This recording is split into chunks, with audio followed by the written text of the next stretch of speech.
The Great Xia Empire, Jiangnan Province, West Lake City's first high school. A vast sports field was packed with people. Hundreds of senior students were gathered around the star array of fate, anxiously awaiting their one and only chance to draw cards and determine their lifetime professions. Zhang Yu mingled in the crowd, spinning a colorful divine stone in his hand, his chest feeling as tight as if it were gripped by an invisible hand.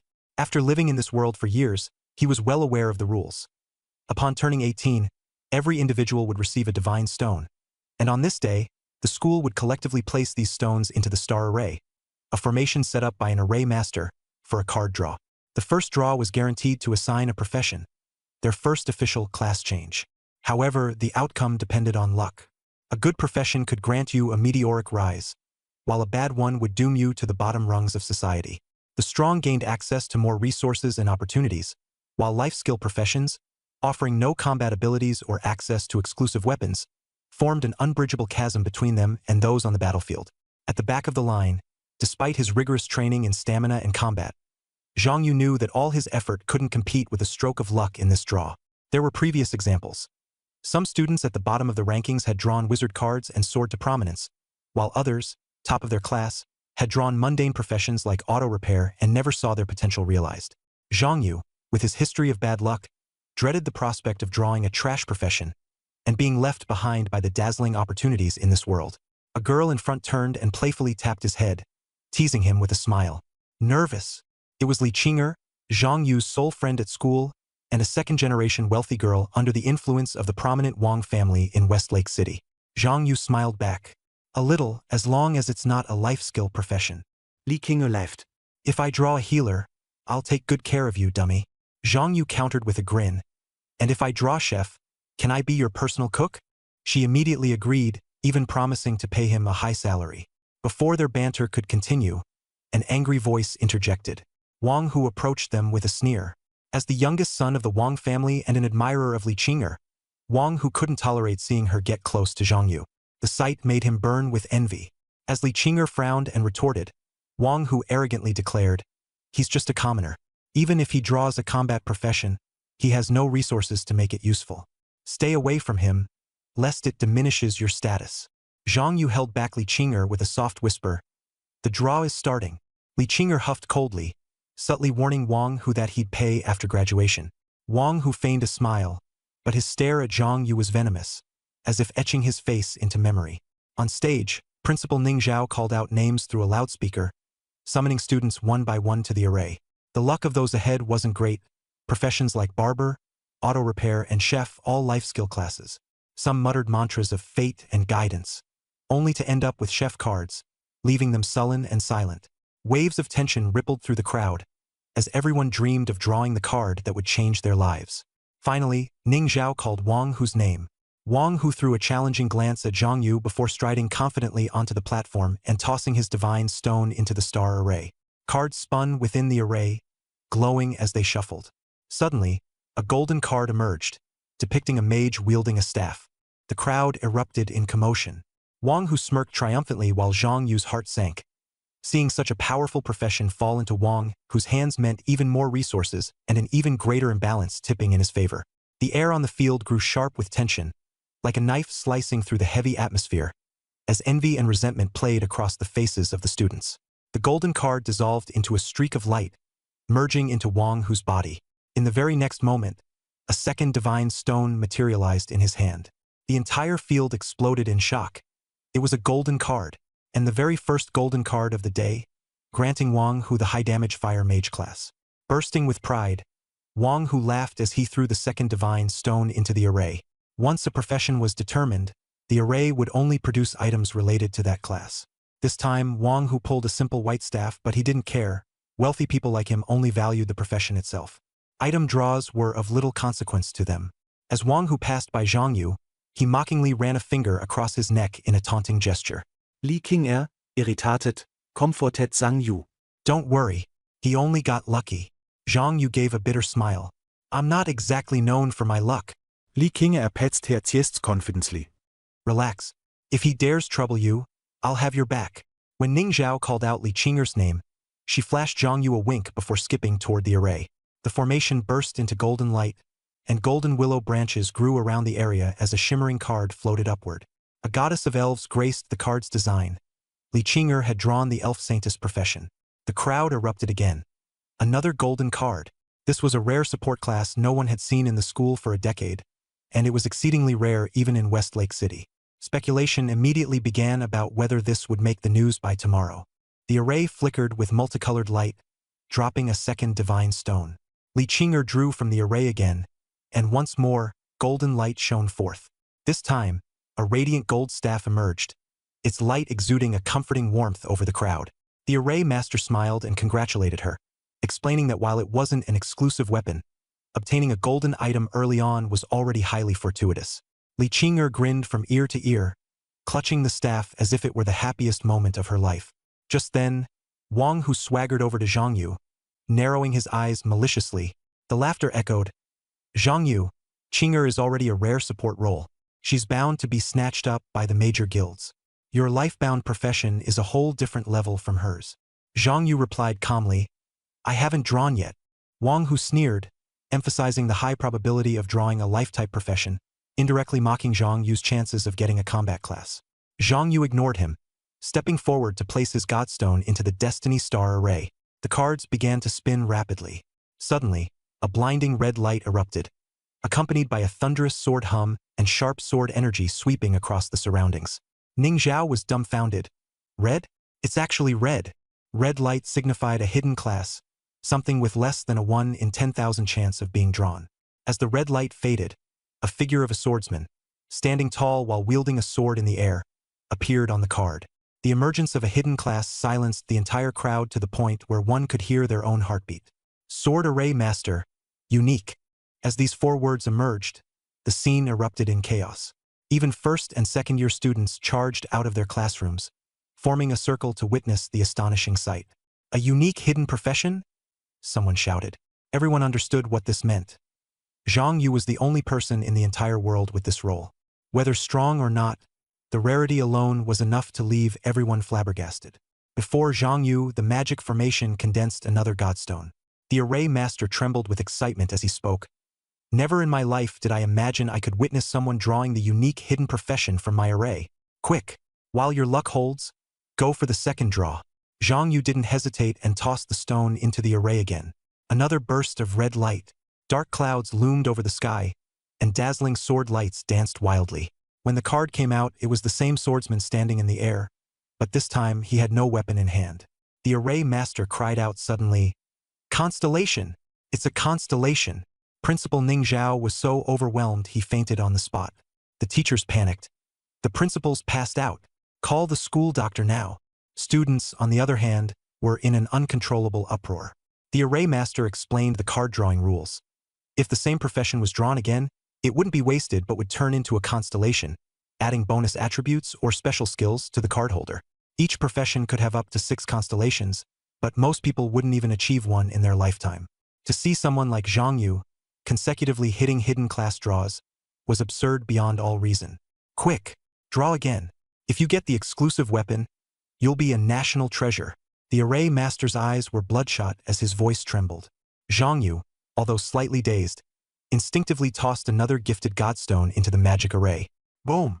Another red light shot into the sky. This time, a sword array appeared first, followed by yet another card of the airborne swordsman. Another constellation! The crowd leapt in astonishment. Zhang Yu didn't wait for anyone to react and threw another stone immediately. Once again, there was a flash of red light. Yet another constellation. The spectators were now shouting curses, their emotions brimming with jealousy and disbelief. Zhang Yu, you bloody bastard! Are you seriously going for a theoretical max constellation? Most people rely on luck to draw cards. This guy? He's gambling his damn soul. This must be a bug. The array must be bugged. Quick! Absorb his lucky aura. The voices were loud and crass, and the spectators' eyes grew red with envy. Zhang Yu, unstoppable, pulled off 3 more consecutive red bursts. The school quieted so much it felt eerie, silent except for heavy breathing.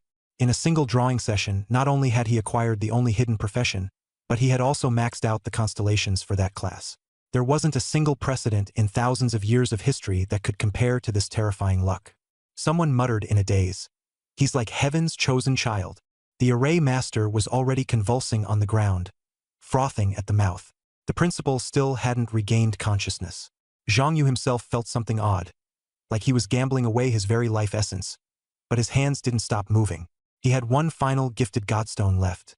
Now that the constellations were maxed out, it was time to draw for his weapon. But this time, there was no red light, no gold nor blue, only a serene white glow. A sword case floated down gently into Zhang Yu's grasp. He opened the heavy case, revealing a plain white weapon with no distinguishing features. Zhang Yu let out a resigned sigh. A blank white board. Seriously unlucky. The crowd outside the school erupted. The students almost surged forward, but the teachers managed to restrain them. A music teacher activated a calming skill, singing a tune to stabilize the chaotic emotions in the scene. The music subdued the cacophony, forcing everyone into reluctant calmness. Zhang Yu carried the sword case back into the crowd. Li Qing'er quickly rushed up to him. "Hey, dummy, you've already drawn a hidden profession. Let me see the skills, come on." Zhang Yu nodded and looked down at his interface. Despite having learned plenty of professional insights over the years, even he found what he got this time to be utterly abnormal. Staring at the information on his interface, Zhang Yu's chest tightened as he took a sharp breath. The profession was indeed Sword Array Master, unique. The constellation bonuses were astonishing, enough to throw anyone into a daze.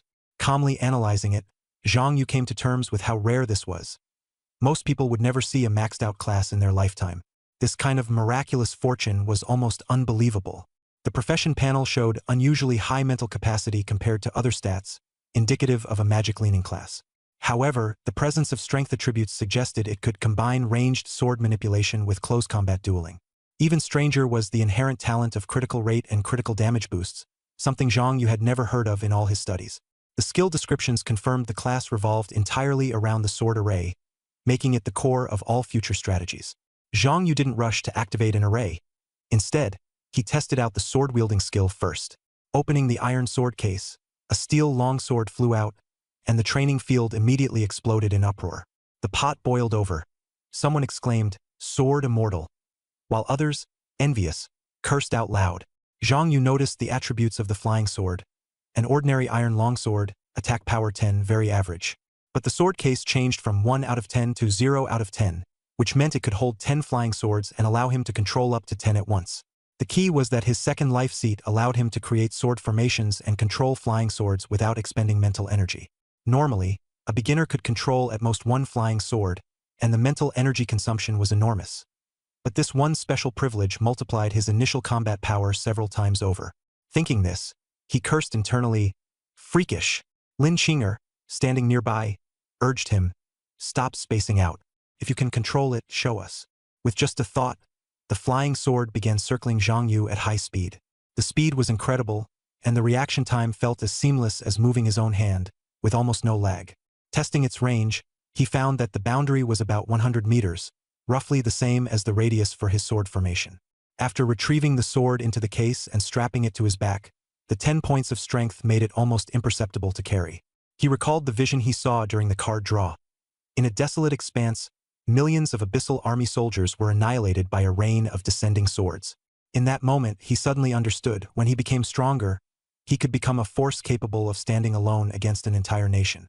The card drawing continued, and several others also drew combat-oriented professions. Zhang Yu and Lin Qing'er's performances ignited the crowd, and the atmosphere heated up. After the ceremony concluded, the statistics revealed, among 300 people, there were 35 combat-oriented professions and 265 life-oriented ones, a ratio that matched expectations. Ning Zhao, who had just been rescued, took the stage to offer a few words of encouragement, reminding everyone that the Great Xiar Empire's national college entrance exams were only a month away. Even life-oriented professions could get into university by succeeding in the exams. The school would do its best to assist, so everyone should use the next month to improve their skills and level up as much as possible. After finishing her speech, the teachers led the students from each class away. After school, the principal called Zhang Yu and Lin Qing'er into his office. Ning Zhao couldn't hide his wide grin, his eyes darting back and forth between the two like he was appraising two priceless treasures. Lin Qing'er felt extremely uncomfortable under his gaze, and with a stiff expression, she said, "Principal, just say what you need to say. If you keep staring at me like this, it's kind of scary." Ning Zhao quickly restrained his smile and asked which universities they planned to apply to. Kyoto University, Lin Qinger answered without hesitation. Ning Zhao nodded in satisfaction and then turned to Zhang Yu for his answer. Zhang Yu originally intended to be vague, but under Lin Qinger's scrutinizing gaze, he quickly changed his response. I'll aim for Kyoto University too. Ning Zhao's expression became even more pleased. Kyoto University was the top institution in Great Xia. Last year, only 3 students from Westlake City were admitted, and none came from their school. If this year they could produce 2 candidates, it would count as a major achievement for the principal. He made his intentions clear. He wanted to give the 2 of them some special treatment. He laid out the expectations plainly. Kyoto University didn't state it explicitly, but there was an unspoken threshold, a minimum level of 19 within 1 month. Lin Qinger didn't have much to worry about. She was naturally a powerful Holy Spirit saintess, and her family had resources. Reaching level 19 in a month wouldn't be an issue for her. But his tone shifted sharply as he turned his gaze to Zhang Yu, his expression growing serious. I'm more worried about you. The reasoning was straightforward. Zhang Yu had drawn a hidden profession. Hidden professions were rare, but that didn't necessarily mean they were strong. Historically, many hidden professions turned out to be weaker than ordinary ones. While life seats could enhance professions, the improvement was limited. Typically, a full 6 life seats only boosted strength by 50%, with 70% being extremely rare. Even if Zhang Yu achieved full life seats, he might not surpass those with inherently strong professions. What was worse, judging from the profession's traits, he leaned toward being a formation master, a support role that struggled in the early stages to level up, making it highly uncertain whether he could reach level 19 within a month. Lin Qinger grew anxious and tried to defend him, saying, Principal, wouldn't being fully maxed out on life seats make him even stronger? Ning Zhao shook his head and explained the difference between life seats and a profession's intrinsic nature. Lin Qinger's face darkened as she understood. Zhang Yu glanced at his life seat panel, calming himself internally. The real issue wasn't with others. It was with the attributes of his profession. Ning Zhao proceeded to offer them a lifeline. The city government had discovered a hidden dungeon on the outskirts of the western suburbs. Expert explorers had already scouted it. The monsters inside were capped at level 12, making the difficulty low. However, it provided 50% more experience compared to ordinary dungeons. Most importantly, clearing it would award a divine stone. The government intended to designate this dungeon as a training ground for new students across all schools. But for safety reasons, they had allocated only 2 slots per school. The principal planned to give these 2 slots to Zhang Yu and Lin Qinger, letting them reach level 12 in the dungeon, then venture into the wilderness to grind levels, aiming to hit level 19 within a month. Hearing this, Lin Qinger nearly jumped for joy and thanked the principal profusely. Zhang Yu also politely expressed his gratitude. Ning Zhao repeatedly urged them not to waste this opportunity and to focus on leveling up. After school, when the 2 reached the school gate, Lin Qinger stopped Zhang Yu. She immediately offered to pay for a high-level professional to help him level up if he was concerned about leveling too slowly, guaranteeing he could reach level 19 within a month. Zhang Yu smiled and declined, saying he'd figure it out himself and didn't want her to spend money on him. Annoyed, Lin Qinger stomped her foot and called him a blockhead, then turned and boarded a luxury car parked nearby. Her butler, dressed in a tailcoat and white gloves, opened the door for her personally. Before getting in, she gave Zhang Yu one last glare, instructed her butler to take her home, and the car drove off. He's gone. Zhang Yu stood still, watching the car's taillights disappear into the distance, a calm expression on his face. He wasn't worried about his inability to level up. More importantly, he wanted to rely on himself rather than constantly accepting help from others. With the opportunity before him, he needed to secure his spot through sheer strength.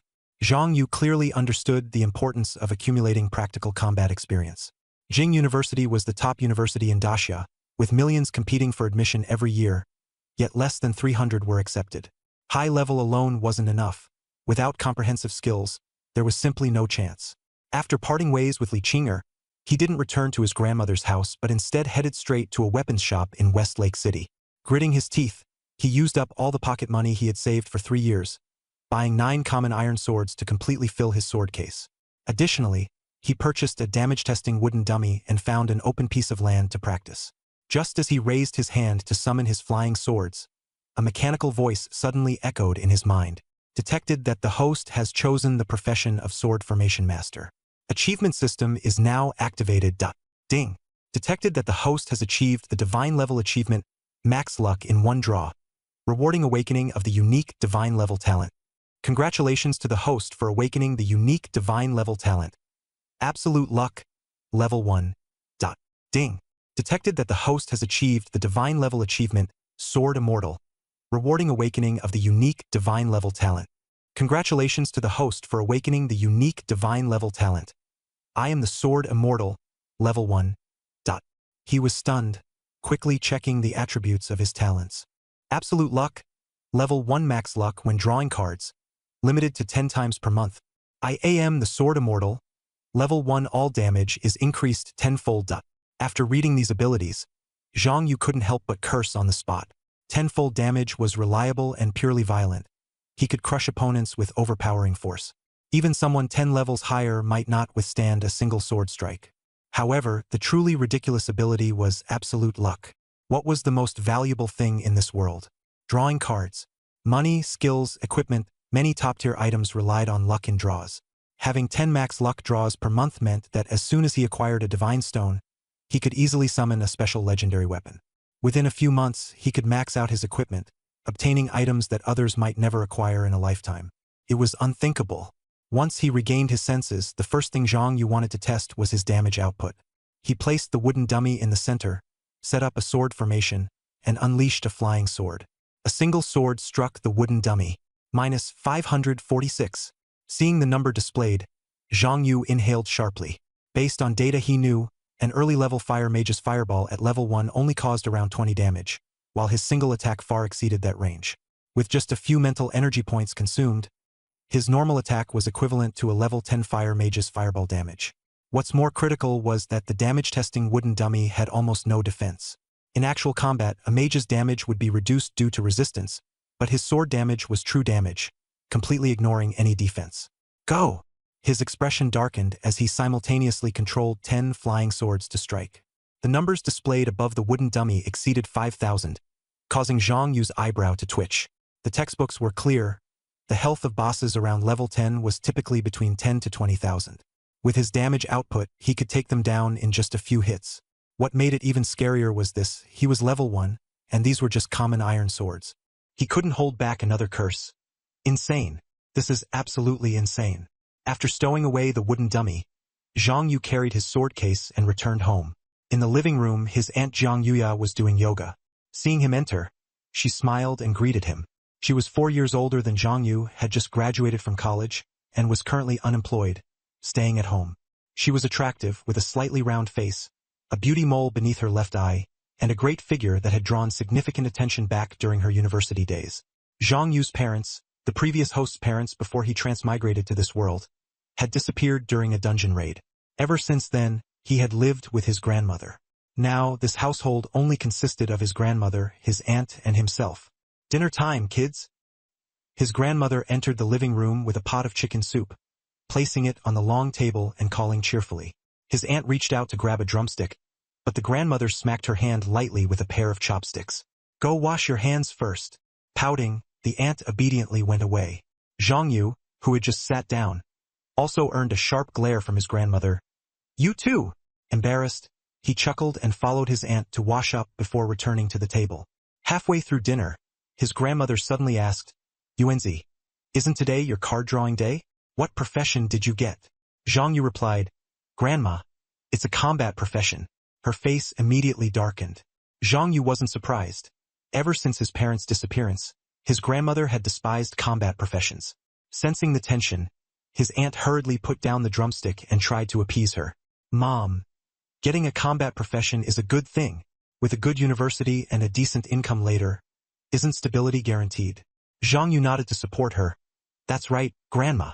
With enough dungeon experience, earning money to support the family won't be an issue. Smack! The grandmother slammed her chopsticks onto the table, her tone icy. Why bother eating then? If you're willing to risk your life for money, I might as well go down and wait for you all now.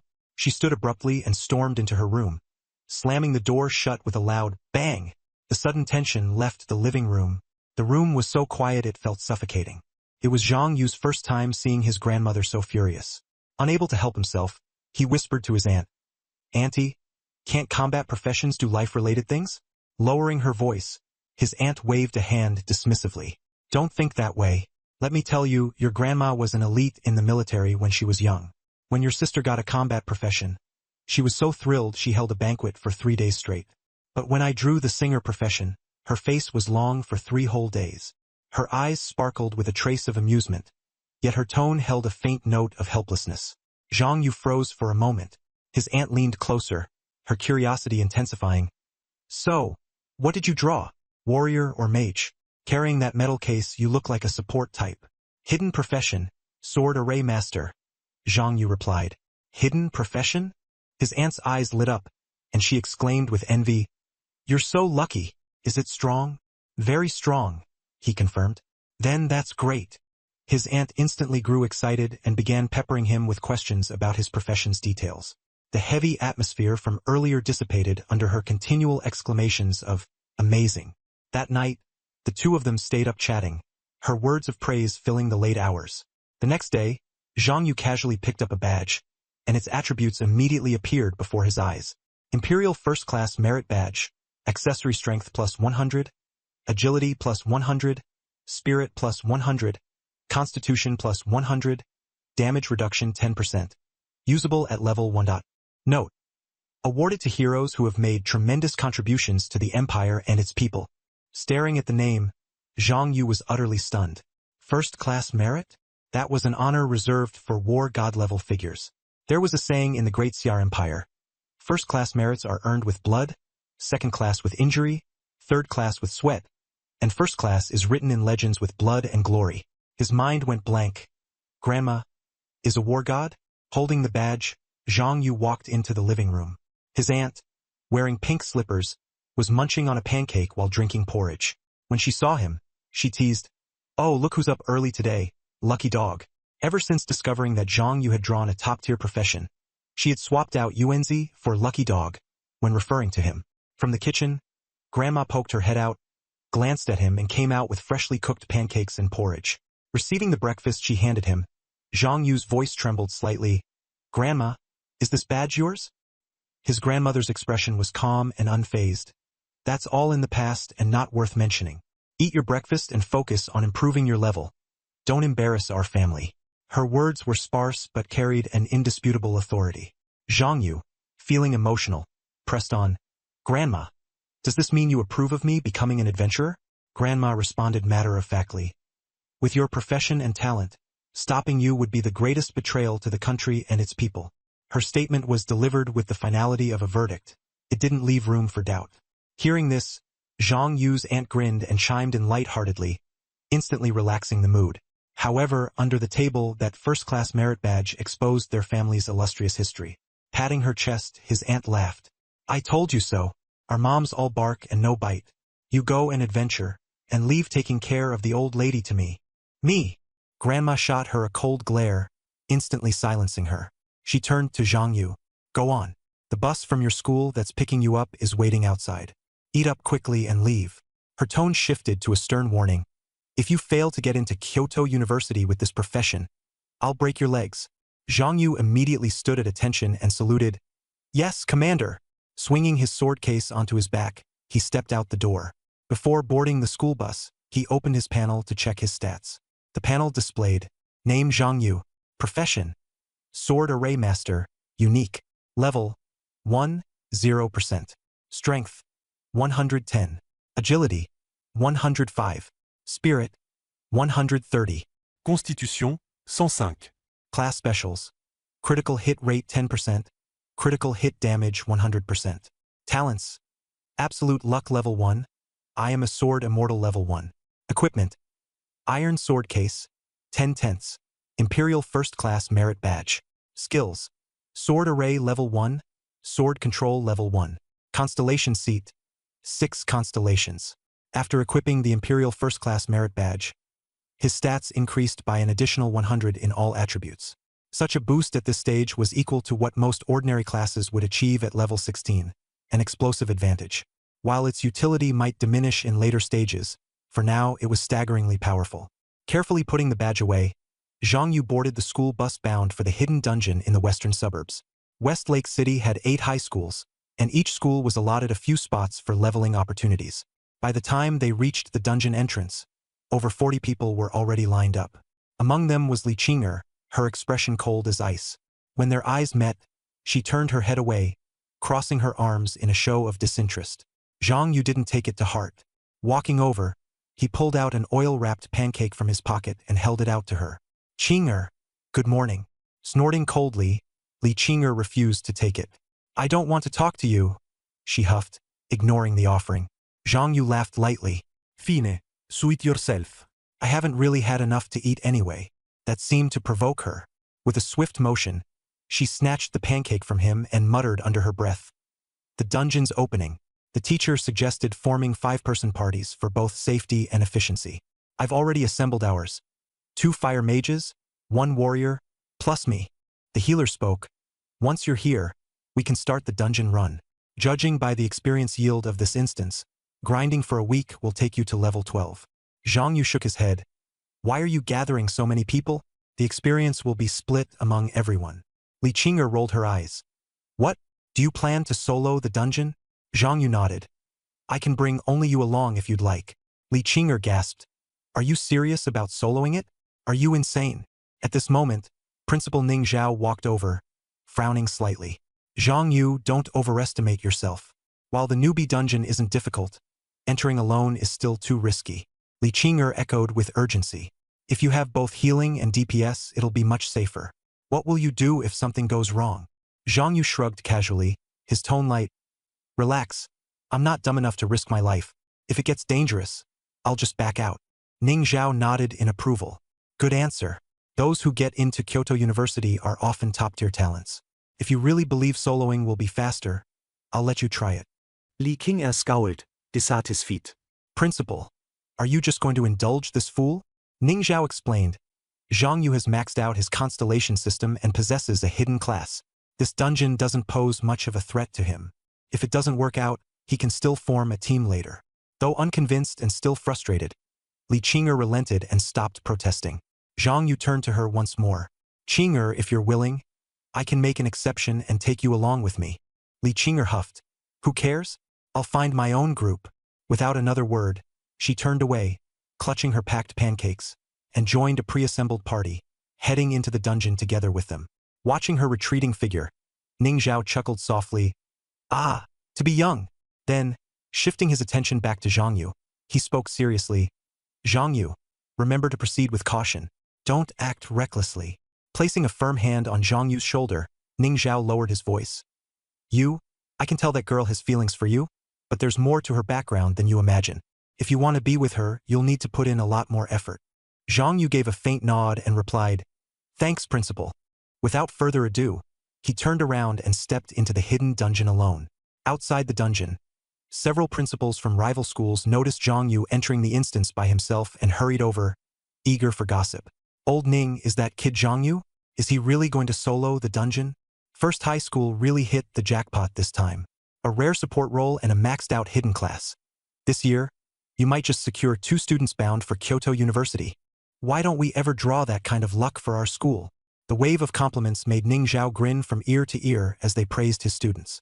Yet, he maintained a degree of modesty, saying, Don't count your chickens just yet. Zhang Yu's class may look strong on paper, but whether he can safely secure a spot in Kyoto University remains uncertain. Even if he falls short, getting accepted into one of the top 3 universities should be no problem. Speaking of which, didn't your school draw the Elven Saintess? That all but guarantees you at least 1 Kyoto University admission as well, doesn't it? The discussion shifted towards the incredible luck of the Li family drawing the Elven Saintess.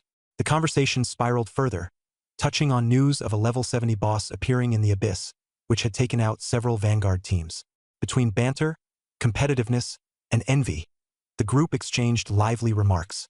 Meanwhile, deep within the hidden dungeon, Zhang Yu found himself surrounded by towering trees and dense undergrowth concealing numerous monsters. This was the hidden dungeon for beginners.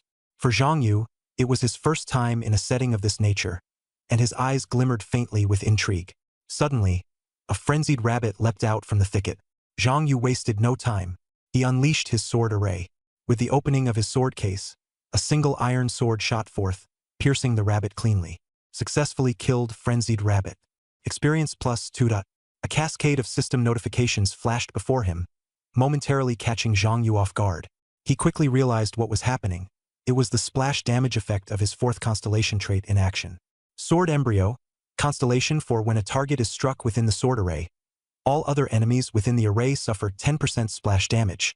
His single target damage had exceeded the threshold. With one rabbit down, the others in the array collapsed in quick succession. His experience bar instantly rose by 1%. The rapid gain was enough for him to gauge his prospects for the day. This might just work. I might even grind all the way to level 12 today. He released all his flying swords, cutting through the forest like a reaper mowing grass. One system alert after another popped up. The experience gauge rose sharply. Half an hour later, the anticipated level up occurred. Name, Zhang Yu. Class, Sword Array Master. Unique, Level 2, 1%. Strength, 120. Dexterity, 110. Spirit, 160. Constitution, 110. Class-specific traits. Critical rate 11%. Critical damage 110%. Talents. Absolute luck, Level 1. I am the Sword Immortal, Level 1. Equipment. Iron Sword Case, 10/10. Empire's Special Commendation Badge. Skills. Formations, Level 1. Sword Control, Level 1. Constellations. Fully maxed, 6 stars. The attribute increase from leveling up was significant. Zhang Yu carefully studied the numbers. Upon leveling, strength increased by 10, dexterity by 5, spirit by 30, and constitution by 5, totaling 50 points. His heart skipped a beat. According to the textbooks, normal classes gain only about 25 points per level. Mine doubles that, plus a 1% critical rate and 10% critical damage bonus on top. Hidden classes really are overpowered. Having cleared out the lower-level monsters near the forest's entrance, Zhang Yu pressed further into its depths. Encountering, the higher the level of the monster, the more experience it drops. Successfully killed Black-Furred Boar, EXP plus 4. Successfully killed Red-Eyed Hyena, EXP plus 6. Successfully killed Frenzied Rabbit King, EXP plus 10. He slayed monsters wherever he saw them.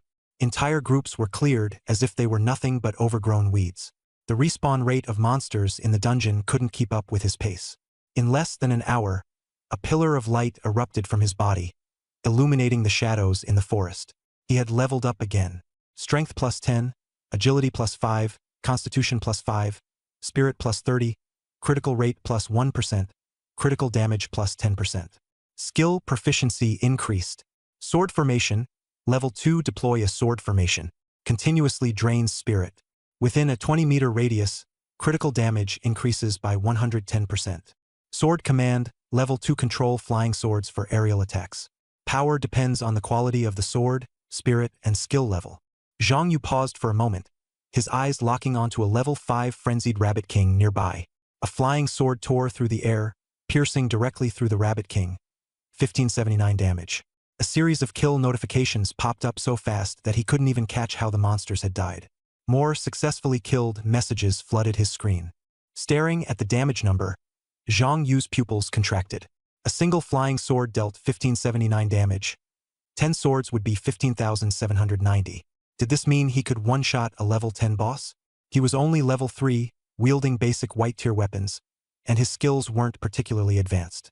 Yet his damage output nearly rivaled that of a level 40 fire mage. Even without the Sword Immortal's 10-fold talent multiplier, this profession was ridiculously overpowered. His heart surged with mixed emotions, excitement and frustration. This is so unbalanced. But fortunately, it's a unique class. Only I have what it takes to bear this unfairness. As he muttered to himself, he cut down a few more monsters, and his XP bar soared upward. Thanks to the enhancements from Constellations 2 and 3, he barely consumed any spirit when controlling flying swords. Staying within the sword formation, his stamina slowly regenerated, eliminating the need for dungeon exits or supply runs.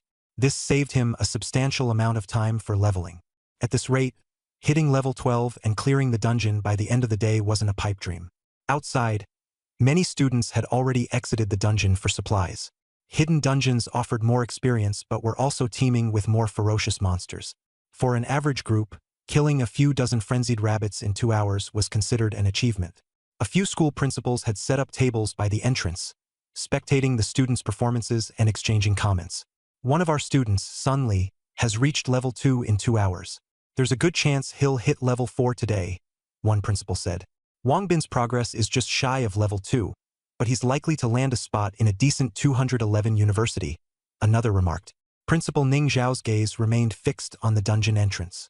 She was particularly worried about one student, Zhang Yu, who was running the dungeon solo. 2 hours had passed, and there was still no sign of him.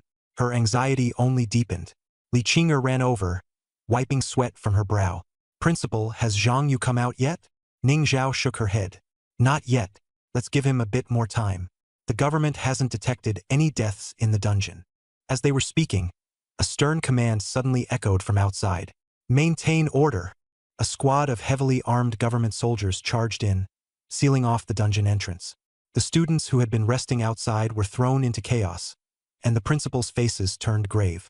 An alarm blared as Captain Xia Chaoyang stepped forward, snapping to attention. He gave a swift salute and stated crisply, "My apologies. The military has detected abnormal energy fluctuations in this dungeon. It must be shut down immediately for inspection to eliminate any potential threats. All school leveling activities are hereby paused. Principals, please escort your students back home today." Ning Zhao urgently asked, "Captain Xia, I still have a student inside. Can we wait until he comes out? There are still people inside?" Xia Chaoyang glanced at his watch, his brows furrowing as his tone grew more resolute. These fluctuations resemble abyssal corruption. If not dealt with promptly, this dungeon could undergo abyssalization, and the consequences would be catastrophic. We can allow a maximum of 30 minutes. Ning Zhao nodded. Understood. 30 minutes should be enough. He's been inside for over 2 hours already. He should be coming out soon. Li Qing'er grew even more nervous upon hearing this. Clenching her fists, she fixed her gaze on the entrance sealed by the military. She murmured under her breath, "You idiot! You better not get yourself into trouble." Meanwhile, deep inside the dungeon, Zhang Yu had already pushed further into the forest, climbing to level 4. He opened his status panel and smiled inwardly with satisfaction. Zhang Yu, Sword Formation Master, level 4.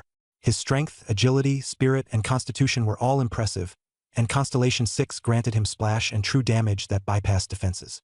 His sword formation and sword command skills had leveled up as well. With 10 flying swords each dealing around 2,000 damage, his attacks were ferocious. Coupled with his rapid-fire attack rhythm, any monsters that respawned nearby were instantly shredded. The only downside was that the flying swords required manual targeting. The respawn rate around him was slow, so he decided to venture even deeper. Further in, a massive stone cavern loomed before him. Zhang Yu glanced at the entrance, making a quick judgment. This must be the lair of the dungeon's hidden boss. The monsters inside were likely around level 12, with a chance of encountering elite monsters. Without hesitation, he slung his sword case over his back and strode in. Even if it turned out to be a swarm of creatures, his splash and true damage would be enough to carve his way through. At the same time, the tension outside the dungeon continued to escalate. The 30-minute countdown had begun. When the time came, Xia Chaoyang looked at his watch and said to Ning Zhao, "Principal Ning, the time is up. We must shut down the dungeon." Ning Zhao pleaded desperately, "Can't you extend it a little longer? That kid has the potential to get into Kyoto University. He can't have something happen to him." Xia Chaoyang's expression darkened. "We understand your concern, but this is a matter of the city's safety. If we don't shut it down now and the dungeon abyssalizes, the consequences won't just involve one student. Can you take on that responsibility?" Ning Zhao finally yielded. "All right, shut it down then." Li Qing'er cried out, "Principal, you're just giving up on him like that?" Ning Zhao replied in a low and firm voice, "The fact that he hasn't come out yet means he has some means of self-preservation. Right now, letting the military seal it off for inspection is the best way to ensure everyone's safety." At that moment, a soldier came running over, out of breath and pale-faced. "Captain, something's gone wrong." Xia Chaoyang's voice turned sharp. "What happened?" The soldier wiped sweat from his face. "The instruments detected abyssal energy inside the dungeon. The dungeon boss has been corrupted by the abyss." "Then hurry up and shut it down." Xia Chaoyang frowned. "Our reporting to the captain. We can't shut it down." The soldier stuttered, his voice trembling with fear. "Can't shut it down?" Xia Chaoyang's face shifted instantly, and everyone around froze. The soldier gulped, speaking in a hushed tone. "The dungeon control system has been locked down by abyssal energy. Remote termination is failing. A deafening silence exploded across the camp. The boss has been corrupted, but the dungeon hasn't fully abyssalized yet. How can we not shut it down? Xia Chaoyang questioned with a furrowed brow. The soldier's forehead was slick with sweat. Someone entered the corrupted boss's territory, and the dungeon has triggered abyssal raid mode. Impossible. Xia Chaoyang barked. At most, there's just one student in the dungeon, and he's level 3 at best. How could he have entered the boss's territory? The soldier swallowed hard. The instruments don't lie. Abyssal raid mode has already been activated. Xia Chaoyang's expression turned stormy as he stared at Ning Zhao. Principal Ning, what exactly is going on with your student? Ning Zhao was stunned. I don't know. Xia Chaoyang's tone hardened further. You don't know? But before finishing his sentence, he suppressed further questioning and instead ordered, evacuate all nearby staff and students immediately. Call in the city defense troops. We cannot allow the corrupted boss to breach into the urban area. The soldier stood at attention and responded, Yes, sir. Xia Chaoyang and his soldiers quickly departed. Watching them leave, Li Qinger hurried over to Ning Zhao, her voice trembling. Principal, what is abyssal raid mode? Ning Zhao's face was filled with helplessness as he explained in a low voice. Once a dungeon is tainted by abyssal energy, the boss becomes corrupted and transforms into a singularly powerful entity, with its stats surging by at least tenfold. If no one takes it down within the designated time, the corrupted boss will lead all the monsters in the dungeon to breach into the real world. Abyssal raid mode sends an elite into the dungeon to single-handedly challenge the corrupted boss. If they fail, the dungeon will spiral entirely out of control. Li Qinger's face grew pale with fear. If that fool has gone in, does he even have a chance to survive? Ning Zhao shook his head gravely. Almost none. The monsters in the dungeon are a minimum of level 10, and the corruption only makes them stronger. Right now, he can barely scratch the defenses of a regular monster. Once the dungeon fully abyssalizes, even external forces won't be able to hold them back. We might lose one of our own at any moment. Let's prepare ourselves. Li Qinger responded with despair. I refuse to accept this. She then ran off to make a call to Steward Su. Meanwhile, the scene inside the dungeon cavern was a completely different story. Zhang Yu had no idea the situation outside had become so chaotic. He was fully engrossed in the thrill of grinding monsters. The cavern was full of experience-rich foes. The monsters were tougher compared to those outside, but for him, they merely required a few extra swings of his sword. In just a few minutes, he leveled up from level 3 to 6, and then swiftly climbed to level 9. The cavern was teeming with corrupted goblins, and since the space was narrow and the monsters densely packed, there was no need to wander around looking for enemies. This place was practically a treasure trove for leveling up.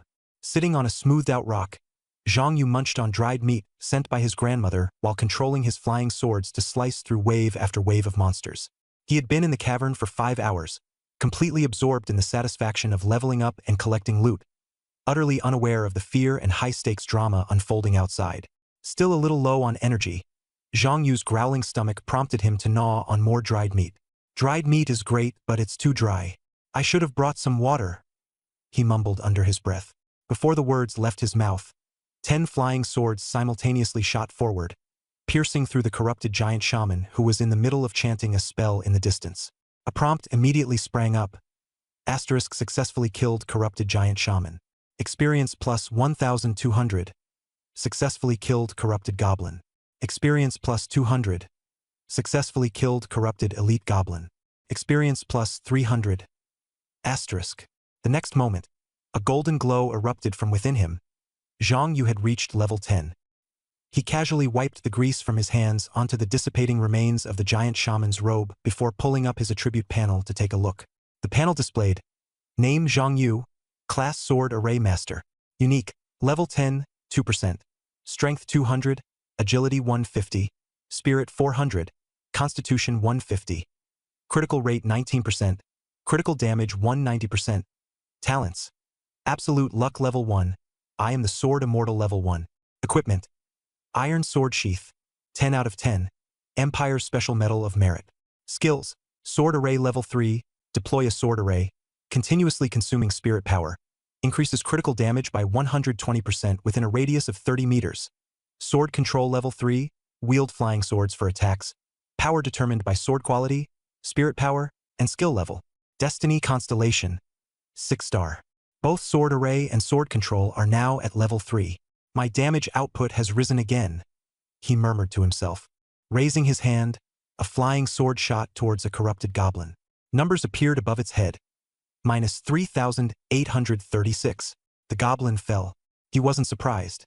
He had roughly estimated it before. Each level of sword control increased damage by about 20%.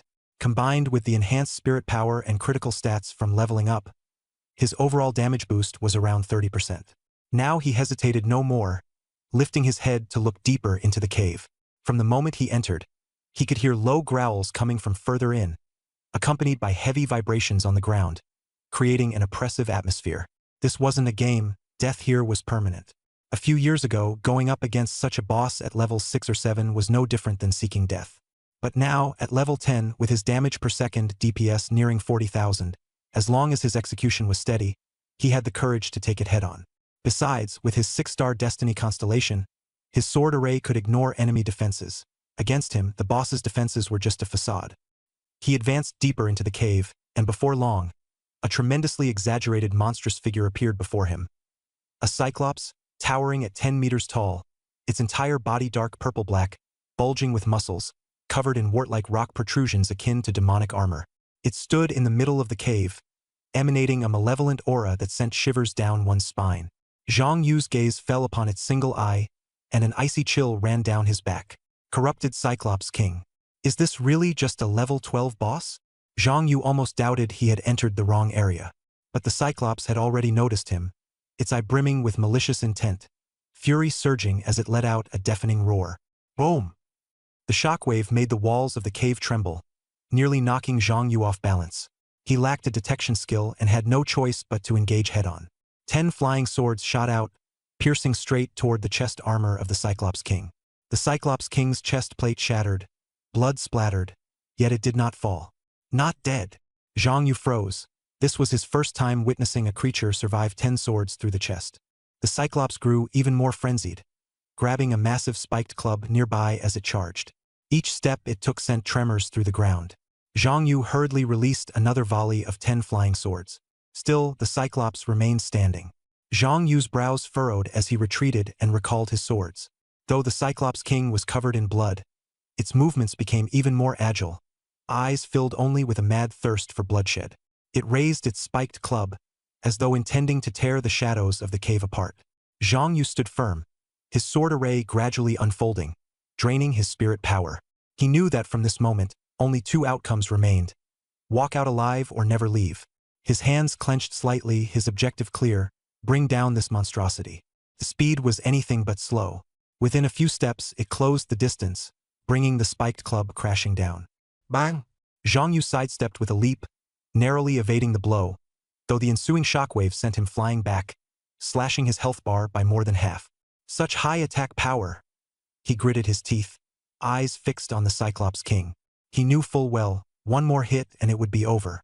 If his life couldn't be saved, then he'd wager everything in a desperate attempt. He commanded his flying swords to surge forward again. 10 swords pierced through the Cyclops King's heart in unison.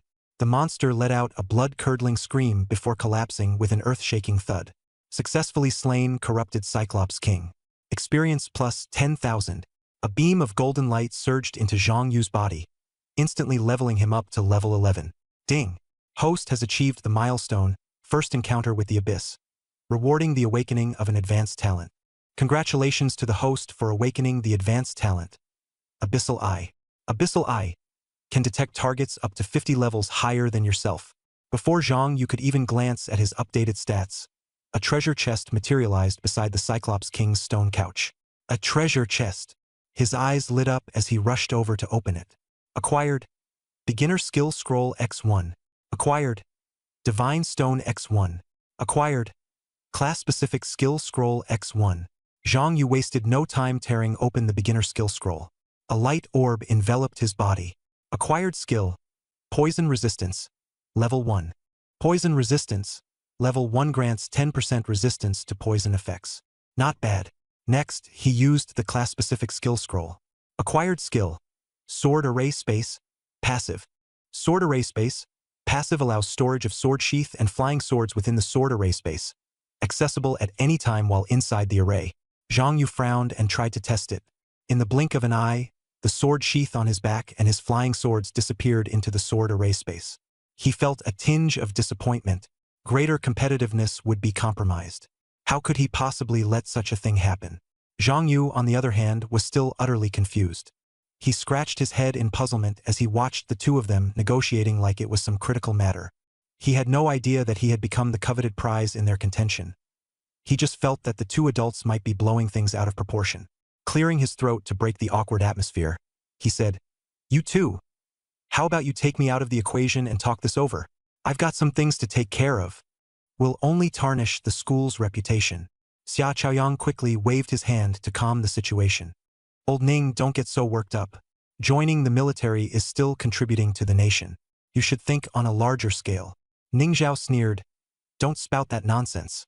Whether someone gets into Kyoto University or joins the army, both are ways to serve the country. The choice is the student's own decision. We can't make it for him." He added coldly, "Xia Chaoyang, my eyes will be watching you. Don't try any tricks these days."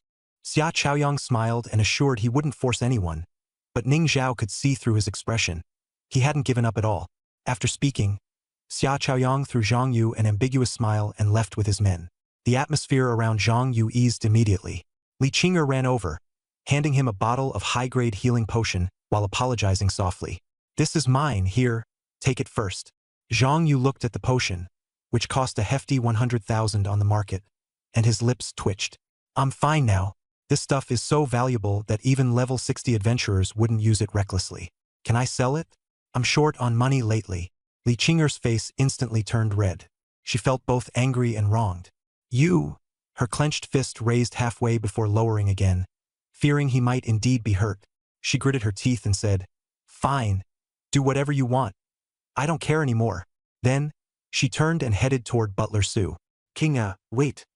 Zhang Yu called after her. She stopped, her face cold as she asked, "Do you know what you did wrong?" Zhang Yu calmly stated, "I want to get into Kyoto University, and I aim to enter as the top scorer nationwide." This declaration stunned Ning Zhao. Li Qing'er got into the car, holding back her emotions and saying nothing. Butler Su, busy opening the car door, laughed and tried to smooth things over. "Miss, with his talent, reaching level 12 on the first day isn't something an ordinary person can do. He's undoubtedly a genius among geniuses. You should be happy for him." Li Qing'er gave a cold snort. The car door closed, and the vehicle drove off. Zhang Yu stood in place, clutching the precious potion in his hand, a new sense of determination flashing in his eyes. Butler Su teased her with a chuckle. "Whether he's impressive or not, what does it have to do with you?" Li Qing'er's face flushed. She hurriedly denied. "Butler Su, stop spouting nonsense. Who wants anything to do with that fool?" The old butler's grin widened, pleased as if he'd gained the upper hand. Having watched Li Qing'er grow up, he regarded her like his own daughter. Zhang Yu's transformation over the past 3 years had been dramatic in the butler's eyes. As for this future son-in-law, he was more than satisfied. Frustrated, Li Qing'er headed home, while Zhang Yu said his goodbyes to Ning Zhao before going to the Adventurers Guild in Westlake City with the newly obtained God Stone.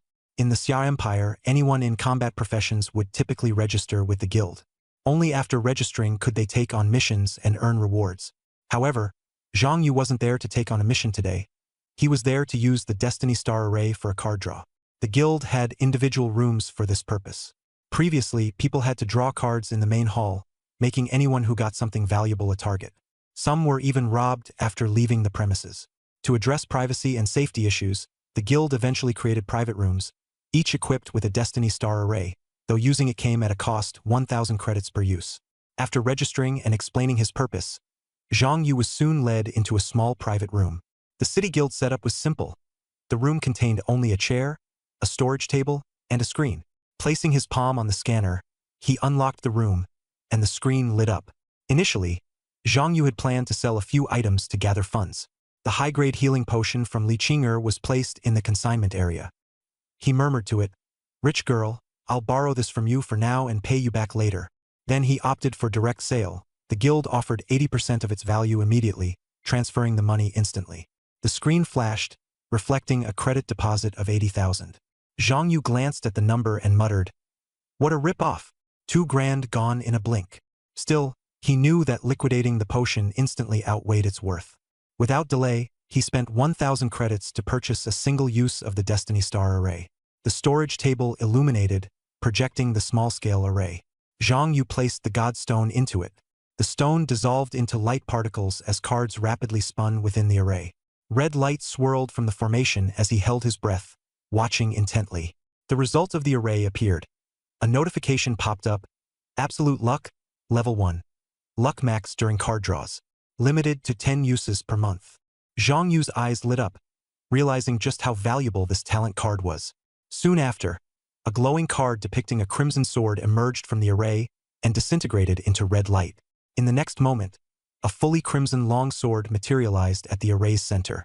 The blade emitted intense heat and radiated sharp energy straight toward the ceiling.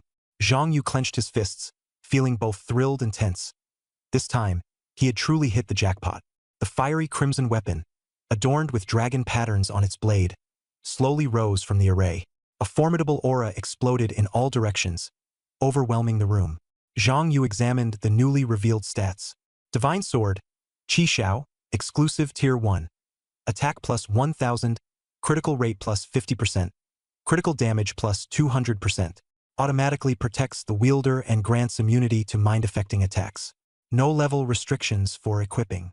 Note: one of the 10 great swords, known for shielding its master and purging the world of evil.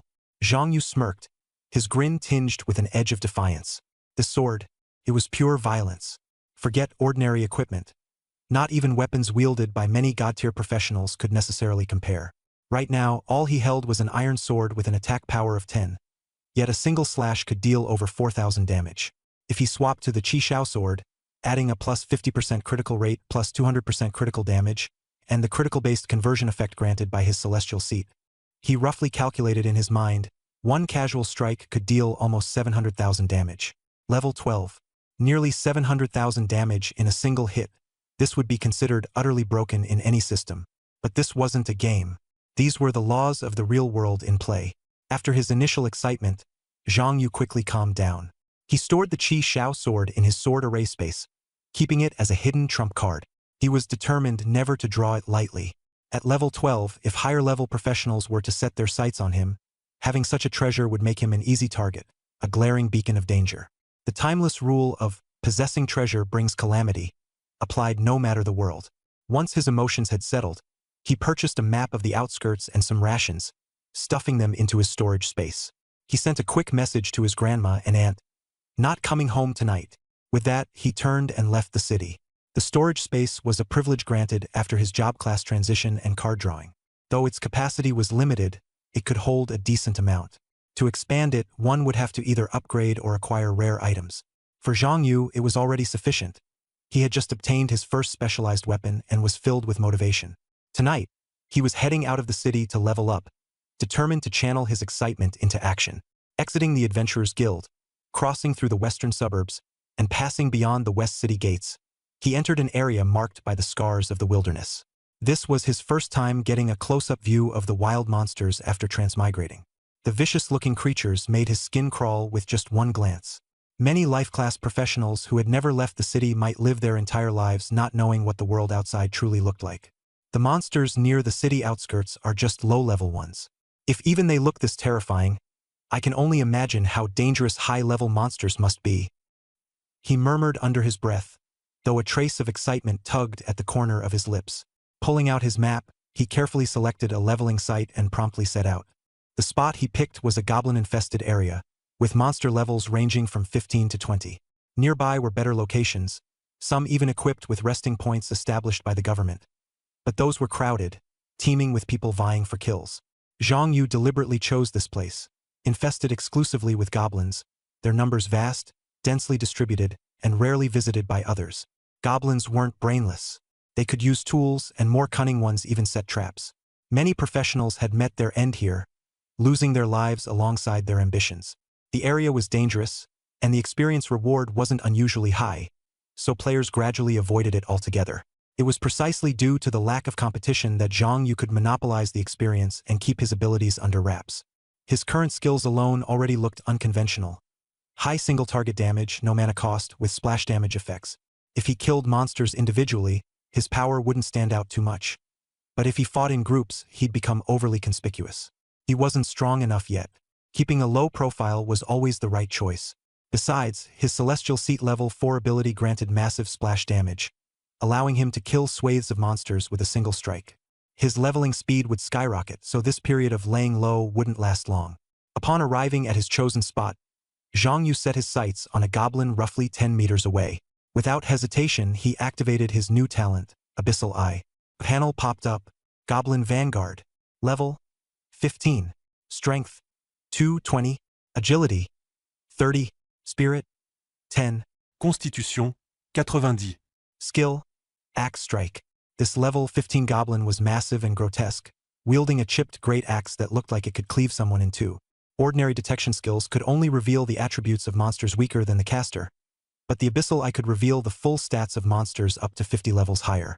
With such detailed information, danger became easily avoidable. Zhang Yu dismissed the panel, his gaze turning cold and sharp. He was ready to act.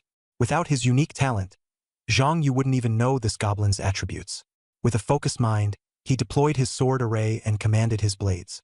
A single iron sword shot out, piercing straight through the goblin's skull. Blood spurted as its body collapsed, and numbers popped up. Successfully killed Goblin Vanguard. Experience plus 300. Obtained Goblin Bone. There were still other goblins within his sword array's range, but the system only registered this first kill, indicating the others had more than 448 HP. Wild monsters dropped materials which could be traded at the marketplace for alchemists, potion makers, or combat professionals to use. Looking at his newly acquired loot, Zhang Yu allowed himself a faint smile. The days of one-shotting with a single iron sword are behind me. But I've got 10 swords. Plenty to go around, he said, drawing 10 iron swords from his sword box. Under his control, the 10 iron swords danced through the forest like living entities. Any goblin that showed itself lost its head before it could even utter a sound. Zhang Yu moved like the Grim Reaper stalking the woods. Those foolish enough to emerge met instant death, and those hiding deep within were no safer. His splash damage ensured that no one could escape. Successfully killed Goblin Vanguard. Experience plus 300. Successfully killed Goblin Scout. Experience plus 500. Successfully killed Goblin Slayer. Experience plus 200. Obtained Goblin Bones *36. Goblin Crystal *1. System notifications flooded the screen one after another, and Zhang Yu's experience bar surged dramatically. Opening his storage space, he noticed a small gray stone had appeared. His eyes lit up. Goblin Crystal. This item was rare, a critical material for crafting skill scrolls and high-level potions, and it could fetch a pretty penny on the market. Even a level 15 Goblin Crystal could easily sell for $1,000. No wonder everyone wants to pick a combat profession. Making money is so much quicker this way. If I grind every day like this, Grandma and Auntie could live a good life. Zhang Yu muttered to himself, patting the silver coins in his pocket as his mood improved slightly. However, he was well aware that spending his life grinding monsters here wasn't realistic. If his grandma realized he never left the house, she'd probably come at him wielding a slipper. Shaking off his stray thoughts, Zhang Yu pressed deeper into the goblin camp, methodically taking down enemies. At this pace, hitting level 13 by the end of the night wouldn't be an issue. Before long, a massive goblin over 3 meters tall emerged from the forest, like a mountain of flesh, blocking his path. Field Boss. Zhang Yu's gaze turned cold as he immediately activated Abyssal Eye. A stat interface appeared. Mutated Goblin, Elite. Level 16. Strength 500. Agility 10. Spirit 10. Constitution 500. Skills Punch, Stomp. Though not an official boss, it practically qualified. An ordinary player encountering such a creature would be best advised to run for their lives. Yet the beast lacked intelligence, mind entirely consumed by vengeance after witnessing its comrades being slain. Recognizing Zhang Yu as the perpetrator, it let out a thunderous roar and charged, hammering its fists against its chest. Zhang Yu waved his hand, sending 10 iron swords flying through the air. They pierced the creature's chest and abdomen like a rain of steel. Massive damage numbers floated up. The massive monster barely managed 5 steps before collapsing with a deafening crash. Black mist dispersed as its body dissolved into a pile of flesh, its wrath obliterated in an instant. Successfully killed Mutated Goblin. Experience plus 5,000. Acquired Poison Dagger. Acquired Emerald Shield. Equipment drop. Zhang Yu was a little surprised. He pulled out the 2 items for inspection. Poison Dagger, Silver Tier attack plus 100. Assassin class skill damage plus 10%. Inflicts poison elemental damage. Requires level 15 to equip. Emerald shield. Silver tier defense plus 120. Damage taken reduced by 10%. Requires level 15 to equip. The drop rate for equipment from wild monsters was notoriously low, with many players grinding for months without finding a single piece. But here he was, having a single elite mob drop 2 items, a bounty beyond expectations.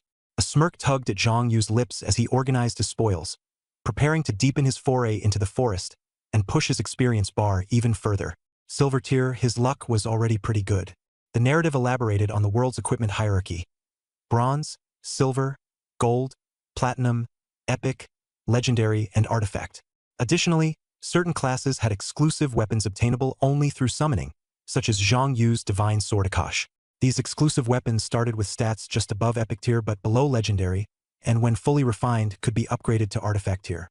Thanks to their high compatibility, fully refined exclusive weapons were often valued even higher than standard artifacts. The 2 pieces of equipment Zhang Yu had just obtained boasted respectable stats. Selling them for 10,000 wasn't far-fetched, but they weren't of immediate use to him. I'll hold on to them for now. Selling them later will help ease the financial pressure, he decided, storing the items as he ventured deeper into the forest. Night fell, and a thick fog rose, accompanied by distant beastly roars. The wilderness at night was 100 times more perilous than during the day. Most adventurers would either set up camp or return to the city, making Zhang Yu's decision to delve even further into the forest rather unusual. Soon, a red-eyed goblin appeared in his line of sight. Zhang Yu activated Abyssal Eye. Goblin Axeman. Level 20. Strength 600 Agility, 50 Spirit, 20 Constitution, 220 Skills, Axe Strike, Berserk. He let out a cold chuckle. As expected, the monsters at night are stronger. Before the words even left his lips, 10 iron swords materialized and shot forward, severing the elite goblin's life in an instant. A rapid succession of kill notifications popped up, along with the corresponding experience and loot. Watching his experience bar rise noticeably, Zhang Yu felt a warm sense of accomplishment. The experience here is way better than that of beginner hidden dungeons. If I keep grinding like this tonight, I'll probably level up twice. He continued his rampage. Less than an hour later, a golden light engulfed him. He had reached level 13, and his spirit stat increased to 490. With the level up banishing his exhaustion, he was instantly revitalized and ready for more. Cutting his way through to the deepest part of the forest, Zhang Yu suddenly noticed a massive swirling blue vortex ahead. Stunned, he pulled out his map for confirmation. There was no such marker indicated. Clearly, a newly spawned hidden dungeon had appeared. In this world, the government and adventurers guild strictly mandated that whoever first discovered and reported a new wilderness dungeon would receive a handsome reward along with contribution points. While the financial bonus was enticing, contribution points held far greater. The higher one's contribution points, the more permissions the association will grant. More items could be purchased, more activities could be accessed. For example, at this moment, Zhang Yu could only purchase basic materials at the Empire Trading Post. However, with higher contribution points, the range of goods and opportunities would expand significantly. Most people would wait for the association to assess an opportunity before making a move, avoiding unnecessary fatal risks. Zhang Yu was different. He recognized that first clear rewards were usually generous. Waiting for evaluations would mean handing out those rewards to others for free. Once more, he activated his Abyssal Eye to scout ahead. Dungeon. Shadowed Forest. Level 15. Difficulty: Normal, Hard, Nightmare / The added? At the end raised his brow. A dungeon whose difficulty could hide deeper layers? That was far from ordinary. At level 15, Zhang Yu believed he could solo challenges, but the unknown behind the question mark hinted at hidden dangers. Nightmare difficulty, high risk, but the first clear rewards are bound to be enormous. After deliberating, he decided against waiting for the association or charging in recklessly. Ultimately, he chose a cautious approach to test nightmare difficulty, fully aware that it could be a life-and-death gamble. Through the Abyssal Eye, the system interface popped up with a confirmation box. Please confirm. The prompt asked, select Nightmare difficulty? He clicked confirm.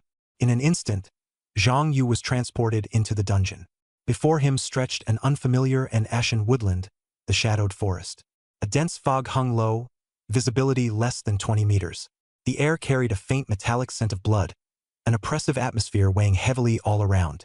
Beneath his feet lay a muddy path leading deeper into the woods. The thick fog blocked any view of what lay ahead. He instinctively hunched his shoulders, extending his iron sword forward to test the ground gingerly. Once confirming there were no traps, he continued cautiously. He hadn't gone far before the earth beneath him suddenly trembled violently. Out of the fog, a dark shadow, towering 4 to 5 meters tall, slowly rose. Immediately, he activated the Abyssal Eye for examination. Shadowed Forest Goliath, Elite Strengthened. Level 15, Strength 1000, Agility 100, Spirit 30, Constitution 1000, Skills Tremor Smash, Stone Throw. After glancing at its stats, a smirk curled on Zhang Yu's lips. With such overwhelming strength and constitution, both exceeding 1000, it was clearly a tank-type behemoth. Yet he understood how stats translated into combat potential. Monsters like this had immense health but weren't invincible. He controlled 10 iron swords at once, sending them streaking forward. In an instant, the swords pierced straight through the giant's chest. A cascade of damage numbers flashed across the screen. Minus 48,238. Without managing even a single roar, the Goliath dissolved into black smoke and crumbled to the ground. The system notified him. Shadowed Forest Goliath defeated. Gain 2000 EXP. Acquired Goliath's Heart X1, Goliath's Nail X1. This experience reward was several times higher than equivalent monsters outside the dungeon. Zhang Yu's eyes gleamed with excitement. One monster in here was worth several from outside, and since he could dispatch them just as easily in a single strike, his leveling efficiency skyrocketed immediately. He pressed further into the woods, effortlessly mowing down identical elite monsters along the way. His experience bar quickly climbed to 70%. Eventually, he arrived at the deepest part, a gray altar surrounded by lifeless, gnarled trees. Corpses dangled ominously from the branches, creating a chilling sight. At the altar's center stood a scarecrow crucified on a massive wooden cross, surrounded by flickering candles. This was unmistakably a boss zone. Activating the Abyssal Eye again, he inspected the opponent. Shadowed Scarecrow, Boss. Level 16, Strength 0, Agility 0, Spirit 10,000, Constitution 0, Skills Psychic Storm, Death Curse, Revive, Spirit Power of 10,000? Upon seeing the stats, his smile turned icy. This boss relied entirely on mental-based attacks, which by normal standards would be a lethal threat. Yet Zhang Yu wielded the specialized weapon Qishao, one of whose passive abilities was total immunity to spiritual attacks. In other words, this mental attack-heavy leader was uniquely countered by him. Wasting no time, he launched his iron swords toward the scarecrow. What should have been an effortless takedown turned curious. The sword stabbed through its form, but no death notification followed. Instead, a green glow enveloped the scarecrow, its wounds healing instantly. Multiple successive strikes yielded the same result. Damaged, but resurrected each time. Zhang Yu quickly discerned this wasn't related to conventional health points but rather a specific dungeon mechanic. The revive effect rendered brute force attacks irrelevant. Shifting his focus, he scanned the 4 corners of the altar and noticed a thick candle anchored at each corner. His instincts told him these candles were the key. He reached out and extinguished one. The scarecrow immediately unleashed a piercing scream, activating its skill, Psychic Storm. However, Qi Zhao's passive ability erected a protective red barrier around Zhang Yu, neutralizing the onslaught of psychic energy entirely. Standing unscathed amidst the storm, a cold smirk spread across his face. As expected, these tricks were ineffective against him. Without hesitation, he proceeded to extinguish the remaining candles. For each candle extinguished, the shadowed scarecrow erupted with another psychic storm. Upon extinguishing the final candle, the scarecrow froze in place, its twisted form beginning to convulse violently. Its shrill cries grew even more ear-piercing before its body erupted with a sharp blast, disintegrating into fragments. A beam of dark energy shot directly toward Zhang Yu. Skill activated. Death Curse. If unpurified within a minute, the target dies instantly. Luckily, Qi Zhao's passive triggered once more, directly blocked a lethal strike. Immediately, the system notification appeared.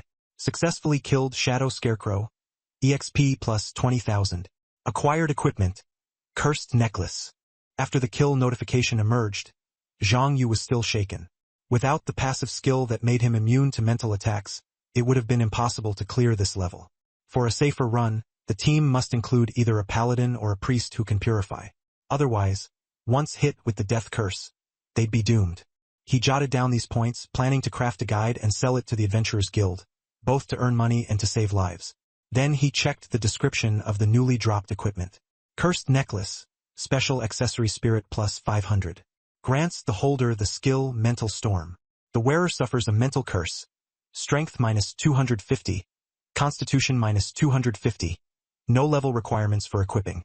Note: one of the cursed 3-piece set. Mental Storm unleashes a wide-range mental scream, dealing 10 times the user's spirit as damage to each enemy. Zhang Yu frowned. The spirit boost from the necklace was exorbitant, but the reductions in strength and constitution were equally devastating. Plus, the no-level restriction obviously marked it as a special-tier item, similar to his exclusive weapon Scarlet Dawn, a piece of rare equipment. His sword control damage scaled with spirit, so the plus 500 spirit was a free attribute boost equivalent to about 17 levels. Additionally, Mental Storm would perfectly compensate for his lack of area of effect skills.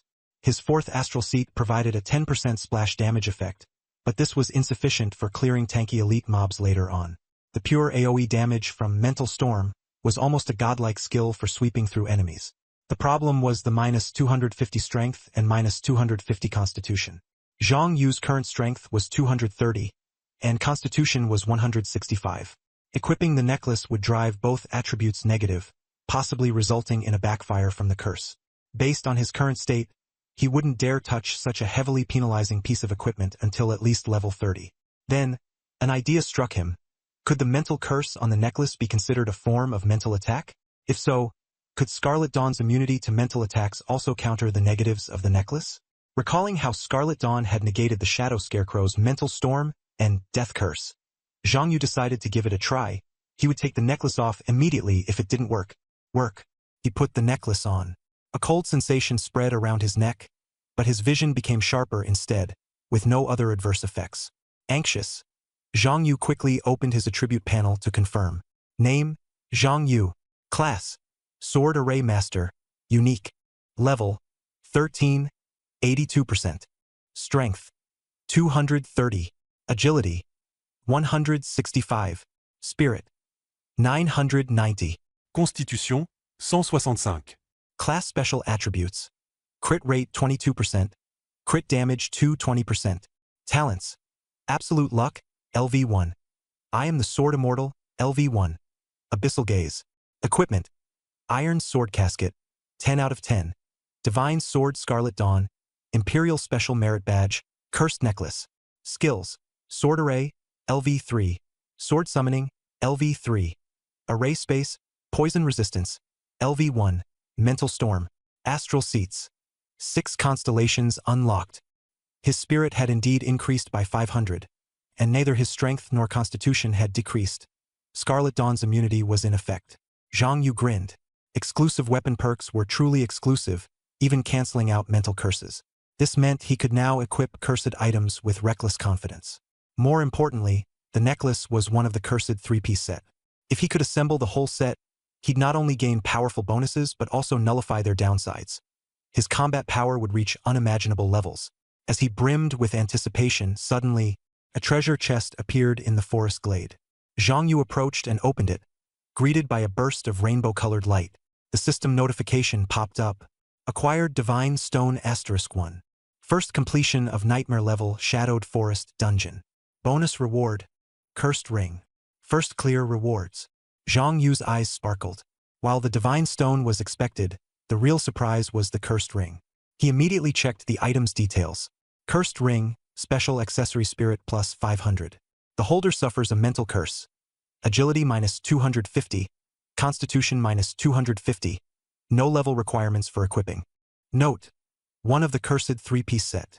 Upon seeing the word set, Zhang Yu equipped it without hesitation. Scarlet Dawn's passive ability activated instantly, canceling out the ring's negatives. His spirit stat skyrocketed to 1490, on par with many level 30 specialized mages. I'll need to tackle the hidden difficulty for the final piece, Zhang Yu mused. He already had 2 pieces of the set and a natural counter for the local bosses, so he felt confident in his ability to clear his way forward. Stashing his spoils, He exited the dungeon and returned to the real world, only to promptly confirm re-entry. Please confirm. Difficulty? Confirm. He selected the dungeon again.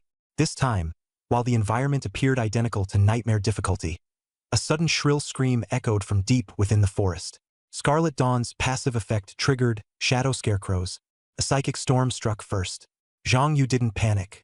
He activated his sword formation, releasing flying swords to scout ahead as he steadily moved forward. Even though he had passed this stage on nightmare difficulty before, he was fully aware that hidden difficulties might introduce new mechanics. Caution was key. It wasn't long before he encountered his first giant. Instead of charging recklessly, Zhang Yu retreated a few steps and decided to test a new ability. First, he used the Abyssal Eye, then shouted, "Psychic Storm!" A piercing screech burst forth from the necklace he wore. His mental energy instantly dropped by 500 points as a terrifying psychic shockwave swept through the surroundings. A massive damage number appeared above the giant's head. The Shadow Forest giant warrior vomited blood and collapsed on the spot. The system messages flashed in rapid succession. Successfully killed Shadow Forest giant warrior, EXP plus 4,000. Successfully killed Shadow Forest giant vanguard, EXP plus 5,000. Successfully killed Shadow Mage, EXP plus 8,000. Loot obtained: Giant's Heart times 10, Giant's Nail times 12, Giant's Bone times 10, Shadow Crystal times 1. His experience points skyrocketed, and Zhang Yu leveled up to 14 immediately. Catching his breath, he analyzed the perimeter of his sword formation. The radius of the attack was equivalent to his sword formation, approximately 300 meters. Additionally, Psychic Storm could trigger critical hits and bonus damage. Stacked with his talent's tenfold multiplier and his fourth constellation's damage amplifier, the originally powerful area of effect skill had been elevated to a level akin to a nuclear explosion. Looking at the leveled battlefield littered with corpse fragments, Zhang Yu understood. Any group skill in his hands could be forcibly elevated to the tier of strategic forbidden spells. Once his sword formation expanded to a kilometer or even 10 kilometers, the number of enemies his Psychic Storm could engulf would multiply exponentially, making its destructive power simply unimaginable. By that point, even gods setting foot in his sword formation would struggle to escape unscathed. But the mental energy cost was astronomical. Zhang Yu was well aware. While Psychic Storm was devastating, its cost was far too steep. At his current capacity of 1,520 mental energy, he could only unleash it 3 times at most. As a tool for grinding levels, it was far less efficient than relying on his flying swords and defeating enemies in several rounds. Having tested its power, he refrained from using it carelessly, instead relying on his flying swords to clear a path. In the hidden difficulty level, the monster stats had increased significantly. However, Zhang Yu's characteristic of ignoring defense meant that no matter how strong the monsters were, they couldn't withstand more than a few of his strikes. Clearing his way steadily, he advanced toward the altar deep within Shadow Forest, leveling up to 15 along the way. He fixed his gaze on the scarecrow at the altar's center, preparing to investigate it with the Abyssal Eye. But before he could act, the altar erupted with a mass of purple bubbles. The scarecrow twisted violently, opened its enormous mouth, and unleashed a psychic storm several times more powerful than the one before. The screeching roar exploded, tearing up the ground in waves. Even with the protection of the Akatsuki Halo, Zhang Yu was pushed back several steps. He immediately used the Abyssal Eye. A system message appeared. Corrupted Abyss Scarecrow, Leader, Level 16, Mental Energy 200,000. Skills: Psychic Storm, Death Curse, Resurrection. 200,000 mental energy? Zhang Yu's expression shifted.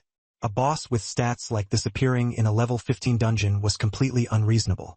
Stranger still, its name was eerily similar to the corrupted One-Eyed Giant King he had encountered previously. A chill settled over him. Was this another abyssalized dungeon? Whether this was bad luck or fate, Zhang Yu clenched his nerves and forced himself to remember the strategy.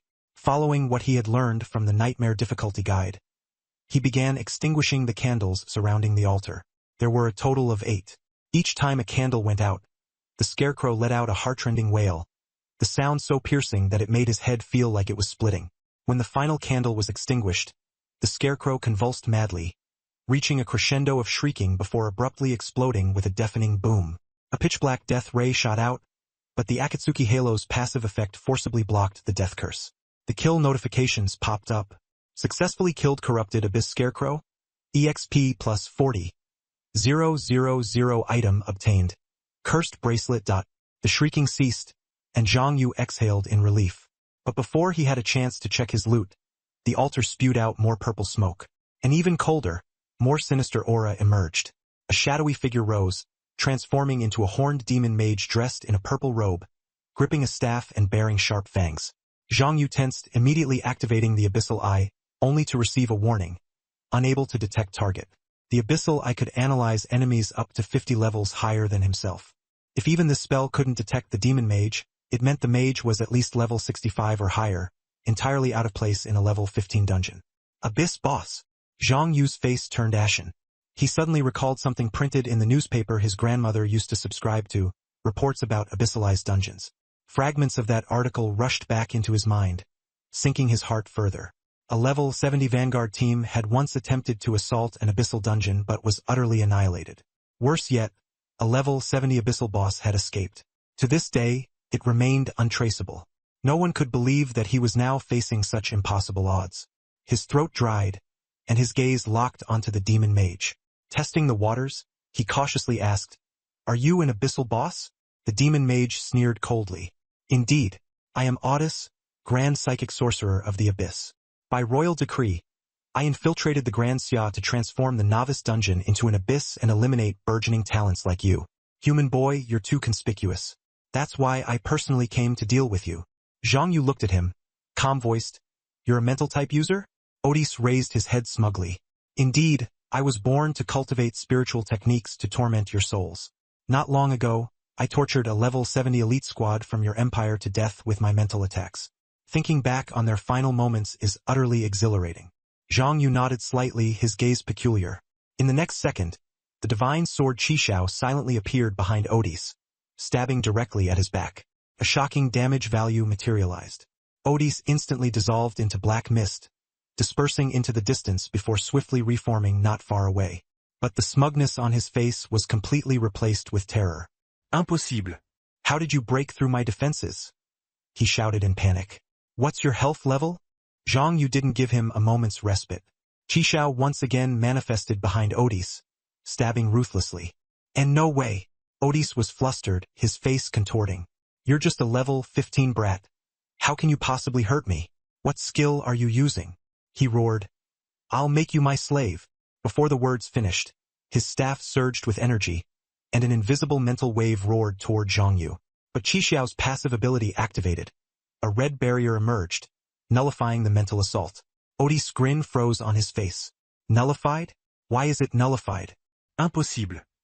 He began to frantically cast his skills. Mental Storm, Soul Blaze, Death Curse, Soul Burst, Soul Toxin. An onslaught of high-tier mental abilities capable of annihilating level 70 powerhouses struck like a thunderstorm. These skills, deadly to any level 70 player, were utterly ineffective against level 15 Zhang Yu. Enduring wave after wave of mental attacks without flinching, Zhang Yu launched strike after strike with Qishao, relentlessly stabbing into Audis. Even with a considerable health pool, Audis couldn't withstand the continuous onslaught and would inevitably perish from consecutive blows. Why? Why isn't it working?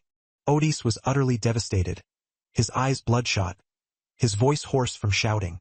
Zhang Yu had discerned his opponent's weakness. Aside from mental techniques, this guy had practically no other combat methods. Because of this, Zhang Yu had survived. Against another abyssal demon, he might not have even had the chance to react. Audis, having exhausted his mental energy, wore a grim expression. "Zhang Yu, you're lucky it's me, Audis, that you encountered. Any other abyssal demon would have killed you already. I'll let you go for now. Once they break through the blockade, you'll still die." Zhang Yu raised an eyebrow and taunted coldly. "Trying to run away? A level 70 abyssal demon, brought to this state by a level 15 like me. Can you even lift your head when you return?" Audis' expression shifted, rage flaring up again. But in the end, he could only grit his teeth and glare at Zhang Yu. "Zhang Yu, you'd better wait." Zhang Yu smirked faintly. "Waiting's fine by me." "Me." In the next moment, Qishao pierced through Audis' chest once more. Black smoke dispersed, and Audis completely disintegrated. Successfully repelled abyssal demon Audis. EXP plus 200,000. Ding. Host has achieved the accomplishment, Facing the Abyss. Awakening Advanced Talent as a reward. Congratulations to the host for awakening advanced talent. Fearless Body. Simultaneously, rows of glowing text emerged from the central altar, The light gradually spread, leaving the sealed chamber silent except for the sound of a heartbeat. A chest opened automatically, flashing with golden light, its rewards inscribed upon the interface. Obtained, Divine Stone ×1, Basic Skill Scroll ×10, Class-Specific Skill Scroll ×1. Successfully cleared the Shadow Forest dungeon on hidden difficulty for the first time. Additional reward, Cursed Heart Gear. Zhang Yu stared, momentarily dumbstruck, before clicking open his stats panel. Name Zhang Yu. Class, Sword Formation Master. Unique. Level, 16, 23%. Strength, 270. Agility, 190. Spirit, 1590. Constitution, 190. Class Special Attributes. Critical Rate 25%. Critical Damage 250%. Talents. Absolute Luck, Level 1. I am a Sword Immortal, Level 1. Abyssal Eye, Fearless Body. Equipment. Iron Sword Box, 10 tenths. Divine Sword Qishao, Imperial Special Merit Medal, Cursed Necklace, Cursed Ring. Skills. Sword Formation, Level 3. Sword Control, Level 3. Sword Formation Space, Poison Resistance, Level 1. Mental Storm. Life Nodes, 6. Seeing his spirit stat, Zhang Yu couldn't help but laugh. His spiritual power was so high, he almost looked like a mage. He proceeded to review the description of his new talent. Fearless Body, 80% damage reduction. This single line almost made him shout in excitement. An 80% damage reduction. What did that even mean? Coupled with the 10% reduction from the Imperial Special Merit Medal, that made 90% damage reduction. The most prominent problem he used to have. Title, Sword Array Master's Fragility. In an instant, it was completely mended. His entire presence solidified as if he were made of steel, leaving almost no vulnerabilities. Zhang Yu's eyes were filled with shock, but his heart bloomed with joy. This talent was downright absurd. He then glanced at the new equipment inside his storage space. It was one of the cursed 3-piece set. The Ring of Curse. Ring of Curse, Special Accessory Spirit plus 500. The wearer suffers from a mental curse. Strength minus 250, Agility minus 250. No level requirement to equip. Note, one of the cursed 3-piece set. As expected. Zhang Yu's eyes lit up as he calculated. With an extra 500 spirit, his spirit would surpass 2,000, far beyond the 300 to 400 range typical of mages at his level. The gap was astronomical. Without hesitation, he equipped the Ring of Curse. Then, his attention shifted to the hidden first clear reward. The Heart of Curse. Heart of Curse. Converts all curse effects imposed on the wearer into positive effects. This description made Zhang Yu draw a sharp breath. Could it be that all the negative effects of the 3 curse pieces could actually be reversed into benefits? He took out the Heart of Curse, still finding it hard to believe. The next second, the Heart of Curse transformed into a beam of light and plunged into his chest, vanishing entirely. Immediately, he felt it, a surge of physical strength. Zhang Yu anxiously checked his stats. Strength, agility, and constitution, all boosted by plus 500. Now, I'm tougher than knights, faster than assassins, more damaging than mages, and stronger than warriors. On top of that, I also have 90% damage reduction. Zhang Yu muttered as he stared at his attributes, barely restraining himself from puffing out his chest and shouting, "What does it mean to be invincible at your level? This is it." After sorting through his talents and equipment, he turned to the rest of his spoils. 2 divine stones meant he could forge 2 exclusive weapons, worth more than everything else he'd obtained that day. Next, he pulled out 10 beginner skill scrolls in one go to test them. Beginner scrolls had a chance to fail. They could also grant duplicate skills, with duplicates converted into skill proficiency. However, if the proficiency was maxed out, it would be wasted entirely. Zhang Yu burned through all 10 scrolls at once. Aside from a few failures, he didn't learn any new skills. Instead, his poison resistance leveled up to 5. Poison resistance, level 5 gained 50% resistance to poison effects. No new skills, but 50% poison resistance is still decent. My luck's not too bad, Zhang Yu concluded without feeling too down about it. After all, beginner scrolls were known to often yield passive resistance skills, with a low probability of granting class-specific abilities. Speaking of which, the exclusive class skill scroll was still untouched in his storage space, awaiting his attention. Skills ultimately relied on luck, and relying on beginner scrolls this time just wasn't feasible. After exhausting the beginner scrolls, Zhang Yu turned his sights to the class-specific skill scroll. It was thanks to one such scroll last time that he had awakened his sword array space, revolutionizing his attack method entirely. This time, he hoped for an even greater transformation. With resolve in his heart, he chanted a determined phrase and used the class-specific skill scroll. Skill obtained. Attribute conversion. Attribute conversion, level 1 within a sword array. Spirit can be converted to strength, agility, or constitution at a conversion rate of 1x. Attribute conversion? Zhang Yu blinked at the description, momentarily confused. The skills of a sword array master always seemed complex, their texts alone difficult to grasp. Without overthinking it, he decided to test it out. He activated the sword array and began converting spirit to strength. His strength skyrocketed from 760 to 2,840. Immediately, he felt as though he could punch a bull to death. Next, he converted spirit to agility, which soared from 680 to 2,760, giving him the exhilarating sensation of being faster than a speeding car. Finally, he converted spirit to constitution, elevating it from 680 to 2,760, making him feel as solid as a wall, utterly immovable. The more Zhang Yu tested, the more satisfied he became. The ability to freely convert spirit into other attributes within the sword array was a god-tier skill in combat scenarios. The key point was that phrase, conversion rate of 1x, indicating that as the skill leveled up, the conversion multiplier would increase. With his current high spirit stat, he imagined the day when he might convert his spirit 10 times over into strength. The scene would be utterly terrifying. Although this dungeon run was full of twists and turns, with even an abyssal demon targeting him, the rewards were tremendous. By sunrise, Zhang Yu exited the dungeon as the hidden difficulty disappeared, no longer selectable. He suspected that hidden difficulty had been a trap specifically orchestrated by the Abyss Mage, intending to bring him down. Silently, Zhang Yu scoffed at Otis. He skipped leveling up further and returned straight to the city, heading directly to the Adventurers Guild. After a full day and night of monster hunting, his storage space was almost overflowing with materials, necessitating a trip to the trading post to convert it into cash. More importantly, he needed to report this new dungeon immediately, exchange it for contribution points, and ensure no one else could steal the credit. He also held 2 divine stones, meaning he had 2 more chances to test his luck.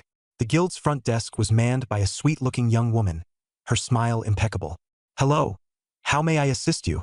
Zhang Yu cut straight to the point. "I've discovered a new dungeon in the wild." The young woman swiftly recorded the information on her computer, pointing at the interface to inform him that the dungeon would be verified within 1 business day and the rewards issued afterward. Zhang Yu then asked, "I heard that the first person to clear nightmare difficulty and submit a guide gets extra rewards. Is that correct?"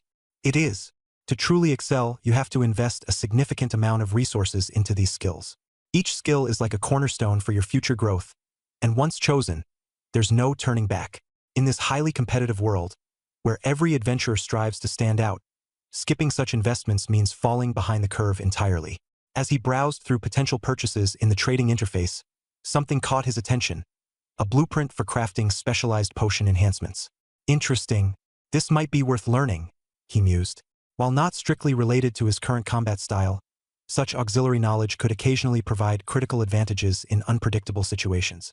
After some deliberation, he decided to buy it along with 2 high-quality mana recovery potions, noting that his stock had been running low after the intense run through the nightmare-level dungeon. Preparedness was everything. Just as he finished up his transactions and exited the private trading room, his system panel pinged with a notification from the Adventurers Association. The message requested his immediate return to brief on the preliminary findings about the reported dungeon. He raised a brow, curious as to what they'd already uncovered. Adjusting his sword at his side, he promptly made his way back. Upon re-entering the association building, the receptionist caught sight of him and waved him down. "Mr. Zhang, Manager Li is waiting for you in the briefing hall. Please follow me." Nodding slightly, Zhang Yu followed her lead. Within moments, the double wooden doors of the hall opened, revealing a gathered group of seasoned personnel, clearly high-ranking members of the association's Westlake branch. At the head of the table stood Li Anping, his previous calm demeanor now replaced with a sharp intensity that commanded the room's attention. Before Zhang Yu could even sit, Li Anping gestured toward the map on the large screen behind him. "It's confirmed. The dungeon data you've reported is highly unusual and consistent with occurrences of abyssal interference." Li began. One of the analysts beside him elaborated. "We verified key elements like the structure, the cursed altar, and the boss's attributes. Everything matches the profile of a tainted hidden dungeon. Considering the dangerous anomalies, there's a pressing need to mobilize advanced squads for containment and purification." Li Anping locked eyes with Zhang Yu. Your initiative in reporting this saved lives, potentially many. As per protocol, depending on what further action is taken, your reward will scale accordingly. Zhang Yu's expression remained neutral, though inwardly, he was calculating how many rewards he could gather from leveraging this situation. With a level as perilous as this hidden dungeon, such opportunities don't come knocking every day. Understood. Zhang Yu replied evenly. If you need more details, I can share additional observations from my run, but I'd suggest expediting their deployment. The longer you delay, the worse the taint might spread. Li Anping seemed mildly impressed at the professionalism of the young swordsman but didn't comment further. Instead, he issued direct orders to mobilize reinforcements within the next few hours. Specialists were already being gathered to assess whether this incident was just an isolated case or part of something much larger, like the escape of the supposed level 70 abyssal boss rumored to be lurking around. Just as the formalities were wrapping up, another notification crossed Zhang Yu's interface. It was an incoming request for a contract, something tied to his role as the original discoverer of the dungeon. The proposal outlined a potential exploratory mission back to the dungeon, under association authorization, for further evaluation. The compensation was generous but came with conditions requiring leadership of a small tactical squad. Skimming through it quickly, Zhang Yu smirked faintly as he accepted. Looks like they'll keep me busy, he thought to himself. Success here would further solidify his reputation, and more importantly, boost his resources for future advancements. As Zhang Yu walked back out into the bustling city streets, his mind was already strategizing. Whether it meant upgrading his arsenal or unlocking the full potential of his class, he knew every step he took from now on would echo into challenges far greater than what he'd faced before. Learning new skills required skill scrolls. Once a player reached level 30 and advanced, beginner scrolls became unusable. To max out the skill cap, one had to learn all 8 skills before reaching level 30. The number of scrolls needed was overwhelming. As for his current savings, they were barely enough to scratch the surface. Focus on the task at hand first, Zhang Yu told himself. He spent 2,000 coins to purchase 2 uses of the Fate Star Array, preparing for a draw. Scarlet Sky has already been refined to the 3rd tier. I'm pretty excited about this, he muttered under his breath, inserting 2 god stones into the array. A double draw. The 2 stones dissolved into light, and the cards spun wildly as the array burst with an intense red glow. 2 red cards imprinted with crimson longswords flew out, transforming into 2 Scarlet Skies. Before Zhang Yu could even react, his old Scarlet Sky, residing within his sword array, flew on its own and merged with the 2 newly drawn swords. Boom!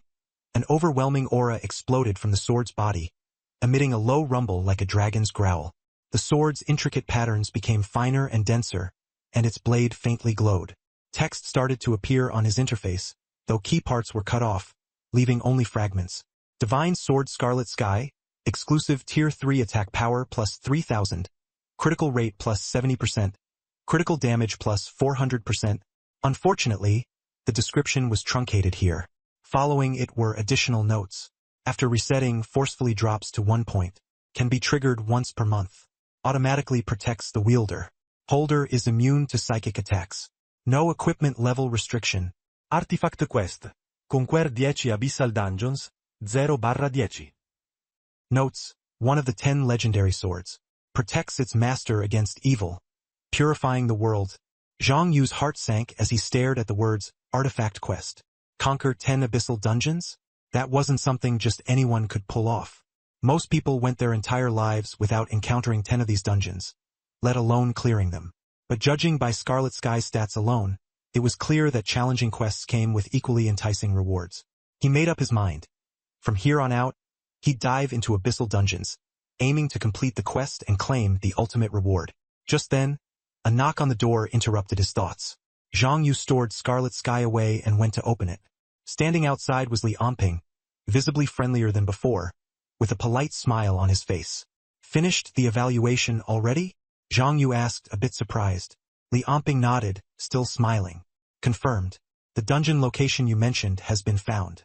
The surrounding area is sealed off, and personnel have been deployed. And the reward? Has it been issued? Zhang Yu cut straight to the point. It's already been deposited into your Adventurers Guild account. You can check it for yourself. With that, Li Anping stepped aside slightly, making way. Zhang Yu immediately opened his interface. Name, Zhang Yu. Contribution points, 10,000.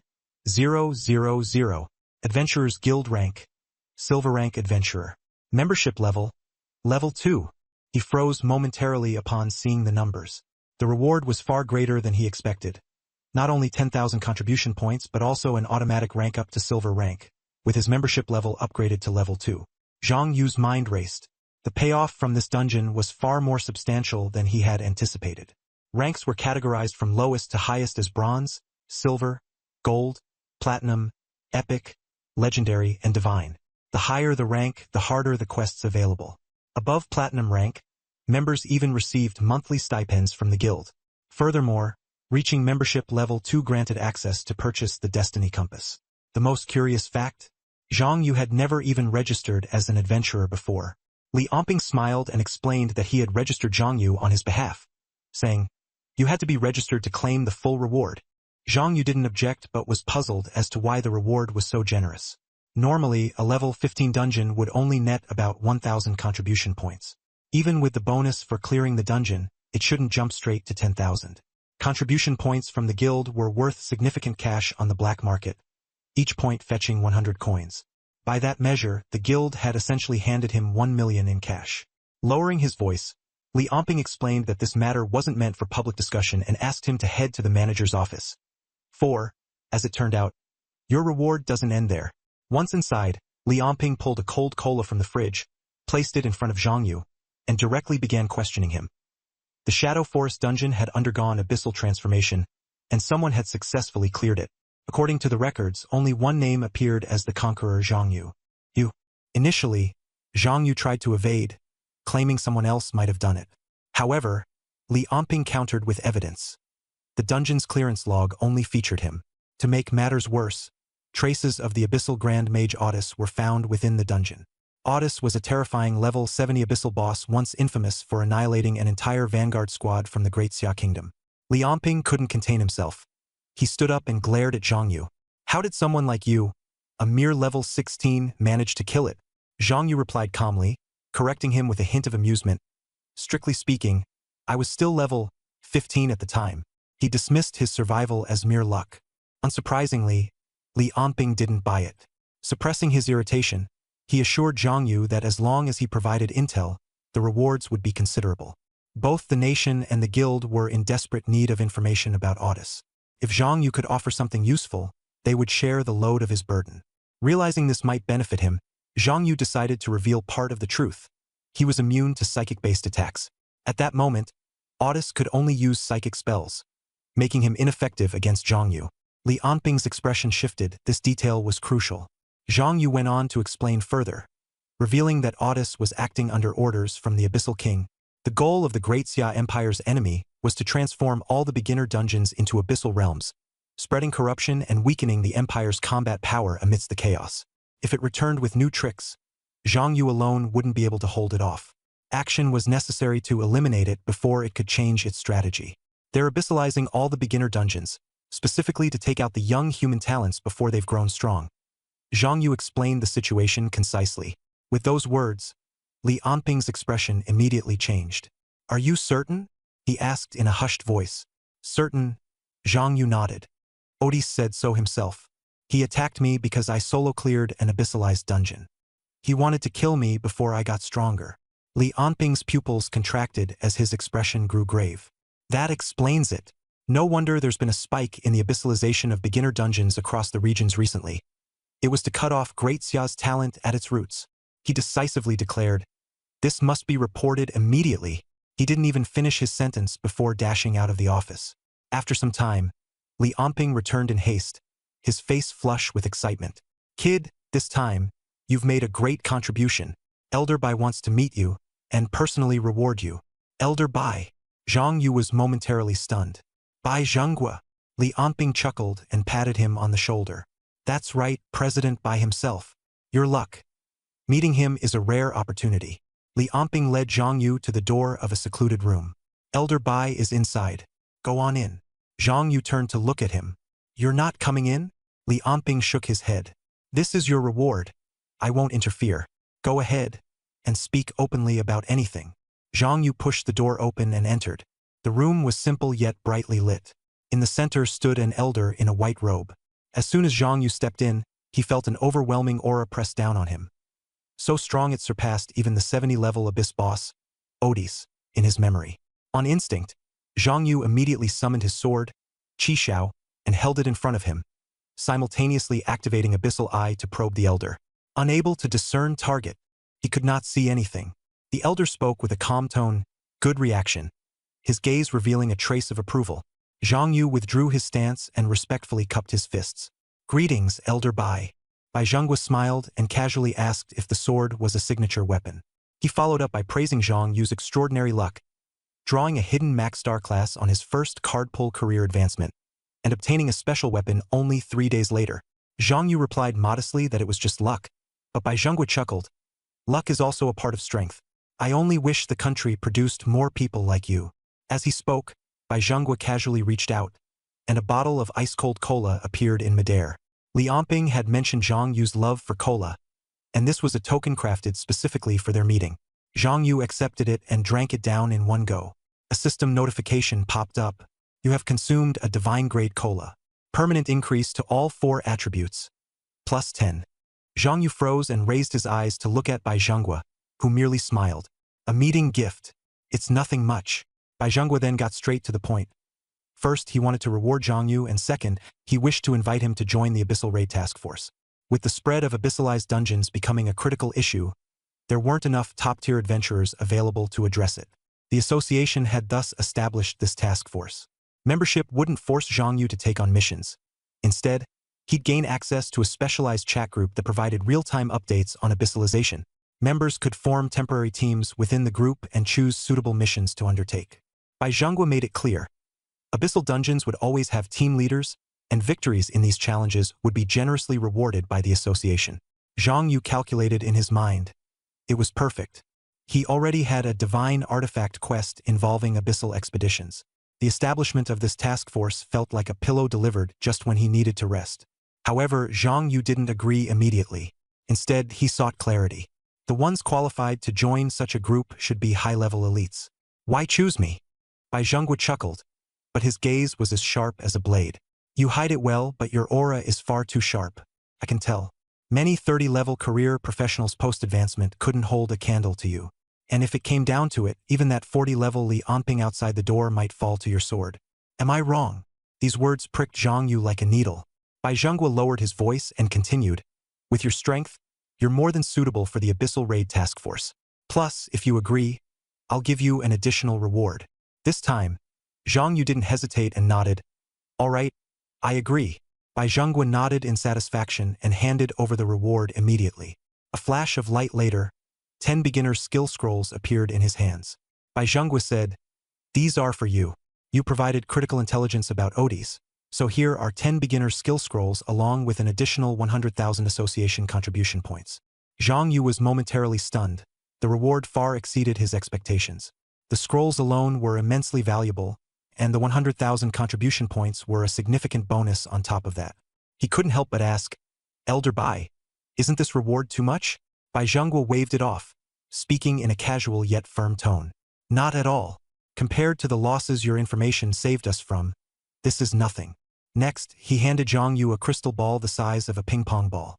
This is your guarantee for joining the Abyss Strategy Group. If you ever encounter danger, crush it. I will appear immediately to help you unconditionally. Just this once. Zhang Yu was stunned. If I just crush it, Elder Bai, you'll come? Of course. Bai Zhenghua responded with a faint smile. Even if Odis comes looking for you again, his only path is death. Zhang Yu carefully pocketed the crystal ball, feeling a warmth in his heart. This equated to having a life-saving card in his hand. He would no longer be completely passive when facing Abyss bosses or Odis. Bai Zhenghua gave a few words of advice. Li Amping will pull you into the Abyss Strategy Group. I have other matters to attend to, so I'll take my leave now. Before he even finished speaking, a white light flashed beneath his feet, and he disappeared. As he was leaving, his voice lingered. Child, good luck. The future is yours. Looking at the fading white light, Zhang Yu murmured softly, spatial magic? Then, he pushed open the door and stepped out. At the door, Li Amping was already waiting. When he saw Zhang Yu come out, he immediately approached. Elder Bai just messaged me. Add me as a friend first, and I'll pull you into the group in a bit. Zhang Yu took out his communicator and added him as a friend. Thanks for the trouble. Li Yonping grinned warmly. No trouble at all. If it weren't for you, I wouldn't have had the opportunity to approach Elder Bai. From now on, if you need anything in Westlake City, just let me know, and I'll help if I can. Zhang Yu directly stated his request.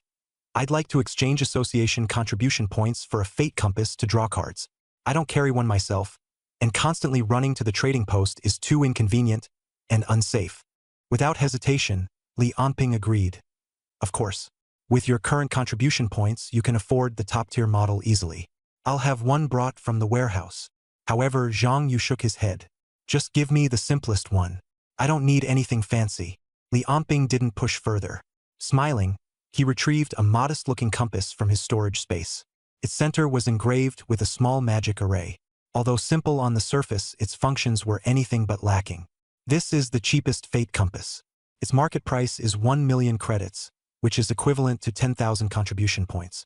I'll give you a discount, 8,000 contribution points. With this, the transaction was complete. Zhang Yu didn't haggle and directly transferred 8,000 contribution points. Taking the compass, he bid farewell to Li Yonping and left the Adventurer Association. Just as he exited the building, his communicator buzzed with an invitation from Li Yonping. He had been added to the Abyss Strategy Group. The group chat was instantly flooded with messages. Abyss in the western mines of Luo City. Level 45 healer needed. DM if nearby. Forest Abyss on the outskirts of Shunqing. Recruiting a level 50 aggressive mage. East Seas Merman Island has fallen into the abyss.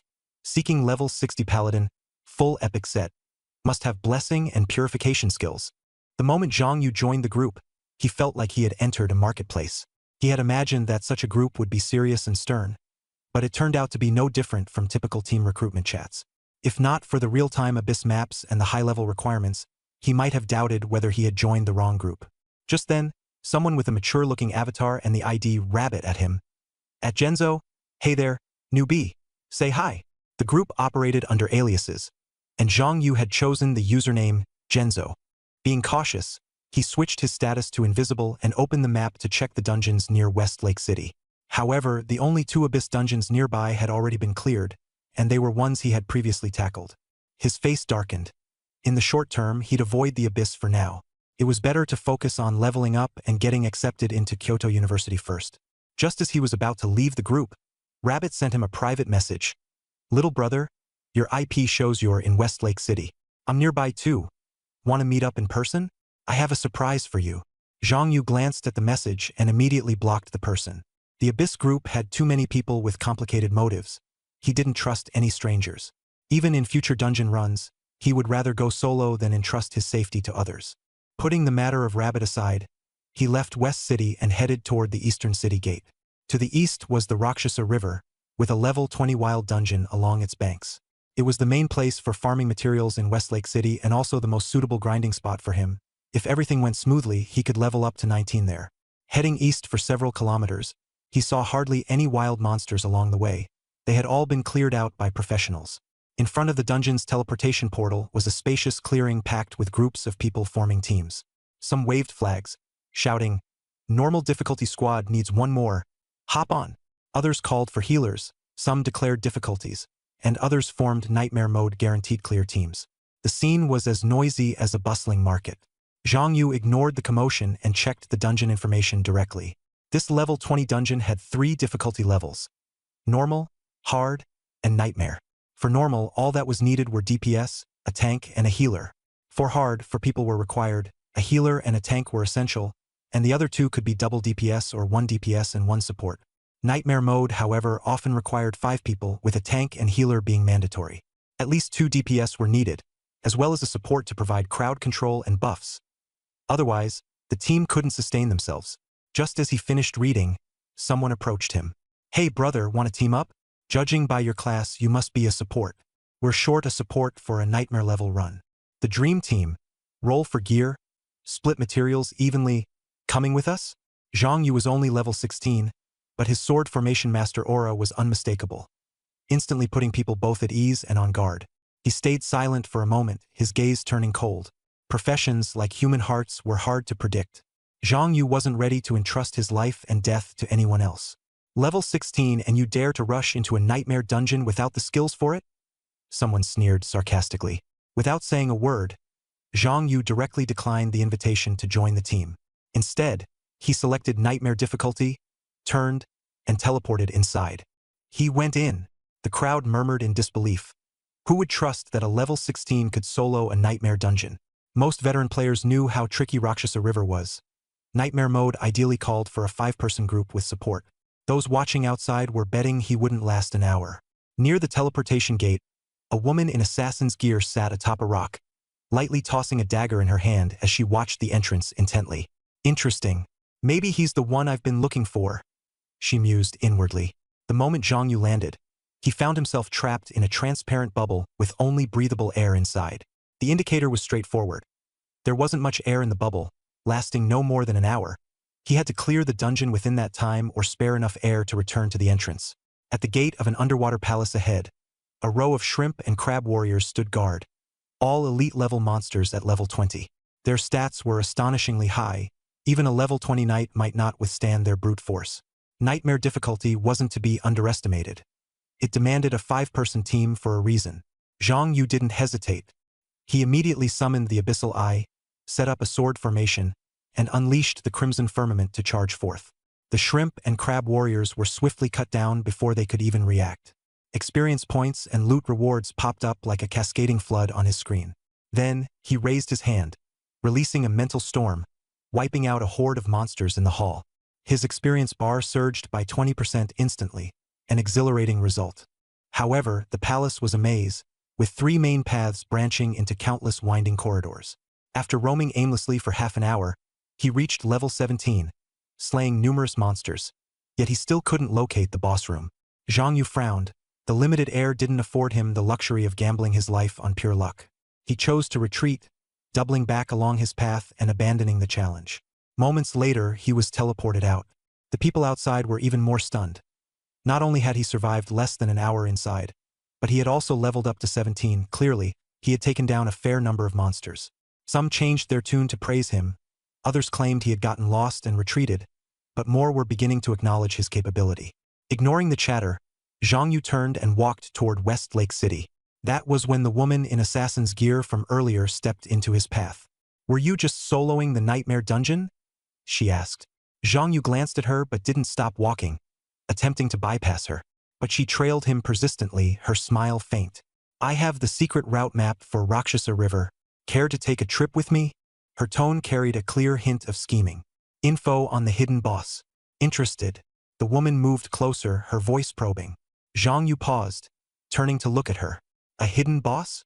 The woman glanced around, spinning her dagger idly in her hand. "Too many people here.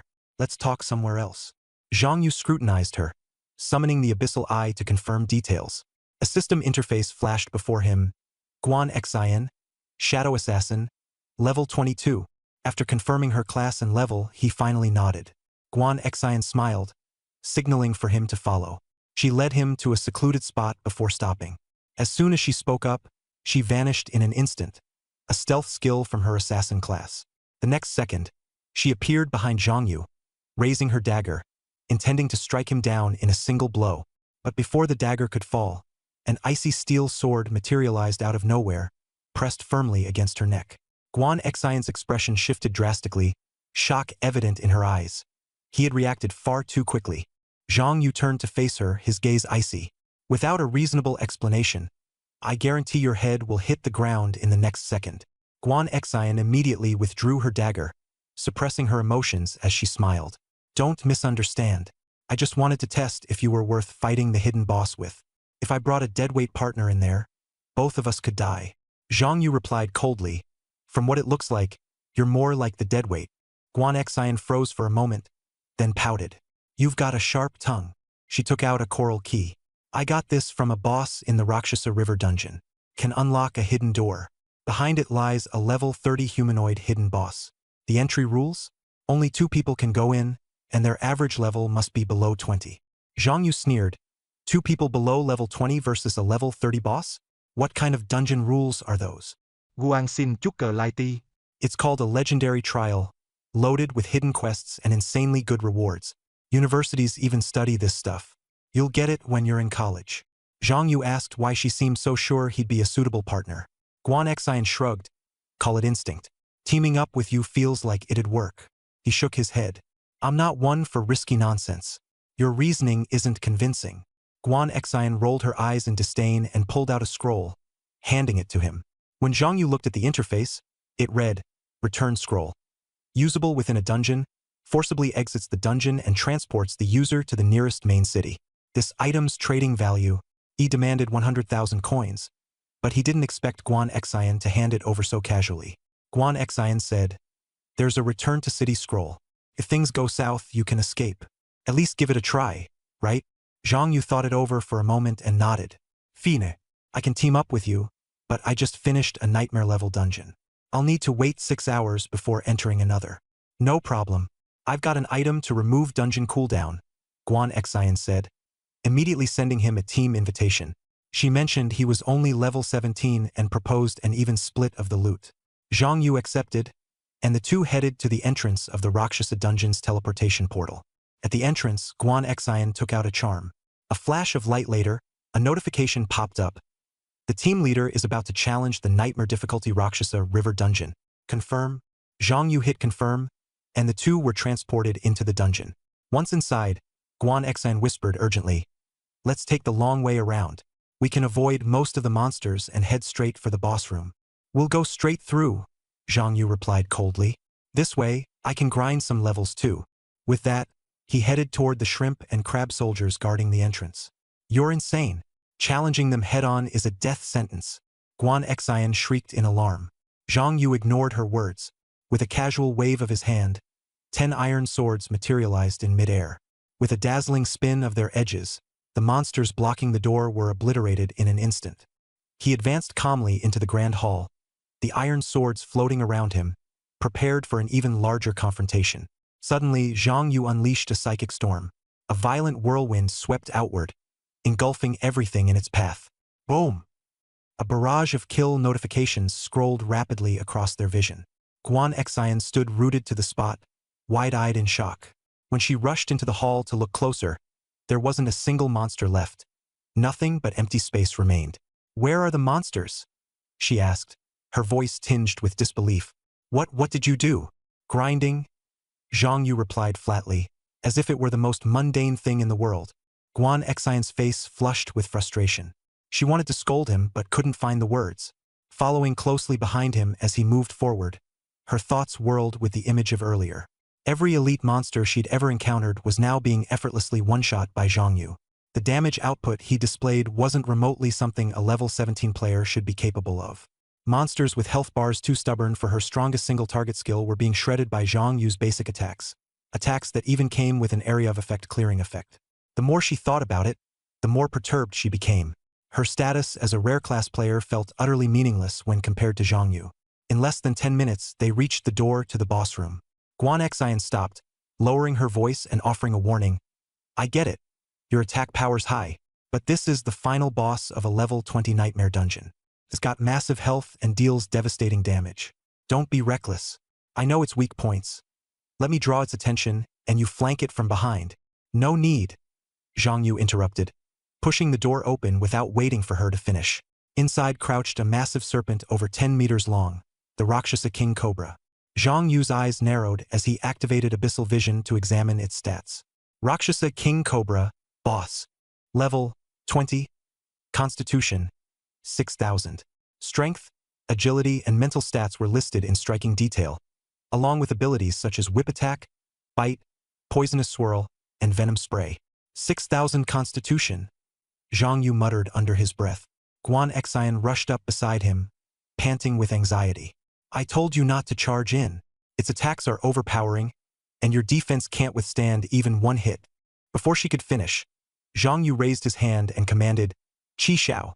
The Qi Xiao sword materialized in a flash, forming a crimson arc of light that pierced straight through the serpent's head. The colossal snake only managed a single agonized screech before its massive frame crashed lifelessly to the floor. The system notifications poured in. Rakshasa King Cobra has been defeated. EXP plus 42,000. Guan Exine obtained. Rakshasa King Cobra Hide Armor, Gold Tier. Rakshasa King Cobra Venom Fang Blade, Gold Tier. Rakshasa King Cobra Essence Core.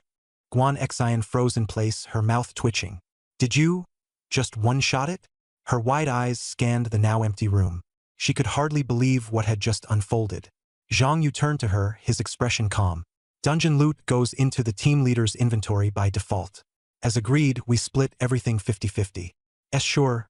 Guan Xian nodded on autopilot. She retrieved the items from the system stash and examined their stats, hesitating before asking with a hint of eagerness. These 2 pieces are gold tier and look valuable. If you don't need them, I could buy them outright. How about a package deal? For 5 million coins. Zhang Yu glanced briefly at the items and shook his head. They're useless to me. Guan Xian quickly explained her reasoning, justifying the price and even offering to make up for any shortfall later if she didn't have enough cash. But Zhang Yu cut her off with a firm rejection. We agreed on an even split. 1 for you, 1 for me, and we split the essence core equally. If we convert everything to cash value, you owe me 2.5 million. In just a few sentences exchanged outside the boss door, the stark contrast between Guan Xian's incredulous wonder and Zhang Yu's unwavering composure became apparent.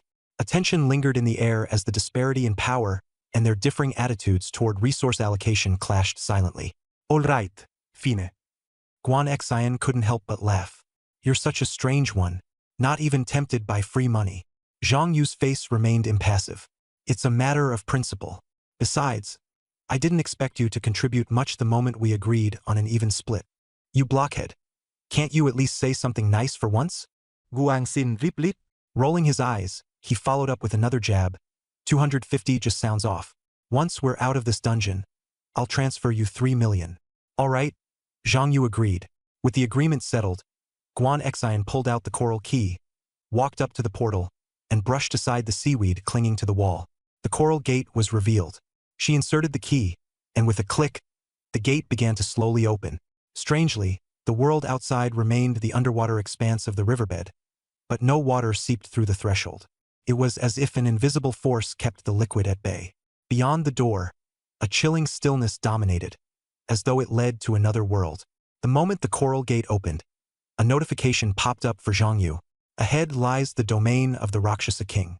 Entry restricted. Personal maximum level cannot exceed level 25, and the team's average level cannot exceed level 20. Do you wish to proceed?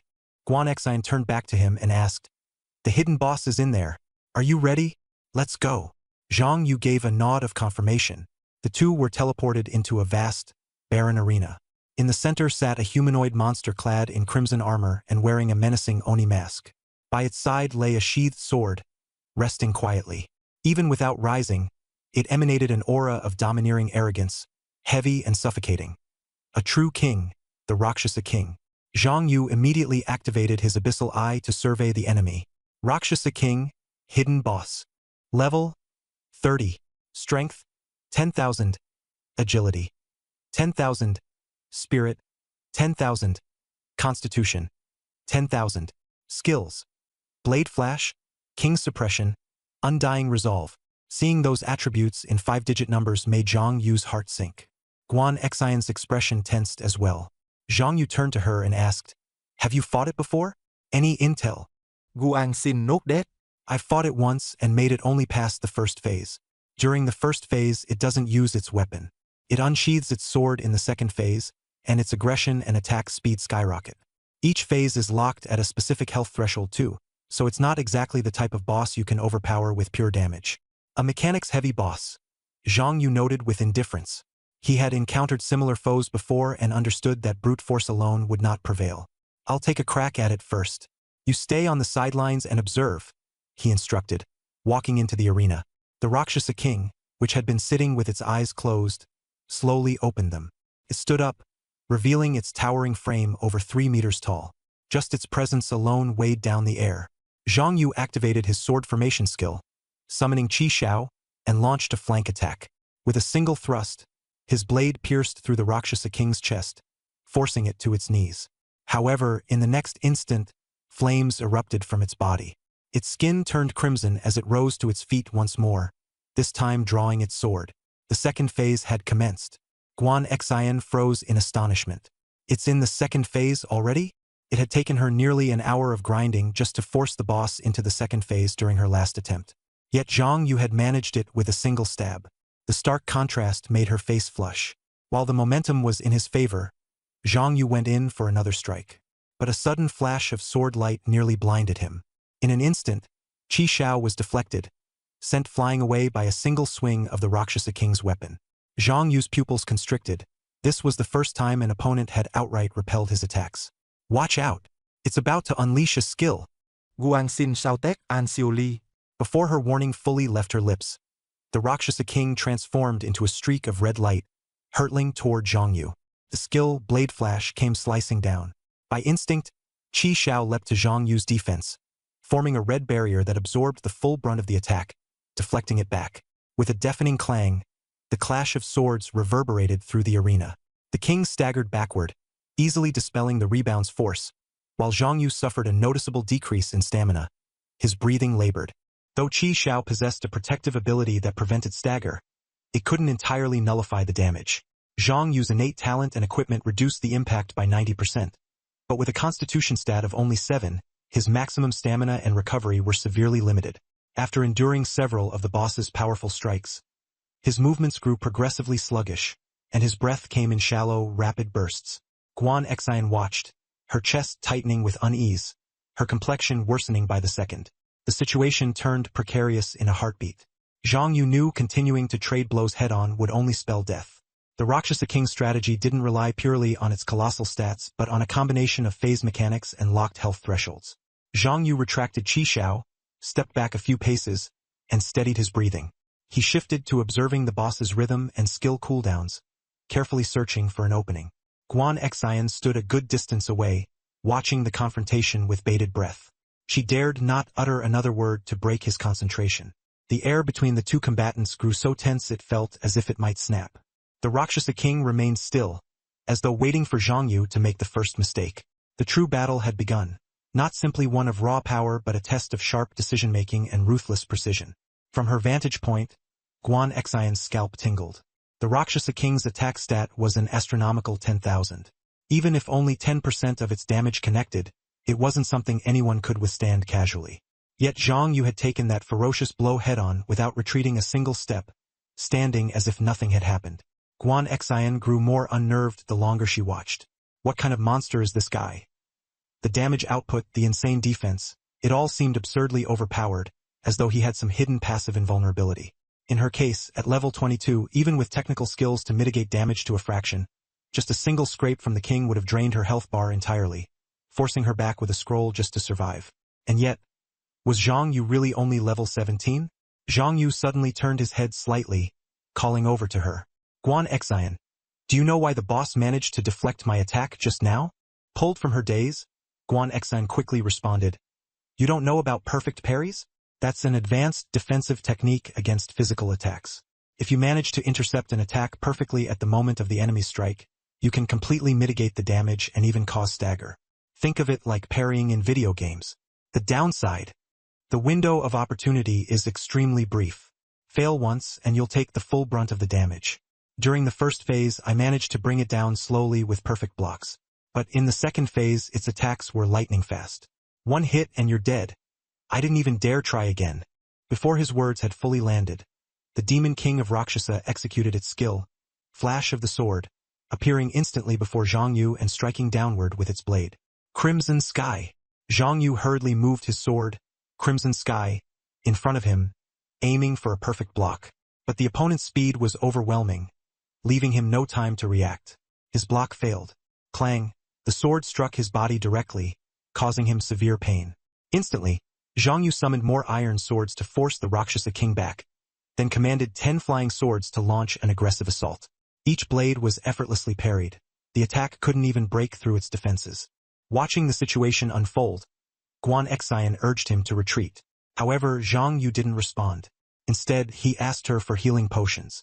With a sigh of reluctance, Guan Exine pulled out 3 bottles of intermediate healing potions from her storage space and tossed them over. You can only use 3 bottles max in this dungeon. I get one shot by the boss every time, so these are useless to me. What exactly are you planning? Zhang Yu caught the potions and replied calmly. This Rakshasa King can only be beaten with perfect blocks. I'm going to use it as a target to hone my skills. His mind calculated, with his current constitution, he could survive 3 direct hits. Adding in the sustained healing from his Tier 3 Fate Constellation passive and the full recovery from the 3 healing potions, He'd have 14 chances to experiment with the timing for a perfect block. If he could figure it out within these 14 attempts, there was hope for defeating this hidden boss. Guan Xyan was stunned. Perfect blocking depends on strength and agility. Its attacks are too fast. Can you even keep up with that kind of speed? Zhang Yu uttered only 4 words. I have a plan. He immediately activated his attribute conversion ability, reallocating all his spiritual energy into strength and agility. With his spirit reduced to 0, his strength and agility surged to 1,845 and 1,770 respectively. The 10 flying swords lost control, clattering uselessly to the ground. But Zhang Yu could feel the raw power and speed coursing through his body. Clutching Crimson Sky tightly, he locked eyes on the Rakshasa King ahead and muttered under his breath. All right, now this young master has turned into a warrior. Bring it on. The Rakshasa King, as if sensing his shifting intent, raised its sword in a flourish, assuming an offensive stance. Beneath the demonic mask it wore, there seemed to linger a mocking smile. Skill. Flash of the sword. In a flash of crimson light, it lunged straight for Zhang Yu. With his heightened strength and speed, Zhang Yu barely managed to glimpse the attack's trajectory and attempted another perfect block. He failed again. The Rakshasa King's sword pierced him, draining his stamina to a third. It gracefully stepped back, creating distance between them. Staring at the retreating boss, Zhang Yu felt even more certain. This hidden boss was specifically designed to test perfect blocking. Not long after, the Rakshasa King attacked again. Zhang Yu made another attempt and failed once more, his stamina bottoming out. Without hesitation, he pulled out an intermediate healing potion and downed it, immediately restoring his strength. Again! Shouted Zhang Yu, bracing himself for another round. Inside the training hall, the Rakshasa King resembled a cold-faced master, executing one strike after another to force Zhang Yu to train. Each attack was accompanied by its cry, "Flash of the sword," followed by a grim, "Block failed." Zhang Yu, undeterred, persisted relentlessly. If he failed once, he tried again. Each attempt became more ferocious, as though he were wagering his very life. From the sidelines, Guan Xyan watched in disbelief. She never imagined that a mere level 17 player, like Zhang Yu, could use sheer repetition to strive for perfect blocks. Clang! After finishing the third bottle of intermediate healing potion, Zhang Yu finally managed to seize the opportunity. This time, he successfully blocked the Rakshasa King's blade, even knocking it out of its grasp. In that instant, he deactivated his attribute conversion and wielded the Crimson Sky with precision, driving it straight into the Rakshasa King. The crimson glow pierced through its heart, depleting its health bar instantly and bringing it to its knees. Did we win? Guan Xyan was just about to cheer when suddenly, an overwhelming force exploded from the Rakshasa King, sending Zhang Yu staggering backward. A skill notification popped up. Asterisk Indomitable Will. King's Dominion. Asterisk. The hall began to quake violently. The Rakshasa King unleashed a thunderous roar and slowly rose to its feet. Pieces of its armor fell away, revealing a heavily scarred and muscular frame beneath. With a single upward motion, the enormous sword it had lost earlier flew back into its hand, the blade now engulfed in searing flames. There's a third phase? Guan Xyan's face paled as she yelled toward Zhang Yu. Zhang Yu, if it's too much, use a town portal scroll. You have unlimited attempts. You don't have to die here. Zhang Yu didn't answer. His gaze locked onto the Rakshasa King's eyes beneath its mask. He knew this was the true final showdown, a test not only of strength but also of the courage to push forward in the face of despair. Besides, he still had the Crimson Sky Sword's passive ability to cheat death once if needed. Bring it, he muttered with a wry smile. This time, he didn't convert his attributes. He recalled the flying swords into his sword formation. After so many clashes, Zhang Yu had grasped the rhythm of the Rakshasa King's attacks. With skill and his now refined sense of timing, he could instinctively block the majority of its strikes. The Rakshasa King suddenly blurred into a streak of red light, its massive blade slashing downward. Zhang Yu commanded 9 iron swords to intercept simultaneously, with one pinpointing a vulnerability and deflecting its swing. Crimson Sky. With a flash of crimson light, Zhang Yu drove his blade straight into the Rakshasa King's heart. System notifications flooded his vision. Asterisk successfully defeated the Rakshasa King. Gained 100,000 experience points. Acquired Rakshasa King's mask. Epic. Obtained Rakshasa King's heart. Asterisk 1. Epic material. Dungeon complete. Asterisk. The legendary trial awarded the skill, Blocking Instinct. An achievement was triggered, awakening the advanced talent, I Am Legend. A hidden dungeon clearance treasure chest appeared in the center of the dojo. Guan Xyan stared at the interface, feeling slightly faint. Although Zhang Yu completed the solo fight, she still gained basic experience and the blocking instinct skill as part of their duo team. As the team leader, the boss drops went directly into her storage space. She took the items out. Rakshasa King's Mask, Epic, can summon the Rakshasa King to assist in battle. After it falls, it automatically regenerates within the mask. Rakshasa King's Heart, Epic material. Unable to hold back, Guan Xyan exclaimed aloud. These items were astonishingly valuable, with the epic material being essential for crafting legendary equipment. Meanwhile, Zhang Yu stared at his newly awakened talents. Blocking instinct, passive, the first block is guaranteed to be a perfect block. I am legend, when a legendary trial exists. Clearing it guarantees a drop of the item used to initiate the trial. He smiled so broadly it almost split his face. Guan Xyan handed the mask and heart to Zhang Yu. Zhang Yu, you basically did all the work. These 2 pieces of epic gear should go to you. Zhang Yu only accepted the mask and said calmly. I said it would be split evenly, so it will be split evenly. We can't allocate based on contributions. Guan Xin Frode. Do you know how much this heart is worth? Easily over 10 million. Zhang Yu shook his head firmly. Even if it's 100 million, it's yours. It's a matter of principle. Without the hidden key you gave me, the perfect block info, and those 3 potions, I wouldn't have been able to kill the Rakshasa King. Guan Xyan's view of him changed completely. She had previously thought Zhang Yu was just paying lip service about splitting rewards evenly. But now, seeing him stand firm even with epic loot on the line, she saw him in a whole new light. In that moment, Guan Xyan gained a deeper understanding of this man. She knew many close relationships between friends, lovers, could fall apart over a single piece of epic gear, leading to betrayal and backstabbing. Thinking this, she shook her head with a smile and put the Rakshasa King's heart into her storage space. Her tone was light yet probing as she said, All right then, I won't be shy about it. You're rigid, but reliable. Zhang Yu put away the mask and walked toward the treasure chest in the dojo center. The loot from defeating the boss always went to the leader first for distribution, but the chest from a first-time dungeon clear was unique to each individual. Since Guan Xyan had already cleared this dungeon before, this time the chest belonged to Zhang Yu alone. He opened it. Acquired Divine Stone *1. Acquired Beginner Skill Scroll *5. The chest disappeared, and the dungeon's exit appeared, transporting both of them outside. Guan Xyan took a deep breath of the damp air outside, satisfied, and transferred 3 million credits to Zhang Yu's trading account. Smiling, she said, That was a good collaboration. Add me on your communicator. Maybe we'll work together again in the future. Maybe, Zhang Yu replied coldly and turned to leave, even disbanding the team. Guan Xyan was so irritated she almost chased after him. Is that how you treat women? But her footsteps stopped, and in the end, she just stood there, watching him walk away. She chuckled lightly, spun her dagger, whistled, and turned to leave in another direction, mocking, You're definitely going to apply to Kyoto University, aren't you? You won't escape from me. After the 2 parted ways, Zhang Yu headed straight home. He was now level 18, only 3 days into his 3rd job tier. At this pace, leveling up to 19 within a month wasn't an issue. However, grinding wasn't his immediate priority. The reality was, after spending days outside without a shower, he didn't smell great. With his grandma and aunt not at home, Zhang Yu quickly showered, changed into fresh clothes and sat on the sofa. He took out the Destiny Compass and his 15 beginner skill scrolls. Talking to himself, he said, Got another Divine Stone.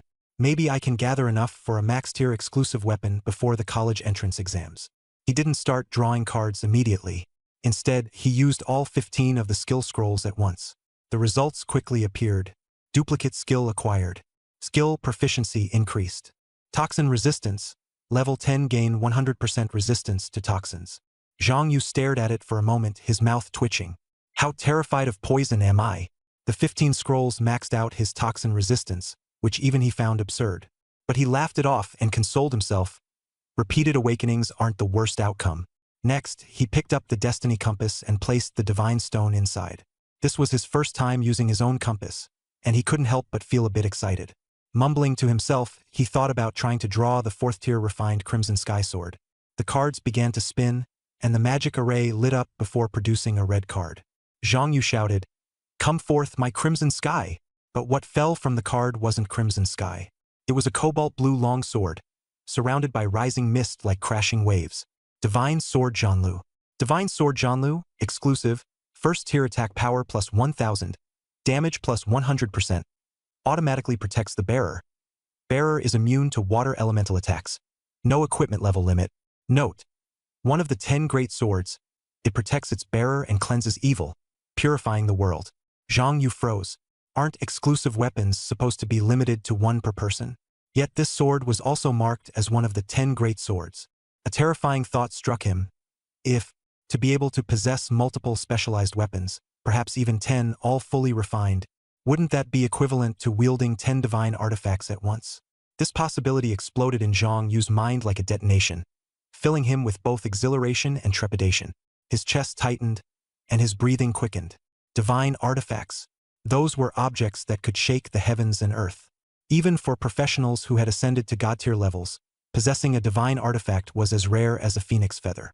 Coupled with terms like hidden class and absolute fortune, all Zhang Yu could feel was that this potential was terrifying. At this moment, there was a knock at the door. He quickly recalled Zhanlu back into the sword array space and went to open the door. Standing outside was Xia Chaoyang, a bright smile on his face. "You're that squad captain from last time." Zhang Yu recognized him and immediately added, "Sorry, I've already decided to apply to Kyoto University." Xia Chaoyang's smile grew even warmer. "Don't worry, I'm not here to stop you." After that day, I reported your details to the High Command. They took it very seriously. After 3 days of meetings, they've decided to make an exception and let you join the Qianlong Special Unit as an auxiliary member. This way, you'll still be able to take your university entrance exams. What benefits are there to joining the Qianlong Special Unit? Zhang Yu asked. Xia Chaoyang's eyes lit up as he got to the point. Once you're in Qianlong, the military will be your strongest backing. No one in all of Xia would dare harm you. Military resources would be prioritized for you. Not only will you have access to Kyoto University's resources, but also exclusive dungeons, equipment, and intelligence from the military. You'd be the first person who gets to enjoy both university and military resources at the same time. What would I need to do in return? Zhang Yu asked. Xia Chaoyang didn't beat around the bush. Join the military's missions after you're in. But as a newcomer, the focus will primarily be on your training during the early stages. It won't impact your identity as a student. Later on, you'll become the sharpest blade in the Empire's hands. You won't be sent on ordinary missions. Zhang Yu fell silent, thinking about the distinguished service medal his grandmother had left behind. He knew that if his grandmother were still here, she would want him to serve the nation. At last, he nodded. "All right, I'll join the Qianlong Special Unit." Xia Chaoyang was so delighted that he patted Zhang Yu on the shoulder, yet soon added, "But having the High Command's recommendation alone isn't enough. You also need to pass the Qianlong trials. Once you reach level 15, I'll take you there. Given your abilities, you'll definitely make it. After passing, you'll officially join with the rank of Major." Zhang Yu replied simply, "I'm ready for the trials now." Xia Chaoyang froze, then stammered, "Aren't you level 12? Just 3 days ago, you..." He immediately cast a detection spell on Zhang Yu. Runes flashed, and the information displayed, "Zhang Yu, Sword Array Master, level 18. "What? Level 18? Xia Chaoyang's eyes widened. "How did you do it?" Zhang Yu answered plainly, "I cleared the Abyss dungeon in the Shadow Forest and earned a substantial amount of experience. I also completed the Nightmare-level Rakshasa River dungeon, which brought me to level 18. Xia Chaoyang was completely dumbfounded. "You cleared the Abyss dungeon in Shadow Forest? I heard there was even a level 70 Abyss boss named Odis that forced everyone to retreat. Was that also your doing?" Zhang Yu looked mildly surprised. "I reported all this to the Adventurers Guild." "You didn't know? The Adventurers Guild and the National Defense Intelligence don't fully share information," Xia Chaoyang explained, massaging his forehead. He shook his head in disbelief. After a long moment, he finally muttered, "This news is shocking. I'll need to report it right away. Stay here for a moment." He then hurried out, only to return shortly afterward, panting and visibly excited. "Good news! The war god himself wants to meet you. Come with me to the military district." "The war god?" Zhang Yu was momentarily taken aback. "You don't know Wan Chang'an?" Xia Chaoyang exclaimed in surprise. "He's the war god of the Xia Empire." Zhang Yu followed Xia Chaoyang into the city as the latter sang praises of Wan Chang'an's reputation. Not only was he the highest commander of the city garrison army, but also a legendary warrior. In the entirety of Xia, there were fewer than 10 people above him. Zhang Yu simply nodded nonchalantly. Deep down, he was confident that relying on his sword array masterclass, he would inevitably reach the pinnacle someday. When they arrived at the Shihu City Garrison Command, security was tight. 2 soldiers standing guard at the entrance immediately caught Zhang Yu's attention. With a glance of his abyssal eye, he discerned their levels. Both were elite level 60s. Xia Chaoyang saluted respectfully and led Zhang Yu inside to report. A low, commanding voice came from within the command room. "Bring him in." In the center of the room stood a middle-aged man whose presence was imposing like a towering mountain. When he turned around, his gaze was sharp as a blade. Zhang Yu recognized him instantly as Wan Chong'an. His power was no weaker than that of Bai Jingguo. While Xia Chaoyang visibly trembled under his intimidating gaze, Zhang Yu stood firm, entirely unflinching. Wan Chong'an gave a subtle nod, his expression calm, and abruptly raised his hand. Out of thin air, a long sword formed from golden light and thrust directly toward Zhang Yu's face. Its aura burst forth, filling the room with a piercing wind like a raging storm of blades. With a low shout, Zhang Yu's Qishao appeared in response. Skill activated, intuitive block. Clang, the golden longsword was forcefully deflected by Qishao. The room fell into an eerie silence. Everyone present was stunned. Even Wan Chong'an himself paused for a moment. The thought that an 18-level Zhang Yu could parry his strike left all in disbelief. Xia Chaoyang's face turned pale. His mind went blank. Wan Chong'an's face showed a hint of discomfort. He had only intended to test him, casually throwing in some praise to foster a closer connection. Unexpectedly, his sword strike was parried. It was clear that Zhang Yu relied on a skill guaranteeing a block, but in front of the crowd, one couldn't say anything further. After 2 coughs, he withdrew his aura and said with a smile, "Good boy. You do have some skill being able to block that strike of mine. No wonder old Bai values you so highly." Zhang Yu clasped his hands respectfully and replied calmly, "I only used a skill that guarantees a block. Nothing worth mentioning. Just luck." Only then did the crowd relax. Wan Chong'an's opinion of him seemed to rise, and from his storage space, he pulled out a pair of old boots, handing them directly to Zhang Yu. Someone protested in a low voice, "Sir, but those are—" He snapped impatiently, "It's my decision. Keep quiet." Then, he gestured for everyone to leave, leaving him alone with Zhang Yu for a private conversation. The crowd retreated far away, their eyes filled with envy. Zhang Yu took the boots and inspected their attributes. Boots of the Wind, legendary strength plus 1000, agility plus 1000, spirit plus 1000, constitution plus 1000. Wind-type damage reduced by 50%. The wearer gains the skill Windborne Journey, usable at level 15. Windborne Journey. Upon usage, movement speed increases by 100%. Zhang Yu's gaze remained calm, but the hand accepting the boots tightened slightly. The door to the room closed, leaving only the sound of their breathing and unfinished words. Legendary grade equipment? Zhang Yu looked at the attributes displayed on the interface, his eyes narrowing as he turned to Wan Chong'an. "This is too valuable." Wan Chong'an waved his hand with a laugh. "I obtained this equipment in my early years. It's been with me for over 20 years. I can't use it anymore, so take it. No need to refuse." Zhang Yu hesitated for a moment but eventually accepted it and equipped the boots. In an instant, he felt incredibly light, as if he could jump into the air at any moment. Satisfied, Wan Chong'an nodded, then shifted the tone of the conversation. "Zhang Yu, do you know why I wanted to meet you in person?" Zhang Yu assumed it was related to Captain Xia's report and replied softly, "Wasn't it because of that?" "That's just part of the reason." Wan Chong'an's voice grew heavier. "The real reason involves your family." He paused, as if dropping a heavy stone into the conversation. "Your grandmother was my teacher. Your parents were once my subordinates." Zhang Yu's eyes widened. "She never mentioned this to me." Wan Chong'an explained in a calm tone. After her retirement, his grandmother ceased mentioning military matters, and after Zhang Yu's parents went missing, she cut off contact with Wan Chong'an. Few in the military even knew their connection. Then Wan Chong'an got to the heart of the matter, the fate of Zhang Yu's parents. They were part of the elite unit, the Qianlong Task Force. During an operation to clear a deep abyssal dungeon, something went wrong. The squad searched for a month but found no sign of them. Wan Chong'an took a step closer, his tone weighty. "Recently, someone spotted traces of them at the abyssal front line.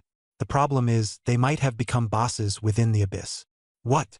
Zhang Yu's face paled, and the glimmer of hope in his expression shattered to dust. Wan Chong'an made no attempt to hide his concern. "I haven't told your grandmother. If she hears about this, she'll rush to the front lines. Things are chaotic there right now, and I can't let her go to the battlefield. So don't tell her just yet. If you want to know more, I'll inform you the moment I have news. Do you want me to do that? Zhang Yu was silent for a few seconds before replying firmly. Commander, if there's news, please let me know first. Wan Chang'an nodded. All right then. Now that the personal matters are settled, let's talk official business. From his storage space, he produced a dark green military uniform. This is the uniform of the Qianlong Task Force. Try it on. Zhang Yu changed into the uniform. His tall and straight figure instantly looked sharper, like a blade unsheathed. As Wan Chang'an gazed at him, a complex expression briefly flashed in his eyes, as if he were catching a glimpse of his old comrades. His expression shifted as he raised his voice. Major Zhang Yu, present. Zhang Yu immediately straightened with a crisp salute, his voice resolute. The corners of Wan Chang'an's mouth lifted into a faint smile, and his tone softened. Welcome to the Qianlong Task Force. After the ceremony, Wan Chang'an departed with his personal guards through a teleportation device. As the Supreme Commander of the Great Xia National Defense Force, carving out time to meet Zhang Yu was no easy feat once his figure vanished. Xia Chaoyang led Zhang Yu to the military dining hall, explaining the rules, benefits, and welfare available to soldiers in the unit. When Xia mentioned the skill training grounds, Zhang Yu's eyes lit up. He looked up and asked, "What is the skill training grounds?" "It's a place to level up your skills rapidly," Xia Chaoyang clarified. "Once you're inside, your training efficiency skyrockets. It's exclusive to our military, unavailable elsewhere." "You can level up skills there?" Zhang Yu's eyes gleamed brightly. At level 18, his sword formation and sword manipulation skills were still only at level 3. If he could boost their levels, his combat power would skyrocket. He asked if he could visit. "Of course." Xia Chaoyang, laughing, "This is your benefit. This is just the primary facility, where you can level up your skills to a maximum of level 5. If you want higher levels, you'll need to go to the Hidden Dragon unit in Kyoto." "Level 5 is enough," Zhang Yu said hurriedly. Wrapping up lunch in 2 sentences, he followed Xia Chaoyang toward the independent cubic building. Before reaching the door, Xia Chaoyang turned and laid out the rules very clearly. "Once inside, you'll be directly sent into a closed room. You can't come out unless the training ends or you surrender. Food, drink, and hygiene will be taken care of. Nutrition meals will be delivered by professionals, so don't worry." Zhang Yu nodded and walked straight into the training facility. A few soldiers outside watched him enter and began betting on how many days he could endure. Xia Chaoyang raised a hand and gestured 5 days. The soldiers were shocked and mockingly remarked that anyone would go crazy if they endured 5 days in there. Xia Chaoyang smiled faintly. "He's the hope of the empire. Don't underestimate him." The teleportation sent Zhang Yu to a roughly 50 square meter room. As he landed, an AI female voice greeted him. "Welcome to the primary skill training facility. Would you like to customize your training?" Zhang Yu clicked yes. A light wave scanned over his body, and the system prompt appeared. Sword formation level 3, sword control level 3, attribute conversion level 1. Training plan, 16 hours a day. Estimated time for leveling up, 20 days. Would you like to start? 20 days. Zhang Yu froze. Only now did he realize the significance of Xia Chaoyang's emphasis. This wouldn't just be brief confinement, it meant 20 days of locked-in training. He quickly calculated. There were still 27 days until the entrance exams, leaving him 1 week for final preparations after training. Moreover, with his mental strength exceeding 3,000, 16 hours of high-intensity training a day was barely manageable. After notifying his grandmother and aunt, he confirmed the start. A training dummy rose in the center of the room. The cold voice of the AI commanded, "First, use sword formation, then attack the dummy using sword control. Repeat 100 times." Zhang Yu swiftly got to work. With a flick, his sword formation activated, and 10 iron swords burst forth, slicing through the air toward the dummy. The indoor environment made the sword control operation feel significantly more fluid than in the wild. After completing 100 repetitions, Zhang Yu noticed a marked improvement in his sword controlling precision. By the end of the first day, his stamina was utterly drained. Too tired even to wash up, he fell asleep immediately. The gains were apparent. Sword control had advanced to level 4.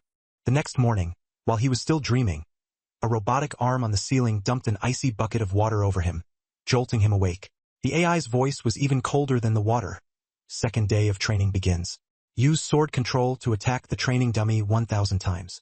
The room's lighting shifted, and the dummy materialized once again. The command felt like a nail driven into Zhang Yu's brain. 16 hours, 1,000 times, no leaving. He steadied his breathing, staring ahead, knowing this was designed to push him to his limit. Training was no longer just repetition of techniques, it was a relentless test of his stamina and mental resilience. Every swing of his sword felt like a battle against his inner self.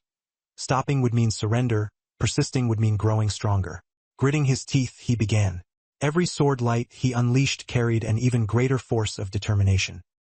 His body protested, yet his skills progressed incrementally, with the figures on the interface climbing steadily, as though silently affirming his perseverance. Outside the room, bets were being placed, Xia Chaoyang's trust loomed in his mind, and the looming entrance exams drew ever closer. But all of that was sealed beyond the door. Inside this room, there was only Zhang Yu, the training dummy, and the cold, unyielding voice of the AI setting his target. Even the guarding dummies couldn't help but mutter, "Is this a training facility or a prison?" The system sternly warned, "You must begin training within 10 seconds, or it will be considered forfeiture. This training facility will close permanently and will no longer be available to you." Zhang Yu's gaze steeled. "Who's forfeiting? I'll master these skills completely." With that, he summoned his flying swords and resumed his relentless drills. For the next 20 days, Zhang Yu was basically trapped in that room. Hungry, he ate. Tired, he slept. Awake, he trained. Eat, sleep, and train. It was a ceaseless, machine-like cycle, but his skill levels steadily rose in this rigid daily grind. Gradually, he came to understand that greatness wasn't achieved overnight. Even with high talent and immense mental power, he had to endure one trial after another, grinding repeatedly. To grow stronger, he had no choice but to push himself to the brink. And as the days went on, he found himself addicted to pushing those boundaries.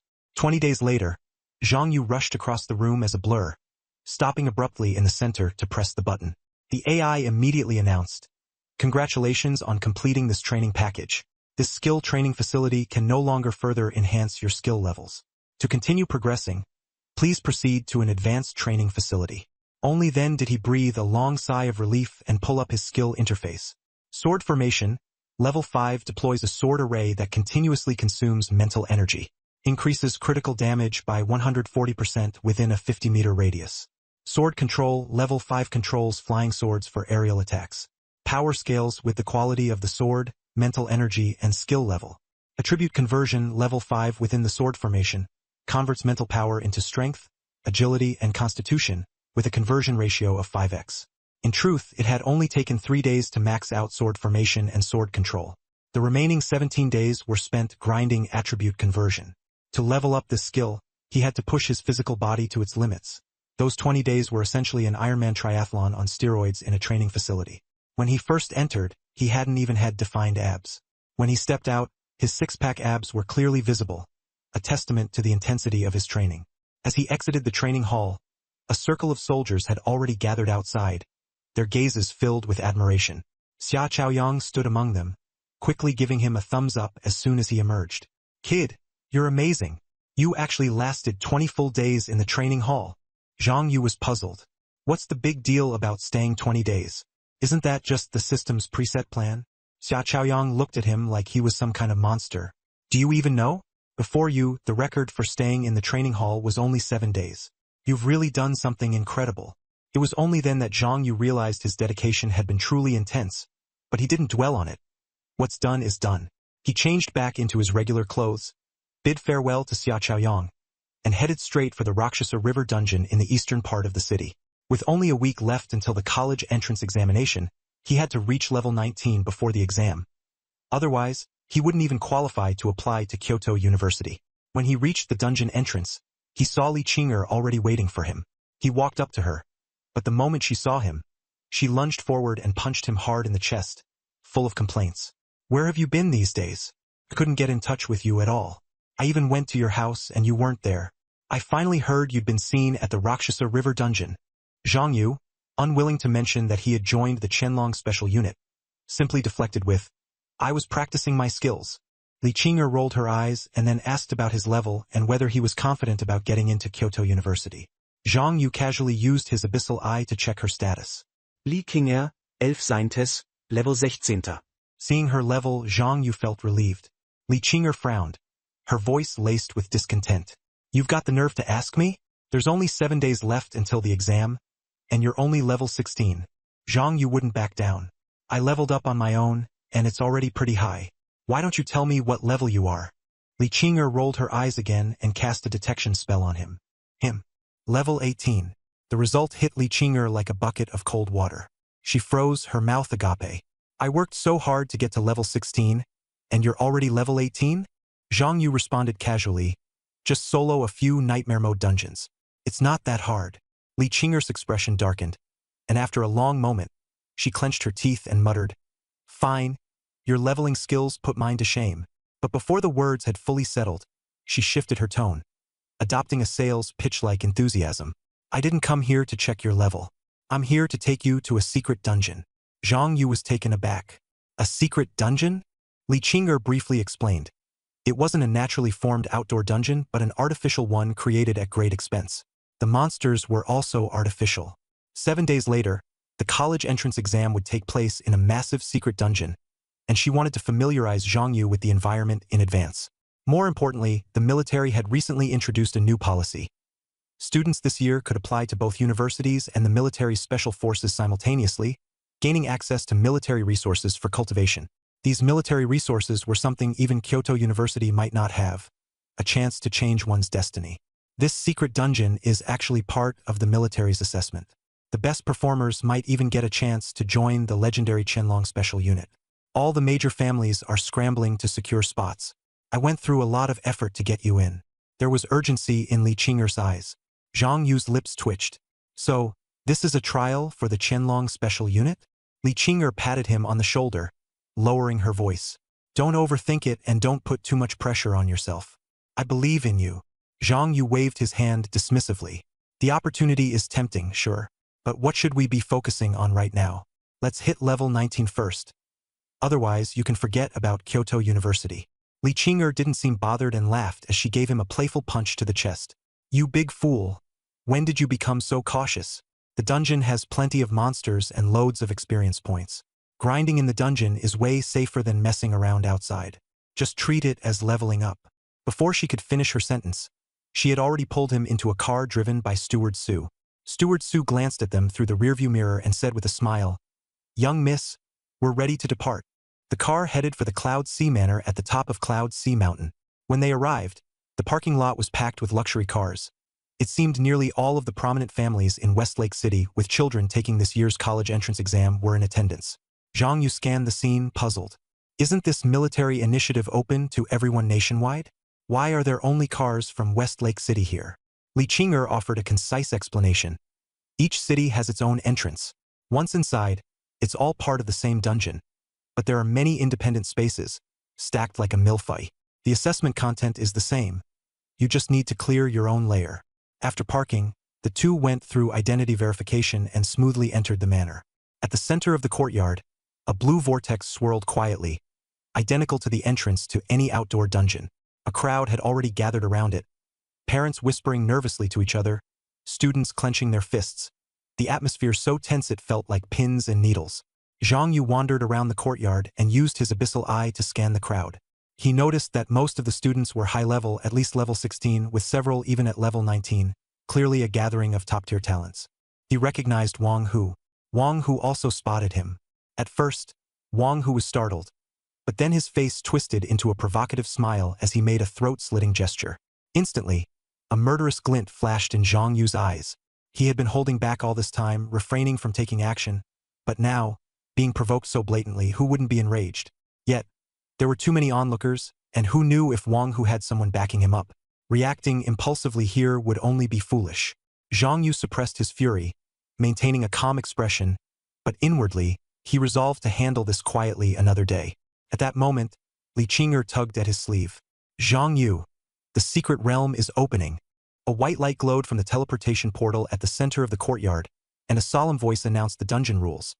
Team-based dungeon, groups assigned randomly by profession, 4-person teams, comprising an attacker, tank, healer, and support. Items prohibited within the dungeon, with the incentive of outstanding performance granting eligibility to join the Hidden Dragon unit. Participants were allowed to exit the dungeon at any time.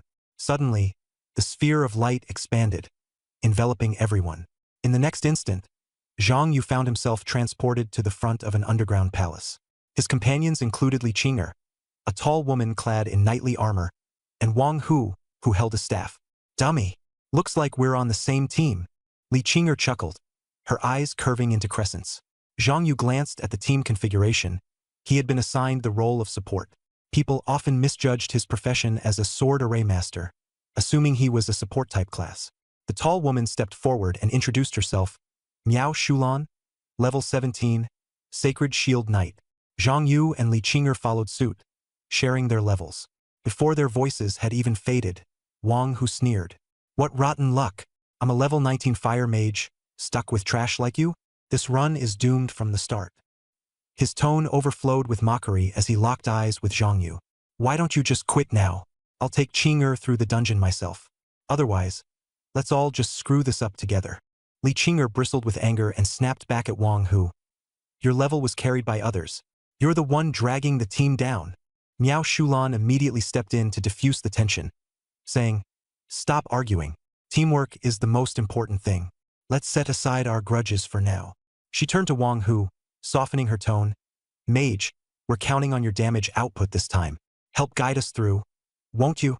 Wang Hu was unimpressed, his attitude turning cold. Expect me to carry this deadweight? Not a chance. He clearly regarded Zhang Yu as a thorn in his side. Miao Shulan's expression darkened. She had deliberately traveled from a remote county, braving a mountainous path full of level 30 wild monsters, all to perform well in this secret realm. But now, the team's dynamic was already unraveling because of someone like Wang Hu. She despised his unreasonable behavior, yet he was their team's only damage dealer. If he truly decided to sabotage the run, the team seemed on the verge of falling apart. Someone was bound to be kicked out. Wang Hu struck first, his tone laced with arrogance as he posed an ultimatum. I could have easily qualified for the Capital University with my level alone. I didn't even need to waste my time on this trial. Either Zhang Yu rolls out or I leave. I'm a level 19 fire mage with rare skills. As long as there's a healer and a tank, clearing this dungeon is a breeze for me. If you won't cooperate, I'll quit and make sure you all get disqualified. Zhang Yu replied icily. Then leave. Wang Hu froze momentarily, then erupted with hostility. Who are you telling to leave? Don't forget who I am. I'm the core damage dealer of this team. What are you, a mere support? Li Qing'er immediately sided with Zhang Yu, retorting, Leave right now. The team will probably perform better without you. Wang Hu's face darkened. He turned to Miao Shulan, trying to win her over. Miao Shulan, come with me. I'll carry you through. You take the front lines, and I'll handle all the mobs by myself. Miao Shulan was so infuriated by his words that her face turned grim. She swallowed her irritation before suddenly throwing a punch that sent Wang Hu sprawling to the ground. You think being level 19 makes you special? You think you're some kind of god? I've had enough of you, you arrogant good-for-nothing riding on your family's coattails. Stop running your mouth. Everyone was stunned. Clutching his face, Wang Hu roared with rage. How dare you hit me? Do you even know who my father is? Miao Shulan sneered, drawing her knight's sword. I don't care who your father is. If you don't leave now, I'll cut you down right here. Seeing that she had unsheathed her weapon, Wang Hu retreated in panic, shouting as he backed away. Just wait until I get out. I'll make you all pay for this. With that, he left the team and stormed off. As Wang Hu's figure receded, Miao Shulan spat angrily at the ground. What cursed luck. Running into someone so cowardly and dumb. She turned back to Zhang Yu and Li Qing'er, her tone softening slightly. You two are really unlucky to have been targeted by him. If it were me, I'd have dealt with him long ago. Once we're back in the county, I'll make sure to settle this score on your behalf. Zhang Yu smiled faintly and waved her off. Don't waste your time on a fool like him. Let's keep going. With a light laugh, Li Qing'er led the way down the passage to the underground palace. Miao Shulan hesitated briefly. Since she was already here, she might as well make the trip worthwhile. She hoisted her heavy shield and followed, saying, I'll take point ahead. The three advanced through the narrow corridor, Miao Shulan at the forefront, her shield braced in front of her as she murmured instructions. I've heard that the mobs in this dungeon are all level 20, and they hit hard. Stay behind me and don't charge ahead recklessly. Li Qing'er raised her staff and promised, Don't worry, I'll heal you. No way I'll let your health drop below half. Miao Shulan nodded and turned to Zhang Yu. When we encounter mobs, give me buffs. I have 2 offensive skills. If you can boost my...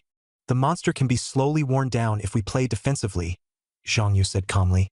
I don't have buffs, Zhang Yu replied evenly. Miao Shulan froze. No buffs? What about defense debuffs? None.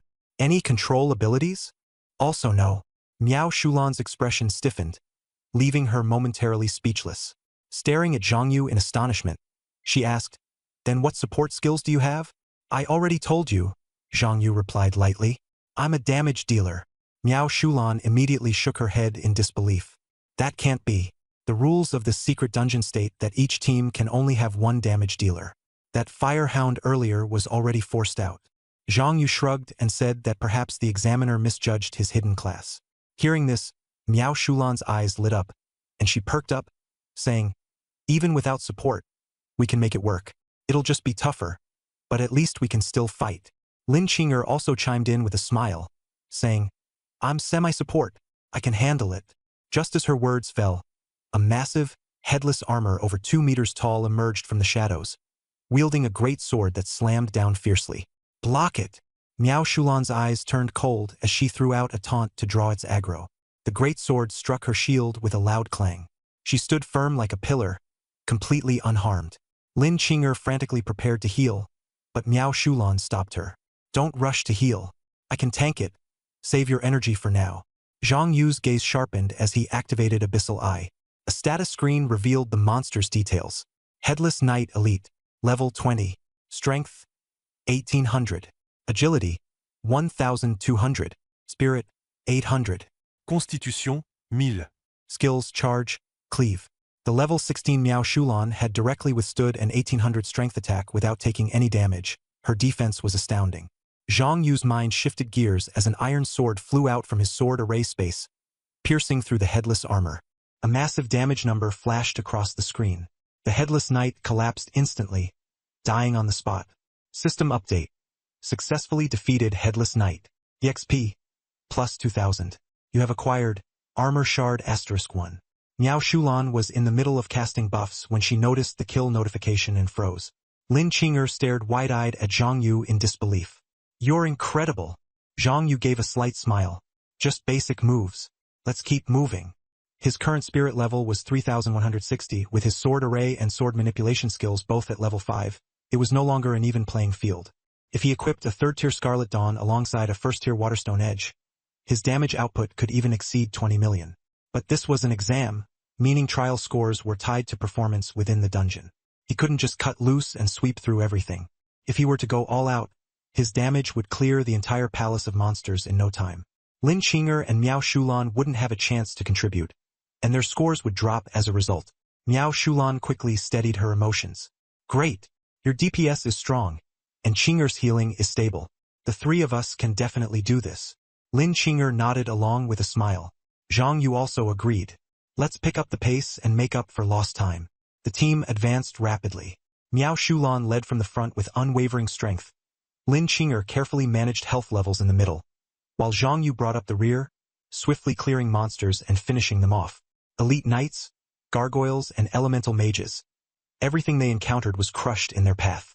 If Zhang Yu hadn't been intentionally holding back to give the others opportunities to perform, the monsters wouldn't have even seen them coming.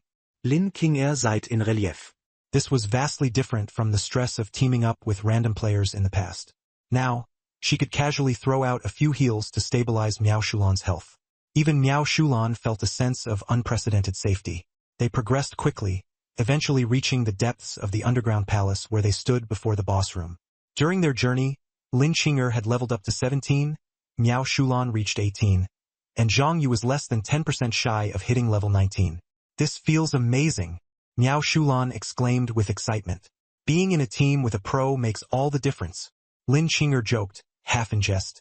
If I'd known you were this good, I wouldn't have bothered leveling up myself. I'd just stick with you. Zhang Yu chuckled but reminded them, don't forget, this is an exam. Even though I'm holding back, if we keep going like this, you two won't score well. Miao Shulan suddenly remembered. Oh right, this is an exam, not level grinding. So what do we do? Zhang Yu stared at the imposing door ahead, speaking with calm determination. I have an idea. For the boss ahead, standing before the entrance, Zhang Yu addressed them. This is the boss room. I'll hold back for the first half hour. The two of you manage on your own to maximize your scores, and then I'll step in to finish it. Miao Shulan gave him a thumbs up.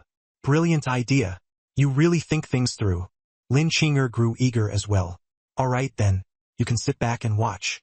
We're not just going to stand idly by. The duo pushed open the towering, heavy door with all their strength and stepped into the boss chamber. At the center of the room stood a massive knight statue towering over 10 meters high, beside which rested an enormous stone sword. Unmoving at first, the statue's empty eye sockets suddenly began to glow red. It seemed to come alive. With a casual motion, Zhang Yu activated Abyssal Eye once again, and the status screen displayed the boss's details. Knight King Statue Boss.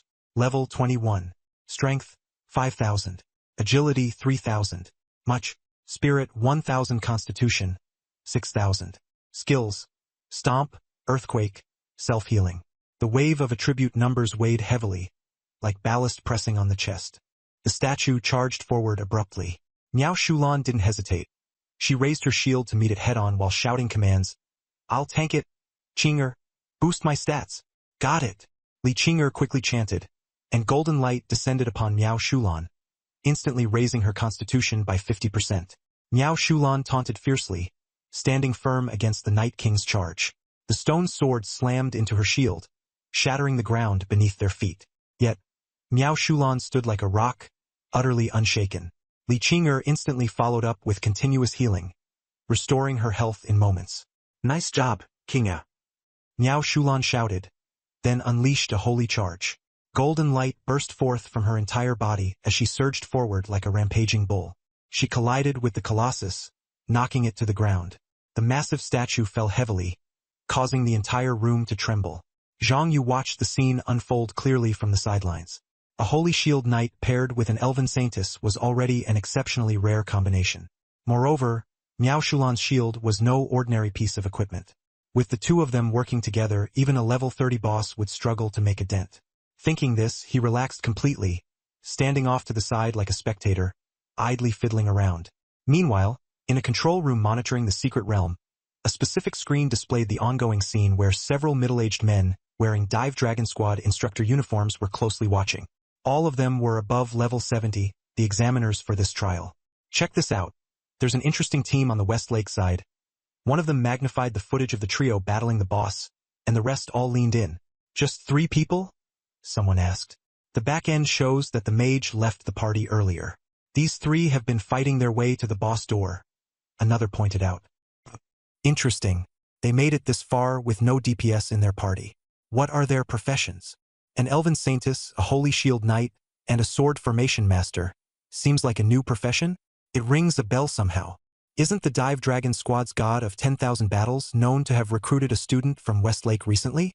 That student is a Sword Formation Master, and also the Soul Hidden class. It might be him. Someone connected the dots. I heard that kid solo cleared 2 Abyss-level dungeons.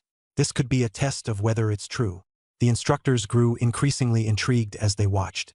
But more than 10 minutes passed, and the Sword Formation Master hadn't made a move, leaving everyone puzzled. Why hasn't he done anything yet? Even slacking off involves at least providing some buffs for the teammates, doesn't it? One of them muttered. The 2 girls have pretty solid combat instincts, holding their ground against the boss this long while staying in good shape. They're worth cultivating. They could become strong players. We should consider bringing them into the Dive Dragon Squad. But this guy is just slacking off. I can't gauge his capabilities at all. Let's wait a bit longer. If the god of 10,000 battles chose him, maybe he's charging up for a big move. So the instructors kept their eyes glued to the screen, eager to see the Sword Formation Master's true abilities, while also captivated by the steady performance of the 2 girls. On the monitor, Zhang Yu remained calm as ever, seemingly waiting for the perfect moment to act. He's just intentionally dragging things out. The instructors gradually grew impatient as they watched. This guy doesn't seem to have any tricks up his sleeve, nor any support skills. He's probably just tagging along with the 2 girls, someone said, face darkening. Soloing Abyss dungeons? There's definitely something fishy about that story. Another chimed in. The more they discussed, the angrier they became. After all, the Dive Dragon Squad needed capable fighters, not freeloaders riding on inflated reputations. It felt like a waste that Miao Shulan and Li Qinger, with their increasing synergy and undeniable potential, might be held back by the lack of DPS in their team. And to top it off, they were up against a boss with self-healing. Regardless of how skilled their tank and healer dynamic was, they couldn't finish the fight or claim the prize. At that moment, inside the dungeon, Zhang Yu glanced at the time and said coldly, "That's enough. Step aside. I'll take it from here." The two girls answered promptly, retreating to either side. The Night King statue's aggro immediately shifted to Zhang Yu as it charged toward him with ferocity. Zhang Yu unfolded his sword formation. The Scarlet Sky Sword appeared at his side, and a beam of crimson light shot through the air, piercing straight into the Night King statue's head. Boom! The statue collapsed, dissolving into black smoke. Successfully slain Night King statue. EXP plus 30,000. The special control room fell into a momentary silence, the instructors collectively stunned. After a few beats, someone finally asked, "What the hell just happened?" All eyes turned to the formation master in the room, hoping for an answer. But the formation master shook his head helplessly. "I couldn't see what formation he used either. It just looked like a basic attack as soon as the formation deployed." A basic attack took down the boss instantly? Was he pretending for the past 20 minutes? Someone questioned. The formation master mused. The formation deployed in an instant. My guess is, he was deliberately stalling to give his teammates a chance to shine, not wanting to overshadow them right at the start. The instructors exchanged glances, reconsidering their earlier judgments. Suddenly, they wondered if they had been too quick to underestimate Zhang Yu. Early in the morning, at this moment, Wan Chang'an entered the room. The instructors immediately saluted. After listening to the report, Wan Chang'an glanced at the footage on the light screen showing the three splitting up before speaking. "Adjust the dungeon parameters. Summon a level 30 boss for them." Level 30? The instructors' faces changed dramatically. They hurriedly tried to dissuade him. "Sir, isn't that too difficult? This dungeon is already in nightmare mode. A level 30 nightmare boss typically requires a party of 5 at around level 35 to take down. They only have 3 people, and Zhang Yu is just level 18. Wan Chang'an smiled faintly. "Don't worry. Zhang Yu once forced the Abyss boss Otis to retreat and even perfectly blocked one of my sword strikes. I think level 30 is already too low." The instructors were utterly shaken. Everyone knew that blocking a single sword strike from Wan Chang'an was no trivial feat. Who was Zhang Yu? "Really?" Wan Chang'an waved a hand. "Do as I say. Crank up the intensity." "Understood." Executing immediately, the instructors scrambled to adjust the parameters. On the light screen, Zhang Yu and his team were preparing to distribute the dungeon rewards. The room had just fallen silent when a system notification chimed abruptly, and the fluctuations in the dungeon intensified again. A more powerful boss had been summoned. The atmosphere instantly grew tense. Everyone turned their attention to the 3 faces on the screen, their expressions a mixture of conflict and uncertainty, like sharp blades hanging over their heads. Suddenly, the room lit up with a flash from the screen. In the next moment, a boss identical to the Night King statue emerged from the light screen, and warnings simultaneously popped up on all 3 players' interfaces. Zhang Yu raised an eyebrow slightly, seeming a little surprised. Miao Shulan immediately raised her massive shield in front of the two and spoke in a voice as steely as iron. "Doesn't matter how many come. With Zhang Yu's damage, we can kill however many they send." Before she finished speaking, she had already thrown out a taunt. The boss swung its stone sword, slamming it fiercely against her shield. A deafening crash resounded, and a shockwave erupted, forcing Miao Shulan back several steps. Her health bar dropped to below half in an instant. She frowned and said, "These stats aren't normal." Before her voice could taper off, a green light flashed, and her nearly depleted stamina was replenished. Li Qinger, standing in the rear, had swung her staff to fully heal her.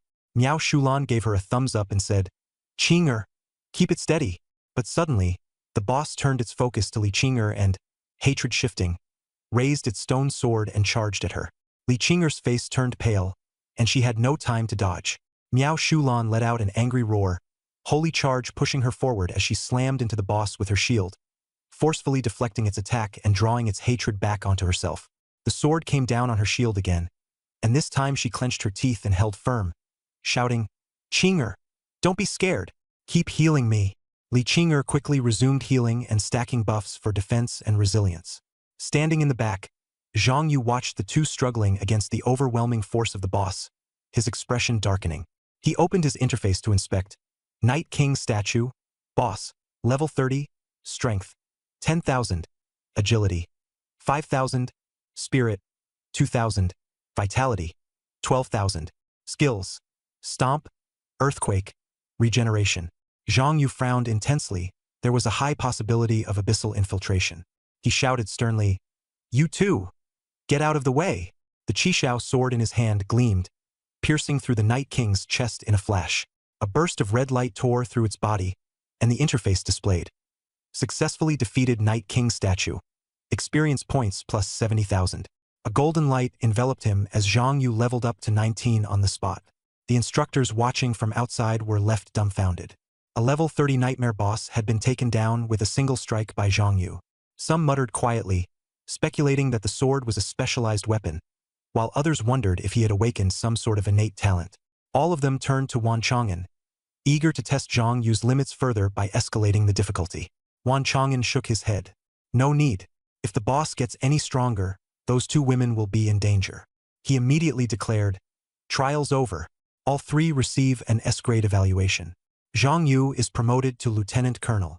As his announcement concluded, he and the dungeon disappeared, and the three were teleported back to Cloudsea Manor, along with other trial participants.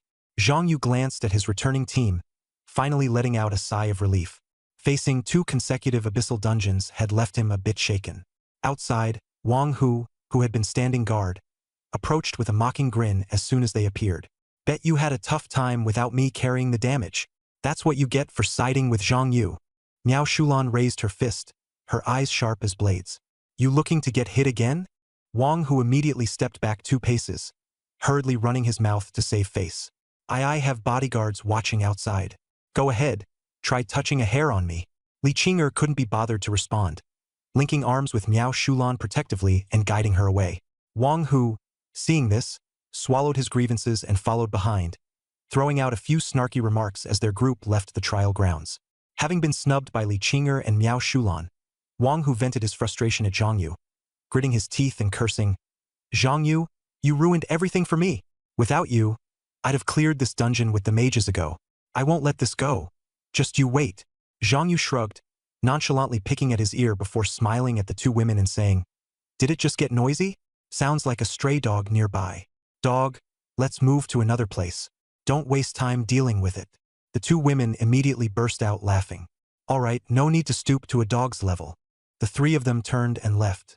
Wang, whose face flushed red with anger as he stomped his feet, cursing non-stop. "Damn it! Damn it!" He stared intently at Zhang Yu's retreating back, his eyes filled with venom. Gritting his teeth, he muttered under his breath, "Why is it that everyone flocks around you? This useless piece of trash? Just wait. I swear I'll kill you." At that moment, the broadcast sounded through the venue once again. The voice was composed and authoritative. "The trial is over. Now announcing the results for the West Lake City Division. Zhang Yu, score S-grade, 1st place. Miao Shulan, score S-grade, 2nd place. Li Qing'er, score S-grade, 3rd place. Zui Yu, score A grade, 4th place. Wang Hu, score F-grade, unranked." The moment the results were announced, Wang Hu froze in place, his eyes almost popping out of their sockets. Impossible. How could they be S-grade?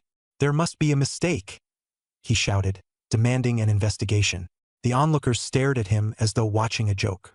This secret realm trial was hosted by the military, with instructors of level 70 and higher monitoring the entire process. Who would dare to cheat? Wang Hu causing a scene like this was tantamount to slapping the military's face. Someone sneered, "Isn't he on the same team as the top 3? He quit from the very beginning, failed to ride their coattails, and now look at him. What a joke!" Exactly. Didn't he brag about being a fire mage and calling supports useless, refusing to team up with them? Now he's the one embarrassing himself, while no one needed him and they still got S grades. The mockery poured in like a tide. Everyone present was either an elite or had connections. Who would be afraid of Wang Hu? At their spirited age, seeing someone make a fool of himself brought out no mercy. Wang Hu became the hot topic of ridicule. Disdainful gazes came from everywhere. His face turned beet red as he wished the ground would open up and swallow him whole. In the end, he gave Zhang Yu a vicious glare before fleeing the manor in humiliation, provoking even more laughter. Zhang Yu watched as Wang Hu left, still throwing threatening glances his way. Zhang Yu's expression gradually turned colder, his murderous intent deepening. If Wang Hu remained alive, it was only a matter of time before he hired someone for revenge. Even Zhang Yu's grandmother and aunt might end up being caught in the crossfire. At that thought, Zhang Yu said to Li Qinger, "I'm heading to the restroom." Li Qinger urged, "Hurry up." Now that the results are out, they'll begin distributing the rewards soon. Zhang Yu responded with a nod and quickly made his way to the bathroom. Once inside, finding no one around, Zhang Yu pulled out the Rakshasa King's mask, talking to himself in a low voice. "Let's hope you're really useful." He put on the mask, which instantly radiated a crimson light. From within, the Rakshasa King leapt out, kneeling before him. Unlike its form in the dungeon, the version summoned by the mask appeared human. Without using detection skills, it was almost impossible to discern whether it was a person or a summoned creature. Zhang Yu casually inspected its attributes. Rakshasa King, summoned creature. Level 30, strength 10,000, agility 10,000, spirit 10,000. Constitution 10,000. Skills: Sword Flash, King's Oppression, Undying Will. Its stats hadn't been diminished. This was indeed an epic-grade piece of equipment. Relieved, Zhang Yu immediately commanded, "Go keep an eye on Wang Hu. Don't let him notice you." The Rakshasa King nodded, its figure flashing as it dashed out of the restroom, disappearing in an instant. Watching it leave, Zhang Yu muttered under his breath, 10,000 agility. Its speed is truly terrifying. He glanced back at the mask in his hand, his gaze growing even darker. Once the mask and the Rakshasa King established a connection, Zhang Yu could not only see through its vision, but also control its movements. Not long after, through the Rakshasa King's eyes, he saw Wang Hu cursing under his breath as he got into a luxury car and turned around to head down the mountain. Zhang Yu put the mask away, let the Rakshasa King move on its own, and then returned to the courtyard. Standing before the entrance to the Secret Realm dungeon was a level 70 instructor. The once bustling courtyard now had only 7 or 8 people left. The low-scoring trialists had already dispersed. As soon as Li Qinger saw Zhang Yu, she immediately waved him over and called out, "Come quickly! The instructor is handing out rewards." Zhang Yu walked over with feigned composure and asked, "That's all there is?" Li Qinger was so excited she was practically jumping up and down. The rewards this time are no ordinary thing. Even the A-rank rewards include an upgrade pill. An upgrade pill? Zhang Yu froze. Li Qinger explained. It was a pill refined by the military's grand alchemist. If someone below level 20 took it, they could directly rise 1 level. She was nearly level 18 and planned to save it until she reached 18, then take it to leap straight to level 19 and secure her spot at Kyoto University. Higher grade pills were strategic resources that ordinary people would never even see. In the black market, something like this had already been driven up to 5 million per pill, and even then there was no supply to buy. In wartime, it could quickly build a capable fighting force, and enemy spies coveted it desperately. After handing out the pills, the instructor solemnly reminded them, "Each pill has an independent code. Take it as soon as you receive it. If this thing ends up in someone else's hands, no matter the reason, you'll all be held accountable by the military tribunal." As soon as he finished speaking, everyone was shaken. A 16-level student swallowed his pill on the spot, and a streak of golden light flashed through his body as he instantly leveled up to 17. The instructor smiled faintly and said, "Actually, it's most cost-effective to take it at level 19. For now, just keep it in your storage space and no one can steal it." What I just said was a warning not to buy or sell them. The one who had swallowed the pill almost regretted it after hearing that, while the others hurriedly put their pills away and secretly breathed a sigh of relief. After finishing the rewards, the instructor dismissed those who had received theirs and then walked up to Zhang Yu, Li Qinger, and Miao Shulan. The 2 women stood up nervously. The instructor smiled and said, "Congratulations, all of your scores are S rank, so you're qualified to join the Qianlong squad. Whether you join or not, I'll ask first. Are you willing?" Miao Shulan answered without hesitation, "Yes." Li Qinger also nodded. The instructor introduced himself. "My name is Ning Wuwei. From today on, I'll be your instructor." Li Qinger, sharp-eyed as ever, said, "Instructor Ning, Zhang Yu still hasn't answered." Ning Wuwei glanced at Zhang Yu and laughed. The military introduced the policy of external members for him. He's already joined the Qianlong squad. Li Qinger was so shocked she couldn't speak. Turning to Zhang Yu, she said, "Why didn't you tell me earlier?" Zhang Yu gave a wry smile and explained that he had been afraid it would hit her too hard at the time. Li Qinger slapped her chest and cursed him as a dummy and a jerk, and the atmosphere instantly lightened a little. Seeing them joking around, Ning Wuwei clapped his hands to signal that the rewards would continue. He took out 3 upgrade pills and 3 black cards with gold trim from his storage space. Li Qing'er recognized them at a glance, and her expression changed at once. Sky Tower entry tickets? So soon? A trace of surprise flashed in Ning Wuwei's eyes. Then he nodded. That's right. These are Sky Tower entry tickets. With them, you can challenge the Sky Tower once. Zhang Yu and Miao Shulan asked at the same time, "What is the Sky Tower?" Before Ning Wuwei could answer, Li Qing'er spoke first. It's one of the most precious dungeons in the Great Xia Empire. Only 1,000 people are allowed in each year, and the slots are extremely limited. Ning Wuwei smiled, praising her for being sensible, then added, "There are many rare treasures inside, and there's even a chance to drop divine artifacts. There's also an extra reward for your first challenge, so don't miss it." After the rewards were handed out, Zhang Yu did not swallow the upgrade pill on the spot. He put the items into his storage space and added Miao Shulan as a friend. Then, using an excuse, he declined Li Qing'er and Miao Shulan's invitation to treat him to a meal, descended Yunhai Mountain alone, and immediately picked up speed. Attribute conversion. Riding the wind. He converted his mental attribute 5-fold into agility, activated the wind-riding boots, and doubled his speed, chasing after them like the wind. His target was the Rakshasa King who was tracking Wang Hu. Wang Hu had suffered a setback at Yunhai Manor and, infuriated, ran out into the wilderness to vent his rage, hurling fireballs at wild cats and rabbits. "Zhang Yu, I'm gonna kill your whole family. I will definitely kill your whole family." The surrounding monsters were blown to pieces by him. Standing beside him was a middle-aged man in a suit. Zhang Yu looked with abyss eye and identified the man's identity. Zhang Yeqing, Water Mage, level 48.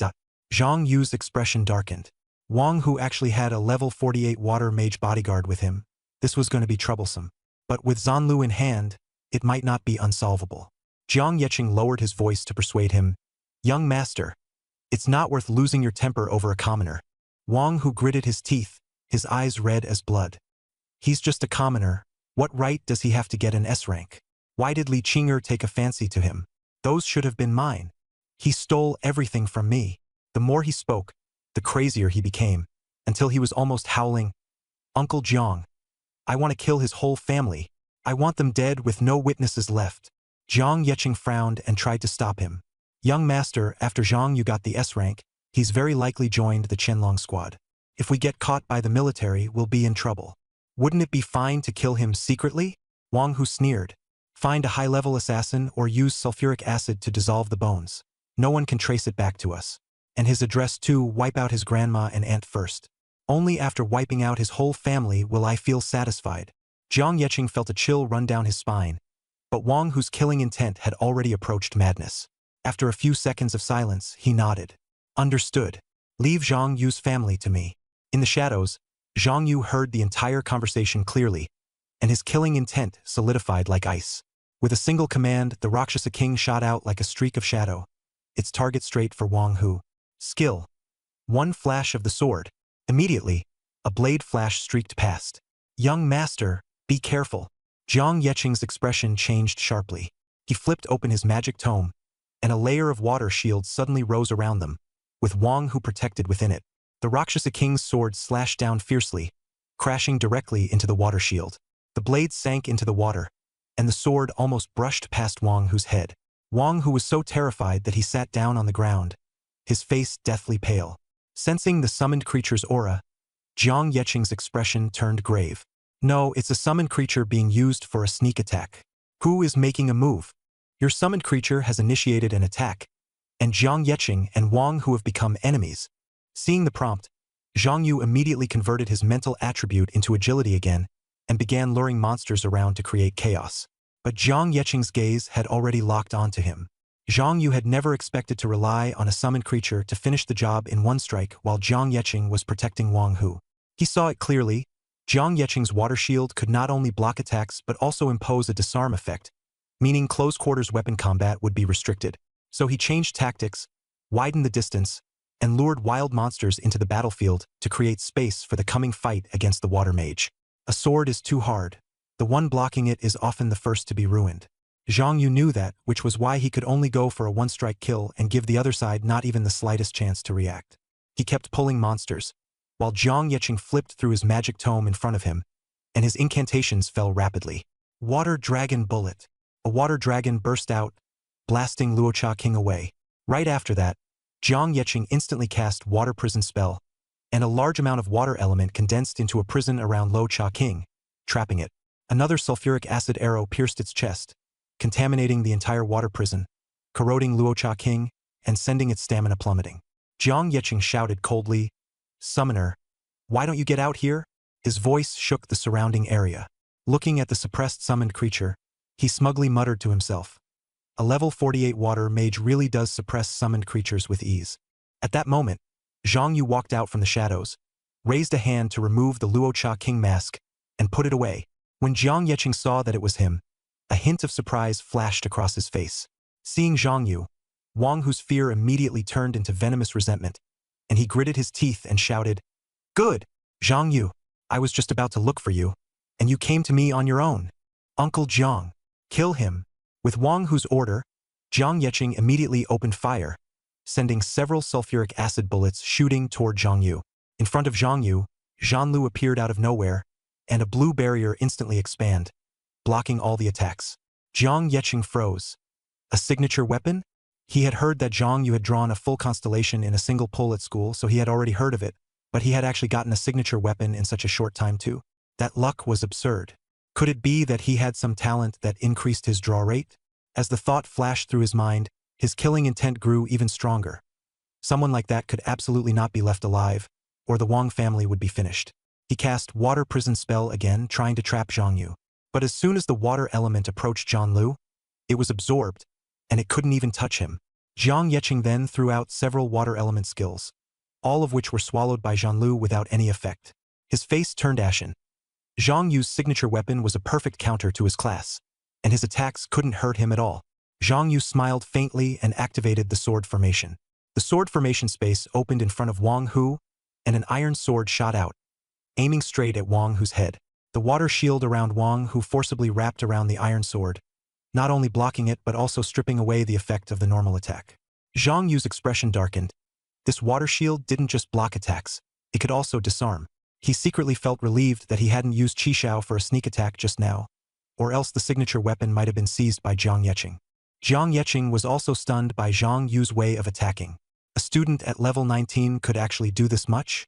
He lost focus for just a moment, and Wang Hu would really be finished. Wang Hu was so frightened that he was almost going insane, and he roared at Jiang Yeqing, "Uncle Jiang, what the hell are you doing? You can't even kill a support who's over 10 levels lower? Hurry up and kill him. Young master, this guy is off. His signature weapon can immunize water element attacks, and my skills can't hurt him." Jiang Yeqing had calmed down a lot by now, and knew he didn't have the leverage to kill Zhang Yu at the moment. He hurriedly put a water shield over Wang Hu, lifting him into the air as he prepared to retreat. "Young master, let's go first and find someone to take care of him."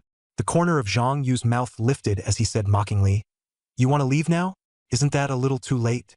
Jiang Yeqing felt a chill down his spine, but he still forced himself to say, "Zhang Yu, I admit your class is strong, and your signature weapon counters me, but my water shield has disarm. You still can't hurt us." Zhang Yu smiled even more lightly. "Is that so? Then look around." Jiang Yeqing scanned the surroundings, and his expression changed instantly. At some point, the area nearby had already been swarmed by low-level monsters. A rough count put them at several hundred. The smile on Jiang Yeqing's face stiffened. The monster noises around them drew closer, and the route of retreat was being sealed off step by step. Zhang Yu stood where he was, his expression cold, as the sword formation rose again, and the atmosphere instantly grew taut with deadly tension. "Just a bunch of low-level monsters. Don't tell me you're planning to kill us with these things?" Someone sneered. Zhang Yu gave no response. He kept expanding the sword formation, spreading it out in one go to cover a radius of 500 meters, then pressed the skill. Psychic Storm. At the same time, he activated all his constellations, and equipped both Qi Shao and Zhan Lu as well. Constellation 4. Within the sword formation, when one target is hit, all other enemies take 10% splash damage. Constellation 5. Attacks within the sword formation are guaranteed critical hits. Critical rate is treated as critical damage, and critical damage is additionally increased by 100%. Constellation 6.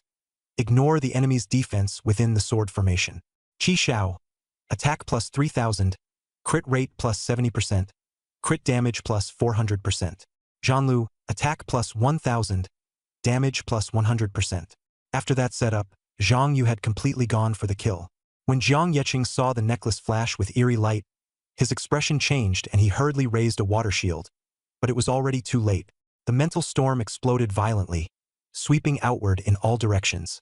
All the monsters within a radius of 500 meters, along with Jiang Yeqing and Wang Hu, were swallowed up by that power at once. The water shield couldn't withstand that force at all. Jiang Yeqing's soul was shredded on the spot, and he collapsed dead instantly. System prompts flashed across the screen one after another. Successfully killed Jiang Yeqing. Successfully killed Wang Hu. Successfully killed Wild Rabbit. EXP +1. Centered on Zhang Yu, a radius of 500 meters instantly became a dead zone. Jiang Yeqing and Wang Hu's bodies lay on the ground, blood flowing from all 7 apertures. A miserable sight. Zhang Yu glanced coldly at the two of them, expressionless. He split his mental power into agility, instantly used wind riding to leave the scene. This place was too close to the downtown area of Shihu City. As soon as such a commotion broke out, someone would definitely rush over. He didn't have time to drag the corpses away. Not long after, a group of novice professional Gandal, only to find that Jiang Yeqing and Wang Hu were already completely dead. They immediately cried out in shock, Murder! Zhang Yu didn't return to the city. Instead, he deliberately entered the Rakshasa River dungeon in front of many people to grind levels, leaving behind proof that he hadn't been at the scene. Wang Hu was the youngest son of the Wang family, and the Wang family held great power in Shihu City, with a guild under them that had more than 1,000 combat professional. With Wang Hu dead, there was bound to be a huge uproar. Zhang Yu had already calculated the timing. The normal time it took him to travel from Yunhai Mountain to Rakshasa River was almost exactly the same as the time it would take to chase after Wang Hu first, kill the two of them, and then make it to the dungeon. On top of that, his switching mental power to agility and using wind riding to travel, those were things the Wang family could not know. In this way, even if someone suspected him, it would be very difficult to pin the blame on him. He cleared the dungeon in an hour, returned to Shihu City, and first went to the exchange to sell all the excess equipment and materials in his storage space. Before closing up, he looked at the 2 platinum-grade pieces in his storage. Water Grimoire, Platinum Mental Power plus 1000, Water Magic Power plus 30%, usable at level 40. Flame Staff, Platinum Mental Power plus 300, Fire Magic Power plus 30%, usable at level 15. 2 pieces of platinum-grade equipment were quite valuable, but Wang Hu and Jiang Yeqing had just died. If these 2 items appeared on the consignment market right away, anyone could associate them with the murder scene. Besides, he already had the 3 million transferred by Guan Xian before, and with the gains from grinding monsters and selling loot, his balance was now 3.28 million. He wasn't short on money for the time being, so there was no need to take that risk. So Zhang Yu left the 2 pieces of equipment in his storage space, and instead spent 100,000 to buy 10 intermediate healing potions to put in there. Although his stamina would automatically recover when using the sword array, prolonged battles or unexpected interruptions could always happen, so it was safer to have some consumables on hand.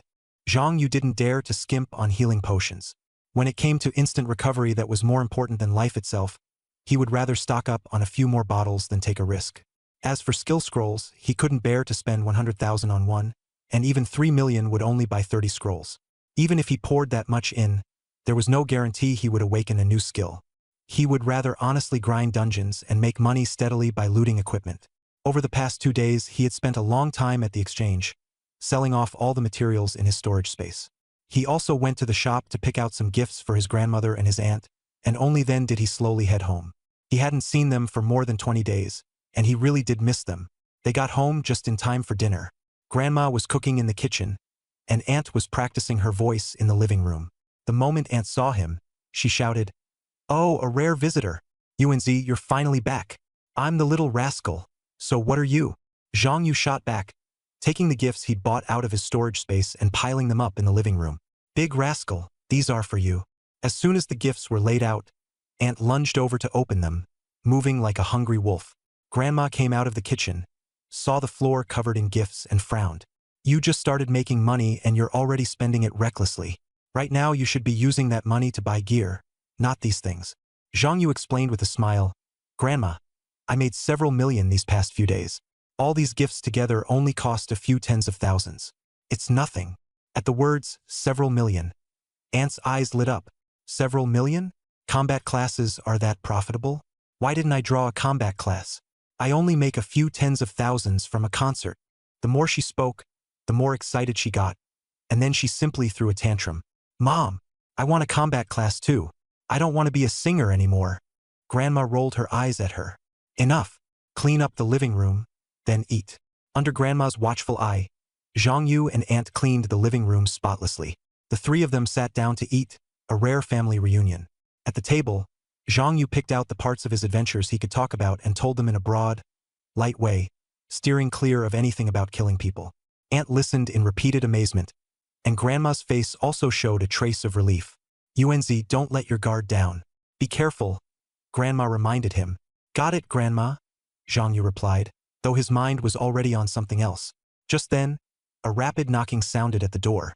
Zhang Yu set down his bowl and chopsticks to answer it, and when he opened the door, there was Li Anping, looking flustered. Manager Li, what brings you here? Zhang Yu hadn't even reacted yet. Li Anping's expression turned grim. Zhang Yu, there's been a murder in the north of the city. The words hit like a bucket of cold water. Zhang Yu feigned confusion on the surface. A murder? Li Anping lowered his voice, each word heavy. 2 combat professionals were found dead outside the city in the north. One of them was named Wang Hu, the youngest son of the Wang family in Westlake, and also your classmate, right? The coroner examined him. Wang Hu was killed by a powerful mental type skill, and there was a huge residual mental force fluctuation at the scene. The other was a level 48 water mage, with no external injuries. He was also killed instantly by mental force. The only people capable of doing that are high-level mental type mages. In Westlake City right now, the only one who fits is Odis, the abyss boss you repelled. Li Anping looked at Zhang Yu, his tone even more urgent. We suspect Odis still hasn't given up and is roaming nearby, specifically targeting talented young people. You defeated him before, so he'll be watching you. You must be careful. Zhang Yu froze, nearly laughing out loud in his heart. Odis had actually taken such a huge scapegoat for him. But he suppressed his smile and said a serious thank you, then mentally filed the matter away. This blame probably wouldn't be easy to clear. After reminding Zhang Yu, Li Anping left. I came specially to warn you about Odis. Be careful. He spoke briskly, his face full of urgency. Wang Hu's death in Westlake City had already caused a huge commotion, and now it was tied to the abyss boss Odis. As the manager of the Westlake branch of the Adventurers Association, Li Anping already had a pile of messes to deal with and couldn't stay any longer, so he left in a hurry. Zhang Yu saw him off, and Grandma immediately came over to ask what had happened. Zhang Yu simply said, the abyss boss killed one of my classmates. Manager Li came to remind me to be careful. My aunt immediately started cursing after hearing that. That monster is way too ruthless, not even sparing students. Zhang Yu nodded. It's always been targeting human geniuses. Luckily, I forced it back in the dungeon, or I might not have made it out alive. After hearing that, my aunt felt a chill run down her back. A combat profession is this dangerous? I'm not the least bit envious of you anymore. Grandma's expression darkened further, and she directly warned Zhang Yu. Your parents fell in the abyss. Don't be careless, and remember that clearly. Zhang Yu agreed to lay low at home for a while. His aunt immediately brightened up and wanted to drag him out shopping, eating, and gaming. Grandma smacked her on the head and said, if you like to have fun, don't drag him down with you. My aunt let out an aggrieved huff, but she didn't say anything else. Over the next week, Westlake City was thrown into an uproar over Wang Hu's death. The government sealed off the nearby dungeon, the Adventurers Association conducted one-by-one checks, and the media aggressively demanded accountability. Yet they still couldn't find Otis's whereabouts. In the end, they had no choice but to reopen the nearby wilderness dungeons and let the Wang family retrieve Wang Hu and Jiang Yeqing's bodies, and the case was thus hastily concluded. The Wang family head held Wang Hu's corpse and cried for 2 hours, then posted a 5 billion bounty for Otis, but still came up empty-handed. Meanwhile, the true culprit spent that week peacefully, and even attended the funeral, putting on a moving act in front of Wang Hu's parents. The college entrance exam was drawing near, and the atmosphere shifted back to the tense rhythm of everyday life. On the night before the exam, Li Qinger invited Zhang Yu to the playground for a night run. Under the moonlight, the two jogged along the track. The only sounds on the field were their heavy breathing. Principal Ning Zhao was quietly watching from a darkened teaching building. After Wang Hu's incident, he had become especially wary of these 2 top students, afraid that something else would go wrong. During that week, aside from the incident with Wang Hu, Zhang Yu and Li Qing'er didn't encounter any abyss demons again. Ning Zhao secretly breathed a sigh of relief, repeatedly thinking that it was fortunate only Wang who had been unlucky. Though of course he didn't dare say that out loud. After running 10 laps, Li Qing'er was drenched in sweat and suddenly asked Zhang Yu, "Do you have confidence in tomorrow's college entrance exam?" For the past 3 years, they had almost always chatted and run together every night, discussing the exam and their future. Li Qing'er had recently gone into a dungeon a few more times and used an upgrade pill, reaching level 19, but Zhang Yu could still tell she was a little nervous. Zhang Yu smiled and comforted her. "Don't worry. We'll definitely meet at Kyoto University." Li Qing'er's eyes lit up, and she held out her little finger. "Okay, it's a promise. Pinky swear." Zhang Yu hooked his finger with hers too, and the moonlight shone on their linked pinkies, bright and white. The next day, the National College Entrance Exam officially began. All combat-type candidates participating in the national exam gathered early in front of the Westlake City Government Square. The Jiangnan Province exam site was not in Westlake City, but in the provincial capital Donghai City. On exam day, every city used the city government to set up a teleportation array, sending all local candidates together to the provincial capital to take the unified exam. In the square, the rows were neat and orderly, but the atmosphere was tense. Ning Zhao stood among the students of First High, grinning from ear to ear. His gaze landed on Zhang Yu and Li Qing'er, and the more he looked, the more satisfied he became. "I really didn't expect both of you to reach level 19. First High produced 2 geniuses, and smoke's practically rising from my old Ning family's ancestral grave." He then carefully reminded the students one by one to keep calm and put safety first, before starting to distribute the exam admission cards. Li Qing'er first thanked the principal, then nudged Zhang Yu in a low voice by his ear. "Why are you still level 19? Didn't you eat that upgrade pill?" She remembered that, after the dungeon ended, Zhang Yu was already level 19. Zhang Yu smiled faintly. "I wanted to keep it, just in case. After level 20, upgrade pills won't do anything anymore. What are you saving it for? You can't even trade that thing." Li Qing'er was puzzled. Zhang Yu simply waved it off. "Getting to level 20 isn't far off anyway. Keeping it as a memento is fine too. You're such a weirdo, not even wanting free experience." Li Qing'er complained once, then didn't press the issue.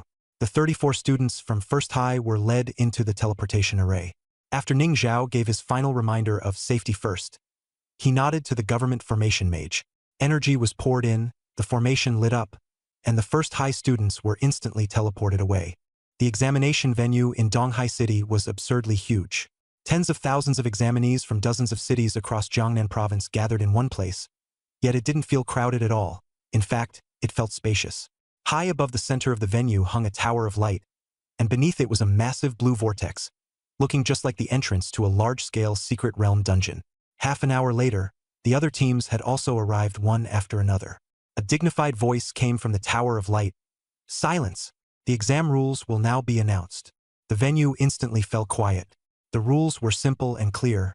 The college entrance examination is divided into 2 parts, the foundational exam and the advanced exam. The foundational exam tests your basic class abilities.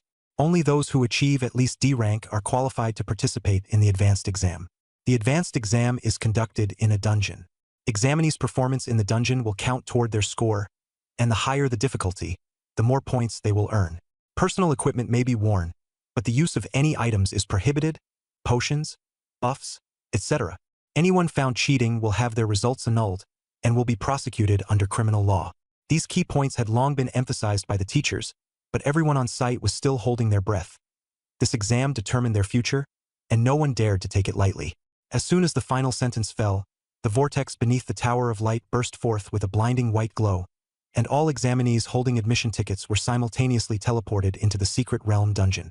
On the top floor of the Tower of Light, a group of elderly professor examiners looked down at the dungeon footage, quietly discussing this year's students to watch. "I heard Zhang Yun from Donghai First High leveled up to 20 very quickly. He has the strength to contend for the provincial top scorer. The berserker from Nanjing can also solo a hard dungeon. He's worth paying attention to. And there's a girl from a small county who drew the Holy Shield Knight." Someone enlarged one image. "There's a student from Westlake City worth watching. Zhang Yu, Sword Formation Master, level 19. Sword Formation Master? That's a newly released class recently." Another person frowned. "Don't underestimate him. It's a new class, but this kid has a record of soloing Abyss Dungeons," someone added. "Soloing Abyss Dungeons?" Is that information reliable? Questions immediately arose, but there was more anticipation and alertness than disbelief. The examiners exchanged glances and decided to keep a close eye on this new class's performance. In the exam venue, the breaths of thousands were swallowed by that instant of solemnity. In the secret realm, the fates of the examinees were quietly determined amid light and battle. The association's higher-ups had inquired about the news. That kid had also received high praise from Chairman Bai, and was now regarded as one of this year's top candidates for provincial top scorer. As soon as those words were spoken, several examiners were piqued, and their gazes all fell on his exam area in unison, wanting to see just how capable the young man favored by Jinguo really was. Zhang Yu appeared at the center of the gladiator arena dungeon. A tall wooden testing post stood in the middle of the field, complete with a counter. The task prompt was straightforward. Attack the testing post with all your strength. He didn't think much of it, set up his sword formation, equipped both Qi Xiao and Zhan Lu, and first controlled Qi Xiao to shoot out. Boom! A streak of red light flashed, and the wooden post exploded into fragments on the spot. The examiners on the top floor of the Tower of Light were all stunned. Someone asked in a low voice, "Could there be a bug? Wasn't that post supposed to withstand 1,000,000 damage?" He blew it up with one sword. Very soon, another wooden post spawned, and the task was the same. Attack the testing post with all your strength. Zhang Yu struck again, and the second one also exploded. Silence fell all around, followed by even greater shock. This wasn't a system error. It was a 19-year-old student dealing over 1,000,000 damage. The professors in their 70s and 80s widened their eyes. No one could dig through history books and find such an outrageous person. Someone muttered, "This kid is way too monstrous. He can even smash a wooden stake with one hit. He's probably the first place in every college entrance exam ever." Another teased. People were still saying S rank wasn't the limit, but he straight up blew up the rating machine. Chief Examiner Chen Yun stopped them with a shout and set the tone. In the first round, Zhang Yu scores S and is temporarily ranked first. Any objections? The others fell silent and nodded in agreement. But no one was willing to stop there. Chen Yun wanted to keep probing the limits. Give him another one, and raise the HP to 10 million. The examiners operated the device while secretly watching the spectacle unfold. As soon as the new wooden stake appeared, another flash of red light stabbed through and shattered it. Their faces turned even greener. 10 million HP still couldn't hold? Someone started to panic and even fumbled out quick-acting heart pills. Couldn't it be a skill burst? From that movement, it looks like a normal attack and there's no cooldown at all. Someone analyzed. The more he thought, the more terrified he became. No wonder Zhang Yu could solo Abyss Dungeons. Chen Yun gritted his teeth. Increase defense. Raise damage reduction to 50%. The examiners kept adjusting the settings, getting more and more fired up, as if they were wrestling with a monster. The fourth wooden stake appeared, but even with defense and damage reduction added, it was still blasted apart on the spot. The light tower descended into chaos. Someone helplessly called for surrender. Let him out. Most of them had been worn down by this freakish output and directly gave up. Only Chen Yun's brows remained tightly furrowed as he turned around and frantically adjusted the parameters in the back end. He was unwilling to accept it, and he didn't believe that someone at level 19 could crush everything so overwhelmingly without a counter. He wanted to find that limit. No matter how much defense was stacked on, he had to test it and get a result. The stakes defense was raised again, and the exam continued, but the atmosphere already felt like they were staring at a storm on the verge of getting out of control. Defense increased by 500%, damage reduction up to 80%. The prompt flashed by, its voice cold as a blade. Professor Chen. Several examiners' expressions changed dramatically at the sight, angry and shocked. You! Chen Yun raised a hand to stop them and whispered, "Shoo! Don't move yet. Let's watch him perform first." His eyes were fixed dead on everything inside the instance. At that moment, yet another new wooden stake appeared. Seeing this, Zhang Yu didn't think twice and swung out a strike. Bang, the wooden stake exploded again. The entire area fell instantly silent, the atmosphere taut as a snapped string. The examiners froze completely, not one of them making a sound. After a long silence, Chen Yun finally let out a breath and said coldly, "All right, confirmed. This kid is a beast. Announce the results." A solemn broadcast echoed through the secret realm. The first basic examination has ended. Results are now announced. 2,326 people reached D rank or above. The rest have been eliminated. Out of more than 10,000 people, only a little over 2,000 passed. The elimination rate was enough to make people suck in a cold breath. A score sheet appeared before each person, and the top 100 rankings scrolled simultaneously on the giant screens above the instance and outside the light tower. Although all were S rank, the gaps between them were obvious.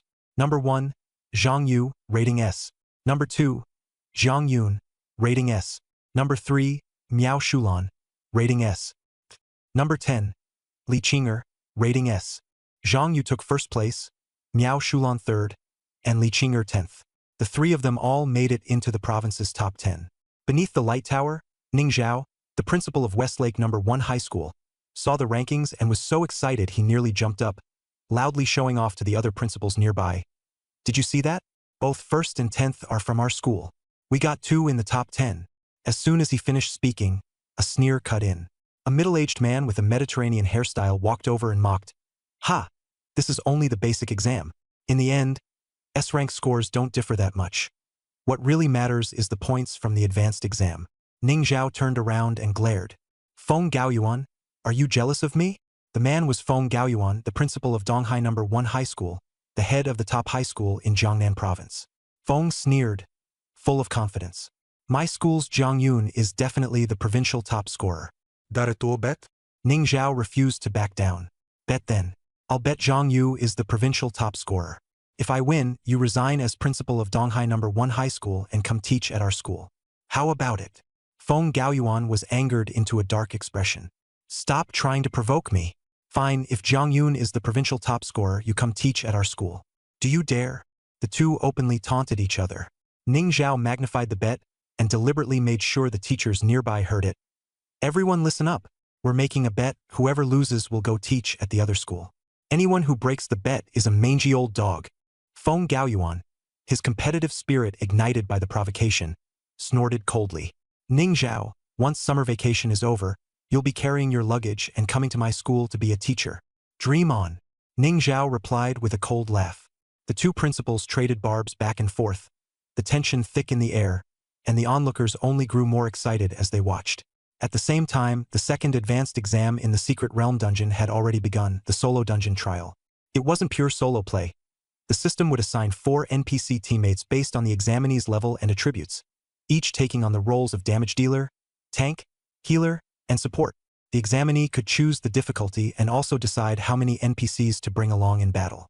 There were 3 difficulty levels: normal, hard, and nightmare, with point multipliers of 1x, 2x, and 5x respectively.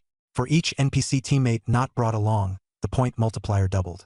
For example, if one chose nightmare difficulty and brought only 3 NPC teammates, the system would give a point multiplier of 6x. If one chose normal difficulty and brought all 4 teammates, then killing a single monster would only grant 1 point.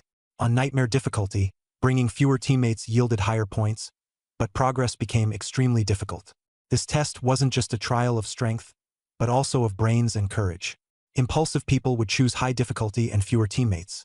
The multiplier looked impressive, but dungeon progress was slow, and the gains were often swallowed up by the difficulty. The advanced exam was most easily ruined by strategic mistakes.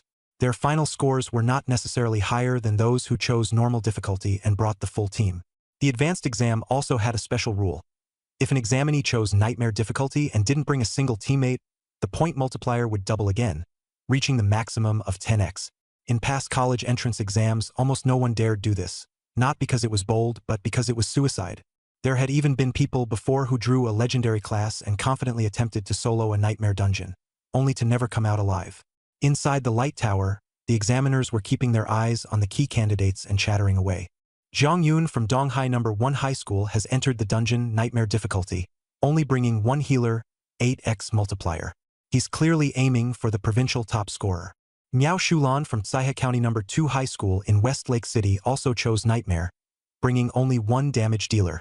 I think she's a strong contender for provincial top scorer. Li Qing'er brought a damage dealer and a tank, 7x. She's definitely secure for the province's top 10.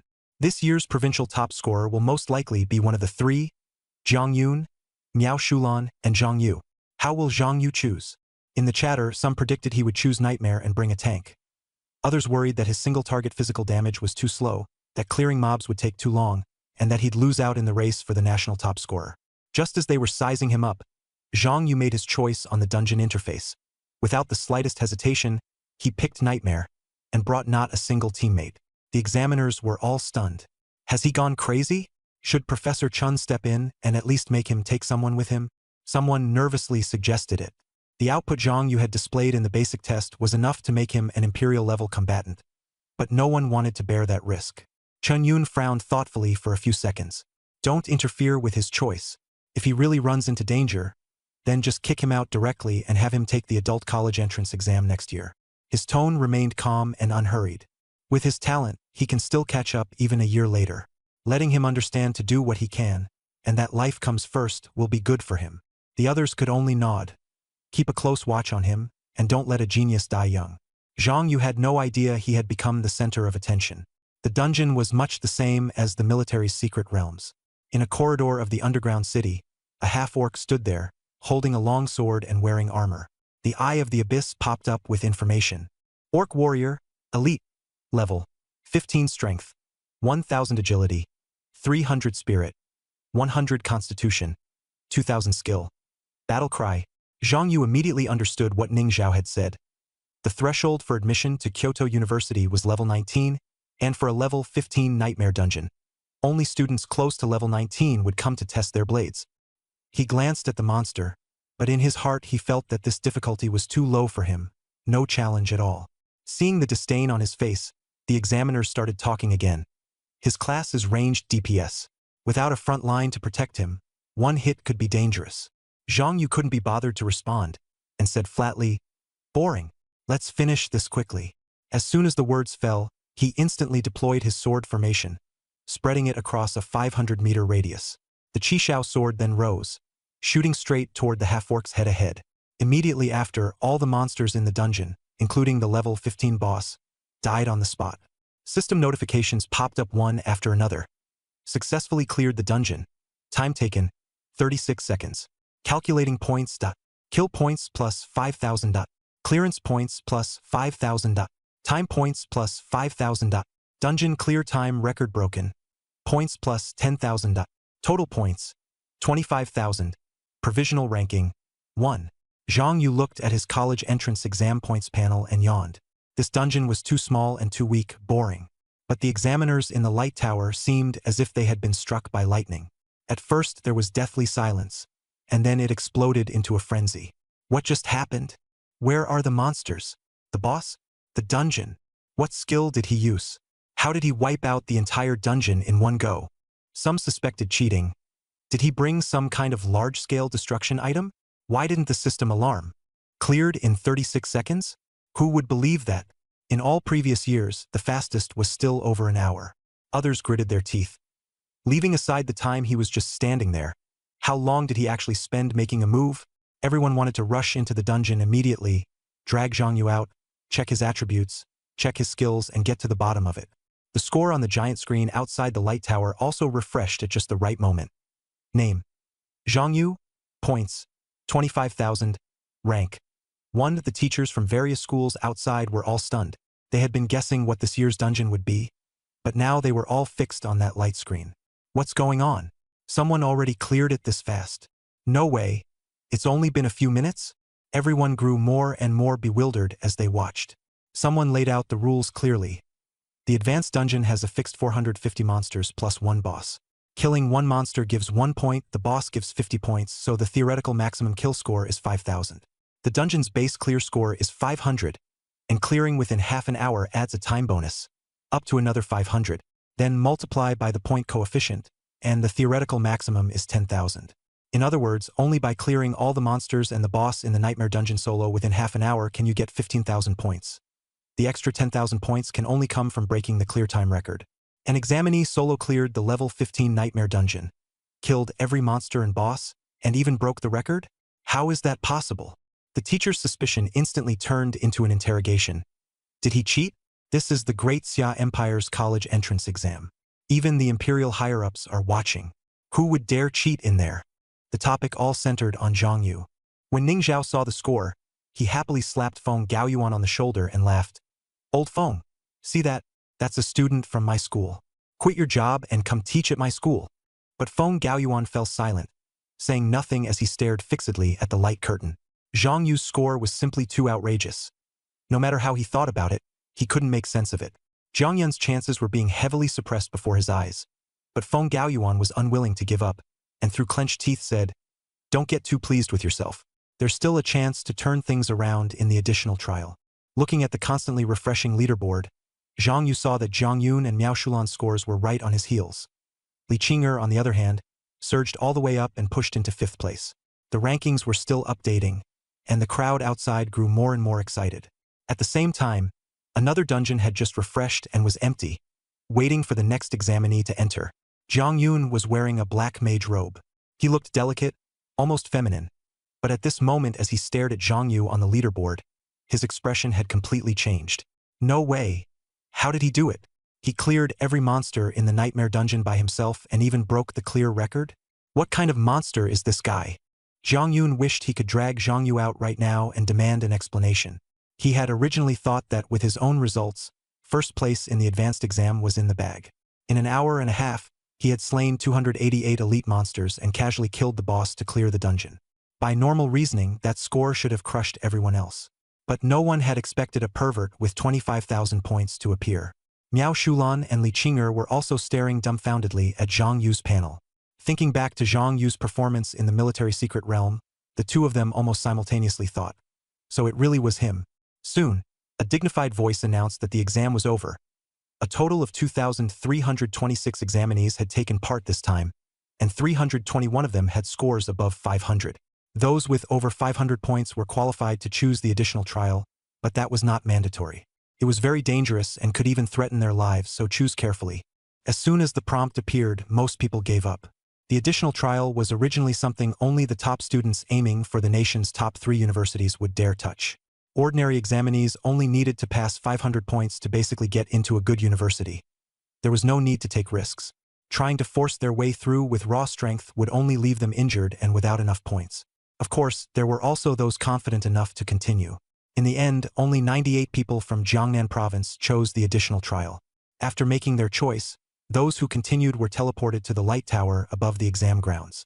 The 98 people were in the same space, greeted by a group of proctors, with Chief Examiner Chen Yun standing at the front. "Congratulations, everyone. Those who have made it here are all the elite of Great Xia. I look forward to seeing you all shine in Great Xia in the future," Chen Yun said. His gaze swept over Zhang Yu for a moment before he got straight to the point. "The additional trial next is very special. You will no longer be competing only against others from your province, but against prodigies from every province in the nation. You will be dropped into a simulated abyss battlefield, each of you with a team of NPCs matched to your own level and attributes, to fight against simulated abyss monsters. The rules are brutal. There is no point coefficient, and each team earns 100 points for killing one abyss monster, with no upper limit. In other words, this round can turn the tables, but others can also turn the tables on you. Don't let your guard down." As soon as Chen Yun finished speaking, many people's eyes lit up. A magic tome floated up in Zhang Yun's palm, and his expression turned sharp. He was going to turn the tables in this final round. "The time's up. Set off." As soon as the words fell, everyone was teleported away. Zhang Yu was sent to another barren wasteland, where 4 level 19 NPCs appeared beside him. A warrior, a mage, a knight, and a priest. He glanced at the panel.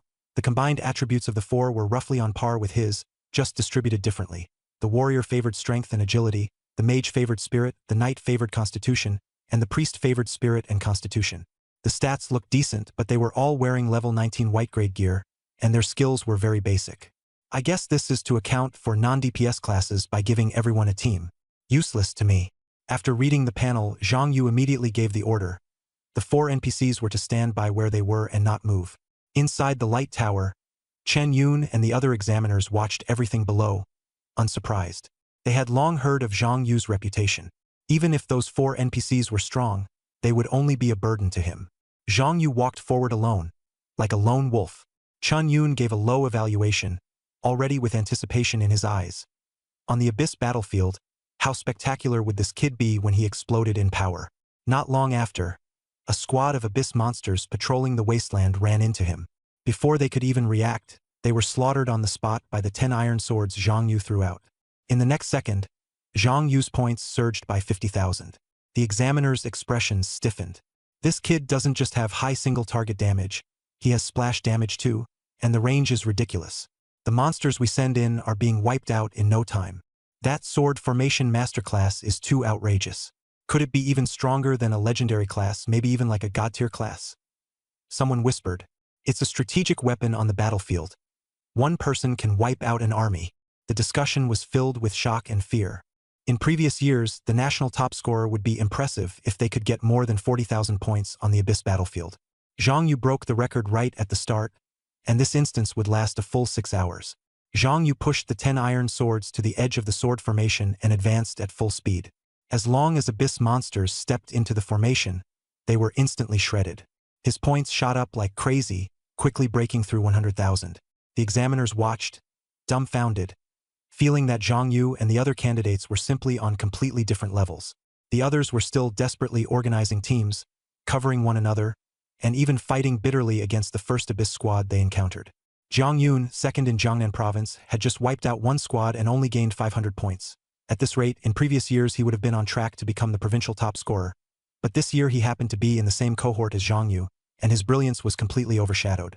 Seeing Zhang Yu steamrolling everything without any skill cooldowns or spiritual power consumption, Chun Yun simply said to the examiners, "There's no suspense in this round. He's the national top scorer. Let's go look at the other candidates. The Great Xia Empire needs more talent." The other examiners nodded and turned their attention to the other test sites. Zhang Yu's side had already become the cleanup phase, a piece of trash time. Just then, 2 clusters of purple mist suddenly appeared above the light tower. As the mist dispersed, 2 Abyss demons stepped out. One was Odis, the level 70 Abyss boss Zhang Yu had forced back before. The other wore a blue robe, with a magic tome floating beside him, also a level 70 boss named Ishtar. Odis asked in a low voice, "Ishtar, there are many human experts in the tower. Can this plan really succeed?" Ishtar raised a hand and condensed a wisp of mist, his tone steady. "We'll win." Odis took out a black heart, chanted an obscure incantation, then crushed it hard. With a buzzing roar, a strange noise exploded in the air, and the sky above Donghai City instantly darkened. Blood from the black heart splattered onto the light tower's barrier, instantly staining the barrier black. The instant the barrier shattered, Odis and Ishtar exchanged a look, nodded, and rushed into the light tower. Immediately afterward, the instance interface for all candidates in Jiangnan province turned completely red, and the surveillance feed inside the light tower lost connection in an instant.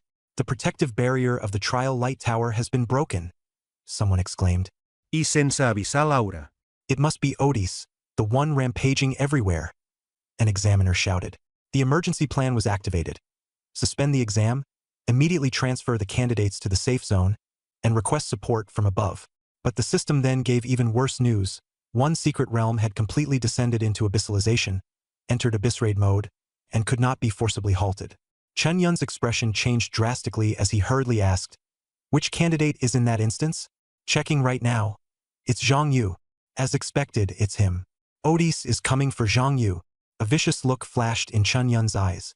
He immediately turned to an examiner from Donghai University and said, "Professor Li, come with me to Donghai University. We're going to demand the Gauss core."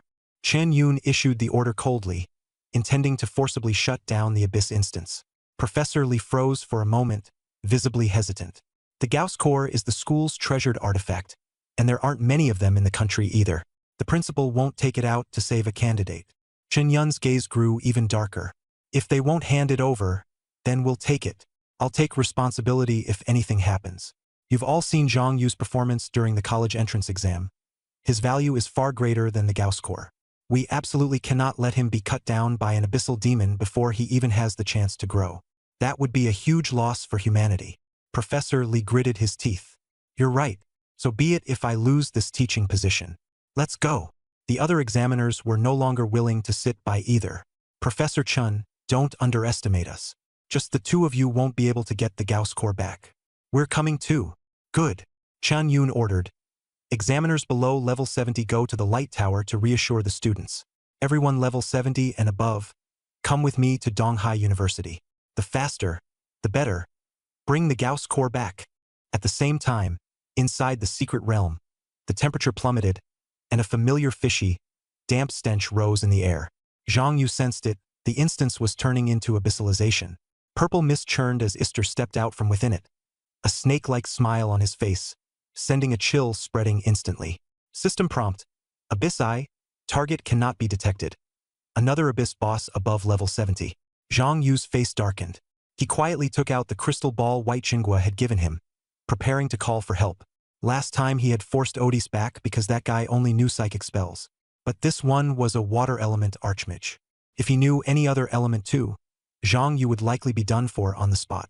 Ister let out a cold laugh as he introduced himself, his tone full of contempt.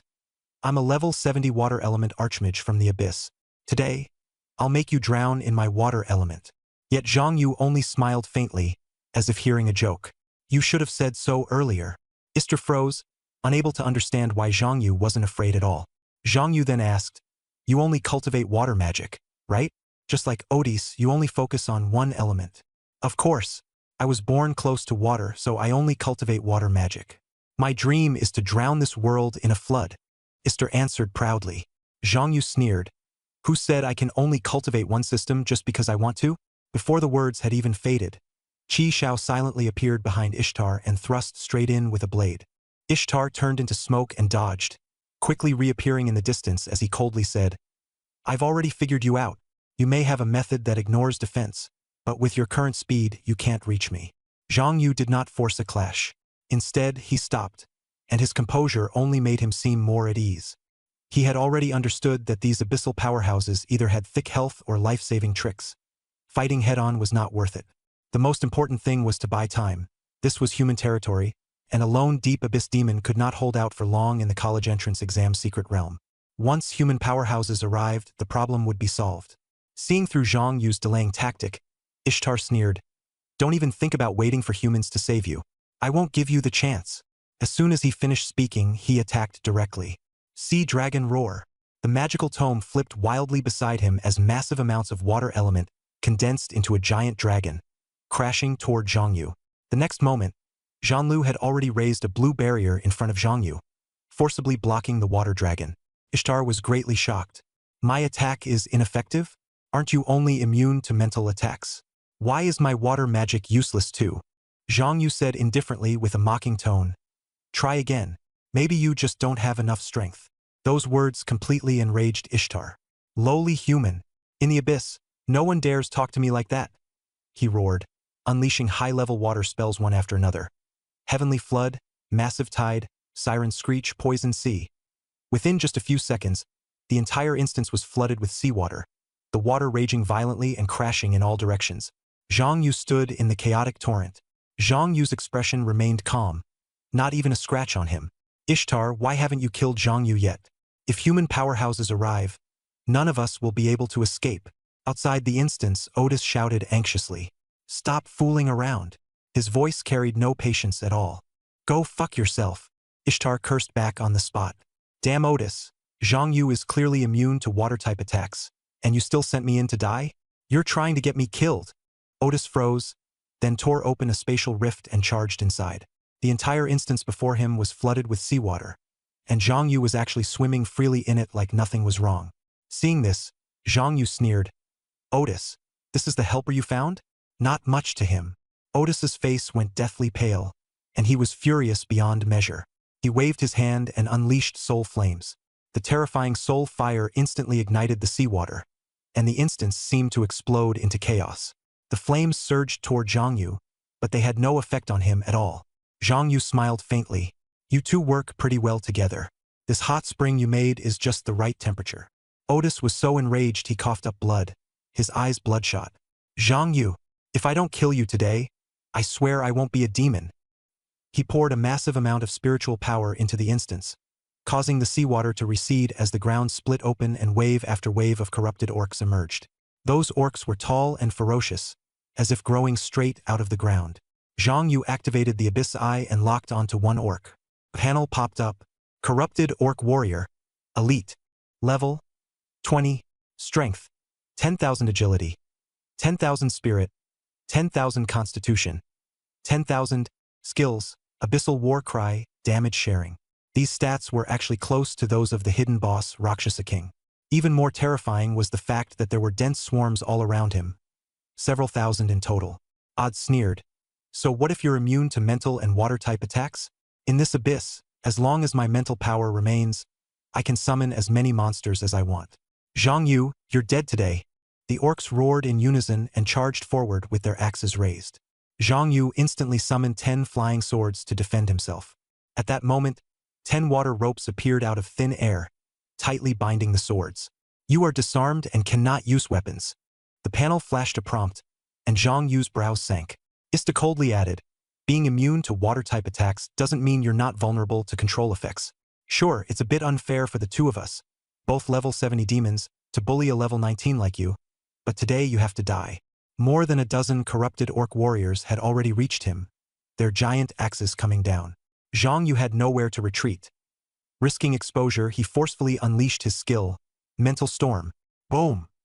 A tearing storm instantly swept outward. Odds and Ista immediately sensed something was wrong. Their expressions changed as they tried to retreat, but that dangerous force pinned them in place. Zhang Yu pulled back to 500 meters away just before the storm engulfed everything. Centered on him, every corrupted orc within a 500-meter radius was swept in and turned to ash in an instant. One move and the field was cleared. The two level 70 abyss bosses stood frozen, shock and fear filling their eyes. They could clearly feel it. Each time a corrupted orc was struck by Zhang Yu, the power of Mental Storm increased, stacking continuously.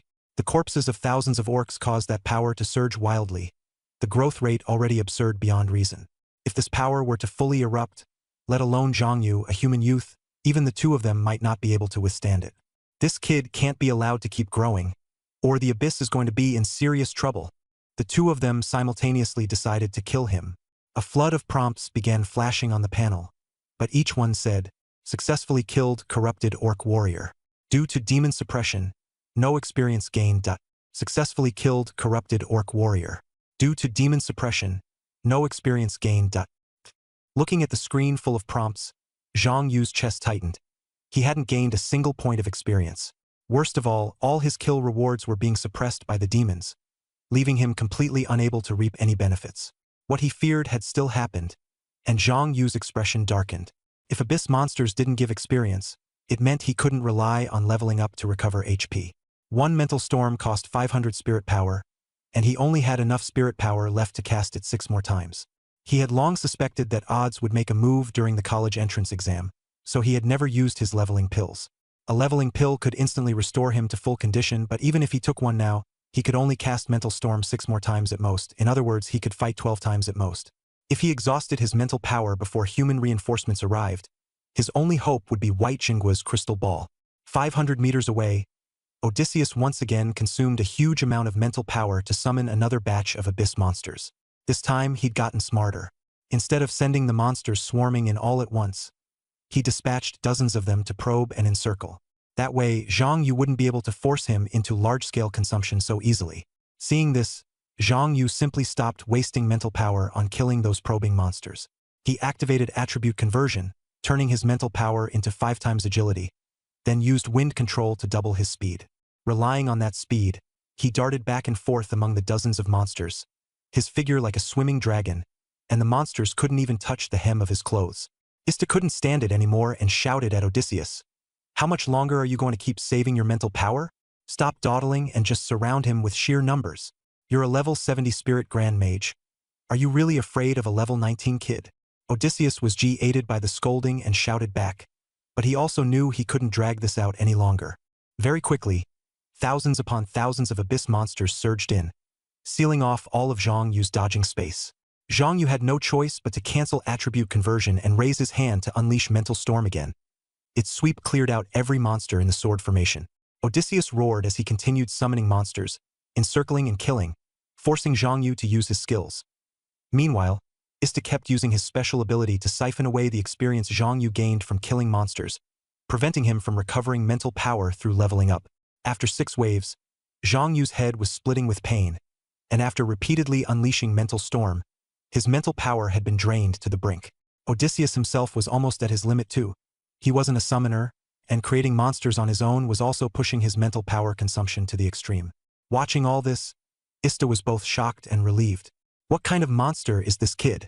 At level 19, he can already use such a short cooldown, devastating forbidden art, and he can cast it 6 times in a row. What happens when he gets stronger? Odysseus nodded. Being able to erase such a future powerhouse in advance makes this trip worthwhile. Victory was within reach, and Odysseus began taunting again. Zhang Yu, your mental power is empty. I can still summon 2 more times, you're done for. The moment he finished speaking, Zhang Yu showed no sign of panic at all. The wasteland trembled, abyssal rifts opened, and thousands of monsters crawled up from underground. Ista cursed and sneered again, the 2 of them tearing into each other, each believing the other was close to collapse as well. Listening to their argument, Zhang Yu's lips curved slightly. He pulled an upgrade pill from his storage space and swallowed it directly. Golden light exploded, his aura surged violently, and his level instantly jumped to 20 as his condition returned to full. He raised a middle finger at Odysseus and Ista, smiling viciously. Come on, you 2 trash. Keep fighting. Odysseus and Ista were instantly stunned. An upgrade pill? Where did he get an upgrade pill from? This guy is already level 19, and he's still holding on to an upgrade pill and not using it? The 2 demons were completely thrown into disarray. No one had expected Zhang Yu to still have such a trump card hidden. Right now, Zhang Yu not only was at full power, but could also cast Mental Storm 6 more times. But the other side couldn't hold on, and there wasn't enough time either. They had wasted far too much time in the dungeon. Odysseus immediately looked at Ista. Didn't you say we could win? What do we do now? Ista gritted his teeth and cursed. The situation's changed. This kid is too devious. We can't kill him today. Withdraw. We'll call in other demons later to deal with him. Odysseus had wanted to run long ago. Hearing the order to retreat, the 2 of them immediately pulled out teleportation items and turned to leave at once, even leaving Ista behind in the process. Ista understood instantly. Odysseus was trying to lure the human powerhouse over to cover his escape. With no time to threaten him, he had no choice but to retreat as well. Successfully repelled the Abyss Demon Odysseus, EXP plus 200,000. Successfully repelled the Abyss Demon Ista, EXP plus 200,000. Successfully cleared the Abyss Dungeon, Red Sky Divine Artifact Quest Progress, 1/10. Ding. Detected that the host has achieved the feat, Unbelievable Taunt, randomly increasing 1 talent level. Congratulations, host. I am the Sword Immortal. My talent level has increased. I am the Sword Immortal. Level 2 all damage is increased by 20 times. A streak of golden light shot upward, and Zhang Yu directly leveled up to 21. Outside the dungeon, the examiners, covered in wounds, rushed back to the school carrying the Gauss core. Chun Yun looked at that core, anxious like an ant on a hot pan. We've already delayed too long at East Sea University. Use the Gauss core to forcibly shut down the dungeon immediately and save Zhang Yu. Don't be careless. Osiris may still be hiding somewhere. I'm afraid there's a tough battle ahead, someone warned. Chun Yun pulled out a black rhombic crystal, his hand trembling as he aimed it at the Abyss Dungeon. Just as he was about to press it, the originally blazing red dungeon interface suddenly turned blue. That's not right.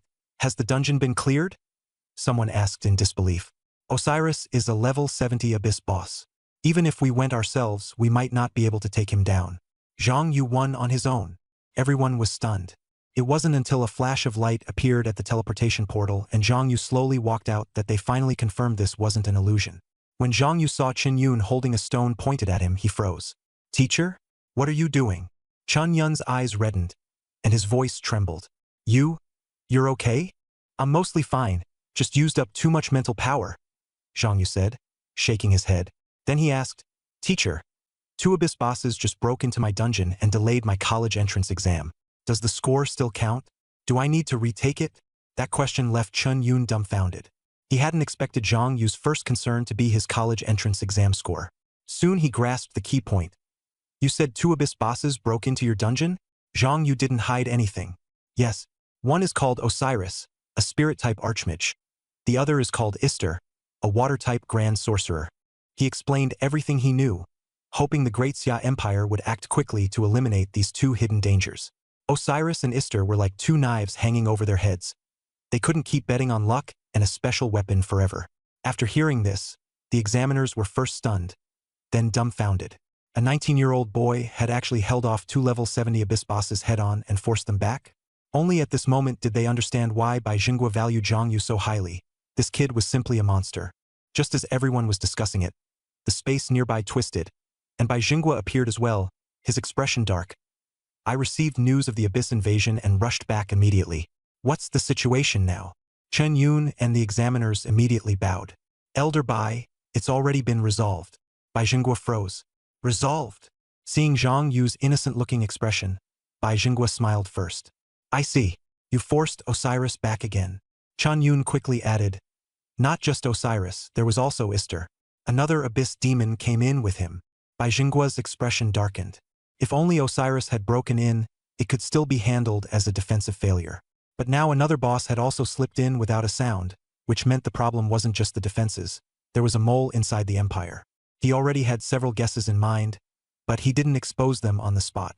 He only nodded at Chen Yun. You did well this time. I'll give you credit for it. Chen Yun gave a bitter smile instead. Old Bai, I'm afraid this credit can't be counted as ours. Bai Jingguo was stunned. Chen Yun took out the core of Gauss and explained the whole story. After the Abyss invasion, they had charged straight to Donghai University to fight the other side's teacher in order to save Zhang Yu, and snatched back the core of Gauss. Zhang Yu was fine, but Donghai University would definitely pursue the matter. By the rules, people like them, the proctors, would probably end up in prison. After hearing this, Bai Jingguo first fell into thought, then clapped and laughed. You're not in the wrong. I'll speak for you. As long as you return the core, I guarantee Donghai University won't give you any trouble. Once those words were spoken, the proctor's hanging hearts finally settled. What had just been a fiery, impulsive act now seemed increasingly terrifying in hindsight. Donghai University could pursue this to the end, but they had to give Bai Jingguo face. Zhang Yu also spoke up. Thank you, old Bai. Teachers, I have one more question. Now that this is settled, does my college entrance exam score still count? Chen Yun couldn't help but laugh at him. You're still thinking about the college entrance exam at a time like this? Then he changed his tone and gave him good news. Although the Abyss had interrupted the college entrance exam and the additional trial, the scores earned before the interruption had already been archived. Publicly, it would be explained as a technical adjustment to the Secret Realm instance. The instance would restart and the trial would continue. More importantly, Zhang Yu was currently far ahead in points and was almost certain to be the national top scorer, so the rewards would definitely be substantial. Bai Jingguo looked at Zhang Yu and suddenly grew serious. I gave you a life-saving crystal. Why didn't you plan to use it when facing 2 Abyss bosses above level 70? Aren't you afraid of death? Zhang Yu replied calmly. No other reason. Those 2 just happened to be the perfect counter to me. Using the crystal would have been a complete waste. Those words left Bai Jingguo speechless. He had originally wanted to use the crystal as bait, waiting for Otis to appear again so Zhang Yu would call for help, allowing him to take care of that demon who had been hiding all along. But with Zhang Yu saying this, Bai's plan was completely derailed. Zhang Yu's strength far exceeded expectations. He cleared his throat and handed Zhang Yu another crystal. Kid, if you really run into the Abyss next time, crush it immediately. I'll come save you. Don't be stingy with using this thing. Zhang Yu happily took it and put it into his storage space. Just then, a proctor stepped forward to report. Old Bai, Professor Chen. All Secret Realm instances have been adjusted. The trial can be restarted. Chen Yun nodded. Send all the candidates back into the instances. Bai Jingguo patted Zhang Yu on the shoulder and instructed, don't be reckless. If you run into danger, use the crystal immediately. Don't leave me any hidden trouble. The exam broadcast coldly reminded them. Keep going. Although Zhang Yu's score had already locked in the top rank, he should still try to earn as many points as possible in the additional trial. The higher the score, the richer the final reward. Zhang Yu's eyes lit up, and he immediately responded, got it. As soon as the additional trial began, he charged forward with full force, slaughtering Abyss monsters in the instance like a madman, with his points skyrocketing. Before long, the trial ended, and the screen displayed. The exam has ended, and all candidates will be teleported out of the instance shortly. Zhang Yu killed the final monster, and his panel showed that his points had broken through 1 million. He put away the sword formation and was teleported to the square beneath the light tower. The other candidates gradually appeared as well. They all thought it was just a malfunction with the light tower and that the exam had been interrupted, completely unaware that they had just escaped a real crisis. Some were still excitedly discussing how many points they had earned in the instance, oblivious to the danger. Li Qing'er and Miao Shulan walked over. Li Qing'er first asked Zhang Yu how he did, and Zhang Yu answered lightly, not bad. Seeing the 2 of them linked arm in arm, he asked curiously. Li Qing'er smiled and explained that when the instance had malfunctioned earlier, they had been sent to a room, where Shulan taught her some techniques, and now she had more than 30,000 points. Miao Shulan said she had more than 50,000. Zhang Yu commented, you're a tank, killing 400 monsters in 6 hours. Not bad, but you're still far behind me.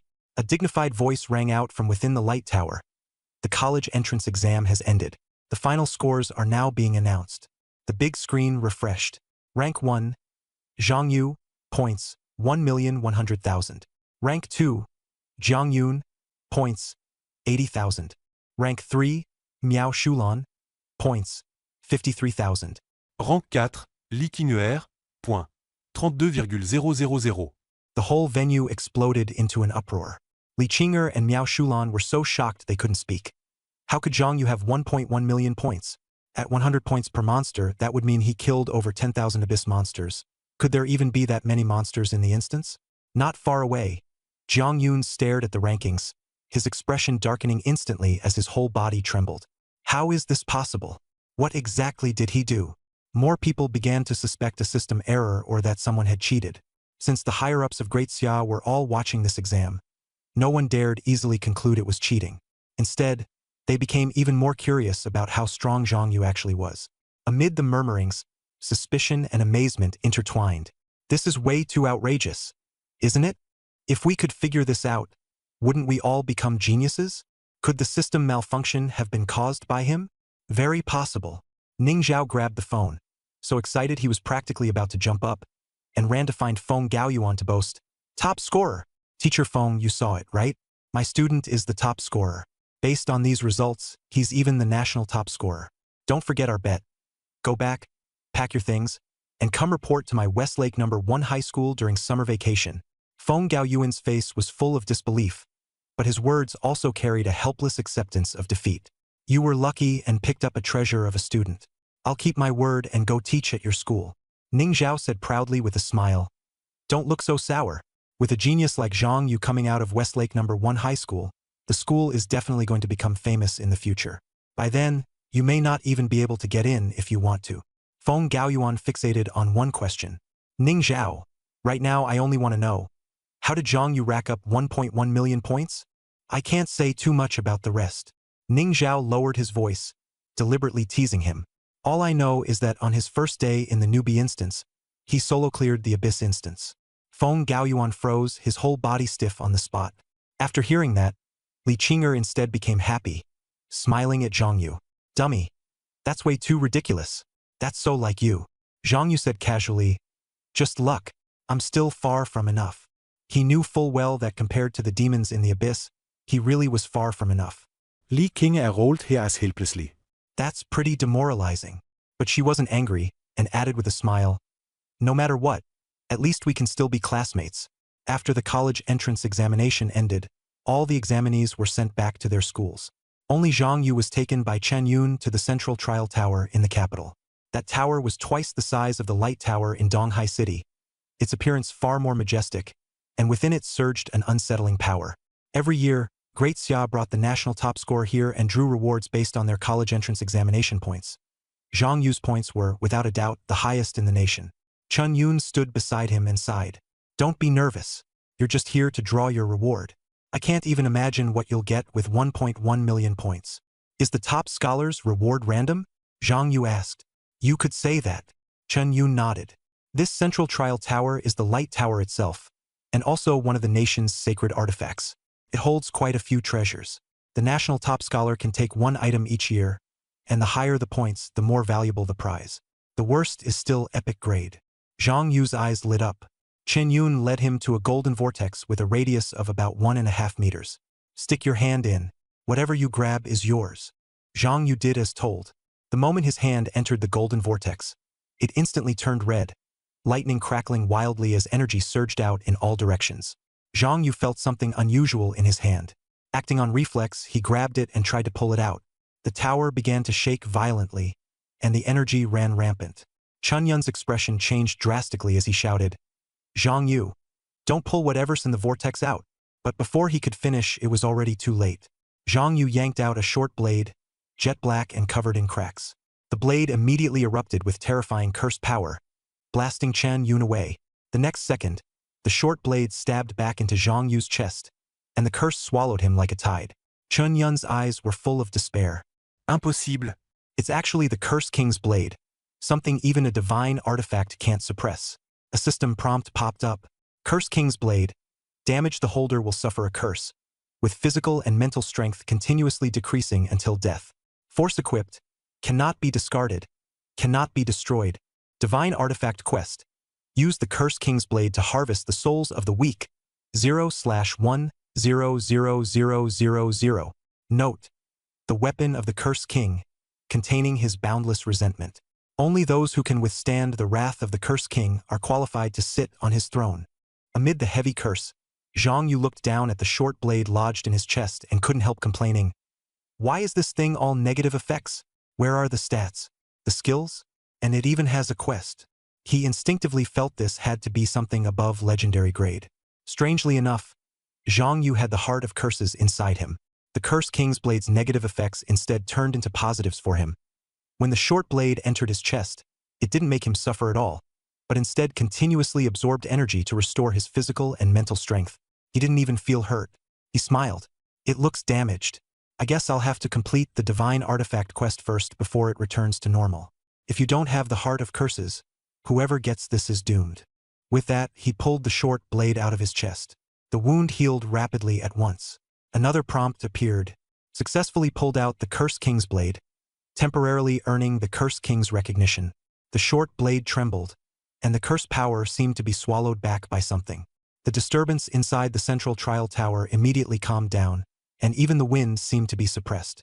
Zhang Yu looked up and saw Chen Yun, Bai Zhenghua, Wan Chang'an, and a ring of unfamiliar yet terrifyingly powerful experts all surrounding him. Every face was filled with shock. Is he still alive? Someone shouted in a low voice. Even the blade of the Curse King didn't drain him dry? He actually held down that sword? Bai Zhenghua and Wan Chang'an rushed forward to anxiously check his condition. Bai Zhenghua probed with elemental power, then let out a long breath. He's fine. There's no curse reaction on him. Wan Chang'an, however, kept staring at him, his gaze growing deeper. How exactly did you do it?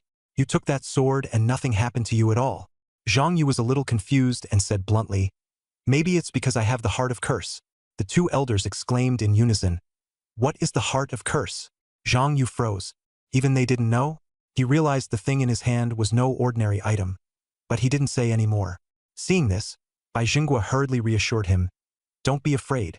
Everyone here is trustworthy. No one will harm you. Wan Chang'an also nodded in support. With the two powerhouses vouching for him, Zhang Yu told the truth. In the shadowy forest dungeon, after clearing it, he obtained an item called the Heart of Curse. It converted all curses falling upon him into positive effects. Hearing this, Bai Zhenghua was astonished on the spot, his expression growing complicated. That you were able to draw the blade of the Curse King from the central trial tower probably isn't a coincidence. Zhang Yu asked about the sword's origin. Bai Zhenghua spoke in a grave tone about its history. 30 years ago, the Demon King of the Abyss led his army to invade Daxia. We fought a bloody battle to kill that Demon King and drive his army back. That blade of the Curse King was the divine weapon left behind after the Demon King's death, possibly even a token of the royal family of the Abyss. Hearing this, Zhang Yu suddenly understood. So this sword was far more important to the Abyss than he had imagined. When Daxia obtained it, nearly all the Abyss's fury was directed at Daxia, which lessened the pressure on other countries. Precisely because of this sword's existence, the Abyss had been constantly targeting and harassing Daxia's geniuses. Incidents like Odis and Ista were also inseparable from it. Daxia had once wanted to use this divine weapon to strike back at the Abyss, but no one could withstand its curse, so they could only suppress it beneath the central trial tower. Unexpectedly, it had now been drawn out by Zhang Yu. Zhang Yu wanted to ask something, but swallowed the words back down. Wan Chang'an smiled and said it for him. Are you wondering why, since we can't use this thing, we don't just destroy it or throw it directly back into the Abyss? Zhang Yu nodded in acknowledgement. Bai Zhenghua's words also showed agreement that this sword did more harm than good. Keeping it would only make Daxia bear a heavier price, spending huge amounts of manpower and resources every year to contain the curse and shoulder the risk itself. Wan Chang'an's expression turned cold. You're right, but we can't do that. His voice sank, as if pressing down on everyone's chest. The Abyss has never changed its desire to destroy the human race. Someone has to stand at the front. If we retreat and return the blade of the Curse King, then we may get a brief respite, but the Abyss will eventually come back. By then, not just Daxia, but the entire world will become scorched earth. Zhang Yu softly recited that ancient saying, Today we seed 5 cities. Tomorrow we seed 10. To yield to the abyss is like carrying firewood to put out a blaze. As long as the firewood remains, the fire will not go out. The moment he said it, even he himself was stunned. That tone pulled the image of the destruction of the Six Nations into view, making one's heart tighten. It was exactly the same as the current situation. Wan Chang'an's eyes lit up. He forcefully patted Zhang Yu on the shoulder, excited as if he'd found a treasure. Good kid, you hit the crux with one sentence. If this gets spread around, it can wake up a huge number of appeasers.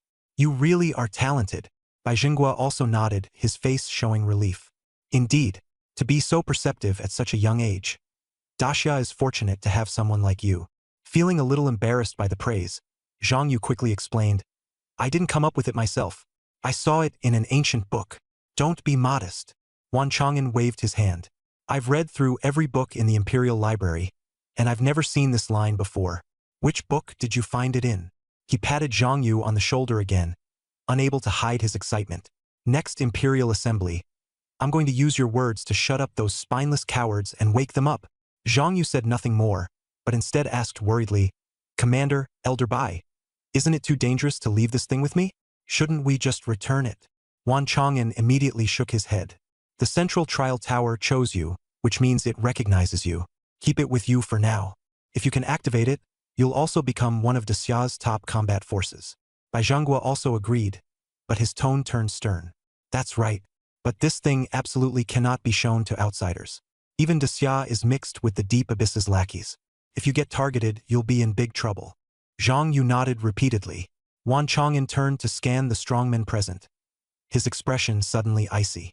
What happened here today is to be kept strictly confidential. If anyone dares leak it, don't blame me for showing no mercy. Everyone responded in unison. Understood. After finishing his instructions, Wan Chang'an nodded at Bai Zhangguo. Military affairs are still keeping me busy, so I'll be leaving first. You and Zhang Yu handle things from here. You understand what I mean, right? Bai Zhangguo smiled and agreed. Wan Chang'an gave Zhang Yu one more look, then left with his men. Chen Yun also hurriedly bowed and took his leave. Bai Zhangguo stopped him and gave him a few instructions. Handle Zhang Yu's enrollment procedures for Kyoto University properly. Zhang Yu might need to leave for a while and could miss the opening ceremony and the new student training. Chen Yun acknowledged and withdrew. Only Zhang Yu and Bai Zhangguo were left in the room. Zhang Yu couldn't help but ask, Elder Bai, you made such a big deal out of this. What do you want me to do? Bai Zhangguo looked at him and asked slowly, Do you know about awakening and class advancement? Yes. Zhang Yu nodded. When a class holder reaches level 30, they can go to the advancement hall to awaken. If the awakening succeeds, their strength will increase significantly. If it fails, they'll be stuck at level 30 until they succeed.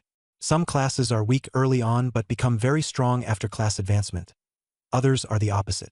Bai Zhangguo nodded, his tone softening a little. I'm not saying this to make you worry. With the strength of your class right now, you can already withstand the impact on the front lines. It's just that, he paused, his gaze turning heavy. Be cautious and keep it secret. Don't invite trouble for yourself. After hearing this, Bai Zhangguo's expression became grave. Many people can obtain more suitable classes from a second-class advancement. Even if the awakening boost isn't huge, it's still not bad.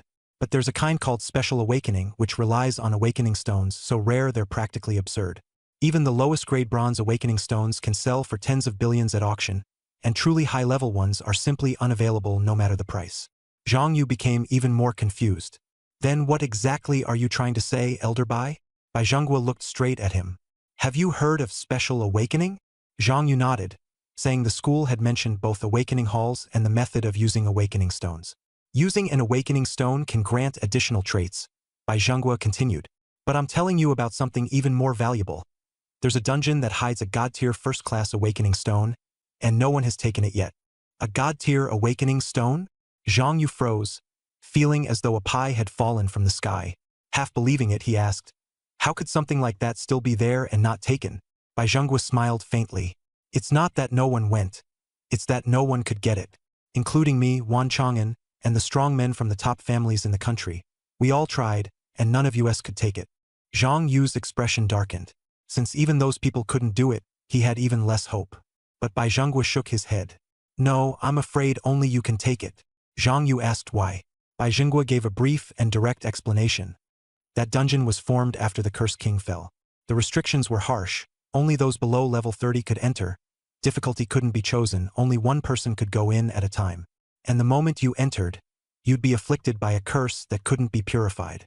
Your 4 basic attributes are reduced by 90%, movement speed by 90%, skill cooldowns are doubled, and your stamina and mental energy are continuously drained until you're cursed to death alive. Even the toughest tank would have their HP depleted within 10 seconds, and in the end, they'd only be able to retreat. Bai Jingguo described the rules like a death sentence. Instead, Zhang Yu's eyes lit up. He remembered his own words. The heart of curses can turn curses into benefits. Bai Jingguo had come to him for exactly that reason. Only your curse can turn the dungeon's curse into an advantage. Bai Jingguo's tone was grave. People in the Great Xia Empire have used legendary awakening stones before, but no god-tier awakeners have ever appeared. If you succeed, the strength will be unimaginable. Zhang Yu grew excited, to the point where he could barely speak clearly. That sounds awesome. I can't wait. Bai Jingguo smiled and patted his shoulder. Come with me. The space around the two of them distorted and turned into light. After a teleport, Zhang Yu stood on a bizarre wasteland. Around him, streaks of light crisscrossed, like a stretched image forming a tunnel of light. When he landed, the ground beneath his feet was black soil, and moonlight reflected a massive skeleton in the distance. Bai Jingguo pointed ahead. That's the cursed dungeon. That skeleton was 100 meters tall, like an overturned mountain. At its head was a black vortex 10 meters in diameter, emanating a chilling, hair-raising aura. The Curse King, Zhang Yu asked. That's right. Bai Jingguo's voice was heavy. Back then, 1,000,000 soldiers were buried here to kill it. The god-tier awakening stone is its essence, hidden in the deepest part of the dungeon. Zhang Yu immediately used the Abyss Eye to inspect the dungeon information. King's Burial Ground Dungeon. Level 30. Difficulty. Cannot be selected. The brief prompt felt like a death warrant. The rules were harsh, and the difficulty couldn't even be changed. At a glance, it was clearly a lethal dungeon. Yet Zhang Yu only felt his blood boiling. The chance was right in front of him. Perhaps it was his only path. Bai Jingguo lowered his voice and said, under normal circumstances, we'd have to wait until you reach level 30 before coming here. But the Abyss has been in turmoil lately. Many dungeons are beginning to abyssify, and the front lines are also being pushed back. At this rate, within a month, this place is very likely to be taken back by the Abyss. We can only let you go now. He handed over a forced return scroll, then reminded him, if you really can't hold on, don't force it. Just retreat. Come back when you're higher level. Remember, your life comes first. Zhang Yu nodded, his tone steady. Got it. I'm confident I can clear it. He walked to the dungeon entrance and pressed confirm. The system asked, please confirm whether you want to challenge the King's Burial Dungeon? Warning. This dungeon is extremely dangerous. Zhang Yu chose to confirm. In the next second, he was transported into the dungeon and appeared in a stretch of black swamp. The air was filled with the stench of rot. In the distance lay a corpse larger than a mountain, its flesh already more than half decayed, with a foul odor soaring into the sky. Suddenly, a cold and eerie aura burst from the corpse and drilled straight into Zhang Yu's body. System prompt. Cursed. For attributes decreased by 90%. Movement speed reduced by 90%. Skill cooldowns increased by 100%. Stamina and mental energy continuously drained until death.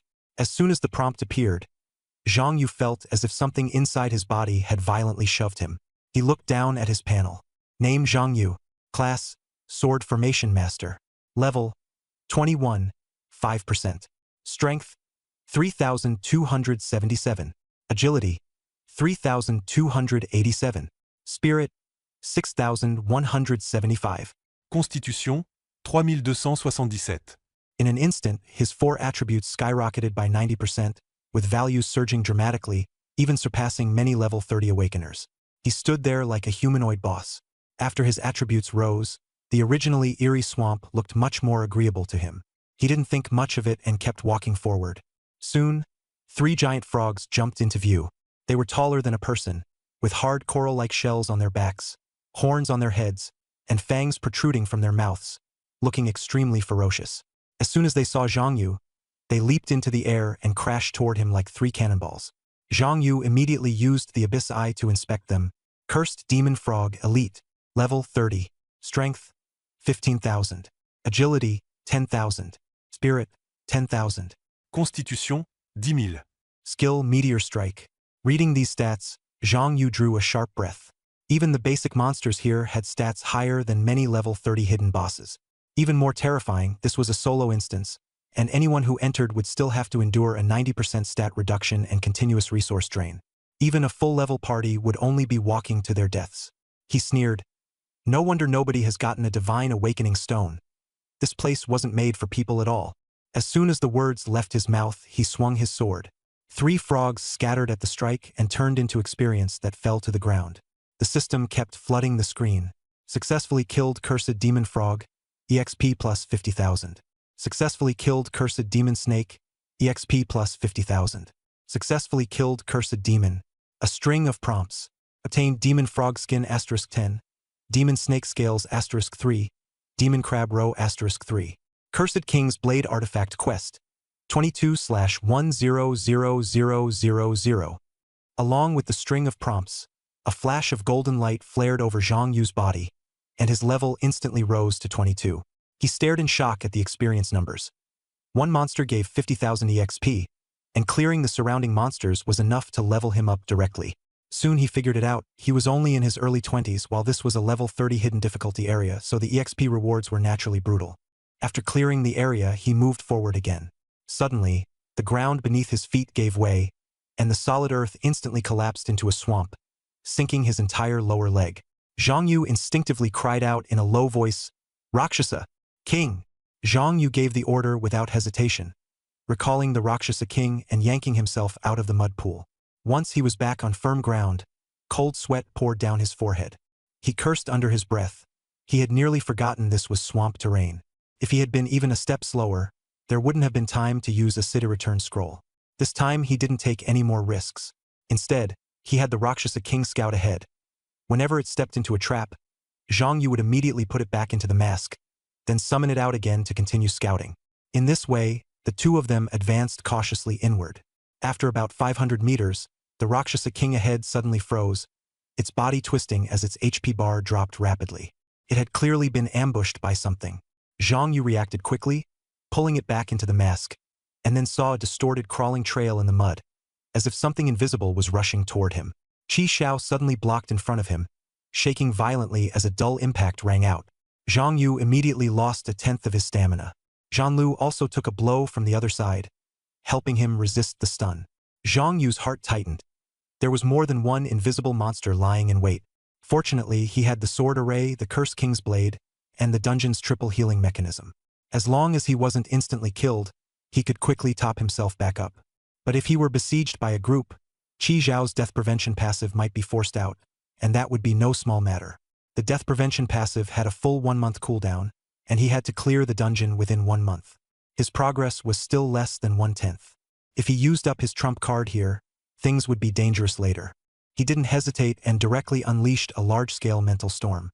One prompt after another appeared, cursed demon serpents were killed, his experience soared, and loot as well as the artifact quest progress increased.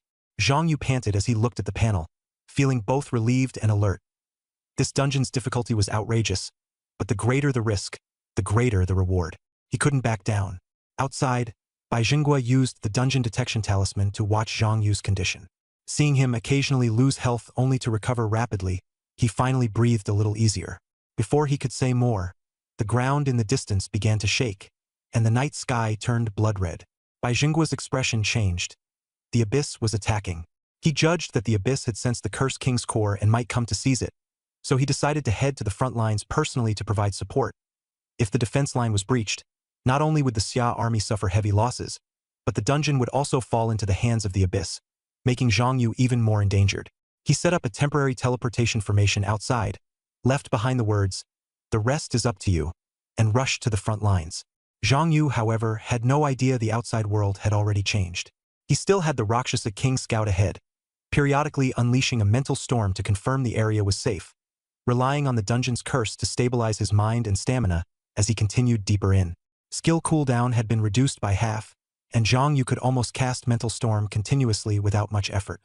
He advanced carefully for more than an hour before finally arriving before that huge corpse. At last, Zhang Yu let out a breath. His experience bar had reached 90%, and he was only a step away from level 23, yet along the way he hadn't encountered a single real elite monster. He first cast Mental Storm in front of the corpse to confirm there were no invisible threats, then used the Abyss Eye to inspect it. The remains of a certain king. Within them, there may be an earth-shattering secret hidden. That was all. There was no other information. Zhang Yu was stunned. That's it? I have to cut it open myself. He had no better idea, so he had the Rakshasa king step forward and first cut through the rotten flesh on the outside. A stench immediately surged out. Rakshasa king has been cursed. All 4 attributes increased. Prompts kept popping up one after another. Fortunately, the heart of curses also affected summons. Not only did the Rakshasa king not get hurt, but the deeper it carved its way in, the faster it went. Rakshasa king has been afflicted by an advanced curse. All 4 attributes permanently +10. The prompt appeared twice more, and Zhang Yu's eyelids twitched. Permanent attribut de gain? There's even such a good thing. He was immediately tempted, pinched a tissue over his nose, and prepared to rush in himself to share in the curse. Before he could take a step, however, the Rakshasa king suddenly died. Rakshasa king has fallen in battle. Zhang Yu froze, his expression darkening. He had just swept the surroundings with Mental Storm, so in theory there shouldn't have been any problem. The Rakshasa king's sudden death made him calm down. He no longer dared be reckless and could only wait outside for it to revive. Although the dungeon was filled with vicious curses, skill cooldowns were halved, and stamina and mental recovery were fast as well. The Rakshasa king soon resurrected. This time, Zhang Yu directly switched to its perspective and personally controlled it to burrow into the corpse and carve a path all the way in. Rakshasa king has been afflicted by an advanced curse. All 4 attributes permanently +10. Zhang Yu suppressed the nausea and felt a little relieved. Just endure it a bit longer and it would soon be over. But at that moment, a flesh monster burst out of the rotten meat and pounced, grabbing the Rakshasa king and biting off its neck. The Rakshasa king's stamina plummeted. It was about to be instantly killed, so Zhang Yu hurriedly used the Abyssal Eye on that monster. King's Flesh Elite. Level 30. Strength 0. Agility 0. Spirit 0. Constitution 0. Skills: Weakening Curse, Deadly Lifesteal, Undying. A level 30 elite, yet all 4 attributes were 0. It was the first time Zhang Yu had seen such a setup. He immediately inferred a few clues. The Rakshasa king's attributes were suppressed by the weakening curse. Deadly Lifesteal could instantly drain stamina, and this monster had an undying skill, so Psychic Storm couldn't kill it. As for it moving so fast and killing the Rakshasa king in one hit, there had to be a higher level controller behind it, the real boss. These deductions made Zhang Yu too afraid to rush blindly into the corpse, so he could only keep waiting for resurrection. Soon, the Rakshasa king appeared again and was sent back into the corpse to clear the way. The Rakshasa king has been afflicted by a special grade curse. All 4 attributes permanently +10. Zhang Yu stared at the prompt. On the Rakshasa king's left side, flesh suddenly bulged, and a flash of sword light passed through it. The Rakshasa king split open the lunging flesh monster with one strike. But the body that had been cleaved in 2 actually split into halves, wrapped around it from both sides, and in the blink of an eye sucked it dry into a mummified corpse. The Rakshasa king has fallen. Dead again. Zhang Yu couldn't help cursing under his breath. Who exactly could clear this dungeon? The Rakshasa king was originally a level 30 hidden boss, but the dungeon's curse only made it even harder to deal with. The repeated deaths proved that even the strongest level 30 character would struggle to get through here. Watching the flesh churn in front of the corpse, Zhang Yu knew that trying to take a detour or break through at a single point would only be courting death. In the end, he gave up and decided not to be greedy for these few attribute points for now, withdrawing to observe and make plans later. For the moment, Zhang Yu couldn't think of a better way, so he handed the job of digging the path entirely to the Rakshasa king. After all, the dungeon had no time limit and the Rakshasa king could resurrect, so they could just grind it out. Every time it reappeared, Zhang Yu sent it charging into the flesh passage, swinging its great sword and hacking forward. The scene looked like forcing a hard push, yet the Rakshasa king had barely gone 10 meters before it was torn to pieces by the flesh monsters. The Rakshasa king has been afflicted by a special grade curse. All 4 attributes permanently +10. The Rakshasa king has fallen. Zhang Yu had no choice but to wait for it to resurrect, then send it back to die. Watching the Rakshasa king go up and fall again and again, he helplessly mocked himself. Die, resurrect, resurrect, die. This Rakshasa sure has a lot of lives, but the flesh inside the corpse isn't going to shrink on its own. We'll get through it eventually. The freshly revived Rakshasa king seemed to give him a glare, then hefted that great sword and charged deeper in again. After repeating this several more rounds, At last the Rakshasa king dug into the chest cavity of the king's remains and entered a vast open space. There were no internal organs in the chest cavity. The top was supported by huge ribs, and all around was flesh and blood. In the very center hung a black stone. Zhang Yu took a glance with the abyss eye, and the interface popped up with information. First awakening stone, God tier. Note: formed from the essence of a certain king. Those who awaken using this awakening stone will gain the power of a king. Zhang Yu's eyes lit up, but he quickly steadied himself. He didn't immediately dive in. Since the boss hadn't appeared and the surrounding flesh monsters hadn't been cleared out, rushing in recklessly would only be suicide for Rakshasa King. Instead, he had Rakshasa King move toward the awakening stone, while he himself patrolled across the surface of the corpse, planning to find the boss controlling these monsters first. But after only a few steps, a large group of monsters burst out from the flesh-covered ground beneath his feet. At a rough glance, there were several hundred of them, blocking the way completely and making it impossible to break through. Zhang Yu decided to change tactics. Let Rakshasa King keep getting surrounded and killed, then revive, but this time don't burrow into the corpse first, have it crawl to the surface and search everywhere. He circled around the corpse and finally found a flesh monster trapped by water grass beside a rotting wound on the shoulder, unable to move at all. That thing had 0 in all 4 attributes. Even with a high level, it had no way to turn things around. Zhang Yu's eyes lit up, and he called Rakshasa King over to touch it. As soon as Rakshasa King reached out and touched that mass of flesh, a prompt immediately popped up. Rakshasa King has suffered a special grade curse. All 4 attributes permanently +1. Zhang Yu also moved in and tried touching that mass of flesh. The prompt was even more direct. Special grade curse suffered. All 4 attributes permanently +10. He instantly understood. Touching these monsters would incur a curse. But this curse wasn't a debuff. It permanently increased all 4 attributes. Zhang Yu and Rakshasa King started frantically poking the trapped flesh monster from left and right. Every 10 seconds, the system would pop up once. Special grade curse suffered. All 4 attributes permanently +10. Special grade curse suffered. All 4 attributes permanently +10. The two of them farmed attributes like they were leveling up, growing more and more hooked as they went. It wasn't until Rakshasa King's 4 attributes all reached 1000 that the prompt stopped appearing. Zhang Yu also reached the same cap not long after. The cap is 1000, so it can't be farmed infinitely. What a pity. He felt a little regretful, but also knew this discovery had come in time and was crucial. At this point, purely in terms of the attribute boost brought by the dungeon curse, Zhang Yu and Rakshasa King had both gained a significant increase. The next step was to use this newly acquired strength to face the boss that had yet to appear, and the awakening stone waiting for someone. His spirit attribute had surged to 4,280 points. With this kind of mental power, even without Qi Shao and Zhan Lu, just picking up an iron sword at random would still let him deal over 100,000 damage. Zhang Yu was very satisfied with this harvest.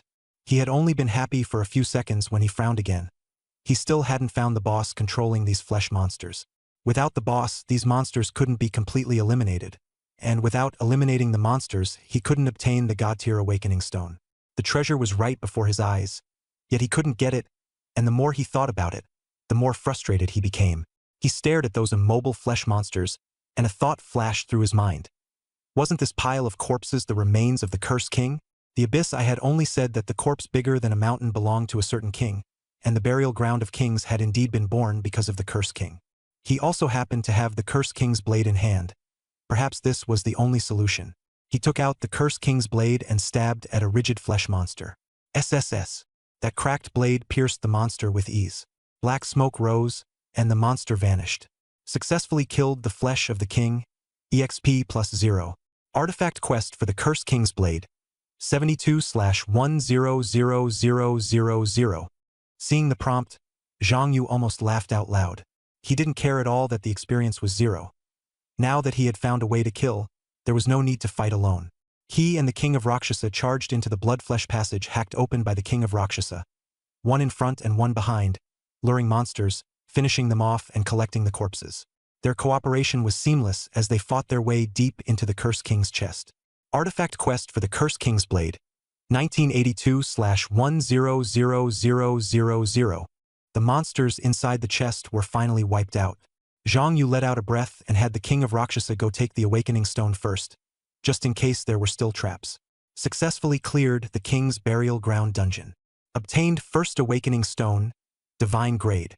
The divine grade awakening stone landed in his hand, and the dungeon teleportation portal appeared beside him. Zhang Yu looked at the awakening stone in his hand and the exit nearby, stunned. The dungeon's difficulty seemed absurd, but it actually wasn't that hard for him. And along the way, he hadn't encountered a single boss, only regular monsters.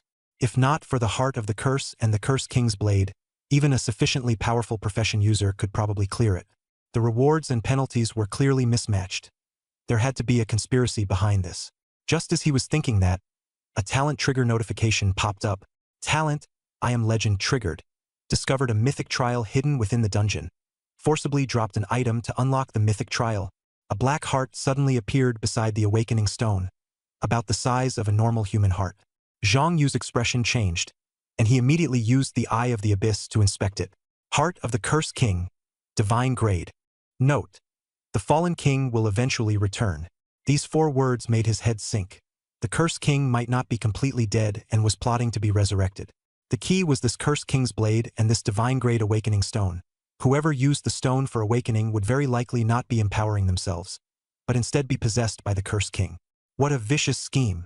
Zhang Yu's face darkened. He had figured it out.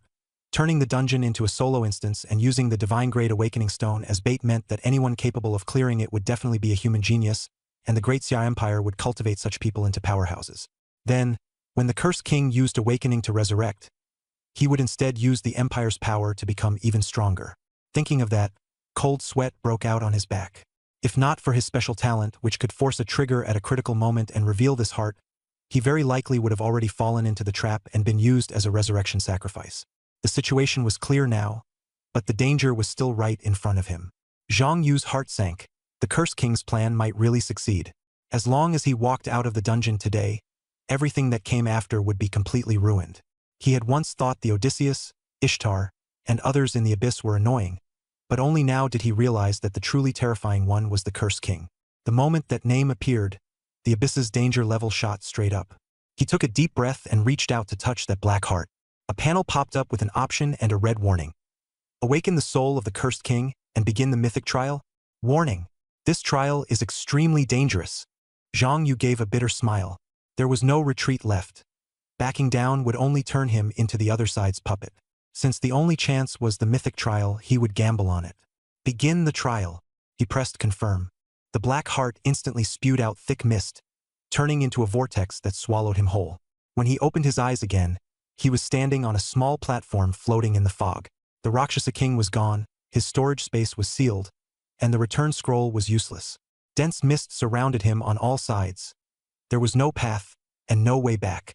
So someone actually saw through this king's scheme and made it here. A low, magnetic voice rang out. A man in a black robe, with an obsidian brooch pinned to his chest, appeared out of thin air. Beneath his handsome face were red eyes and 2 goat horns on his head. He was not human, but a demon, the Cursed King himself.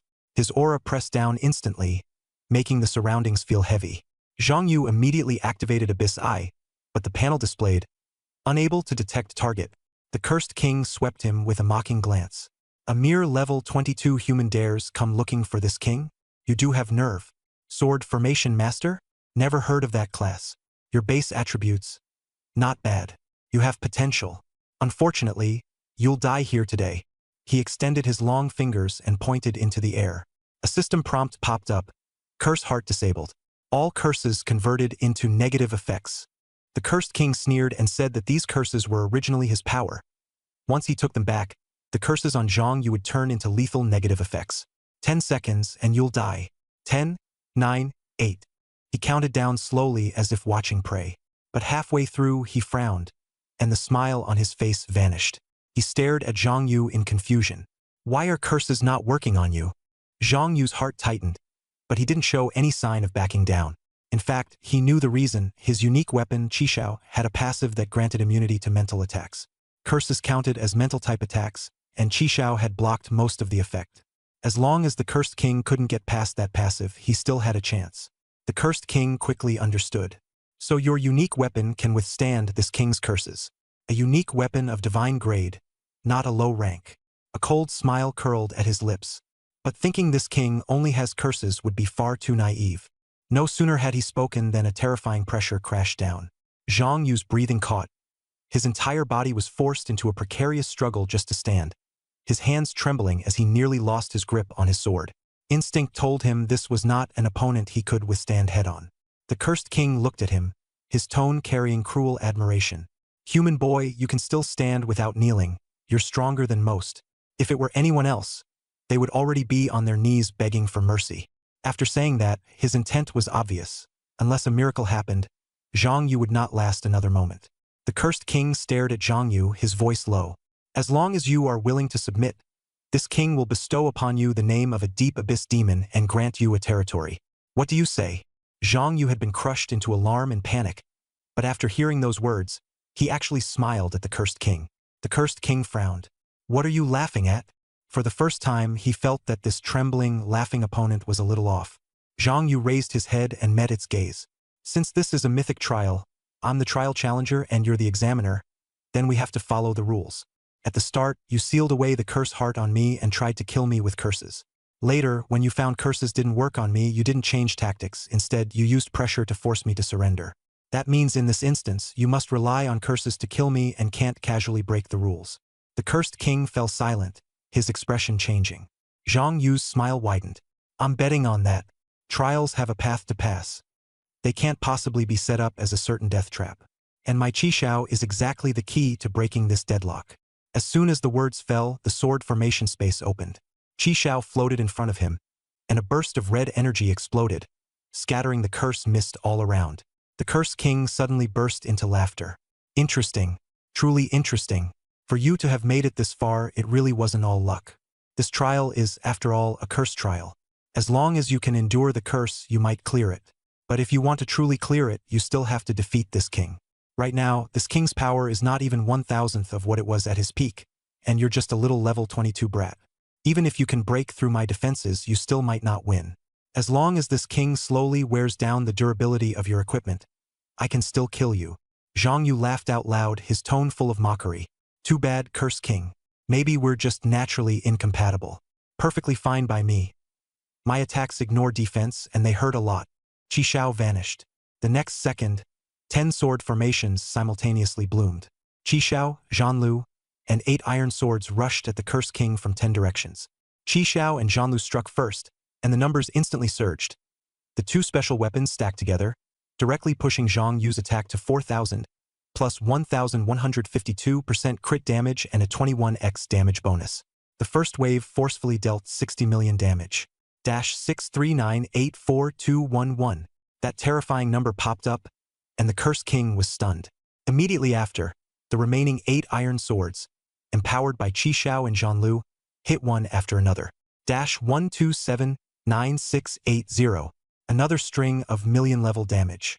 After taking 2 heavy blows in a row, the cursed king's expression changed drastically, and he hurriedly put distance between them. "You brat, what exactly is this damage?" he roared. Zhang Yu sneered. "I told you it'll hurt." He once again took flight with his swords and charged forward.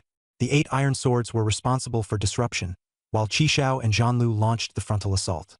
But in the trial dungeon, aside from cursed skills, all of the cursed king's other means were restricted, and he was only a remnant soul now, not even 1,000th of his peak strength. Under Zhang Yu's burst damage, he was fleeing in utter embarrassment. Qi Xiao slashed. -479888158. Zhan Lu followed. -15996052. The iron sword struck again. -159960. A series of damage numbers exploded like thunder on the cursed king, popping up one after another. His entire body turned cold, cold sweat streaming down him. "Impossible! This is impossible!" the cursed king cried in terror. "It's one thing that you can ignore this king's defense, but why is your damage still this high?" He had originally thought that even if Zhang Yu's weapon durability was worn out, it still wouldn't shave off much of his HP. But now the situation had reversed. The one who couldn't hold out anymore was him. In fact, it wasn't someone else, but the cursed king himself who was still alive. Just as Zhang Yu relaxed a little, 2 more swords stabbed into his back, throwing his aura into turmoil. The cursed king roared, placing all curses on himself and causing his stats to surge. He had reached the second phase, standing proudly in midair, looking down at Zhang Yu with a cold laugh. "Your damage may be high, but your flying swords are too slow. As long as I'm faster, you can't touch me." Zhang Yu recalled his flying swords and reopened the formation around the cursed king. Before the 10 flying swords could even reach him, the Curse King had already teleported away, dodging while continuously stacking curses on himself, rapidly recovering his stamina and mental energy. Watching his composure, Zhang Yu clearly realized his weakness for the first time. Flying swords worked against low-level monsters, but when facing a king with both speed and mobility, if he couldn't catch up, he couldn't deal damage. More fatal still, he had no guaranteed hit skill, no mental recovery bonus from the Heart of Curses, and could only cast Mental Storm a few times. He couldn't kill his opponent. The Cursed King mocked him. So what if you can be immune to curses? If you won't obey me, don't even think about getting out. Work for me and I'll let you go. I can even grant you abyss power and raise you to level 70. Zhang Yu sneered and refused. I'd rather starve to death than take even a bite of your favor. Then 5 days passed. Zhang Yu was starved to the point of near death, lying on the ground, unable to move. The Cursed King looked at him mockingly. You can't even hold out for 5 days? Humans really are fragile. But Zhang Yu used up his last bit of strength to deliver his final message. He had already brought the Cursed Blade and the Heart of Curses into the dungeon. No one could enter again, and the Cursed King would be trapped here forever, keeping company with his bones.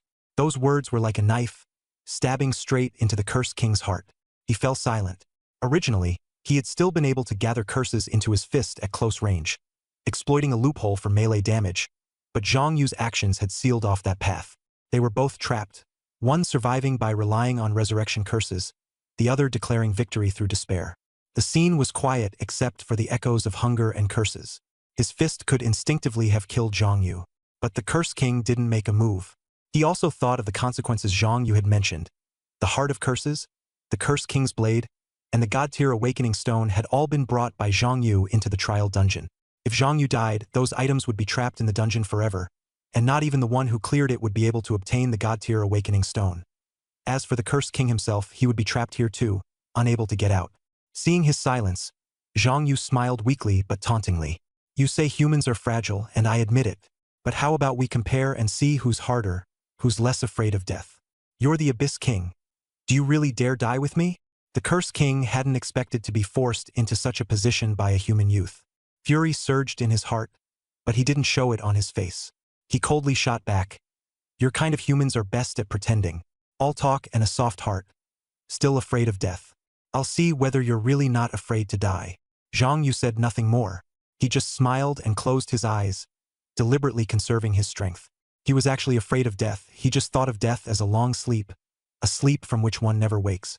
3 days passed, and Zhang Yu could no longer hold out. His aura was feeble, and he had almost lost consciousness. Seeing this, a flicker of surprise flashed in the Cursed King's eyes. This human had actually gritted his teeth and held on until now. If he didn't act, Zhang Yu would die, and he himself would be locked in this trial forever. The Cursed King could wait, but he refused to be trapped to death. With a clenched teeth growl, "Brat, I'll give you this one." He restored the effect of the Heart of Curses on Zhang Yu, then layered on instant death, hunger, and dehydration curses, pulling Zhang Yu back from the brink of death to full condition. Zhang Yu opened his eyes, and his strength returned. Though he was still hungry and thirsty, he could stand. Looking at the Cursed King, he smiled with ease. Looks like I'm the one who won in the end. You didn't dare die with me. The Cursed King said coldly. Aren't you afraid I still have other resurrection methods? Zhang Yu shrugged. Then I just die, I guess. Did I have any other way? The Cursed King's expression darkened. I can make a concession and let you pass this mythic trial. The condition is, you must sign a devil contract with me. A devil contract? Zhang Yu's face fell. He knew exactly what happened to humans who signed contracts with demons. Gain power, lose your soul, and even lose your life. The old stories of the Great Xia Empire were still fresh in his memory. The Cursed King wasn't in a hurry. Instead, he smiled. This is the greatest concession I can make.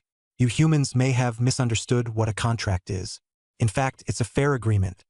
If you want benefits, you must pay a price. Once it's signed, both sides must honor it. Neither can break it. After a moment of silence, Zhang Yu asked directly about the terms. Purple flames ignited in the Cursed King's palm, condensing into a roll of parchment covered in devil script, which floated over to Zhang Yu. Zhang Yu used the Abyss Eye to inspect it, and the parchment clearly read, Contract of the Cursed King. Contracting Demon, Aredes. Contract Party, Zhang Yu. Content. The Cursed King Ardis will admit defeat in the mythic trial and allow Zhang Yu to clear it. In return, Zhang Yu will give Ardis 50% of the experience gained before reaching level 70. Zhang Yu stared at the contract, speechless for a long while, his expression complicated. After reading it, Zhang Yu's face instantly darkened. 50% of my experience? Dream on, he said angrily. Right now, leveling up once already took over 1 million experience points, and it would only get higher later. If half of that had to be given away, there'd be no way to keep leveling. Ardis sneered. Boy, Abyss demons value fairness. The rewards you get from clearing the mythic dungeon are more than enough to offset that 50% experience. In fact, this king is already asking for less. Zhang Yu stared at him and asked bluntly, You'll revive once I reach level 70? Ardis no longer bothered to hide it and said frankly, You should understand our situation. This king will of course be revived. Otherwise, I wouldn't be able to save you. Zhang Yu's mind raced as he calculated the pros and cons. Letting the Cursed King revive was extremely risky, but that was a matter for the future. By the time he truly reached level 70, he might have already collected all 10 divine weapons, and their refinement should be maxed out as well. By then, he might not be much weaker than the Cursed King when he revived.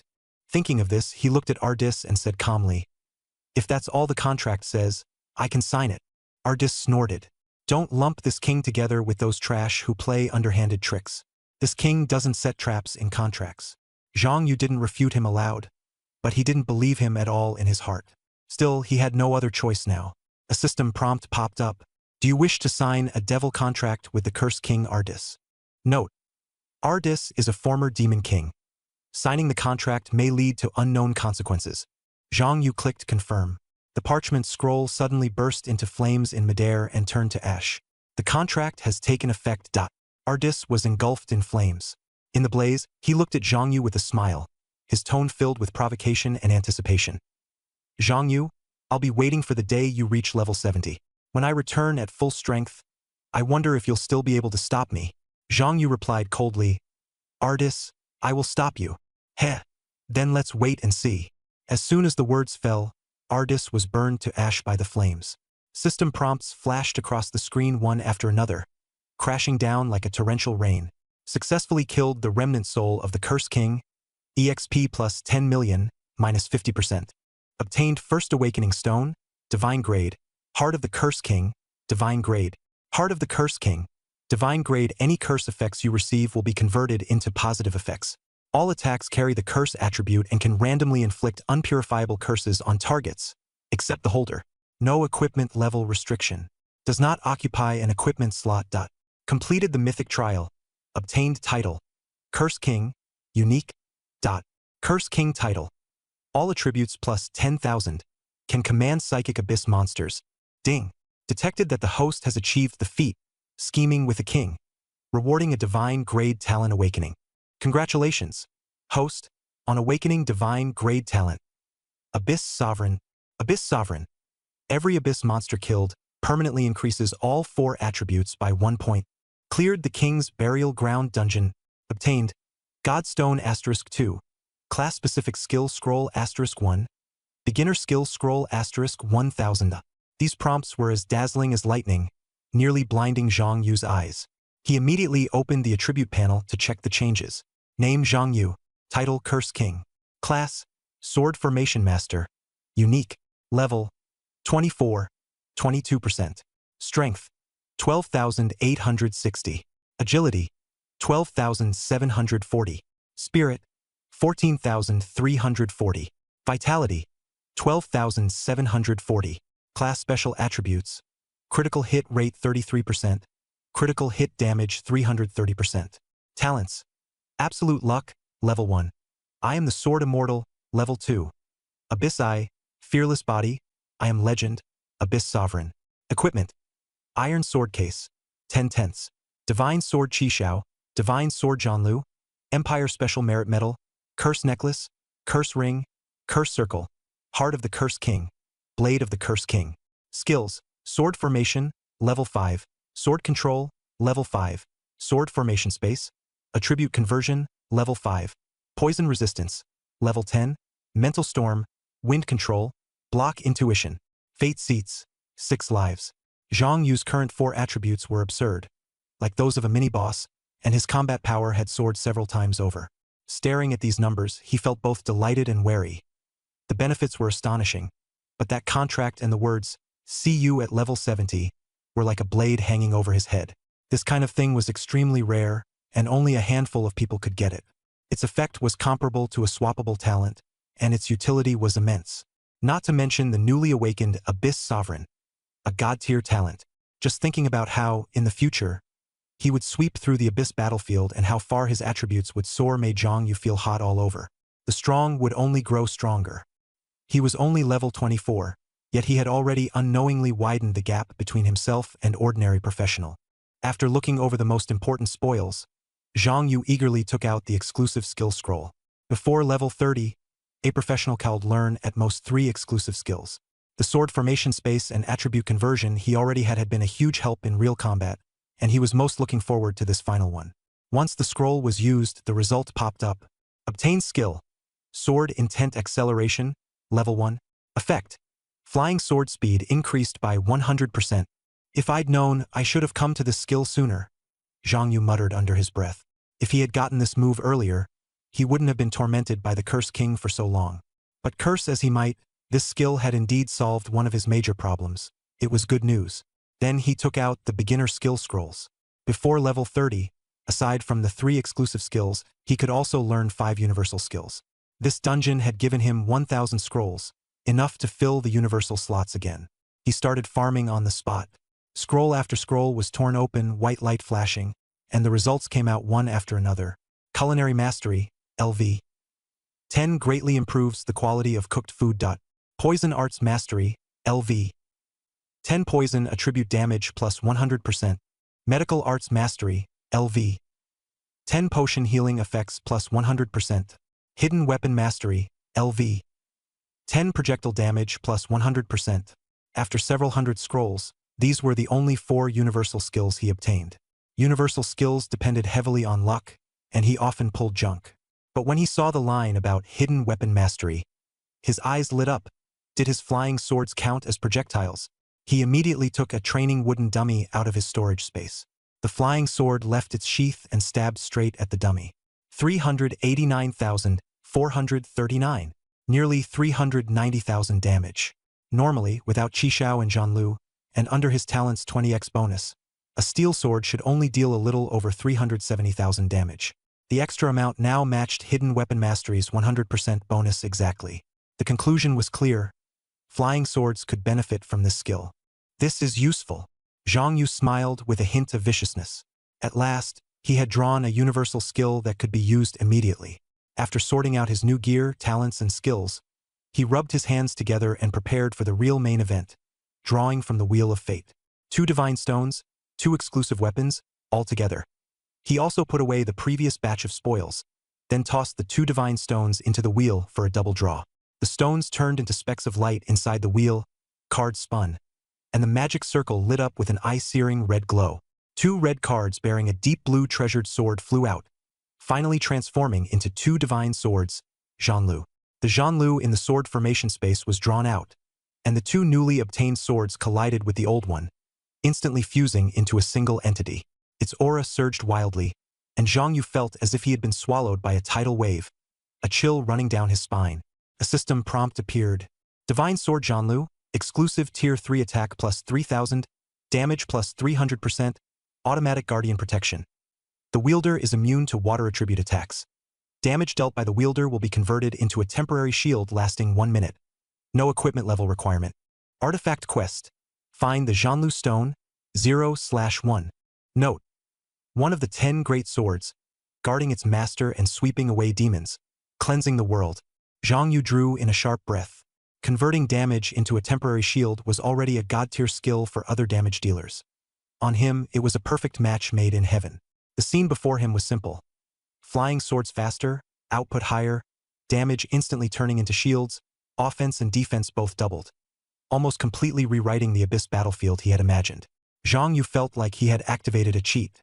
His damage was already outrageously high to begin with. Once Qishao and Zhanlu came into play, his damage numbers shot into the hundreds of millions, and even his shields could reach that same level. Now he couldn't even imagine who could still be standing after taking a single basic attack from him. An exclusive weapon really is an exclusive weapon. The shock others couldn't see surged within him. The refined level 3 Jeanlu before his eyes satisfied him so much it almost made him embarrassed. But the Jeanlu stone required by the quest was something he had never even heard of, so he had no choice but to set it aside for now. After cleaning up the spoils, his excitement faded, and his stomach began to protest. He pulled out some dry rations and water and wolfed down a full meal. Just as he was satisfied and about to leave the dungeon, a strong smell of blood drifted through the air, and distant roars came in fits and starts. Zhang Yu instantly deployed his sword formation, and 10 iron swords emerged from the void, circling around him. A few feathered arrows tore through the air, only to be sliced into fragments by the flying swords in midair. Following the direction of the arrows, he saw several abyss monsters charging toward him. He immediately activated Abyss Eye. System prompts flashed by rapidly. Abyss Archer, Elite, Level, 35 Strength, 12,000 Agility, 15,000 Spirit, 3,000 Constitution, 5,000 Skills. Demon Breaking Arrow, Triple Shot. Hellhound Level, 30 Strength, 2,000 Agility, 10,000 Spirit, 500 Constitution, 3,000 Skills. Sprint, Hell Roar. Just as the archers drew their bows, before they could even fire, they were turned into sieves by Zhang Yu's flying swords. Before the hellhounds could even howl, they were chopped into experience and loot. Prompts kept popping up. Successfully killed Abyss Archer, EXP plus 30,000, minus 50%. Successfully killed Hellhound, EXP plus 20,000, minus 50%. Obtained Abyss Archer Heart *1, Hellhound Teeth *2. Curse King's Blade Divine Artifact Quest, 1996/100000. Abyss King talent triggered. For attributes permanently plus 6. Not far away, even more shrill screams rang out. We're under attack. Zhang Yu rushed over. He saw a knight holding up a massive shield, desperately holding off the encirclement of more than a dozen hellhounds. Behind the knight was an archer whose leg had been bitten off, and beside him a healer was frantically trying to treat the wound. Several hellhounds still had strips of human clothing and flesh hanging from their mouths, clearly having just eaten people. Beasts, Zhang Yu said coldly, and his flying sword swept across. The hellhounds were slain before they could even finish howling, turning into experience points. The 3 rescued people let out a sigh of relief and repeatedly thanked him. If not for you, we'd have been dead for sure. Frowning, Zhang Yu asked, isn't this supposed to be behind the Great Xia Empire's defensive line? How did they get in here? The knight froze for a moment, as if assuming everyone else already knew what was going on, then hurriedly explained. The Abyss army broke through the first line of defense. The main force at the front has withdrawn to the second position. Zhang Yu's expression immediately darkened. More commotion quickly rose all around. The knight continued explaining the situation in detail. Great Xia had built 3 lines of defense on the Abyss battlefield. The first position was deep inside the battlefield, less than 100 kilometers from the Abyss entrance. The second position was at the battlefield's edge, about 500 kilometers from the entrance. The dungeon of the king's burial ground lay between the 2 positions. The third position was Great Xia's border. If it could not be held, the Abyss army would charge directly into the country. Did the first stronghold fall in just 8 days since I came in? Zhang Yu's heart sank. After doing the math, that meant the front line had collapsed very quickly and very bloodily. There was fear and hatred intertwined in the knight's eyes. A Duke-level demon came over there, and even Elder Bai was severely wounded. If not for War God Wan arriving in time, Elder Bai might have lost his life. Elder Bai is seriously injured? Zhang Yu grew even more anxious. After the healer had just stopped the archer's bleeding, she said softly, Captain, Brother Li is too badly hurt. He won't be able to hold on for much longer. We've already lost 2 comrades. We have to give up the mission and take everyone back to find a high-level healer for treatment. The knight's fist clenched suddenly, his face full of unwillingness. Damn it! He fell silent for a moment. Then Zhang Yu asked again, what is your mission? The knight looked hesitant and only spoke after a long while. The atmosphere was tense. The situation was even worse than they had imagined. The decision to withdraw, the duty they bore, and the life and death of their comrades all pushed everyone to the edge of conflict. Zhang Yu didn't say much. He directly took out the Qianlong badge. Don't worry, I'm Zhang Yu from the Qianlong Squadron. I can help you complete the mission. When the knight saw the 2 bars and 2 stars on the badge, he immediately saluted and reported hoarsely, Lieutenant Colonel Zhang Yu, we are the reconnaissance squad of the 2nd Legion. We were sent to the northwest to investigate a Abyss stronghold. We were ambushed on the way, and 2 comrades were killed. We can't continue anymore. Zhang Yu nodded. You withdraw first. I'll go investigate that stronghold. The knight hurriedly refused. Lieutenant Colonel Zhang Yu, I can take their place and escort you forward. Zhang Yu shook his head and handed over a return to city scroll. No need. It's too dangerous. Take this and bring them back. You've worked hard this time. The knight looked at the scroll, his eyes reddening. Thank you. Then he used the scroll to teleport the two of them away. Watching the teleportation point disappear, Zhang Yu muttered softly, There's an abyss stronghold in the northwest, perfect for grinding attributes. But he didn't head there immediately. Instead, he first returned to the entrance of the King's Burial Grounds dungeon. When he came out of the dungeon, he had sensed the temporary teleportation array left by Elder Bai, but there had been no time to check it then. After returning to the entrance, he finally found the formation and a message. Zhang Yu, the Abyss Army has launched an early offensive. The situation is critical, and I must go support the front. Once you come out, return directly to the capital through the teleportation array. Don't linger on the Abyss battlefield. After reading it, Zhang Yu's face darkened further. The situation is worse than I thought. He immediately destroyed the temporary teleportation array. Since he had taken on the reconnaissance mission, he wouldn't be able to return in the short term. Besides, this place was about to fall, and he couldn't allow the teleportation array to be discovered by the Abyss. He still had the Return to City scroll given by Guan Xin on him, and planned to return to the watch wall of the second stronghold after completing the mission, then use the city's teleportation array to go back to the capital. After making his decision, he headed northwest. Clearing out Abyss monsters, he encountered patrol after patrol along the way. When he saw the stronghold from afar, he checked his talent. Abyss Monarch. For attributes plus 114. In a short time, I've gained 114 points. That's almost 2 levels. A divine tier talent is really insane. Excitement appeared in his eyes, and he treated this hellish battlefield as a leveling ground. Outside the stronghold, he first scouted around once. It wasn't large, with fewer than 500 monsters. Their average level was 30, but the defenses were tight. He couldn't find any chance to rush straight in, and he wasn't sure whether there was an even stronger boss inside. He quickly calculated his battle plan. Based on 500 monsters, my sword array can cover the entire stronghold, and with Psychic Storm splash damage, the power will multiply by dozens of times. If I also use the 3rd tier Qishao and Zhanlu, then even if Odisse is inside, I can blow it up. He found his position and was about to make his move, when 2 abyssal demons with powerful auras walked out from the entrance of the stronghold. One of them, apart from the horns on its head, looked exactly like Zhang Yu's father. Dad! Zhang Yu froze. Before he could recover, the demon who looked like his father said a few words to his companion and then instantly teleported away. This scene completely threw him off. A sudden chill ran down his back, and a cold sneer came from behind him. A mere level 24 human? And you dare sneak your way here? Interesting. Zhang Yu's pupils constricted, and he instinctively activated his block intuition. Qishao flew out from the sword array space. He grabbed the hilt, turned, and blocked the demon's claw. The demon looked somewhat surprised, then transformed into black mist and retreated, avoiding Zhang Yu's counterattack. Zhang Yu hurriedly used the Abyss Eye to inspect it, only to receive a prompt. Unable to detect, there was only one possibility: the opponent was at least level 74, far above Odisse and Ista. So you have a skill that guarantees a block? Quite interesting. But can you block a second time? The demon grinned. Before its words had even faded, it instantaneously moved right in front of Zhang Yu and pointed its fingernail straight at his forehead. Zhanlu blocked that fingertip strike out of thin air, forcibly bearing the impact and being sent flying. Qi Zhao's death immunity passive was forced to trigger, and Zhang Yu's HP was reduced to 1 point. The demon was stunned as well. A level 24 human had actually managed to take 2 attacks in a row. Zhang Yu seized the moment while it was dazed and unleashed a mental storm. The demon's expression changed slightly, and it hurriedly pulled up its cloak to wrap itself up. Boom! The mental storm erupted within a radius of 500 meters, flattening the entire stronghold. System prompts kept popping up one after another.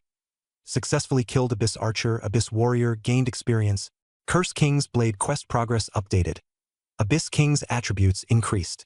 Golden light surged out from within Zhang Yu as he leveled up to 25, and his status was fully restored. The light blue shield formed by Zhanlu wrapped around him.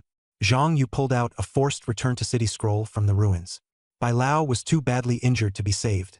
He had to retreat first. Just as he was about to activate it, A black beam shot through the air and pierced the scroll directly, and Zhang Lu's temporary shield instantly vanished as well. System prompt. Return failed. A battered abyssal demon emerged from the void, its eyes burning like fire as it fixed its gaze on Zhang Yu. A level 24 human nearly injured this prince. You're the young man Otis and Ista reported? Zhang Yu, it really is you. You are the greatest threat to the abyss. Seeing that it had not been blown to death by the mental storm and could even stop his return, Zhang Yu's expression grew even uglier. Bai Lao was severely injured, and it was very likely related to this demon as well. Just after escaping the tiger's den, he had fallen into a wolf's lair. His heart sank, and he hurriedly thought of a way out. Suddenly, furious roars came from afar.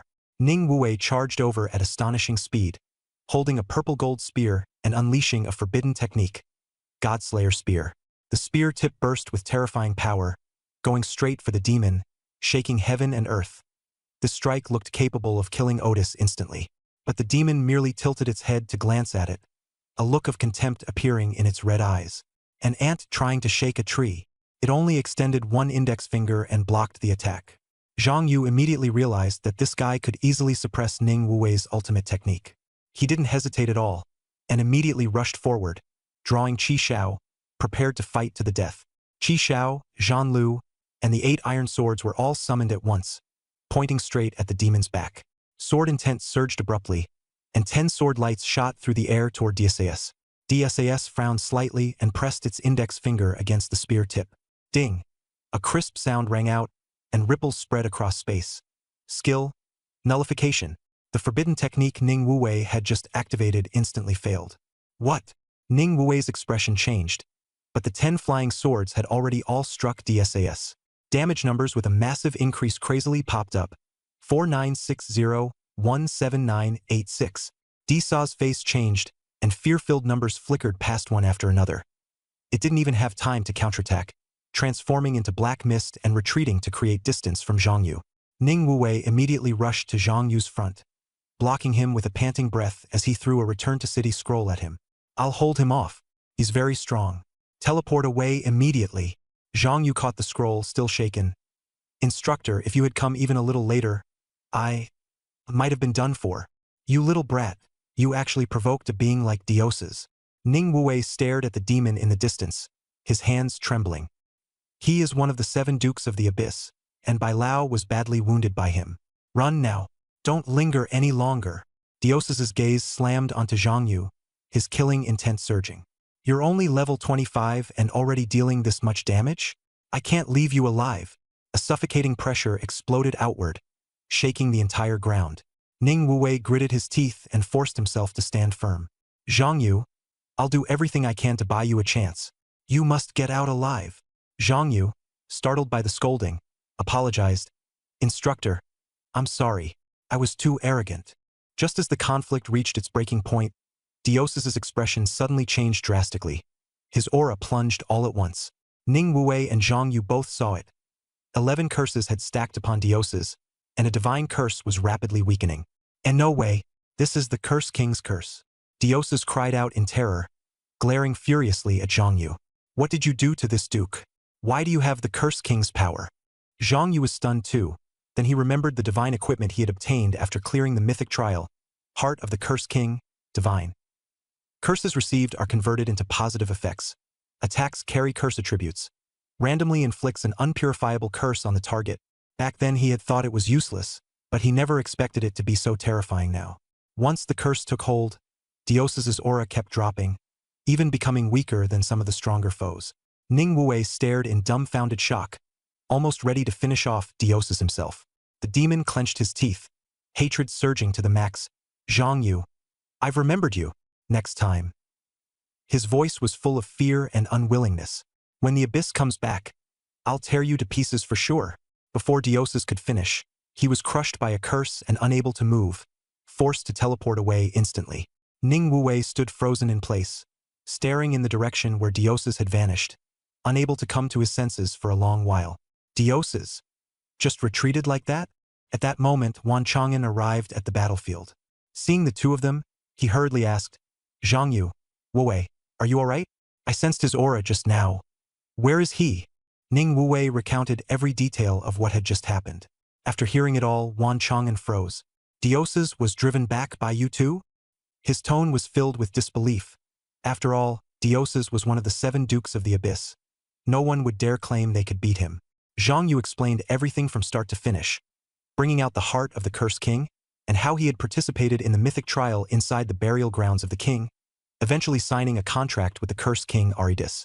Wan Chong'an's expression grew increasingly grave. So something like this really happened? Zhang Yu asked directly. Chief, I was able to drive off Dioses entirely thanks to the Cursed King's power. The problem is, when I reach level 70, the Cursed King will revive. What should we do about that? Silence spread between the 3 of them. A demon king who should have been destroyed was still alive. If that news got out, both the abyss and humanity would be thrown into upheaval. Wan Chong'an bore the heavy burden of protecting the nation and its people. He could not make a rash decision. Ning Wuwei spoke up softly, almost pleading. Chief, this absolutely cannot be let out to those old officials. If word gets out, they won't spare Zhang Yu. Zhang Yu saved Daxia. He shouldn't be executed. Wan Chong'an was silent for a long time before finally sighing. This is a matter of national security. Keeping it hidden might itself be treason. His hesitation carried both responsibility and fear. The atmosphere in the room was taut, like a string drawn to its limit. He looked at Zhang Yu, his voice low but firm. Child, what do you think? Zhang Yu did not dodge the question. I don't want to die, but I also don't think hiding it is the right thing to do. The Cursed King was bought with the blood of Daxia's soldiers.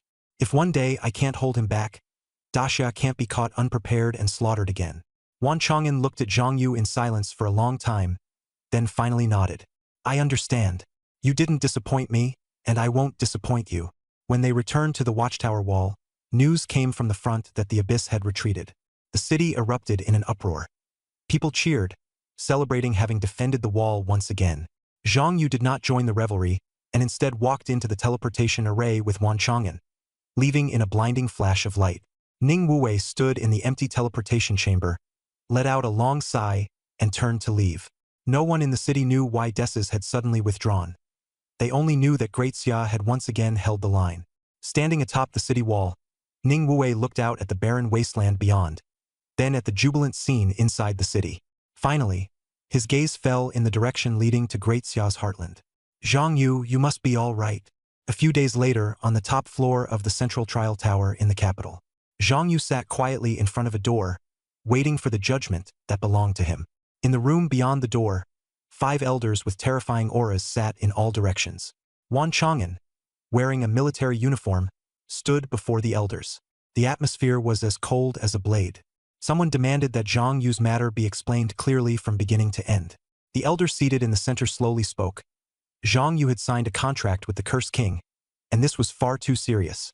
The next decision would affect Great Xia's future and concern the lives of all under heaven. As soon as the words fell, with a clang in midair, a gigantic balance scale appeared. 5 soul flames of identical weight flew out from the scale and landed in front of the 5 national elders. The elder in the middle explained the voting rules. The left side represented Zhang Yu as innocent, meaning they would temporarily allow the Cursed King to revive, cultivate Zhang Yu, and when necessary, mobilize the entire nation to destroy the Cursed King. The right side represented Zhang Yu as guilty, meaning he would be sentenced to death immediately and uprooted at the source to preserve the peace of the common people. Then voting began. The first national elder, with a cold expression, pushed the flame to the right. The Cursed King has already caused Great Xia heavy losses before. We can't take another risk. The second also pushed right. Even if he's a genius, we can't gamble with hundreds of millions of common people. The balance clanged as it tipped to the right. Wan Chong'an clenched his fists. One more vote to the right and Zhang Yu would die. Just as the atmosphere grew tense, the national elder with the most fiery temper slammed the table and stood up, angrily denouncing them. Just because of one dead demon, you want to kill a genius of Great Xia? You're so scared you've shrunk your guts? So what if the Cursed King comes back? This old man will personally cut off his head. He pushed the flame to the left. Then another national elder spoke up as well. Retreating in the face of the abyss will only make us retreat deeper and deeper. There isn't just one Cursed King in the abyss, but we only have one Zhang Yu. His talent is worth gambling the nation's fate on once. Having said that, he pushed the flame to the left. With a clang, the balance steadied once more. Everyone's gaze fell on the elderly man in the corner who had remained silent the entire time. Oldly. Though his hair was white, his face was youthful. and he had not said a word from beginning to end. The elder in the center reminded him, "Old Li, it's your turn." Old Li slowly opened his eyes and smiled faintly. "Of course I'll protect Zhang Yu." After saying that, he pushed the flame to the left. With a loud clang, the balance completely tipped to the left. Wan Chong'an let out a long breath of relief. The elder in the center announced the result. Zhang Yu was innocent. Then he proposed the next item, how to cultivate Zhang Yu and the contingency plan in case they failed. Just as the meeting was about to continue, the national elder who had advocated executing Zhang Yu suddenly turned to question Old Li. "Old Li, weren't you the one who hated the Cursed King the most? Why are you protecting Zhang Yu?" Old Li smiled and gave his reason. "Zhang Yu is very likely to become my grandson-in-law. How could I kill my own grandson-in-law?" As soon as those words were spoken, the expressions of the other national elders changed, and they immediately exploded into uproar. "What do you mean? That's not fair. Your family has already produced several legendary professionals, and now you want to snatch someone too? This meeting can't go on." Several national elders began arguing, and the atmosphere instantly descended into chaos. Wan Chong'an stood to the side, quietly watching this group quarrel. Zhang Yu waited for hours before finally seeing Wan Chong'an come out, and immediately stood up to greet him. "Chief, how did it go?" Wan Chong'an smiled and spoke crisply and decisively. "The national elders are betting on you. As for the Cursed King, from now on, that's for you to handle." Zhang Yu's eyes lit up, and he answered briskly, "Yes." Wan Chong'an patted his shoulder, keeping his voice low and steady. "Don't overthink it. Just improve your strength step by step for now. I'll take you to Kyoto University to settle in, and there'll be a reward too. Because of certain special reasons, we can't publicly commend you, so we can only replace it with a material reward." With that said, they teleported from the central trial tower and arrived at the entrance of Kyoto University. The school gate, dozens of meters tall, loomed in the night. Standing before it, Zhang Yu suddenly felt very small. As he led the way, Wan Chong'an explained, "Half of Dexia's divine tier experts come from here. There are many strong people in the school and many opportunities too. If you want to deal with the Cursed King, you'll need the resources here. Remember, don't slack off once you get into the school." Zhang Yu nodded, both excited and nervous. It was late at night, yet the campus was even livelier than during the day, with practice figures everywhere. Wan Chong'an casually explained the rules. Everyone admitted to the school was the best among the best from all over. When they first arrived, they could still show off, but after staying a while, they would realize that everyone around them was a monster. That contrast pushed people to work even harder, but hard work alone still couldn't guarantee a way out. Took them a long time to reach the residence. It was an old, run-down 6-story building in a remote part of the campus, the plaque read Building 0. Outside, it was dark and peeling, like a haunted house. Zhang Yu frowned. Can someone really live here? But Wan Chong'an said this building wasn't simple. Don't underestimate it. Many of Kyoto University's divine tier powerhouses have lived here, and not many people are qualified to stay inside. At that moment, an old white-haired granny appeared behind the tightly shut door. She glanced at Zhang Yu and asked Wan Chong'an, "Little Wan, is this the student you insisted on stuffing in here?" Wan Chong'an respectfully called her Granny Nyo.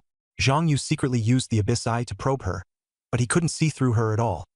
She was at least level 75 or above. Zhang Yu was shaken.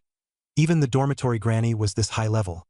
Kyoto University's threshold was brutal indeed. Granny Nyo stared at him for a moment longer before slowly opening the door.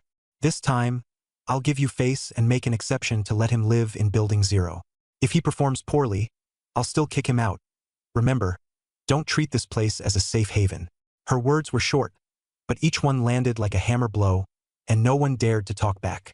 Zhang Yu stood at the entrance, feeling both relieved and tense. On the surface, it was a place to stay. Behind it lay an even greater trial. Wan Chong'an nodded and replied, "Granny Nyo, rest assured, this kid won't disappoint you." After saying that, he looked at Zhang Yu again. "Granny Nyo will take you in later. These next few days are busy, so rest well first. If you don't understand anything, just ask her. I'm leaving now. Someone will bring your ID card tomorrow." Zhang Yu suddenly called out to him, "Wait, Chief, where's my reward?" Wan Chong'an smiled and patted his shoulder. "Silly boy, moving into Building 0 is your reward." With that, he left behind only a cryptic remark and vanished into the night. Granny Nyo urged coldly, "What are you spacing out for? Go in." Zhang Yu came back to his senses and followed her into Building 0. As soon as he reached the corridor entrance, he saw a dungeon portal. Granny Nyo explained flatly. That's a secret realm dungeon unique to Building 0. If you want to keep living here, you have to enter the dungeon and earn rent. Since today's your first day, tonight's rent is waived. Zhang Yu asked, "What's in the dungeon?" "Only bosses, powerful bosses." Granny Nyo took him upstairs as she spoke.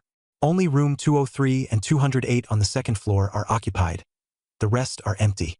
Pick whichever you want." Zhang Yu glanced around and pointed to the room in the corner. "Room 210. I'll take this one." Granny Nyo took out a black key and handed it over. "From now on, room 210 is yours.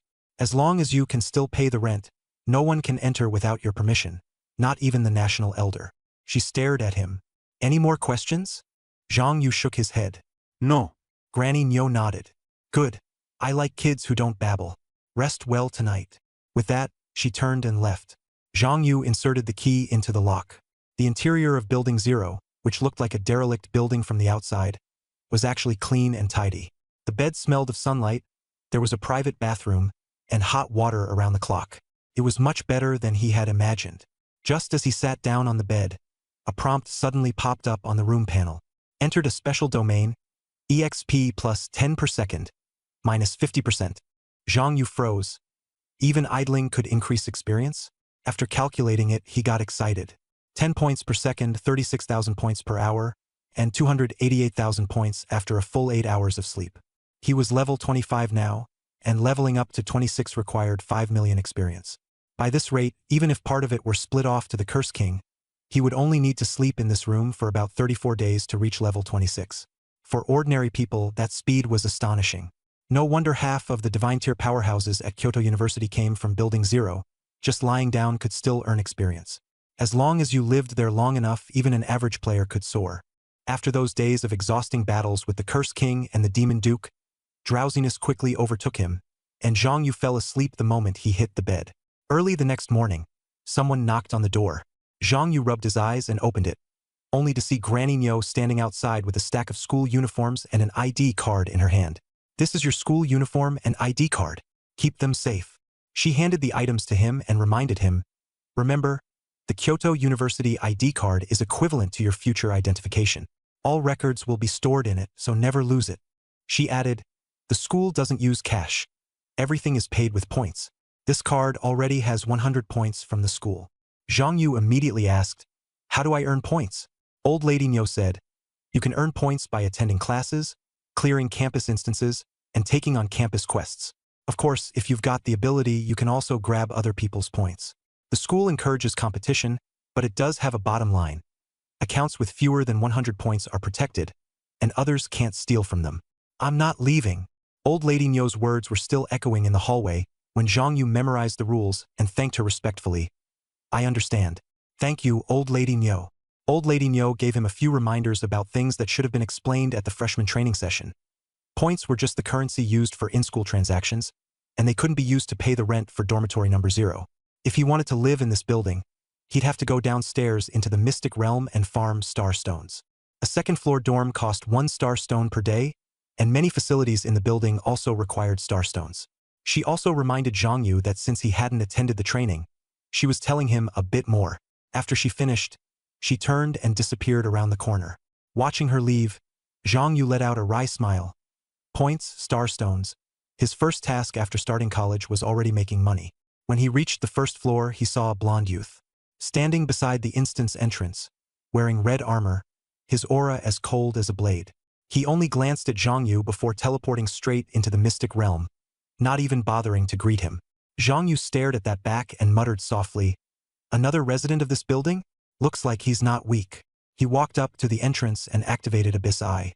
A panel popped up, Star Mystic Realm. Level, none. Difficulty, normal, hard/nightmare. Note, different difficulties yield different amounts of star stones. Without the slightest hesitation, Zhang Yu chose Nightmare. The instant he teleported, Old Lady Nyo slowly stepped out from the corner, a contemptuous smile on her lips. "Every time it's like this. The first time someone lives in this building, they always pick Nightmare. Perfect for knocking down these geniuses' arrogance." After the teleport, Zhang Yu appeared on a grassland beneath a starry sky. Above him were a sky full of stars, beneath him soft green grass. The scenery was beautiful, but the sense of danger was even stronger. Not far away on the grass stood 3 humanoid monsters in armor, motionless like hunters waiting for prey. The interface displayed Star Knight, Boss. Level 25. Strength 15,000. Skills Starlight Dash, Starlight Guard, Oath of the Stars. 3 level 25 bosses. Their stats were terrifying, even exceeding part of the strength of some level 30 hidden bosses in his memory. Zhang Yu frowned and muttered, "It's already nightmare difficulty, and this is way too outrageous." Still, thoughts were just thoughts. He had already raised Qishao in his hand, his movement crisp and decisive. The 3 of them instantly shattered into specks of light. System prompts kept popping up. Successfully killed a Star Knight, EXP plus 100,000, minus 50%. Obtained Star Stones *30. Zhang Yu froze for a moment, weighing the 30 Star Stones in his hand, and immediately did the math in his head about rent. Enough for 1 month's rent? He had thought Star Stones were scarce, and had been tense when he first came in, but he hadn't expected them to drop so quickly. The interface continued to prompt. Successfully cleared nightmare difficulty at level 25. Increase difficulty? Zhang Yu directly clicked Increase. The interface responded, Star Secret Realm has been upgraded to level 35. 6 level 35 Star Knights instantly appeared out of thin air. Zhang Yu didn't even bother looking at their stats. He carried Qishao forward and charged in. The fight was over in one go, and the monsters were again sliced down cleanly one after another. The system prompted again. Successfully killed a Star Knight, EXP plus 300,000, minus 50%. Obtained Star Stones *300. The prompt sounded again. Successfully cleared nightmare difficulty at level 35. Increased difficulty? Zhang Yu didn't stop, and only said 2 words, continue. The system raised the difficulty to level 45. Then 12 level 45 Star Knights appeared at once. This time, Zhang Yu used both Qishao and Zhanlu. The blade light was brief and vicious, splitting the enemies apart as easily as cutting paper. The system's rewards were even more exaggerated. Successfully killed a Star Knight, EXP plus 600,000, minus 50%. Obtained Star Stones *3000. The system notifications echoed across the grassland. Standing amid the remaining starlight, Zhang Yu now had a huge pile of Star Stones in his hands. Outside, Granny Nyo's gaze watched coldly from the end of the corridor, as if observing a trial deliberately arranged for someone. Zhang Yu realized one fact. If he wanted to keep this dormitory under control, he first had to sharpen his teeth, then fill his wallet. A streak of golden light burst out from Zhang Yu's body, and he directly leveled up to 26. Another system prompt popped up. Successfully cleared nightmare difficulty at level 45. Increased difficulty? He answered continue without hesitation. Immediately, 24 level 55 Star Knights spawned in the instance, their aura so heavy it made one's chest feel tight. For the first time, Zhang Yu used a psychic storm. A terrifying storm exploded around him as the center, instantly engulfing the 24 knights. The system repeatedly popped up kill notifications and rewards, experience and star stones. 2 beams of golden light burst out again, and Zhang Yu rose to level 28. He was leveling up even faster than he had imagined. The dungeon was basically an experience barrel. More importantly, every time the difficulty increased, the boss level went up by 10 and the number doubled. For others, this would be courting death, but for Zhang Yu it was money delivered to his door. The Star Knight had no HP lock. It was simply a contest of stats. And Zhang Yu happened to have a skill whose damage increased with more enemies, and it was true damage at that. The more monsters there were, the stronger he became. The higher the difficulty, the faster he leveled. The system asked again, having successfully challenged the 55-level nightmare difficulty, would he like to increase it? He chose continue once more. Immediately after, a prompt appeared. It detected that the challenger had raised the dungeon difficulty 5 times in a row, triggering a hidden mechanism. Would he like to challenge the hidden boss? Zhang Yu's eyes lit up, and without a second thought he accepted. The level 65 hidden boss was strong, but he was confident. If he really couldn't handle it, he could just exit the dungeon. There was no risk. Starlight poured down, and a blue-skinned woman over 10 meters tall, holding a scepter and draped in robes, walked out from the light. The Saintess of Stars, boss, level 65, with terrifying stats. Strength 100,000, agility 300,000, spirit 800,000, constitution 500,000, and skills listed as Starlight Dirge, Starflame, and Starfall. By conventional calculation, her HP was estimated to be at least 55 million. far beyond what Zhang Yu at this stage should casually be facing. Zhang Yu said nothing. He raised his hand and swung his sword. Qi Xiao swept across her chest, and the Saintess of Stars dropped to her knees on the spot. His status bar immediately jumped with a 6 million temporary shield, meaning that strike had dealt at least 6 million damage. Seeing no kill notification, Zhang Yu suspected there was an HP lock mechanic and immediately focused on his opponent. Sure enough, the Saintess of Stars erupted with starlight and cast a skill. Starfall. Dense stars crashed down from the sky, and each hit stripped away 100,000 of Zhang Yu's shield. Fortunately, he had 90% damage reduction and the shield converted from Zhanlu. Otherwise, he would have been smashed to death during her phase transition. Starfall lasted a full minute, and by the end, his temporary shield was almost gone. He cursed softly. A level 65 boss really was fierce. Before the opponent had time to strike again, he landed another slash. The Saintess, just getting back on her feet, was knocked down again. As she rose into the air, the starlight around her brightened even more, and she cast Starfall once more. This time with even greater density, each star reducing his shield by 200,000 on impact, doubling the damage. A 6 million shield suddenly felt desperately insufficient. Zhang Yu knew he couldn't keep enduring this kind of bombardment. He had to dodge. He immediately poured all 10,000 points of spiritual power into Zhanlu, converting output into shields and instantly flashing to the flank to evade the densest rain of stars. His movements were crisp and decisive, switching offense and defense in the blink of an eye, pushing the battle into an even more dangerous and thrilling tug-of-war. Zhang Yu converted all 5,000 plus points of spirit into agility at a 5-fold rate, then activated the wind riding skill from the riding wind boots. In an instant, he became fast as lightning, weaving back and forth through Starfall and barely dodging an entire round of area bombardment. It's my turn. Zhang Yu stared at the Saintess of Stars high above, cancelled the attribute conversion, and used Qi Xiao and Zhanlu simultaneously, attacking from both sides. The two swords transformed into red and blue pillars of light, stabbing straight at her vital points. The Saintess of Stars no longer stood there foolishly. With a shake of her staff, she chanted a strange incantation, and the surrounding starlight condensed into a shield. The two swords struck it and were rebounded, failing to deal any damage at all. Physical immunity? Zhang Yu's expression darkened. The Saintess then summoned a mass of blue fireballs, hurling them down at high speed. With no shield, Zhang Yu didn't dare take them head-on. He immediately switched attributes and retreated, dodging most of the fireballs. The grassland was set ablaze with blue flames, and he lost 1% stamina per second. Fortunately, his sword array and the blood-reviling King Blade kept healing him, and his stamina recovered again. Taking advantage of the Saintess's recovery lag, Zhang Yu threw out a spirit storm. A violent mental impact surged toward her, shattering the shield and dealing true damage. However, Spirit Storm only scaled with spiritual power and did not benefit from the 6,000 attack provided by Zhang Yu's exclusive weapon, so this strike only dealt 44 million damage. The Saintess was not killed instantly. Instead, she was enraged and cast Starfall again. Zhang Yu complained helplessly that this boss was way too durable, but it made sense. A level 65 hidden boss shouldn't be killed so easily by someone at level 28. He relied on attribute conversion to dodge the star waterfall, and as soon as his mental storm came off cooldown, he fired off a second one. Boom!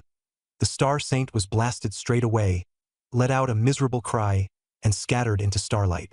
System prompt: successfully killed the Star Saint, EXP plus 8 million, minus 50%. Obtained Star Crystal *1, condensed from the power of the Star God. Extremely precious. Zhang Yu finally breathed a sigh of relief. This was the first time he had taken down a high-level boss head-on, unlike before when he had relied entirely on weapon mechanics to take advantage. Just as he was savoring the battle, the dungeon was shrouded in starlight, and a prompt pulled him back to reality. Due to your outstanding performance, the Star God has bestowed a glimpse upon you. Accept the Star God's blessing? Note: you can only receive the blessing of one deity at a time. Zhang Yu froze for a moment, but without hesitation he accepted. The star crystal flew out on its own and began absorbing the starlight within the dungeon. The next moment, daytime in the Great Xia Empire instantly turned to night, and stars filled the sky, scattering starlight across the land. Everyone touched by the starlight saw their EXP rise, and the entire nation was thrown into an uproar.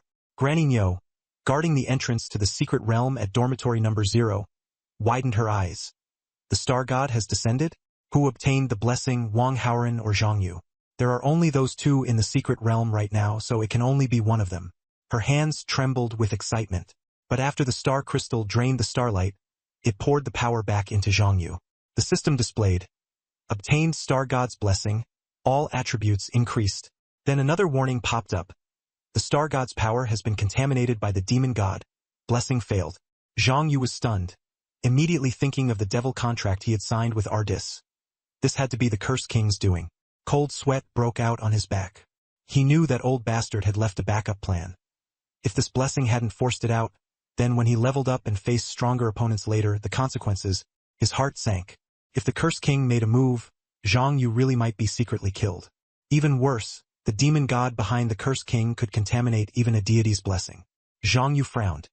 If he wanted to cleanse the demon god's curse on him, who could he possibly turn to for help? At that moment, with a thud, the star crystal fell to the ground.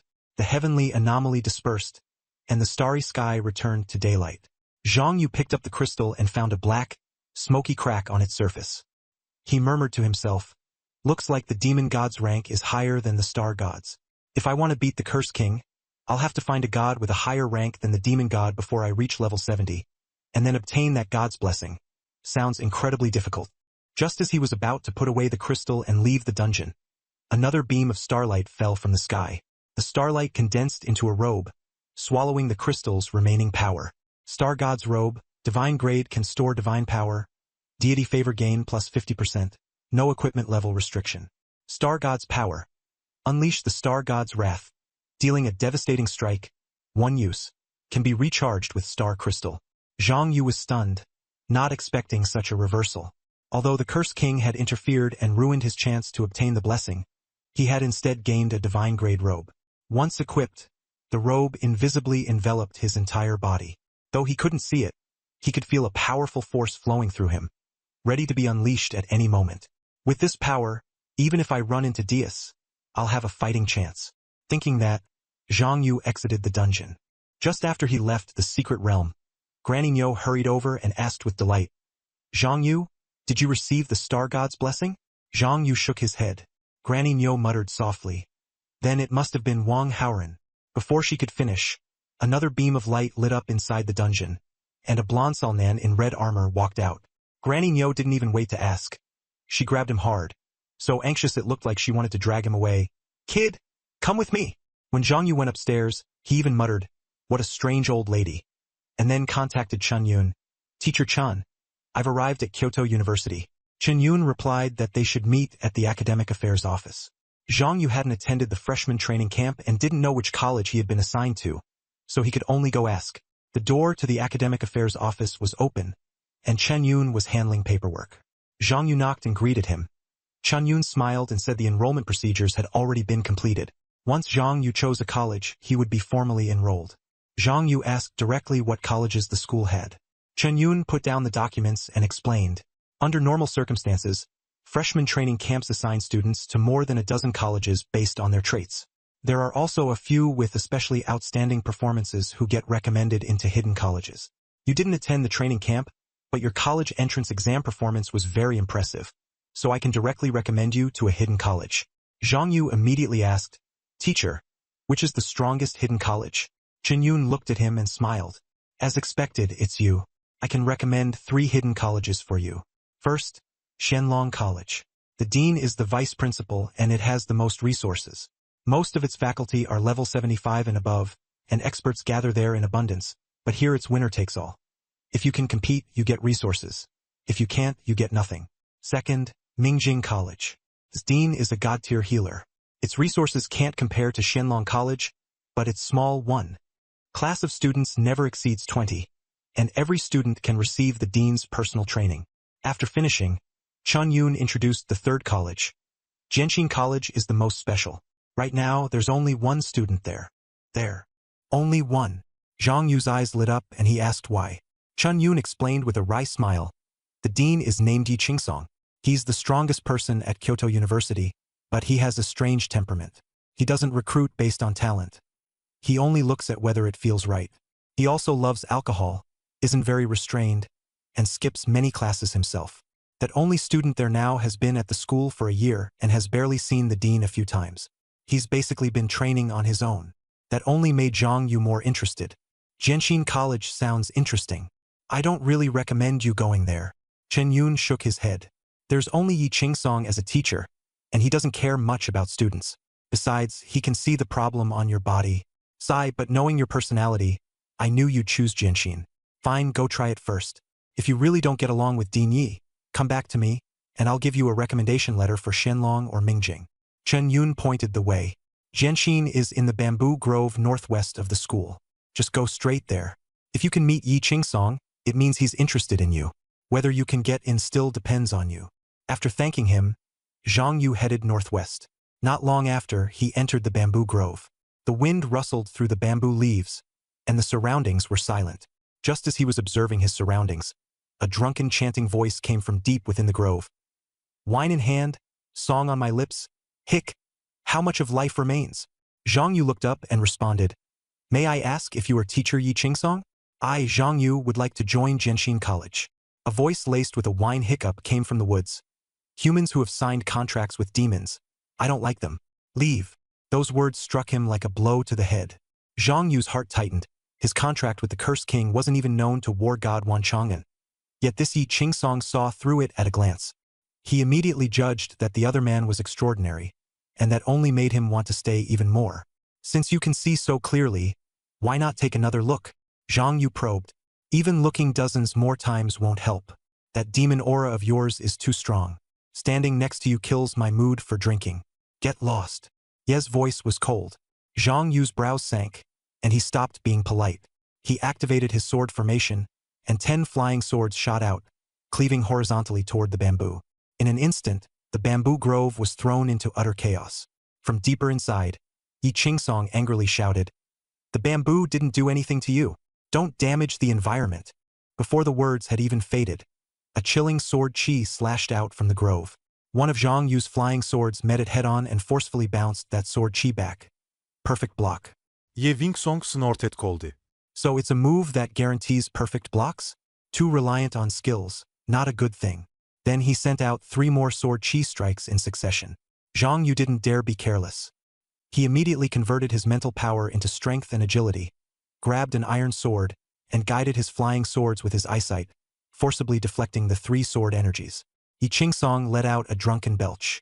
This time's passable. Then 6 sword energies came charging in even faster. Zhang Yu felt a little unable to keep up. He forcefully recalled the feeling of practicing perfect parries in the Luocha King dungeon, and only then barely blocked the 6 sword energies.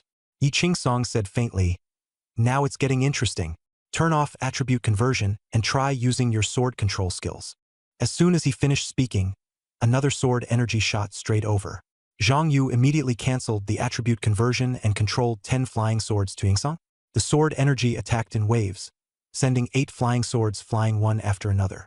Zhang Yu seized the timing with the 9th sword and finally countered this strike with a perfect parry. Again! Ye Wingsong shouted. Another 3 sword energies burst forth. This time Zhang Yu focused all his attention, staring fixedly at the trajectory of the sword energies. The flying swords in his hands flashed and collided like living things. Each parry felt like gambling one's fate. The sword force struck again and again. Clang, clang, clang. After 3 crisp rings, this time the other side used only 6 flying swords to send the first 3 sword energies back. One last time.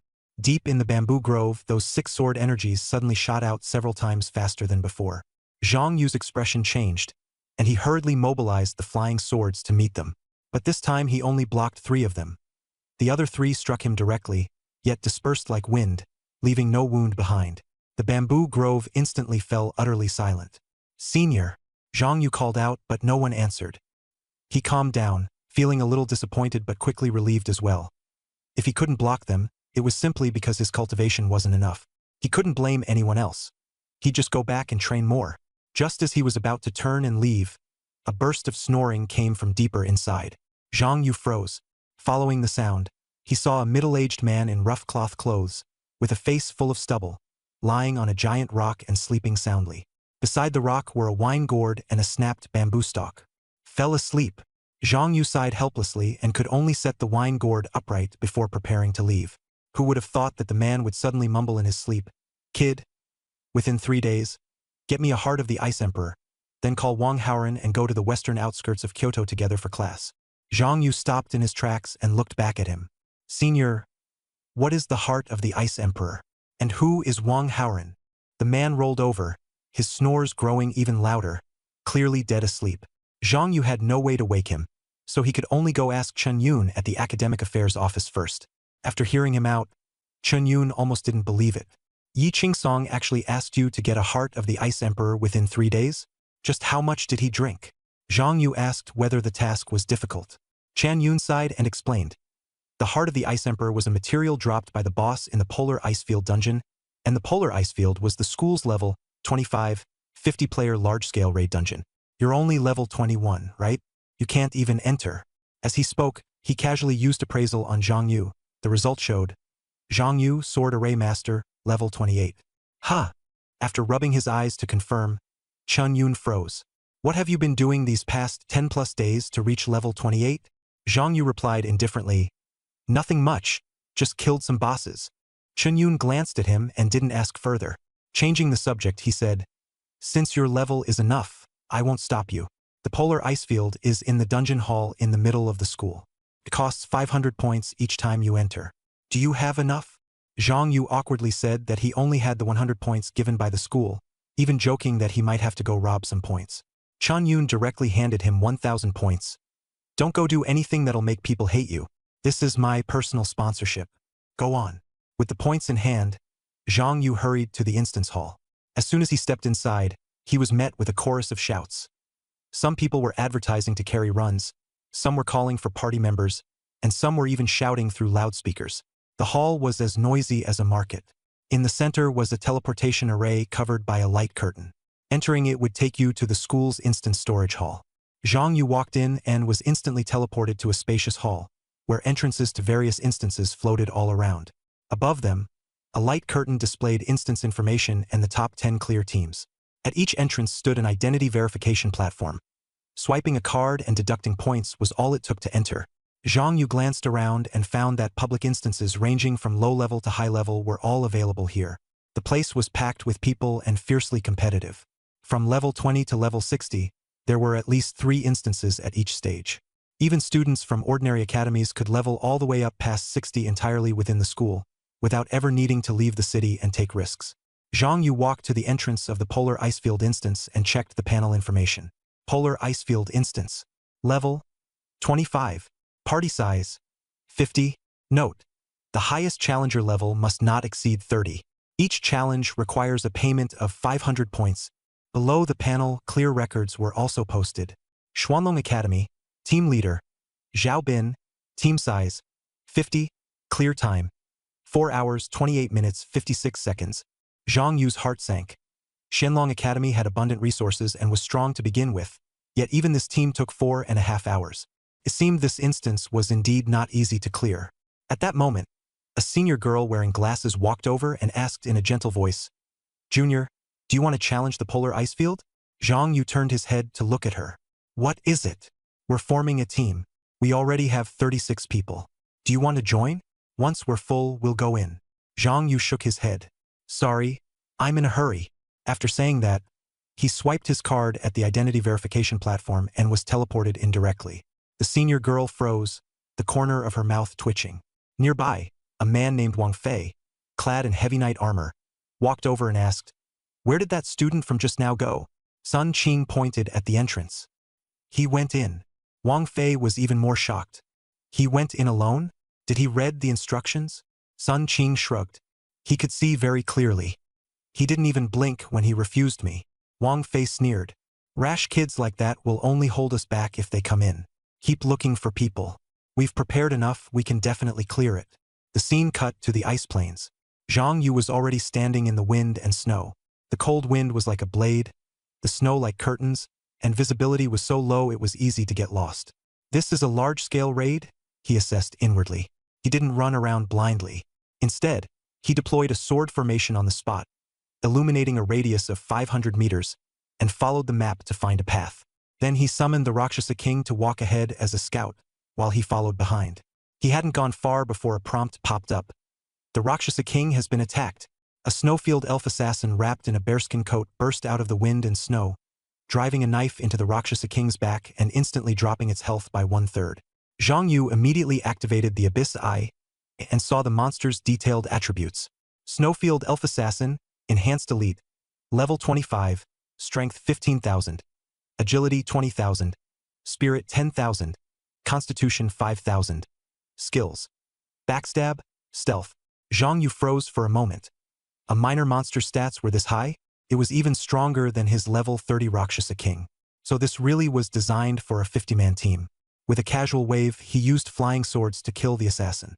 A battle report popped up. EXP plus 100,000. Minus 50%. Obtained Elf Blood *1. Seeing the experience value, Zhang Yu quickly did the math.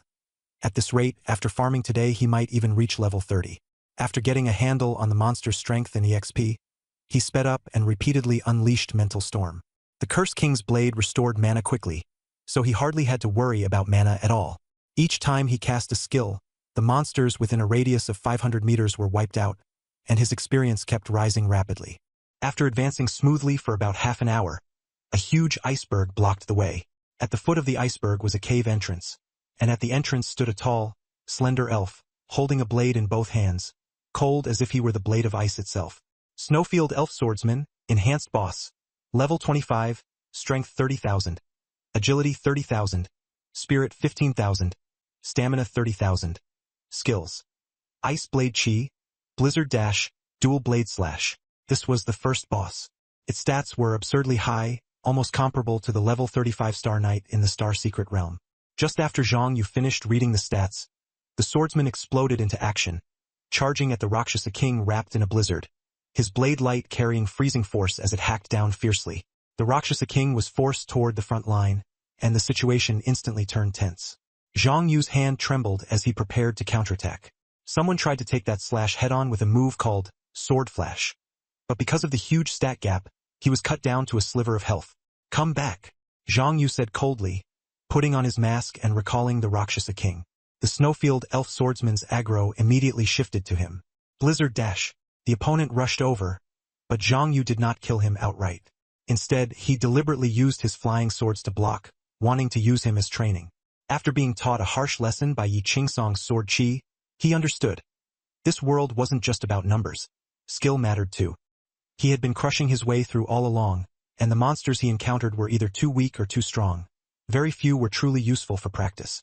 Right now, the only ones that could genuinely challenge him were bosses like the Rakshasa King and the Saintess of the Stars.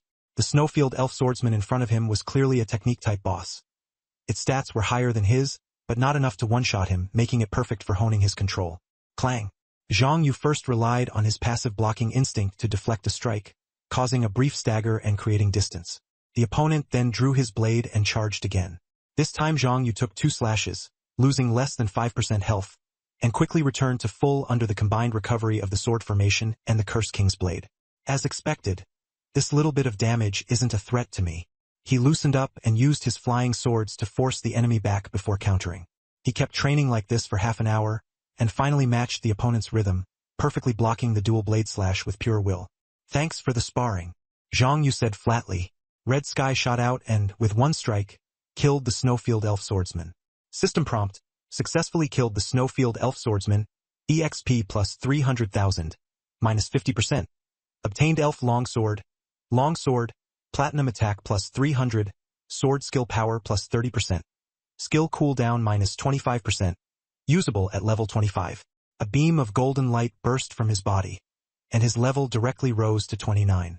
After clearing the swordsman guarding the cave, Zhang Yu summoned the Rakshasa King again and advanced deeper into the cave. The cave was more complex than he had imagined, with fork after fork, some leading forward and some ending in dead ends.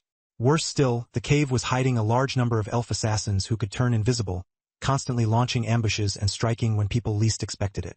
In such a narrow maze, even a full party of 50 could hardly make use of its numerical advantage. Without a few fully geared, high-burst core fighters, going in would be suicide. Zhang Yu happened to be exactly that core fighter.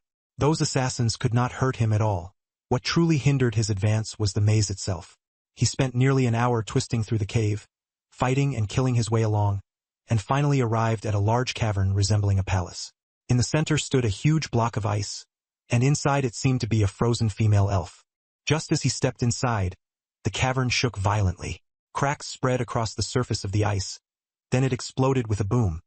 An incomparably stunning Elf Queen appeared before him. System: Ice Elf Queen World-Class Boss. Level 30. Strength: 30,000 Agility, 20,000 Spirit, 80,000 Constitution. 100000. Skills: Sorrow of Frost, Ice Burst, Frozen for 1,000 miles. Level 30. Terrifying Attributes. Zhang Yu knew perfectly well that this kind of dungeon had to be tackled by a party of 50. Without top-tier gear, reliable command, and seamless coordination, even with more people it would still end in a wipe. No matter how beautiful you are, you're still a magic-type boss, and you can't perfectly block. Then I'll just send you on your way. He no longer hesitated. Sword intent surged, acceleration triggered, and Qishao and Zhanlu tore into the queen's body at the same time. The queen let out a miserable scream, her entire body wrapped in freezing ice. The temperature in the cavern plunged, and the ground and stone walls rapidly froze over. Zhang Yu wasn't surprised. This kind of world-class boss would always have a second phase. After the ice sealed completely, a beautiful yet bone-chilling song echoed through the cave, and the second phase officially began. The Ice Elf Queen unleashed Sorrow of Frost, and the prompt stated, all party members' attributes decrease by 50%. Everyone nearby was stunned, and the teammates all felt themselves weakened. Zhang Yu was the only exception. His panel did not drop. Instead, all attributes increased by 50%. Zhang Yu smiled and raised his hand, sending the flying sword toward the frozen queen again. Qishao first cleaved the ice apart, and Zhanlu followed with a stab, instantly emptying the blood bar in her chest. Another system message popped up. The Heart of the Curse King effect triggered, and the Ice Elf Queen suffered the enslavement curse. Do you want to enslave her? Her? Zhang Yu froze for a moment, his curiosity only growing, and clicked, yes. The queen, who should have died, let out a shrill scream. Black miasma surged from the wound in her chest, winding around her entire body. She struggled desperately, but her power was being devoured, her expression gradually going blank, her eyes losing all life. The system prompt appeared. Successfully enslaved Ice Elf Queen can be summoned from the pet space. Obtained Ice Emperor's Heart *1. Zhang Yu obtained the dropped material yet received no EXP at all. Clearly, it was because he had enslaved the boss. Looking at the queen who had become his servant, with just a single thought he could make her do anything. Zhang Yu was stunned. The Heart of the Curse King could actually turn a world-class boss into his own pet? That was absurd. While he was still tallying the spoils, a bell rang in the dungeon hall. Someone had broken the record. The light screen displayed, the Polar Icefield dungeon record has been refreshed. A large number of players rushed to the dungeon entrance, staring at the screen and waiting for the new record to appear. The discussion exploded. The last time the record was broken was 3 years ago. How could anyone possibly solo clear a large team dungeon? After the light screen displayed the new information, the entire place fell deathly silent. The record breaker had spent just over 2 hours to single-handedly solo the Polar Icefield. The crowd immediately exploded into uproar. Some guessed, Zhang Yu is the national top scorer, while others mocked, which freshman could possibly do that? The noise was like a wet market. Wang Fei and Sun Qing were teleported in and immediately pushed aside by the crowd.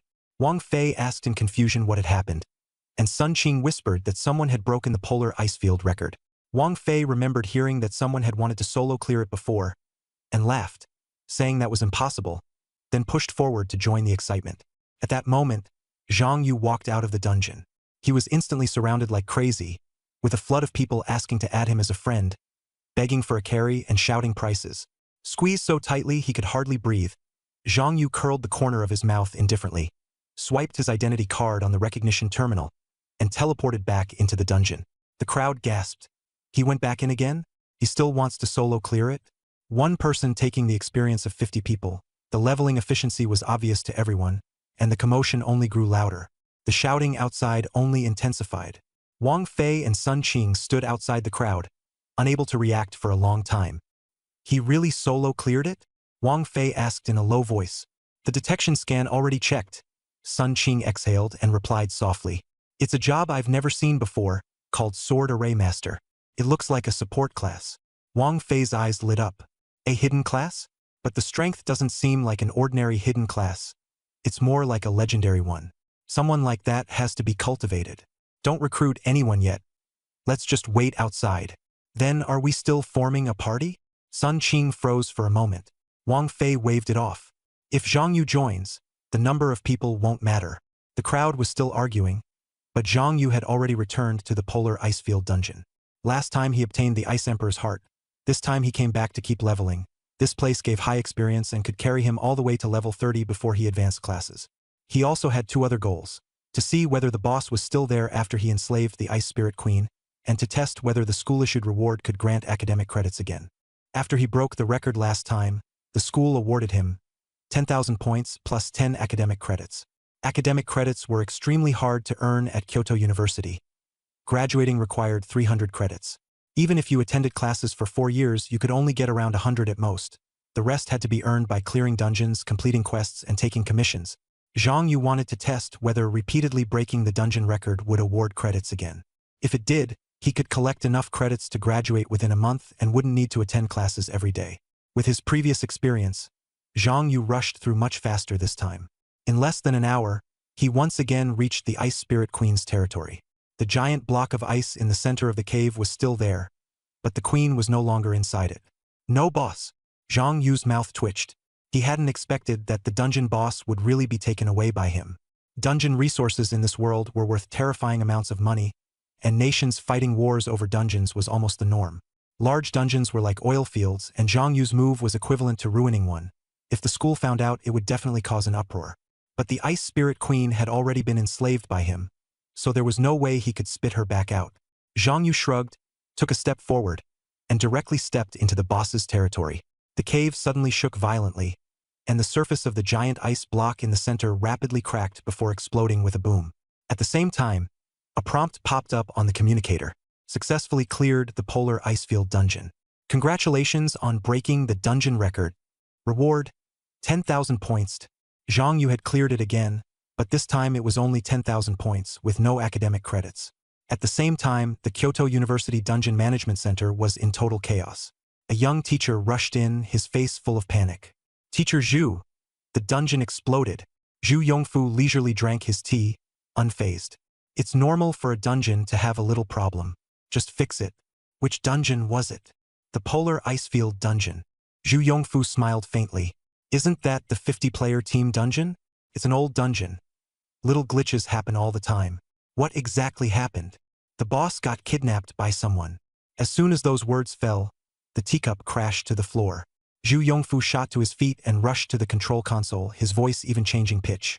How could the boss possibly get kidnapped? The teachers were practically shouting themselves hoarse. Zhu Yongfu quickly lowered his voice and tried to calm them down. "Teacher Zhu, don't get excited yet. Calm down." He himself could barely suppress his anger, sweat beading all over his head. How am I supposed to calm down? Get the dungeon logs out right now and find out what happened. He knew clearly that the Polar Icefield was a large-scale dungeon, worth as much as 10 ordinary dungeons. If it really got ruined, the consequences would be severe. His job might even be on the line. The teacher pulled up the logs, and his expression changed. A first-year freshman soloed the Polar Icefield. After defeating the Ice Spirit Queen, he actually captured her as a pet. Captured the boss as a pet? Zhu Yongfu froze, lowering his voice even further. How did this student pull that off? The young teacher also shook his head. No idea. Zhu Yongfu gritted his teeth. Shut down the Polar Icefield dungeon for now. I'm going to the Academic Affairs office to have Olchen pull that student's records. What's his name? Zhang Yu. Got it. As soon as he finished speaking, he hurried toward the Academic Affairs office. The dungeon hall was already in an uproar. Someone exclaimed, "Cleared in 1 hour? Just the travel time would take an hour, right? He killed his way through instantly." Others said that the reason he took 2 hours the first time was because he got lost, and it seemed no one would ever break the record again. The conversation quickly shifted to enrollment status. This Zhang Yu didn't seem to be affiliated with the academy yet. This year he was still.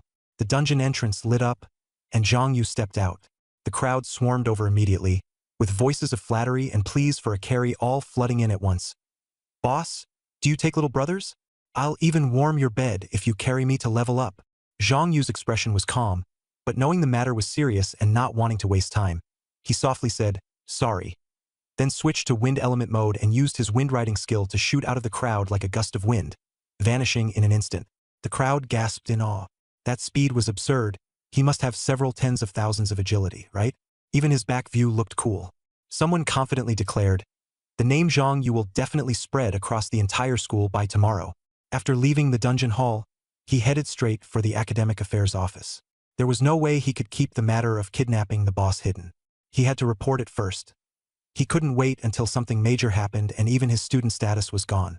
When Chen Yun saw him come back panting, he assumed he had failed his solo run and comforted him.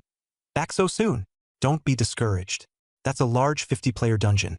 It's hard to clear solo. Didn't Yi Qingsong give you 3 days? Find a team first. Your output is high, so you should be able to clear it. In Chen Yun's view, no matter how strong someone was alone, they only excelled in damage output. Large dungeons required tanks, healers, and crowd control to work together. Zhang Yu wanting to solo it was indeed risky. But Zhang Yu said calmly, "Teacher Chen, I've caused a bit of trouble." Chen Yun didn't mind at all. Got into a conflict with someone? Don't be afraid. The school clinic can save people. Zhang Yu said bluntly, "I caught the dungeon boss in the polar ice field." Chen Yun's smile froze instantly, and he stared wide-eyed. "What did you say?" At that moment, Zhu Yongfu rushed in, his face full of rage. "Give me Zhang Yu's file. That little brat turned the Ice Spirit Queen into a pet and ruined one of our large-scale team dungeons. I'm going to tear him apart." The office fell silent in an instant.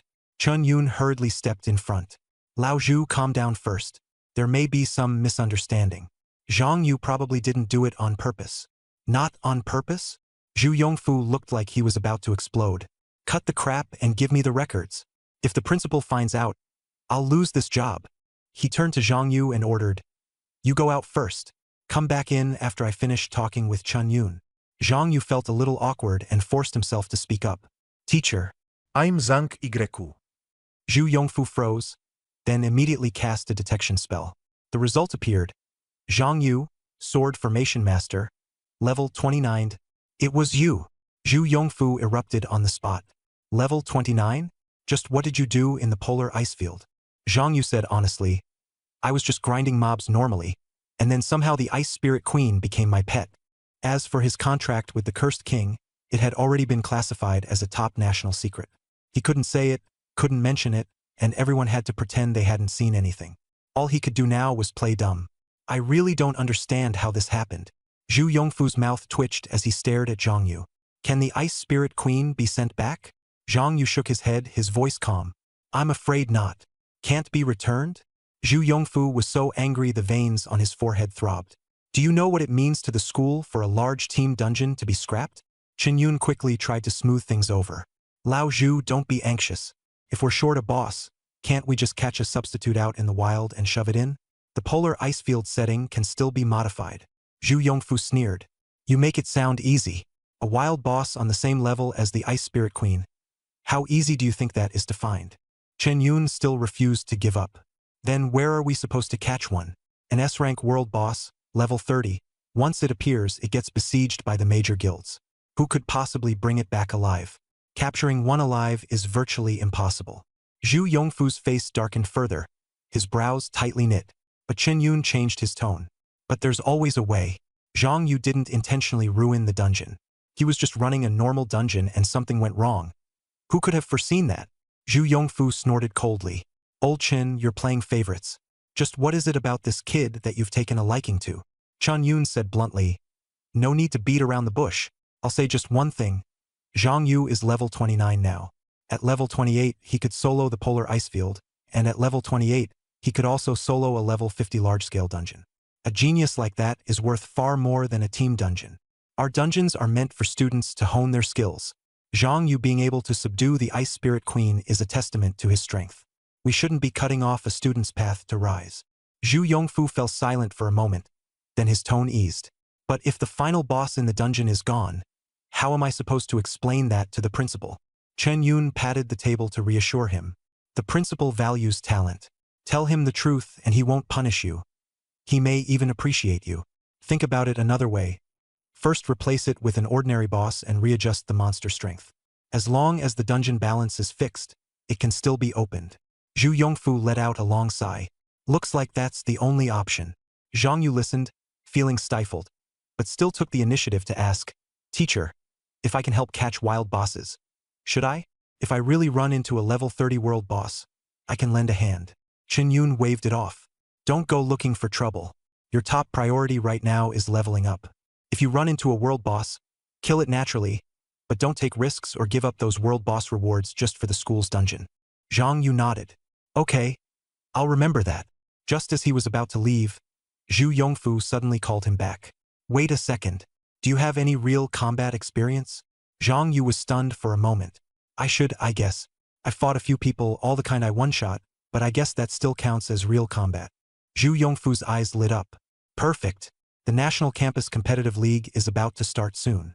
You can join the training squad and represent the school in PvP. Chun Yun's expression darkened. Old Zhu, are you kidding? Everyone competing is at least a third-year student, with a minimum level of 35. Zhang Yu has only just entered school. How is he supposed to handle that level of competition? Why not? Zhu Yongfu planted his hands on his hips. This kid can solo a level 25 large-scale dungeon. He's strong enough. If needed, just bring out the Ice Spirit Queen and flatten the students from the other schools on the spot. This would bring huge honor to the school. And if Zhang Yu wins the championship, he'll benefit enormously too. Chun Yun sighed helplessly and turned to Zhang Yu. What do you think? Zhang Yu was a little curious and a little hesitant. What exactly is the National Campus Competitive League? Zhu Yongfu hurriedly explained. This is the professional combat league hosted by the Ministry of Education of the Great Xia. Universities across the country field 5-person teams to compete on the same stage. Over 1,000 schools are participating, and the competition is extremely intense. The schools and players who win the championship will be sought after by major guilds and companies, bringing huge fame and benefits. After speaking, he stared at Zhang Yu, his voice full of expectation and probing. Chen Yun, meanwhile, continued to wear a worried expression. Whether the school should push a newly enrolled boy onto the national stage had clearly become a point of conflict between the two teachers. Zhang Yu stood in the middle, silent, knowing that his next move would affect many people's calculations. 3 championships. Individual, 3-person, and 5-person.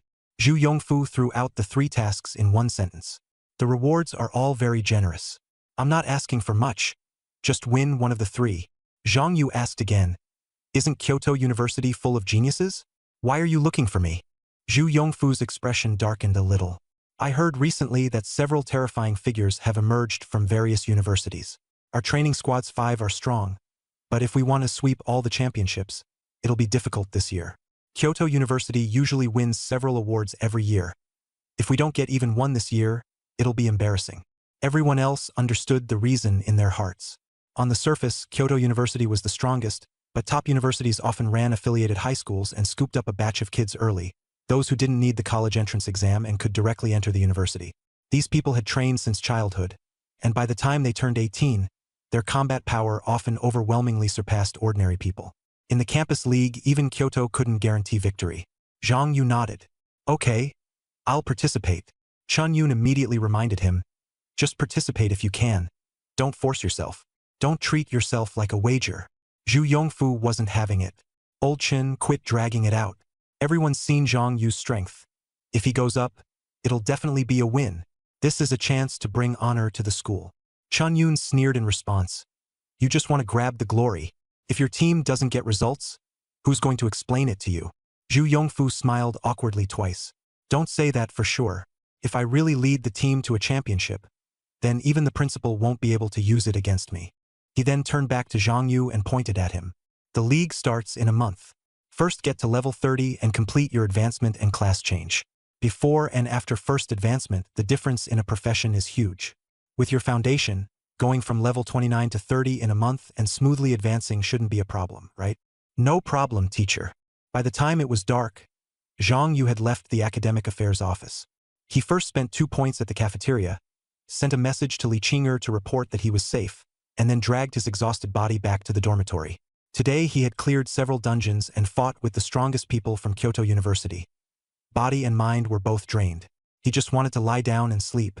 But he was blocked at the entrance by Granny Nyo. Her face was livid, and her gaze was like a blade.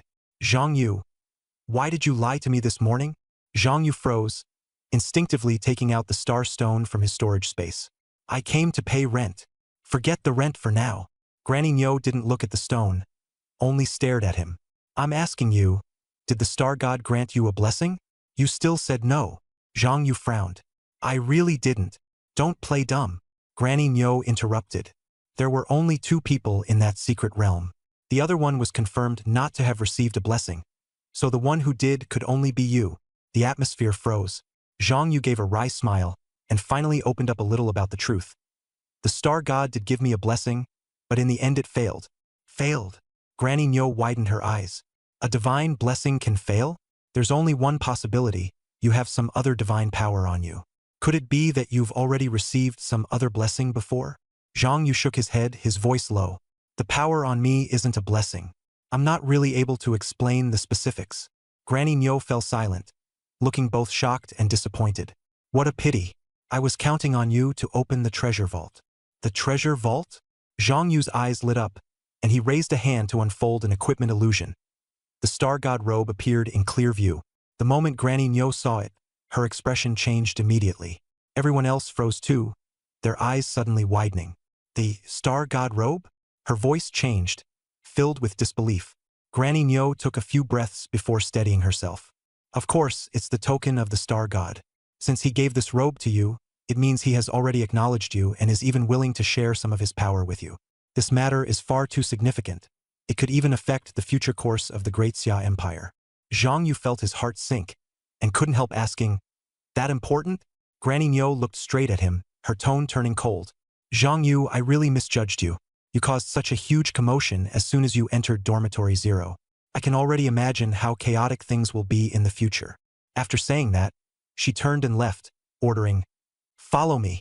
When Zhang Yu asked where they were going, Granny Nyo didn't look back. To turn a new page for Dormitory 0. He still didn't understand, so he could only follow along.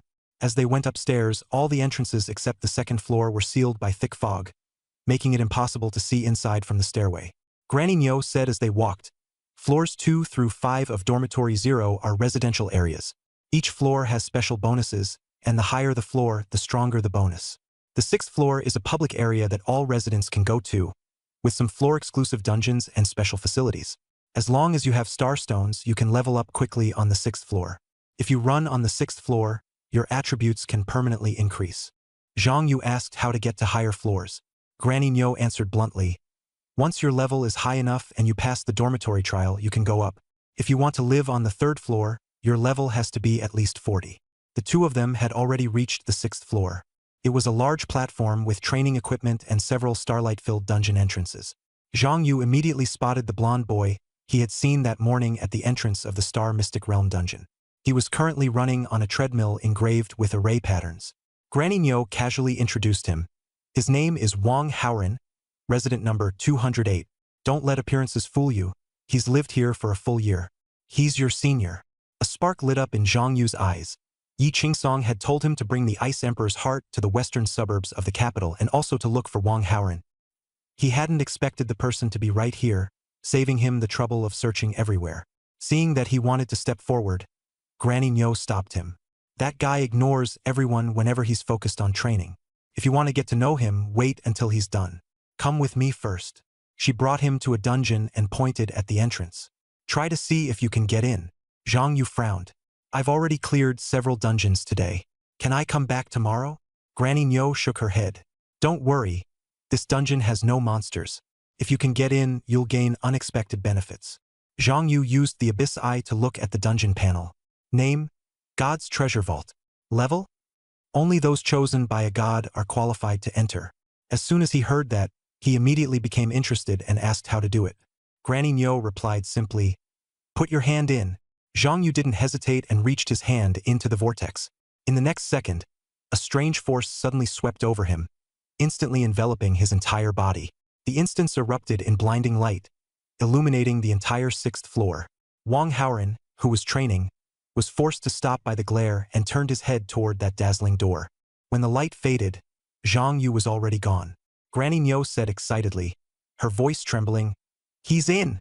After all these years, someone has finally activated the god's treasury. Inside the instance, Zhang Yu stood in a hall forged from starlight. All around him floated piles of treasures, equipment, and materials, but none of them were ordinary. Their auras were exceptionally powerful. A system prompt appeared. Congratulations on entering the god's treasury. As the first gods chosen in 30 years, you are qualified to draw 1 treasure from the treasury. Zhang Yu looked at the floating treasures, his breathing slightly catching. The world was so quiet it seemed to be waiting for his decision. A magic array lit up before him, shaped like the Fate Star Array, but its color had turned prismatic.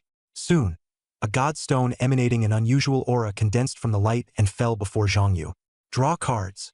Everyone watching was stunned for a moment. Zhang Yu stared at the god stone in his hand, his heart racing. If he wasn't mistaken, this thing far surpassed an ordinary god stone. Could his absolute luck talent also take effect here? Thinking of that possibility, he could barely suppress his excitement and directly tossed the stone into the prismatic star array. The god stone turned into multicolored light, and the star array spat out a large pile of cards. Unlike the usual sea of white cards, nearly all of them here were gold cards, with the rest being red cards. Just as Zhang Yu was sighing in amazement, a rainbow-colored card suddenly flew out from the array, with a rainbow-colored stone suspended on it. First Awakening Stone, God level. Note: condensed from the power of a certain deity, it can be used simultaneously with other awakening stones. The user will obtain the power of a deity. After reading it clearly, Zhang Yu was completely stunned. This was the second God-level awakening stone, and it could be used in combination with another. In other words, he might be able to use 2 God-level awakening stones at once for first-tier advancement, something that had never happened before and might directly rewrite history. Imagining reaching level 30 tomorrow and using both stones together, he was both expectant and a little disbelieving. Just after finishing the draw, the system teleported him out of the instance. Granny Nyo and Wang Haoren were already waiting outside, both looking tense. As soon as Granny Nyo saw him, she asked urgently, "What did you draw from the treasury?" Zhang Yu didn't hide it and replied, "A God-level First Awakening Stone." Granny Nyo nearly jumped up. "You hit the jackpot on your first draw? So many professionals can only dream of getting something like that." Her tone carried both surprise and a hint of envy. The odds of winning in the God's treasury are terrifyingly low, less than 1 in 10,000. Hearing that, Zhang Yu could only smile and quickly change the subject, asking how to use that special God stone. Granny Nyo explained that it was called a Star God Stone, condensed from the power of the Star God. Could only be obtained after activating the God's treasury. According to the rules of Dormitory Zero, there were 2 ways to get a Star God Stone: clear the Dormitory Zero trial with limited attempts, or exchange 10 ordinary God Stones for 1 Star God Stone. She suggested everyone save up ordinary God Stones and exchange them in bulk. Star God Stones had a guaranteed minimum of platinum, and with luck they could yield epic quality or above. Zhang Yu calculated in his mind. For others, this was a guaranteed profit deal, but not for him. 1 ordinary God Stone was equivalent to 1 exclusive weapon. If he hadn't drawn his exclusive weapon or fully refined it, trading it away would be a huge loss. He decided to rely on trials to obtain Star God Stones and didn't tell the others about this plan. Feeling a bit tired, he said he was going back to the dormitory to rest. Granny Nyo immediately waved him off. "That's all for now, go back. Also, you don't need to pay rent anymore. Keep the Star Stones to improve yourself." Zhang Yu thanked her, hurried downstairs, and headed back toward the dormitory, while Wang Haoren watched his back, his expression growing somewhat complicated. Wang Haoren kept pressing Granny Nyo. "Granny Nyo, can I also go to the God's treasury and draw cards?" Granny Nyo smiled and nodded. "Of course. Thanks to Zhang Yu, the treasury has been opened." Upon hearing this, Wang Haoren was overjoyed. The Divine Treasury was only open to residents of Dormitory Zero.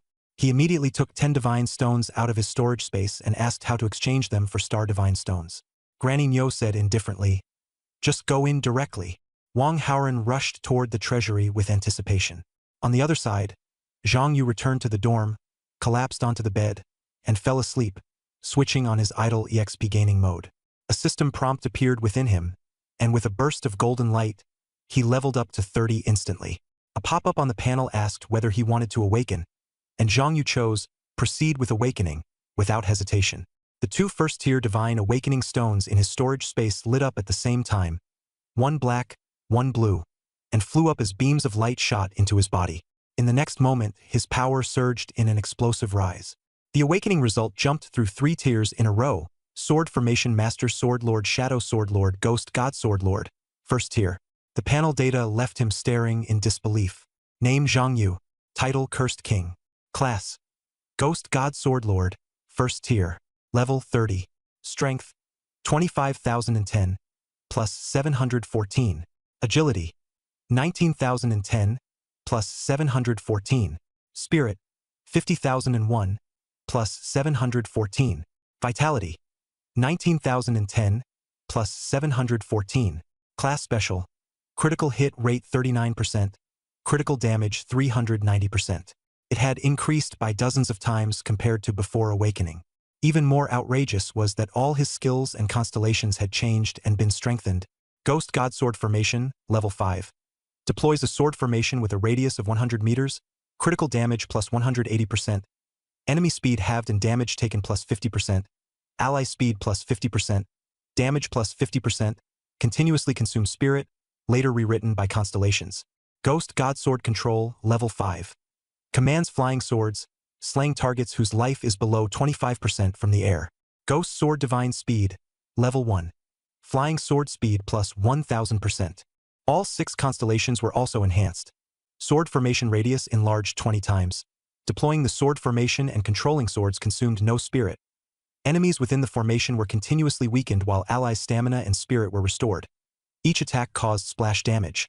Attacks within the formation were guaranteed critical hits and converted critical hit rate into critical damage. Within the formation, enemy defenses were ignored, and so on. Zhang Yu stared at the panel, unable to say a word for a long time. The awakening brought not only a leap in stats but also felt like he had switched to an all-round class. He could do damage, tank, support, and heal all at once.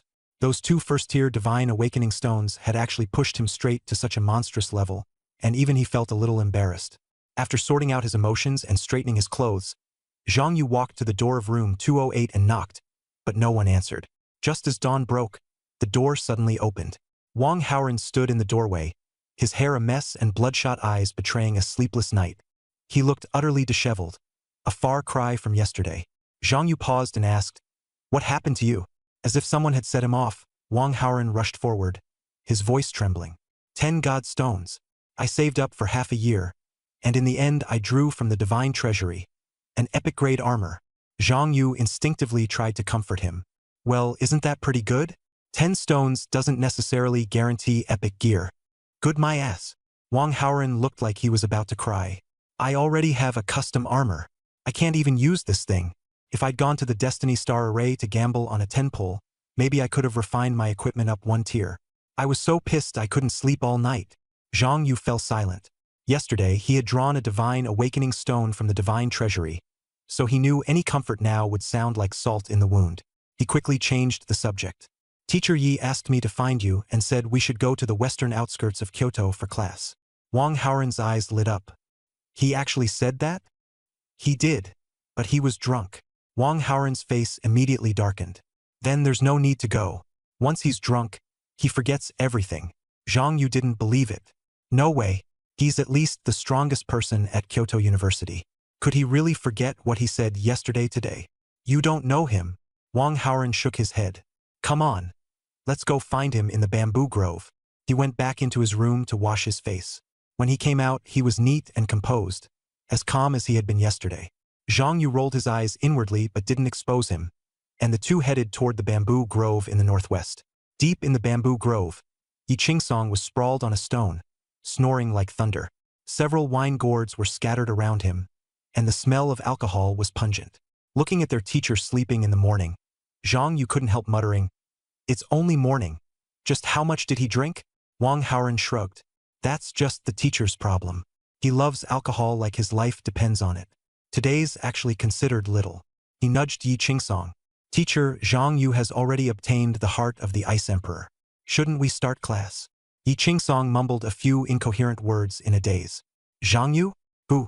Heart of the Ice Emperor. What for? After speaking, he tilted his head back and went back to sleep dead to the world. Zhang Yu clenched his fists, his face dark. Wang Haoran sighed helplessly. Once he's drunk, that's how he is. He can forget even the biggest matter. After thinking for a moment, he said, "How about we go take a look at the western outskirts first? A world boss has appeared recently, and maybe the teacher is going there to teach class." Zhang Yu nodded. Going to take a look would be good too, and it would be a chance to broaden his horizons. The two turned and left. Yi Qingsong slowly opened his eyes and looked at their backs, then murmured, "Their talent is decent. Next, it'll depend on their character and brains." After saying that, he took another swig of wine and vanished with the wind into the depths of the bamboo grove.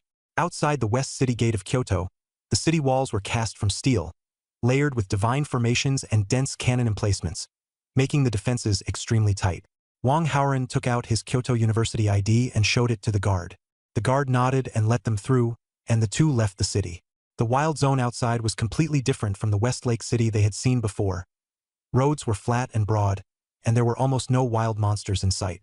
As he walked, Wang Haoren said, "The Kyoto City Defense Forces regularly clear out monsters outside. Within 10 kilometers of the city, don't expect to see even a single wild monster. There's an abandoned town 30 kilometers away, deserted for 30 years. The monsters there are all at least level 35, and someone has even seen a world boss." After Wang Haoren finished speaking, his gaze lingered on Zhang Yu for a moment. "You're only level 30, stay behind me. I'll protect you." Zhang Yu glanced at him with his abyss eye. "Wang Haoren, Dragon Swordsman, level 35. He replied calmly, "You're only level 35 too. Who protects whom is still up in the air." Wang Haoren immediately bristled. "You don't get it. I'm a legendary class profession, a fully unlocked zero constellation build. My mechanics and stats absolutely aren't something ordinary professions can compare to. Just watch me perform later." Zhang Yu shrugged. "I'm just a formation-based damage dealer with a bit of support. Don't get too full of yourself." The two of them traded jabs a few more times, and the atmosphere grew lively like a lit match. The end of the flat 10-kilometer road was the town. As they entered that area, the temperature dropped sharply, and the air carried a cold, abyssal stench. The dilapidated houses were covered in moss. Even after 30 years, the place still felt eerie. Wang Haoren's smile faded as he warned in a low voice, "We've entered the danger zone. Monsters are hiding in the houses. Don't be careless." Zhang Yu spread out his sword formation. Wang Haoren looked down at his panel and froze. "Damn, aren't you a damage dealer? How is everything you have support effects?" The buff Zhang Yu gave him boosted him directly from a 0 constellation state to something like 6 constellation strength and even stronger. Zhang Yu said calmly, "I just strengthened you a bit. Don't be too surprised." Wang Haoren's face twitched. His worldview was shattered, and he felt both annoyed and jealous.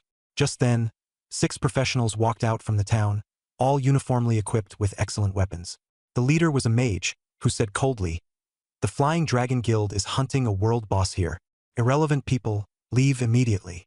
Wang Haoren was furious. "This wild zone is public. You can't monopolize it." The mage didn't even spare him a second glance and said indifferently, "Kill them." 2 archers drew their bows at the same time, and poisonous arrows shot out in a flash. The arrows tore through the air like blades. Wang Haoren struck first. He swept his sword horizontally, and the dark red longsword cut down 2 arrows. Sword light flashed coldly as he shouted, "Who gave you the authority to kill people?" The mage was stunned, clearly not expecting a level 35 Wang Haoren to block attacks from level 40 archers. Surprise flashed across his face before he barked sharply, "Something's wrong. All of you, attack together." Fireballs, hail, and poison arrows came crashing down on them like a deluge. True fire erupted in Wang Haoren's eyes.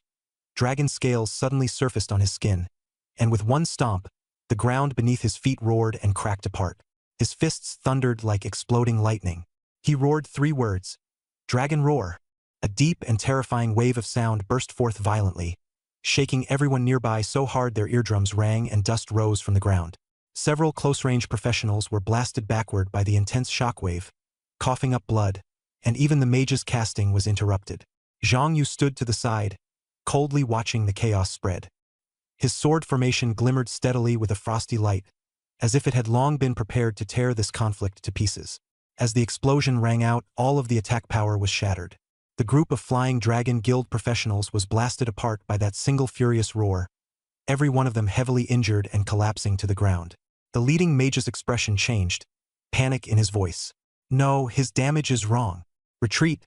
Go report to the guild master." Before he could finish, 6 flying swords suddenly appeared out of thin air behind him. With a flash of sword light, the few of them didn't even have time to react before being cleaved into corpses. 6 bodies stiffened and fell, and the abandoned town instantly fell silent. Zhang Yu stood where he was, his expression calm. Wang Haoren was stunned, staring at him in disbelief. You killed them?" Zhang Yu replied indifferently, "Brother Wang, haven't you ever killed anyone?" Wang Haoren froze. Having grown up on campus, he had never truly seen such a bloody scene. After changing classes and leveling up in dungeons, and getting into Kyoto University while still staying on campus, he had at most quarreled with people. Killing someone with real blades and blood was far too foreign to him. Seeing his expression, Zhang Yu said flatly, "It's fine. There's always a first time." Wang Haoren swallowed hard, his voice trembling. "But they're people. They just died like that." Zhang Yu said bluntly, "They wanted to kill us. Letting them go would only bring more people to kill us. That's just how this world is. Everyone has power, and killing is easy. When there's greed, there's killing intent. You can't hide in school forever." Wang Haoren remained silent for a long time, and in the end only said, "Zhang Yu, I don't blame you. I understand the logic. But I still need some time to process it." "Got it. Want to rest first?" Zhang Yu suggested. "I can go take on the world boss alone." Wang Haoren shook his head. "No need. I can handle this bit of psychological trouble. Let's go." Zhang Yu got to work, dragging the bodies into the roadside weeds, then stripped uniforms off 2 of the corpses and handed them to Wang Haoren. "There are probably still people from the Flying Dragon Guild in town. Don't cause trouble. Disguise ourselves first." Wang Haoren no longer hesitated and changed into the uniform. The 2 of them blended into the abandoned town. The town was full of Flying Dragon Guild members, and there were pitifully few wild monsters. It had clearly already been cleared out. The atmosphere was tense, and everyone was searching for the world boss's trail. Zhang Yu glanced around and said in a low voice, "They still haven't found the boss. We still have a chance to steal the first kill." He then asked Wang Haoren, "Do you know what kind of background the Flying Dragon Guild has?" Wang Haoren replied, "One of the top 30 guilds in the country. Their guild leader is level 75 and very strong." Zhang Yu nodded. That mage just now was going to find the guild leader, which means the guild leader is here too. This boss isn't simple. Wang Haoren frowned. A boss that can make the Flying Dragon Guild leader come in person has to be at least level 65 or above. We too won't be able to beat it. Even if we sneak in and snag the kill, the Flying Dragon Guild won't let us leave alive," Wang Haoren added. Zhang Yu smiled. "Brother Wang, are you scared?" Wang Haoren admitted it outright. "A little. One was level 35, the other level 30. They weren't even in the same league." The gap in strength on the Flying Dragon Guild side was obvious. But Zhang Yu was full of confidence. "Don't worry. As long as I make a move, the world boss is ours. The Flying Dragon Guild won't even get to smell the exhaust." Wang Haoren had wanted to ask where his confidence came from, but then he remembered the buffs Zhang Yu had given him before. The same effects could turn others into war gods, and on Zhang Yu they would only be even more outrageous. He fell silent and instead chose to trust him. "What do we do next?" Zhang Yu glanced around and sneered. "Since there's ready-made labor, let's make use of them first. Once they find the boss, we'll move in and snatch the first kill." As soon as he finished speaking, a shout came from afar. "Found it! Over here! The world boss is over here! Come quickly!" someone yelled. The abandoned town was instantly torn apart by the cries, and the crowd surged toward the source of the sound. Zhang Yu smiled and pulled Wang Haoren into the crowd, following along. By the time they arrived, the Flying Dragon Guild had already formed ranks and was besieging that world boss. Knights at the front line, warriors, archers, and mages unleashing attacks from the middle, while support and healers in the rear kept pumping out healing and crowd control. Several thousand people worked together with practiced coordination. Their target, a towering monster 3 to 4 meters tall, with a sheep's head, a human body, hooves, and flames blazing across its entire body. Zhang Yu quickly used the Abyss Eye to investigate. A cold information window appeared before his eyes. Hellflame Demon Sheep, World Boss. Level 70. Strength 1200000. Agility 300000. Spirit 2000000. Stamina 2000000. Skills: Demon Roar, Hellfire, Death Curse, Ground Shaking, Physical Enhancement. Wang Haoren and Zhang Yu were hiding in an abandoned building. Seeing thousands of people surrounding the boss yet being unable to scratch it, Wang Haoren lowered his voice and asked, "What now?" Zhang Yu's expression darkened. "I can't kill it in one strike. Let the Flying Dragon Guild wear it down a bit first." Wang Haoren stared wide-eyed. "Were you just thinking of one-shotting it?" Zhang Yu didn't answer. His gaze swept across the guild crowd and landed on a tall, thin man, a small braid, and a green grimoire floating beside him. A flash of information appeared. Mei Wanfeng, Voodoo Warlock, level 75. As soon as he finished speaking, the grimoire beside Mei Wanfeng flipped a page, and several green beams shot into the Hellflame demon sheep's body. The monster let out a miserable scream and its movements visibly slowed. Green toxins rapidly spread through its body, corroding away its health in chunks. In a short time, the boss's stats had been cut by more than half, and they were still dropping. Pretty ruthless, Zhang Yu said quietly. With Mei Wanfeng's move, the guild's output instantly jumped to another level, and the health bar began plummeting at a rapid pace. Wang Haoren noticed the healing rate of the healer had slowed, and excitement surged through him. At this pace, we can kill it in at most an hour. Zhang Yu, when are we making our move? But Zhang Yu was thinking about something else, his brows tightly knit. I'm thinking about Teacher Yi. Wang Haoren froze. Aren't we planning to snatch the boss? Why are you suddenly thinking about the teacher? Zhang Yu took the Ice Emperor's heart out of his backpack and said quietly, Teacher Yi told us to get this Ice Emperor's heart first, then go to the western outskirts of Kyoto for class. We originally thought that class had something to do with the world boss here, but I realized we were still missing the most important point. This Ice Emperor's heart hasn't been used at all until now. Wang Haoren frowned. You mean we guessed wrong? Not exactly the wrong direction, just that we didn't figure out the details. Zhang Yu shook his head and casually summoned two familiar creatures from his equipment skills, the Rakshasa King and the Ice Spirit Queen. Wang Haoren was stunned on the spot. You're still a summoner? Just how many hidden cards are you still keeping? Zhang Yu replied in a deep voice, It's just a skill. He handed the command to the two summoned creatures. Split up and search this town for anything suspicious. The Rakshasa King and the Ice Spirit Queen nodded, then instantly split apart. One turned into a black shadow and rushed toward the left side of town, while the other turned into ice crystals and flew to the right, beginning their search through every ruin and every alley. Zhang Yu kept watching the battlefield. More than 10 minutes later, a kill marker appeared above the boss's head. Its HP had already dropped below 25%. The surrounding guild members began speeding up the final coordinated kill. As long as they acted now, they could snatch the drop before the boss died. Zhang Yu looked at the constantly shrinking health bar, his fingers twitching. The choice was right in front of him, but behind it were thousands of people blocking the way and an unknown price. At that moment, wisps of black chi suddenly surged up from beneath the feet of the abyssal flame demon goat. The boss, which had been pinned down and beaten the whole time, instantly went berserk. All its abnormal statuses were cleared in an instant, and its 4 attributes surged wildly, as if it had turned into an entirely different monster. Roar! Charged out violently. Before the healers could even react, the frontline knights were smashed through, and the Flying Dragon Guild's formation collapsed on the spot. The abyssal flame demon goat plunged into the crowd and began slaughtering madly. Knights, pull aggro now. Healers, keep healing. I'm almost done for. Support, control it. The boss has gone berserk. In just a few moments, the situation completely collapsed.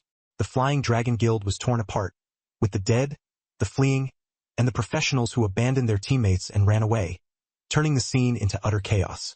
Useless trash. You can't even hold aggro. Mei Wanfeng roared in fury as he shot up into the air. The green magic tome in his hand flipped open, mana surging violently, and a mass of poisonous clouds rapidly condensed in the sky, swallowing the entire abandoned town in toxic mist. Wang Haoren stared at Mei Wanfeng in the sky, his expression changing. He isn't trying to unleash a poison-type forbidden spell, is he? Zhang Yu, we need to.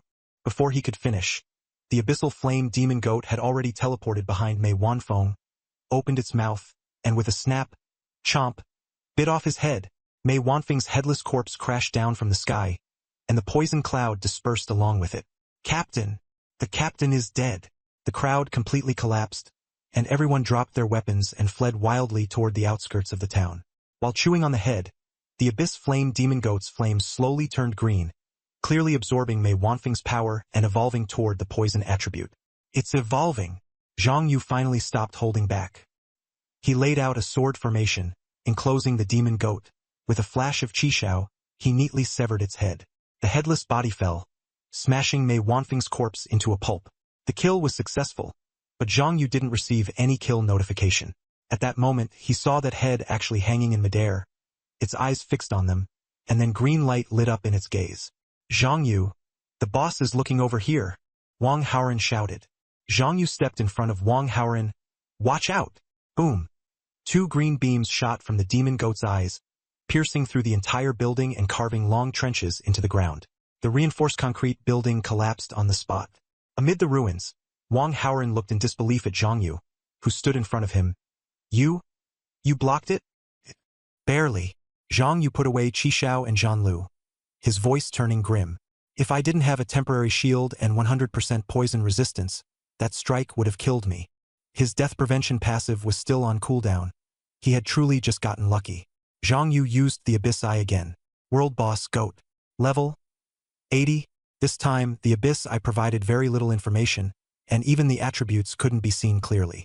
Zhang Yu's expression darkened. Corruption. This boss has become abyssal. Retreat. Without hesitation, he drew Qi Xiao and Zhan Lu, slashing several times to build up a layer of temporary shield for himself, then grabbed Wang Haoren and turned to run. 2 more laser blasts swung down behind them, melting the ground where they stood into scorched earth. The Abyss Flame Demon Goat coldly watched the 2 of them sprint away. Its head and body quickly rejoined in midair, and with a heavy drop of its 4 hooves, it charged after them. It forcibly endured Zhang Yu's slowing sword formation, yet its speed was even faster. Its trailing flames swept across the way, and everything in its path turned to ash. It's too fast. We can't outrun it, Wang Haoren shouted. Zhang Yu glanced back, his expression changing drastically. He simply stopped, turned around, summoned Qi Xiao and Zhan Lu again, and released 8 flying swords, crazily suppressing it and using curses to hold it back. But luck was against him. This time, the effect was poor. The Abyss Flame Demon Goat rushed up close and swung its giant fist down at Zhang Yu. He couldn't dodge, and a thought flashed rapidly through his mind. The temporary shield from Zhan Lu, together with 90% damage reduction and blocking intuition, was enough to take this hit. The Star God Robe didn't need to be used for now. Zhang Yu immediately had Qi Xiao and Zhan Lu block in front of him, ready to take the attack head-on. Red! Wang Haoren shouted from behind. Before Zhang Yu could even react, a massive red shadow covered the sky above him. A crimson giant dragon surged past overhead and slammed into the Hellflame Demon Ram, knocking it flying. Panting heavily, Wang Haoren smiled with some pride. Zhang Yu, pretty cool, right? This is my trump card. Before he could finish, the Hellflame Demon Ram pounced, pinned the red dragon to the ground, and bit viciously at its neck with its bloodied maw. The red dragon let out a miserable cry and was forced down hard. Wang Haoren's expression changed. No good. Red's far too weak. It can't hold.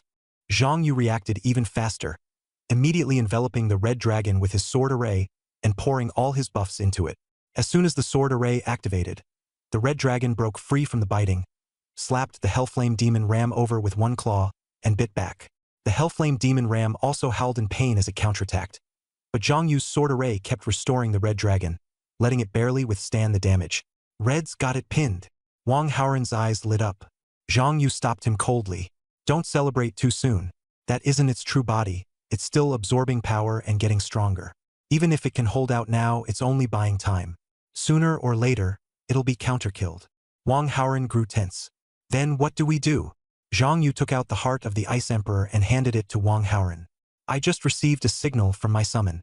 There's abnormal energy deeper in the town, and the boss's true body may be there. I'll stay here and help Red hold the line. You take the heart of the Ice Emperor and find the true body. Wang Haoren looked at the red dragon locked in fierce battle, his expression firm, and stored the heart of the Ice Emperor in his spatial storage. All right, you must hold on. If I don't make it back, you ride Red and retreat first. Zhang Yu said calmly. Don't be so pessimistic. Rakshasa King and the Ice Spirit Queen will help. Wang Haoren didn't hesitate any longer. He skirted around the Hellflame Demon Ram and charged deeper into the town. Zhang Yu summoned all the flying swords he could control and fought alongside the Red Dragon. Once the 2 joined forces, the Red Dragon immediately gained the upper hand, and the Hellflame Demon Ram was forced back again and again. On a broken building in the town ruins, Yi Qingsong stood on a protruding steel bar, calmly watching them split up, a smile on his lips. These 2 kids are pretty in sync. They can handle this boss without me stepping in. Perfect. Let the children handle the children's business, and I'll do mine. He took a swig from his wine gourd and casually flicked it away. The wine gourd was hurled out. The space ahead suddenly twisted, and a pale hand reached out from the rift, grabbed the wine gourd, and crushed it. Then a slender female demon emerged from the distortion and stared coldly at Yi Qingsong. If Zhang Yu were here, he would discover that her appearance was exactly the same as his mother's. Yi Qingsong was slightly taken aback, then chuckled. So it's a Duke-level demon. You were originally coming for me? But after Zhang Yu entered the town, you shifted your attention to him. What's your relationship with him? The female demon replied coldly, none of your business. A long spiked whip appeared in her hand, and she lashed fiercely at Yi Qingsong. Yi Qingsong smiled as he caught the whip, his gaze darkening. If you won't say, then I won't be polite. The female demon snorted.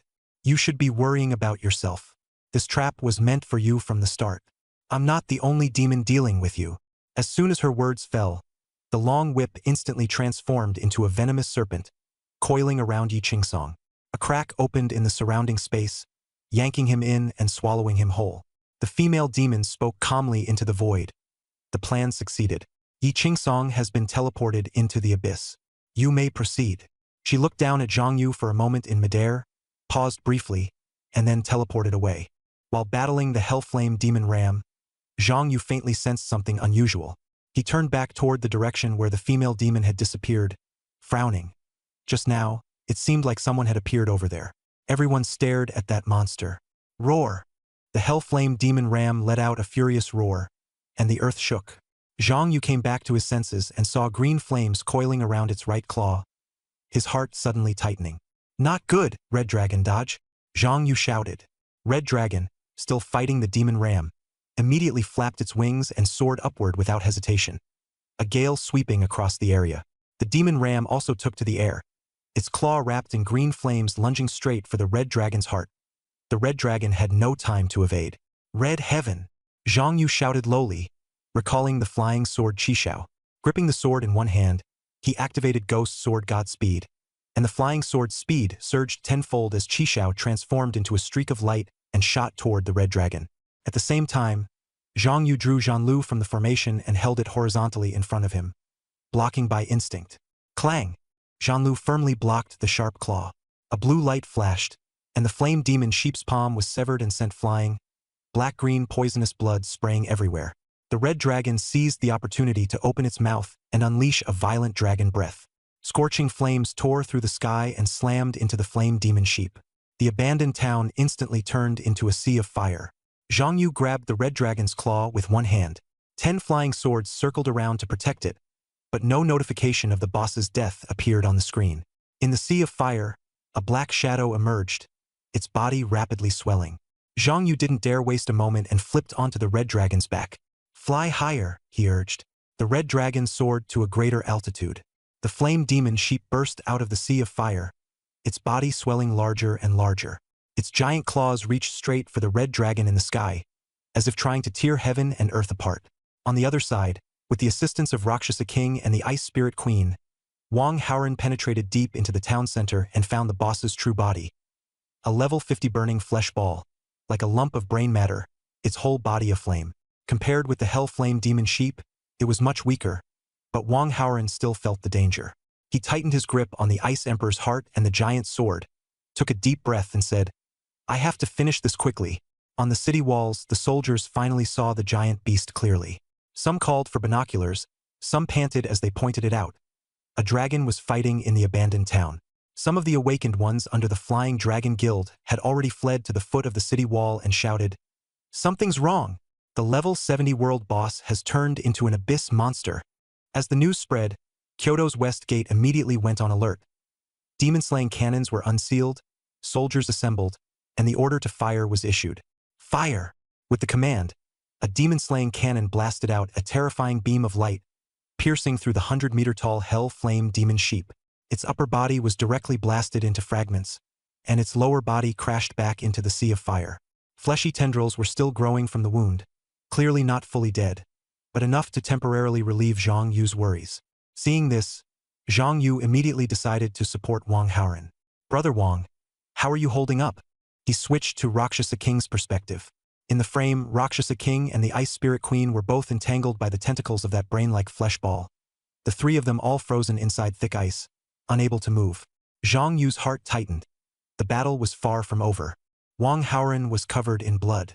Gritting his teeth, he gripped the great sword, leaped up, and viciously thrust it down into the ice-sealed flesh ball. The giant sword pierced through the ice and stabbed into the flesh ball. The flesh ball let out a miserable scream, then exploded, sending Wang Haoren, Rakshasa King, and the Ice Spirit Queen flying together. Rakshasa King has died. Ice Spirit Queen is heavily injured and has returned to the summoning space. Losing Rakshasa King's perspective, Zhang Yu felt his heart tighten. Only after seeing that Wang Haoren was still alive on the team panel did he breathe a sigh of relief. Then he looked again at the half-severed Hell Flame Demon sheep in the abandoned town. This time, a killable marker had appeared above its head. Without hesitation, Zhang Yu let Qi Shao pierce straight through the tonsure.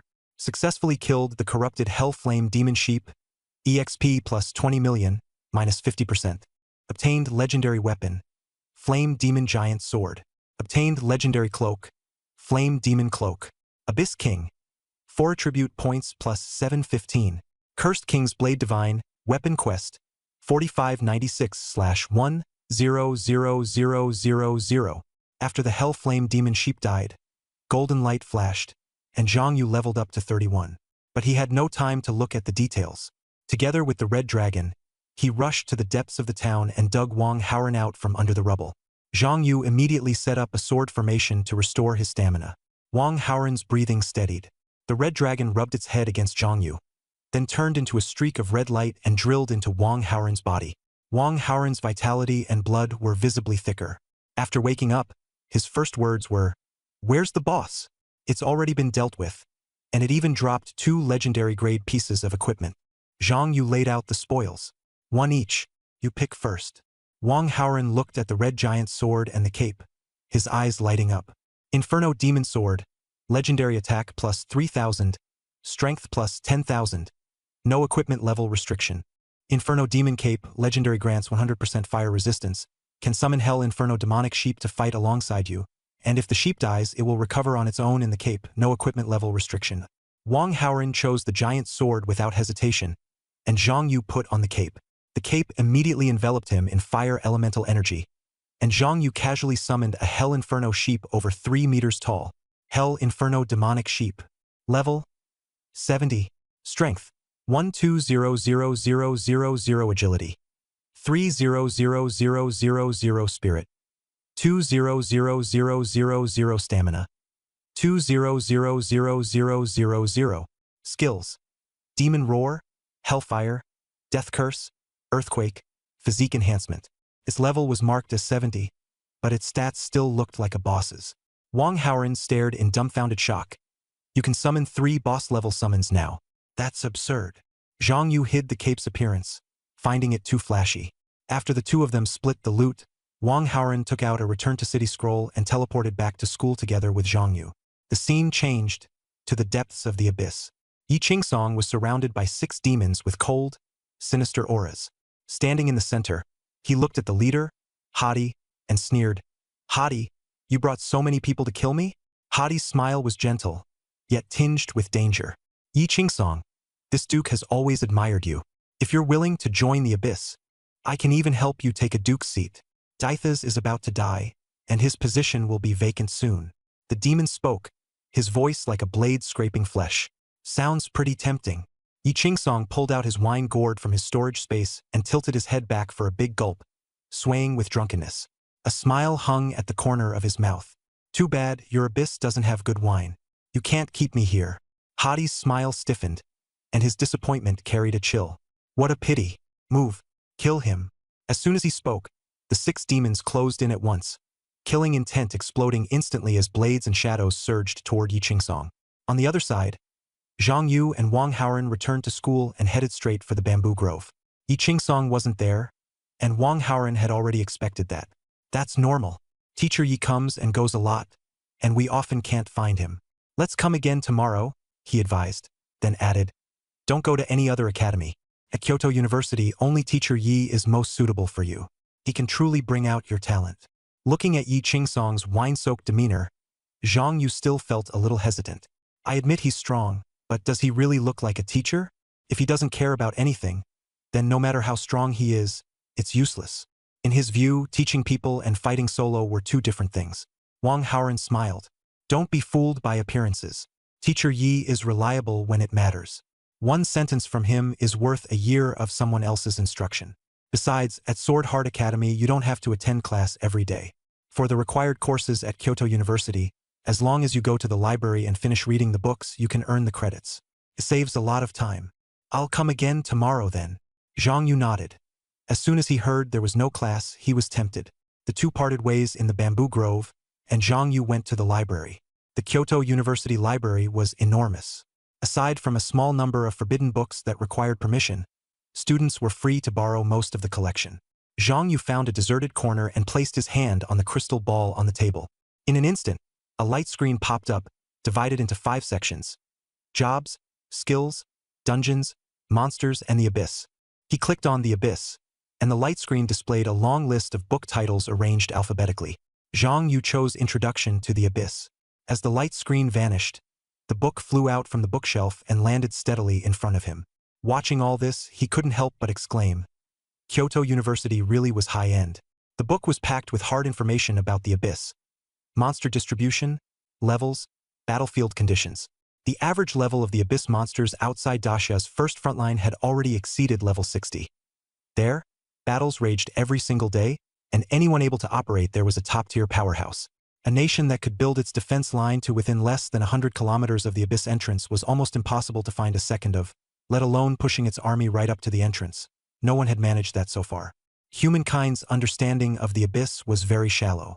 The abyss was even larger than the surface world, filled with countless terrifying demons, whose highest-ranking ones were called Demon Kings. They divided up the territory among themselves. The Cursed King's domain was on the outskirts, closest to the entrance, so he had always kept his eyes on the surface world and kept sending troops to harass it. The main battlefield between humankind and the demons in recent years had been against the Cursed King. 30 years ago, the Cursed King personally led his army to invade the Great Xia Empire. Great Xia only managed to kill him at a terrible cost. But after the Cursed King died, a new king rose from the abyss and took over that land. Human beings know very little about this new king. They only know that under his command there are 7 demon dukes, each capable of destroying a large nation on their own. The Disaz Zhang Yu encountered before was one of those 7 dukes.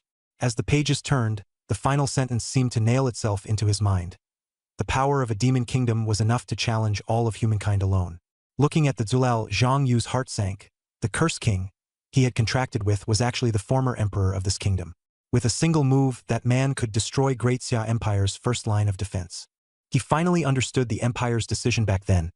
When he was only level 70, they had forced him to confront the Cursed King in a decisive battle not for glory, but as a gamble with his life. If they lost, the entire Great Xia would be plunged back into war.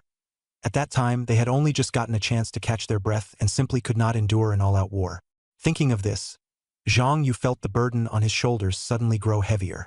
As dusk fell, his communicator vibrated, and an unfamiliar text message popped up. Come to the bamboo grove. Zhang Yu put down the book and rushed to the bamboo grove. Yi Qingsong was sitting deep inside, drinking, with multiple wounds on his body. When he saw Zhang Yu, he merely smiled and said he had fought with a few demons, just some superficial injuries, and was planning to go to the school infirmary. Then his gaze turned to Zhang Yu. Tell me about your battle today. Zhang Yu recounted everything in detail. Yi Qingsong nodded. Well done. You passed. I'll go find Qin Yun from the Academic Affairs Office and handle the paperwork. From now on, you're one of the few students in my Sword Heart Academy.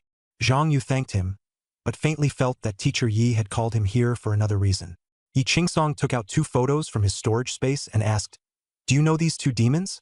At the sight of them, Zhang Yu's eyes froze instantly. The people in the photos were actually his parents. Yi Qingsong's expression darkened. There's still some human aura remaining on them, and they also look a bit like you. I specifically took these photos. How are they now? Zhang Yu asked urgently. Yi Qingsong shook his head, his tone heavy. Not too good. They still retain a bit of reason, but they've basically already sided with the demons and can no longer be considered human. There are many cases of humans becoming abyss demons, but almost none of demons turning back into humans. Zhang Yu stepped back 2 paces, his face paling. Yi Qingsong went on to explain. Unlike low-level monsters that lose all reason outright, Zhang Yu's parents were Duke-level demons and retained some clarity. In the abyss, they held very high status, second only to the Demon King and the 7 Great Dukes. This was Yi Qingsong's first time encountering such a situation. Perhaps there was a way to bring them back to their senses, or at least persuade them to stand on humanity's side. But this was not something that could be resolved in the short term. Yi Qingsong put the matter aside for the moment and gave him another urgent instruction. In 3 days, the principal is holding a dean's meeting. All the deans from the various academies have to attend. You'll go in my place. Zhang Yu froze. A dean's meeting? You want me to go? Ye Wing Song Shuruk. I really can't get away. Those deans have plenty of resources in their hands. It'll do you good to get acquainted with them. Besides, you can even go up against a level 80 world boss. Many deans may not be stronger than you. Zhang Yu was both speechless and annoyed. Teacher, I can understand you skipping class, but handing a dean's meeting to a newly enrolled student? That's way too outrageous. Yi Qingsong didn't take it seriously. Only the sound of the wind and the two of them breathing remained in the bamboo grove. Zhang Yu felt like everything had become a tangled mess. His parents had become high-level demons. The Empire had gambled his life, and now he had to stand in for his teacher to deal with the dean's meeting. He swallowed, realizing that he had already been dragged into a far more complicated and dangerous whirlpool. A group of big shots in their 70s and 80s sat together discussing matters that might affect the direction of the Great Xia Empire. How could a student possibly slip in? The whole picture was just wrong. Yi Qingsong, however, didn't care about any of that and, as usual, kept pushing the Hua onto Zhang Yu. This meeting is crucial. The principal will be grading each academy, and the last place one will be disbanded immediately. Our Jianxin Academy is at the bottom in every category, so we're in serious danger. Yi Qingsong said calmly, your job is to show the spirit of Jianxin Academy at the meeting and keep the academy from being shut down. Zhang Yu looked completely baffled. Teacher, what is the spirit of Jianxin? I'm not even a member of the academy. He wasn't qualified yet, so how could he know any of that empty rhetoric? Yi Qingsong skipped right past that. It doesn't matter. I'm leaving this to you. I've got something urgent, so I'm off. As he finished speaking, he casually tossed him a black ID card and added lightly, insert the card into the communicator. The meeting messages will come through. The words had barely fallen before a gust of wind swept by, and Yi Qingsong was already gone. Zhang Yu stood in the empty space and cursed aloud. Hey, damn it! The goodwill he'd just built up toward this newly met teacher instantly dropped to zero. He even suspected that everything Yi Qingsong had just said about his parents was nothing more than a trick to dump the work on him. Holding that card, Zhang Yu was furious and helpless, but he still inserted it into the communicator. Soon, the principal's meeting notice arrived, along with a segment of direct criticism, specifically naming Yi Qingsong and accusing him of being unqualified as a dean and as a teacher. Zhang Yu looked at it, and scenes of students getting called in with their parents and teachers pushing blame flashed through his mind. It was exactly the same take the fall routine. Just as he was about to pull the card out, his phone vibrated again. It was a bank text. Your account spent 3 million yuan at Mingyue Winery. Available balance, 18 billion yuan. Zhang Yu froze, silently counting it over again, his eyes widening. 10, 100, 18 billion? He was stunned speechless by Yi Qingsong's wealth. Recalling how Yi had shoved him into the meeting, Zhang Yu couldn't help but curl his lips. Since the teacher wants me to work for him, taking some wages should be fine, right? With a mix of excitement and caution, he headed straight for the Imperial Exchange in the school. There, transactions could be made directly with an ID card. In other words, he could now spend Yi Qingsong's money. Zhang Yu placed the card down and immediately searched the auction house for long sword. That night, the exchange exploded. The news spread quickly. Yi Qingsong of Capital University had spent a full 1 billion yuan at the Forged Sword Villa in one go, buying 10 level 30 epic standard longswords. Everyone was stunned. Why would this powerhouse suddenly buy so many low-level longswords? He was probably planning to take on disciples. Zhang Yu picked up the goods and was immensely satisfied. The sword was taken out of the sword formation space, entirely purple in color, with exquisite patterns engraved on the blade. Clearly a fine weapon. The system prompt made it crystal clear. Purple nether sword, epic. Attack power plus 800, usable at level 30. Produced by Forged Sword Villa. A century-old enterprise, quality guaranteed. It had no other special effects, but before Zhang Yu's exclusive weapon was fully maxed out, this was already top grade. He replaced all the junk iron swords in his dorm with them, feeling thoroughly pleased, and went back to sleep immediately. Not long after, in a tavern in Capital City, several elderly men in luxurious attire came looking for him, heading straight for Yi Qingsong. He greeted them with a smile. What a rare visit, gentlemen. Here for a drink. The old men also smiled. Mr. Yi, we heard you're planning to take on a disciple. Our family happens to have a suitable child. Would you consider him? He was a little confused, but the guests were sincere. Meanwhile, Zhang Yu spent 2 days in the library, plunging into books to shore up his fundamentals, while also grinding for credits to get a clearer grasp of the rules and factions of this world. After 2 days, he had not only finished the required courses, but also picked up 10 credits along the way. On the third day, the story continued. Just after dawn, Zhang Yu was still sleeping soundly in bed when Yi Qingsong's ID card suddenly lit up. Before he could react, the teleportation array beneath his feet opened, and he was forcibly taken away. Zhang Yu jolted awake and found himself standing in a grand, gilded hall. Around him, beams of teleportation light lit up one after another, and several high-level professionals with fierce auras appeared in succession. Huh? Did I lock onto the wrong person? I clearly teleported Yi Qingsong. A woman with her hair in a bun frowned, clearly not understanding why the wrong person had been transported. Beside her, an old man with a white beard immediately darkened. Xiao Su, how could you make such a low-level mistake? The child is still asleep. Apologize to him and send him back, the white-bearded elder said sternly. Su Wanting hurriedly apologized, then flusteredly told Zhang Yu she was sorry before teleporting him back. This time it won't be wrong, she muttered to herself, relocking onto Yi Qingsong, and the teleportation array activated again. With a flash of white light, Zhang Yu appeared in the grand hall for the second time. This time, the whole room froze, and even Principal Jing Bingyun didn't react immediately.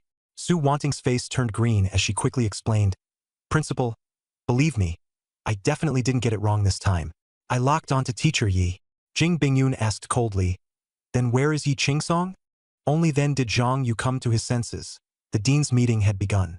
He took out Yi Qingsong's identity card and explained to everyone, teachers and seniors, my name is Zhang Yu. For this dean's meeting, I'm attending on behalf of Teacher Yi. As soon as the words fell, the assembled deans erupted in anger. Some shouted, nonsense, while others said, is it even appropriate to let a student sit here? The fury instantly ignited the atmosphere.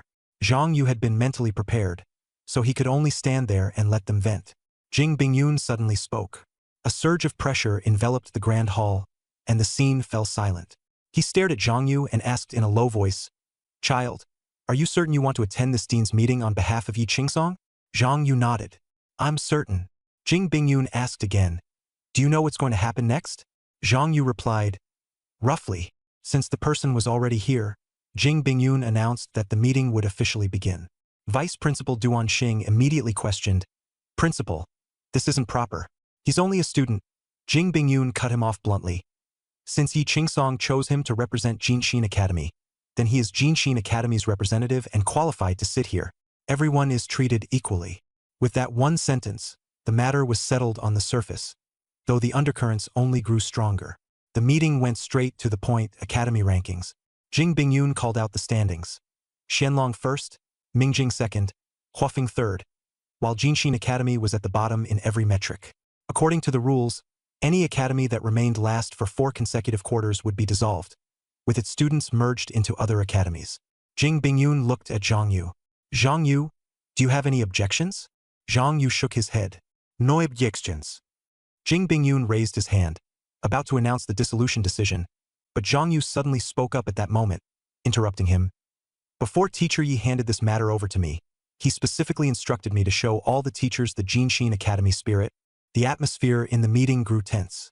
Jing Bingyun first froze, then sneered and questioned them about what the supposed Jinshin Academy spirit actually was. Zhang Yu replied calmly, never give up until the very last moment. Duan Xing snorted on the spot. You've been fooled by Yi Qingsong, haven't you? The academy is about to be dissolved, and even Yi Qingsong himself doesn't dare show his face. What are you talking about? Never giving up. Zhang Yu retorted calmly that he had checked Kyoto University's elimination policy. As long as a nearly dissolved academy could prove it had produced outstanding students, it would have a reason to continue existing. Jing Bingyun shook his head and said the sample size was too small. Jinshin Academy only had 1 student before, and now it still only had 2. This simply couldn't prove teaching ability. Zhang Yu looked up and answered bluntly, the Jinshin spirit values quality over quantity. Su Wanting said softly from the side, isn't the Jinshin spirit about never giving up? Zhang Yu ignored her, looked straight at Jing Bingyun, and proposed proving their strength. He raised his hand and set up a sword formation. In an instant, the entire hall was enveloped by an invisible aura. Everyone felt the numbers on their panel surge. Speed and damage plus 50%, endurance and stamina continuously restored, attacks guaranteed to crit damage plus 200%, and 50% of defense ignored. Everyone's expression changed dramatically. Such a buff was no ordinary one. It was already approaching Legion level. Some even thought to themselves that, with this buff, they could even put up a fight against a god. After a long silence, Jing Bingyun finally asked about the buff's range. Zhang Yu answered, a radius of 2,000 meters. 2,000 meters? Jing Bingyun's eyes constricted sharply, and he nearly blurted out in shock. A Legion-grade aura, if Zhang Yu entered a battle formation, the combat power of the entire Legion would be instantly elevated, and the shape of the battle could be completely rewritten. Thinking of this, his tone instead softened. Maybe only a freak like Yi Qingsong could have cultivated someone like you. Before his words had even faded, Duan Xing stepped forward again to object. His tone was firmer than before. I admit Zhang Yu is one of the best students I've ever seen, but Yi Qingsong is the most unqualified teacher. Letting him keep teaching Zhang Yu is irresponsible. Sword Heart Academy can stay, but Zhang Yu should be transferred to Shenlong Academy, where we'll use our academy's resources to push him to his limits. These words were plainly aimed at Zhang Yu. The scene immediately grew lively. Gu Bingying, the dean of Mingjing Academy, stepped forward, her voice soft yet powerful. Zhang Yu still hasn't grown into his potential. He needs me to personally protect him. Coming to Mingjing is the safest choice. She was a god-tier healer, and as soon as she spoke, quite a few people supported her. Academies like Fire Phoenix and Holy Light immediately joined the scramble, each presenting their reasons. The arguments grew louder, and no one was discussing whether to disband Sword Heart anymore. Their eyes were fixed solely on Zhang Yu. Jing Bingyun raised a hand to suppress the clamor, reminding everyone of the rules. Zhang Yu was Yi Qingsong's student, and snatching him like this was against protocol. Duan Xing immediately pulled out a tablet and uncovered a crucial fact. Zhang Yu's enrollment procedures for this year's freshmen had not yet been completed, so by the rules, he did not currently count as a member of Sword Heart Academy. Gu Bingying also remembered then. Zhang Yu was that student who had not participated in the freshman training camp. By rights, he should be uniformly assigned by the Academic Affairs Office according to regulations. The scramble flared up again, and the friction between rules and interests pushed the gathering to an even tenser edge. As soon as the deans heard this, complaints erupted everywhere. Let the academies compete fairly. Why should Yi Qingsong be allowed to take him in first without any of us even knowing? Someone fired the first shot. Exactly. Principal, you've always favored Yi Qingsong, and now you're letting him take a backdoor deal and scoop up a genius for free. That's not fair. Another followed. Yi Qingsong's luck is way too good, isn't it? Last year the best student went to his academy, and this year he wants to poach another one? Why not just rename Kyoto University to Sword Heart University? Someone sneered. Sword Heart has been at the bottom for years, yet the students it gets are stronger than the last.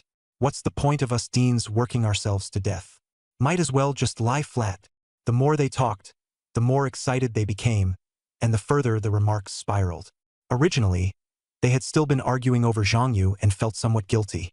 But once Duan Xing and Gu Bingying made it clear, everyone immediately seized on the weakness and unanimously turned their guns on Jing Bingyun. The solemn council hall quickly became as noisy as a marketplace. Zhang Yu stood to the side, watching in stunned silence.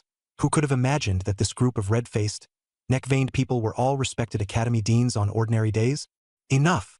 Jing Bingyun finally couldn't take it anymore. His voice sank, and the hall fell silent at once. Rubbing his temples, he explained the situation clearly. Zhang Yu had not participated in the freshman training camp because he had been taken away by the military, not because he had given Yi Qingsong any special treatment. And students choosing an academy should also respect the student's own wishes. Duan Xing was unconvinced and immediately retorted, Principal, that's still unfair. Zhang Yu has only interacted with Yi Qingsong, so of course he thinks Sword Heart is good. He hasn't even seen the other academies. How can he judge which one suits him best? Jing Bingyun looked at him and asked, Then what do you want to do? Duan Xing immediately proposed, Let him stay in Shenlong Academy for a while first. We've ranked first for years and have the most resources. After some contact, he might decide to stay.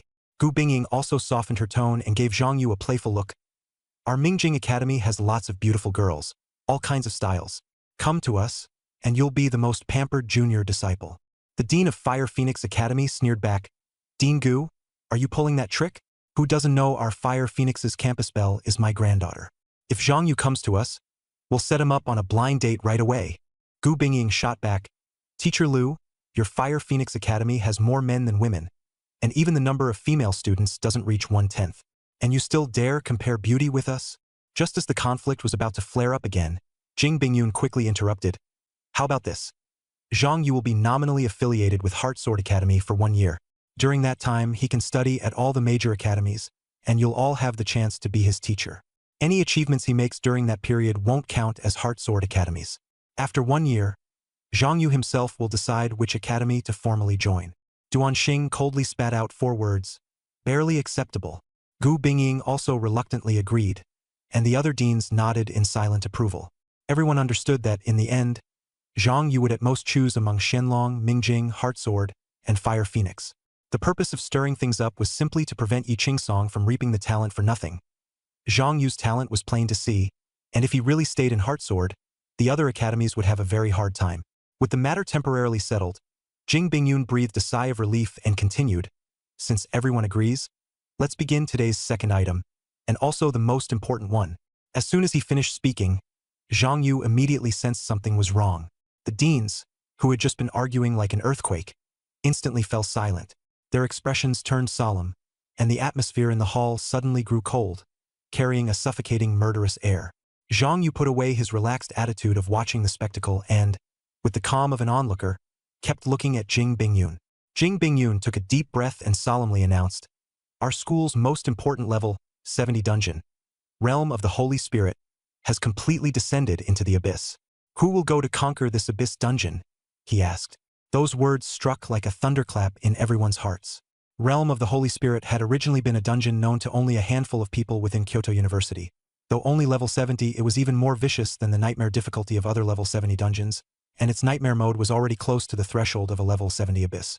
The dean's expressions changed, and a heavy silence hung over the grand hall. Everyone understood that what they were about to face was far more dangerous and difficult to resolve than competing for talent. The greater the danger, the richer the reward. Whoever cleared the normal difficulty first would definitely obtain a level 70 epic item. First clear on hard difficulty would directly drop an epic item of level 80 or above, and if nightmare mode was cleared first, it might even yield a legendary piece of equipment without level restrictions. Realm of the Holy Spirit had once produced a semi-divine artifact, and because of it, Kyoto University had long remained firmly among the nation's top universities. But now, this dungeon had actually descended into the abyss. For Kyoto University, this was no small matter. It was a major problem that had to be resolved immediately. Even worse, an abyss dungeon only allowed one attempt at conquest. If they failed, the abyss monsters inside would spill out, dragging Kyoto City and even the entire Great Xia Empire into disaster. No one dared charge in on passion alone. They needed absolute certainty. The discussion quickly shifted to team composition. Duan Xing was the first to stand up.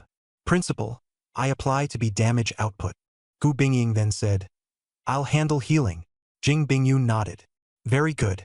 You two are both divine tier job holders, so you're most suitable as the main damage dealer and main healer.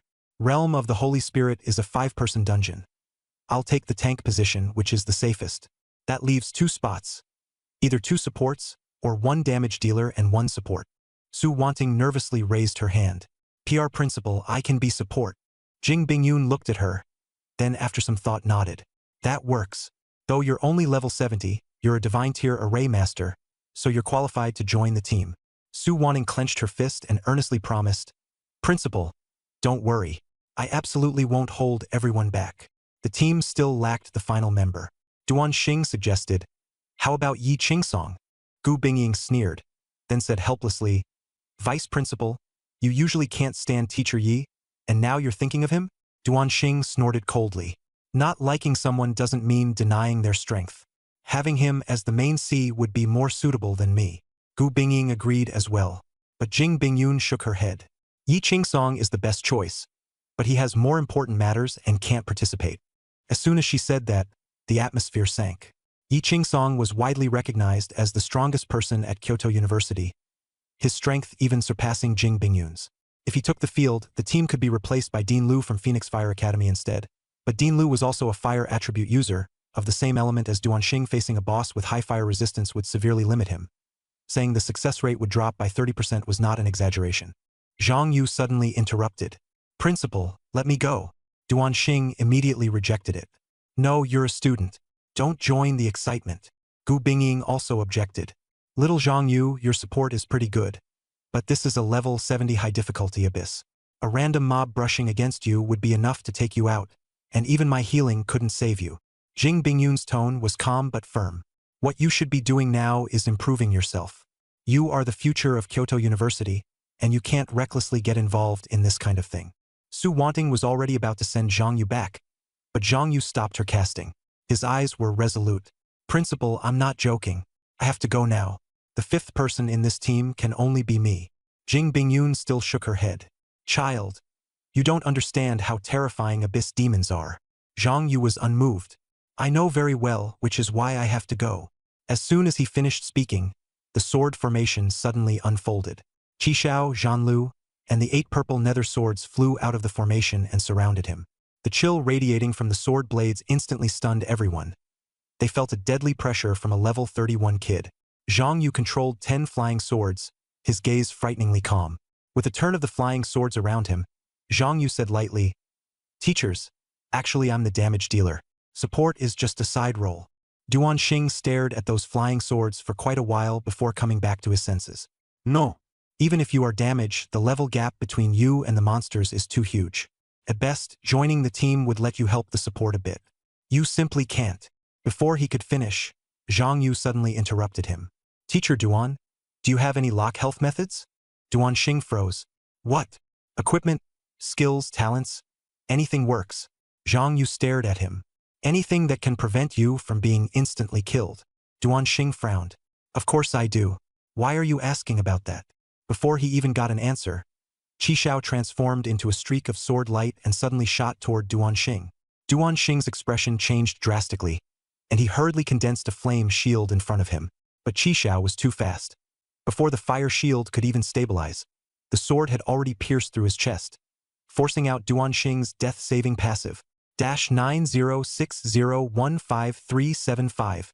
In the next moment, a flame clone split out from Duan Xing's body and fell in his place inside the hall. The great hall instantly fell into a deathly silence, and everyone widened their eyes in disbelief at what had just happened. The appearance of the flame clone meant he had just been brought below 30% by that single hit. If not for that passive, Duan Xing would already be dead. A level 31 attack, instantly killing and level 80 mage? Everyone present was stunned. Gu Bingying was the first to recover. Swallowing hard, she asked softly, Vice Principal, how much damage did Zhang Yu just do to you? Duan Xing broke out in a cold sweat, his voice trembling. Over 900 million. After a long silence, Jing Bingyun coughed and turned to Zhang Yu. With damage like that, how often can you deal it? Zhang Yu said calmly, My sword can deal it every time it thrusts once. That last strike was just a normal attack. After saying that, he activated a skill again, Ghost Sword, Divine Speed. 10 flying swords immediately spun wildly around him like electric fans, at an astonishing speed. Many of the deans below turned green at the sight. With his current attack speed, probably half the deans present couldn't even last a second. Someone thought to himself, this cheat is pretty valuable. Huh? Zhang Yu sheathed his sword and looked straight at the stunned Jing Bingyun. Principal, do I qualify to join the strategy team now? Jing Bingyun stared at him for a long moment, then sighed. I never expected Daxia to produce someone like you. You little monster may really be able to end the war between humankind and the Abyss. He turned to the other deans and said, For this Sacred Spirit Realm Abyss Dungeon Strategy Team, Zhang Yu will be the 5th member. Any objections? None. I agree. Seconded. The voices were unanimous. The roster was announced on the spot. Main tank, Jing Bingyun, level 85 Primordial Shield. Number 1 DPS, Duan Xing, level 80 Holy Flame Arbiter. Healer, Gu Bingying, level 80 Radiant Divine Envoy. Number 1 Support, Su Wanting, level 70 Master of 10,000 Arrays. Number 2 DPS and number 2 Support, Zhang Yu, level 31 Ghost Godsword Master. After Jing Bingyun declared the meeting adjourned, he asked Su Wanting to escort everyone out. The formation lit up, and everyone except the 5 members of the strategy team was teleported away. The hall instantly fell silent, leaving only the 5 of them. Jing Bingyun looked at Gu Bingying. Xiao Gu, first reset Duan Xing's invincibility passive cooldown. This operation is crucial. We must leave with absolute certainty. All right, Principal. Gu Bingying raised her hand, and a green glow surged from her palm, covering Duan Xing as the skill cooldown was cleared. Seeing this, Zhang Yu hurriedly asked, Teacher Gu, can you reset equipment skill cooldowns too? Yes. Which one do you want reset? Gu Bingying asked. Zhang Yu took out Qishao. Sorry to trouble you. My personal weapon has an invincibility passive, and it was triggered just now, but it still hasn't recovered. Gu Bingying smiled, and green light once again shrouded Qishao, clearing the cooldown of the signature weapon. Zhang Yu sheathed his sword and nodded. The five of them prepared to set off, and only tension and anticipation remained in the air. While Gu Bingying waited for the cooldown, Jing Bingyun walked up to Zhang Yu and quietly briefed him on the key points of the dungeon. Jing Bingyun said that the realm of the Holy Spirit was a sky island, with monsters mainly consisting of dragonmen. He was fully confident in handling the aggro, and Zhang Yu did not need to worry too much about ordinary monsters. But he had to stay alert for a humanoid dragonman that could copy others. That monster could duplicate the skills and equipment of anyone on the team, and would usually target the highest damage dealer first. Once copied, the Abyss monsters would be amplified by Zhang Yu's sword formation, and with his high damage output, the entire team could very likely be wiped out in a counterattack. Jing Bingyun's advice was simple. Do not strike first, stay in the back line and assist with the sword formation, and only act after the copy dragonman had been dealt with. Then he went over a few more map details. Inside the dungeon entrance, Otis and Ista were lazily guarding the gate, complaining that they had been dumped here to die. The two kept shifting blame to each other, bringing up how they had been wounded last time by Zhang Yu when he injured Duke Dythas, their hatred overflowing. Otis was still shouting about revenge, but Ista was somewhat nervous, reminding him that for now they should just stay alive. If the mission succeeded, there would still be a chance to resurrect. The two grew more and more agitated as they spoke, until the pillar of light at the entrance suddenly lit up. Otis's expression changed dramatically. He quietly ordered them to hide, then hurried into the roadside bushes. Jing Bingyun's group walked out from the portal. Jing Bingyun, Duan Xing, Gu Bingying, Su Wanting, and Zhang Yu. When Otis saw Zhang Yu, he froze, and hatred surged instantly. Duan Xing moved slightly, and a red magic tome materialized out of thin air. Its pages fluttered, and then two fire dragons burst forth, charging straight at Otis and Ista. Caught off guard, the two demons frantically used escape skills and fled the instant they were almost burned. Otis turned and ran, cursing in pain. But Jing Bingyun stepped forward, and a massive black stone shield condensed beneath his feet before crashing heavily to the ground. Skill. Giant shield, taunt. The thunderous impact tore through the air, and the shockwave forcibly dragged the two demons back. Their psychic light waves and water arrows struck the black stone shield, but had no effect at all. At the same time, Su Wanting quickly cast a spell, and a magic array flashed beneath her feet, covering the two demons. Skill. Super tier sealing array. The two demons were trapped in the formation, unable to move, and the situation instantly tilted toward the human conquest team. Gravity barrier. Buzz. A terrifying force of gravity pinned Otis and Ista to the ground, leaving them unable to move. Standing at the back, Zhang Yu looked at the two demon bosses who had once caused him so much trouble, and who were now being effortlessly suppressed by the principal and the others, and secretly admired them. Truly the top combat power of Kyoto University. 2 level 70 abyss trash. And you dare come pollute the dungeon of my Kyoto University? Duan Xing sneered. A fire dragon flew out from the magic tome, circling beside him with bared fangs and claws, ready to tear the two demons apart and swallow them whole. Duan Xing, don't kill them yet. Jing Bingyun stopped him. These two are just cannon fodder. The real mastermind is still behind them. Interrogate them first. After saying that, he looked at Gu Bingying and nodded slightly. Xiao Gu, leave it to you. Gu Bingying stepped forward and blew softly at the dazed Ista. An odd, fragrant breeze swept over him, and Ista's gaze immediately went blank as he froze in place. Gu Bingying asked gently, "Tell me, who sent you here?" Ista answered mechanically, "Duke Hadi." Everyone's expression darkened. One of the 7 dukes of the Abyss, Hadi. His background was far more significant than expected. Jing Bingyun said solemnly, "Hadi is good at schemes. He wouldn't only send 2 wild dogs here to die. Keep asking him what they're planning." Gu Bingying nodded and pressed further. "What are you guarding here for?" Just as Ista was about to speak, Otis beside him suddenly let out a bizarre cry. In the next instant, Ista's whole body jolted as his soul exploded, blood spurted from all 7 orifices, and he was dead on the spot. A violent psychic shockwave burst outward, and the elemental energies inside the dungeon instantly fell into chaos. Everyone's expressions turned solemn at once. "Damn Abyss scum!"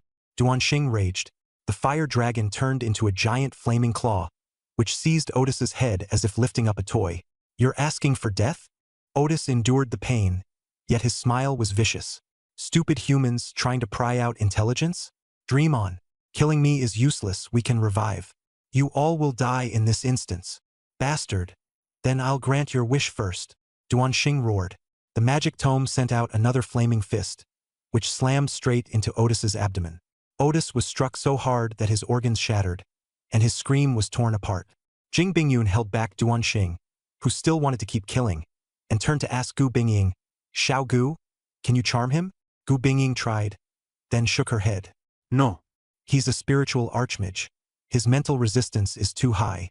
My skill doesn't work on him. Otis revealed a mocking smile. Stupid humans, this instance is a grave prepared by Duke Hardy. Wait slowly for the Duke's gift. He then turned his gaze to Zhang Yu at the end of the team, malice overflowing. Zhang Yu, you bastard. You're everywhere. I originally planned to kill you the next time we met, but it looks like you're going to die with these old fools. Zhang Yu's expression remained calm. Then he suddenly laughed. Otis, you really overestimate yourself. You do have a little brain. Pity you ran into me in this life. Otis froze. What do you mean? Zhang Yu sneered and gave a low command. Otis, heed my orders. The moment the words fell, Zhang Yu's eyes instantly turned pitch black, like two deep wells that could not swallow light. When Otis saw those eyes, his whole body shuddered, and an unnamed terror erupted deep within his soul. Ma master! He couldn't even finish the words. He began trembling, his face deathly pale, as if he had seen the most terrifying thing. Duanxing looked at Zhang Yu in confusion. What did you do to him? Zhang Yu replied indifferently. We'll talk about it later. Teacher Duan. Put him down first. Jing Bingyun glanced at Zhang Yu's pair of black eyes and seemed to understand something. She hurriedly instructed Duanxing. Do as he says. This demon isn't getting back up. Only then did Duanxing withdraw the giant flaming claw, while the gravity array continued to pin Otis down. Zhang Yu then looked at the dazed Su Wanting. Teacher Su, dispel the array. Oh, okay. Su Wanting came back to her senses and immediately removed the gravity barrier. Otis struggled up from the ground, staring fixedly at Zhang Yu. He was still forcing out a threat that had long since lost clarity. But the color in his face had already changed, and the fierce light in his eyes had been clearly replaced by fear. The entire atmosphere, before those black eyes, froze in an instant. Someone kept muttering in a low voice, Impossible! Impossible! Zhang Yu only uttered two cold words, Kneel. Otis's body went limp, and he thudded to his knees, prostrating himself completely like a crushed bug. Zhang Yu looked down at him, his voice as cold as a blade. Answer me. What are you planning to do here? Otis lowered his head, his voice trembling. Yes, your majesty. Duke Hadi split the Holy Spirit realm into two instances, Yin and Yang. The human strategy team must simultaneously kill the Abyss bosses on both sides for it to count as a true success. If they only take one path, once they enter the boss's territory and activate Abyss conquest mode, the other side will have no team, and the system will automatically mark it as a failure. By then, the Abyss boss will become even stronger and lead the Abyss army out of the instance to slaughter the students of Kyoto University. Those trapped inside the instance will also be destroyed as the corrupted instance shatters, swept into the Abyss where demon slaughter awaits them. My task and Ister's task were to set up an illusion array here, draw your attention, and use my spiritual power to cover the entrance illusion so you wouldn't discover the other path. As soon as he finished speaking, everyone's expression changed. Hadi's methods were vicious. Gu Bingying closed her eyes to sense it, walked up to the white archway, and blew at it lightly. The space rippled like the surface of water. The next second, a black archway emerged beside the white one, revealing an unknown path directly before everyone. So there really is another path. Gu Bingying's expression darkened. She turned to Jing Bingyun and asked, Principal, this is the first time we've encountered a Yin-Yang instance, right? The plan's completely fallen apart. What do we do now? The original arrangement of assigning people according to one instance was completely ruined. A 5-person team was no longer enough to attack both paths at the same time. Dividing personnel and combat strength had become the most urgent problem. Jing Bingyun froze, unable to make up his mind for a moment. He looked toward Zhang Yu, and Zhang Yu asked Otis to spell out the details more clearly. Otis added, The Yang instance is a corrupted realm of the Holy Spirit, where the monsters have been polluted by abyssal power. The strength of the final Holy Spirit King is at least 20 times higher. The Yin instance is a replica of the Yang instance, but it was forcibly created by Duke Hadi. Its difficulty lies between the abyssal Yang instance and the nightmare difficulty of the Holy Spirit realm. Duanxing frowned and immediately proposed a division of labor. The principal and teacher Gu have to split up, Each instance needs both a tank and a healer. The Yang instance must be assigned the main force at least 3 people. I suggest Teacher Gu, Su Wanting and I go to the Yang instance, while the principal and Zhang Yu go to the Yin instance. Zhang Yu immediately objected. Teacher Duan, that won't work. Duan Xing froze. Why not? Zhang Yu said bluntly. Teacher Duan, you're DPS. Teacher Su is support. And Teacher Gu is healing. If you 3 go to the Yang instance, who's going to take the damage?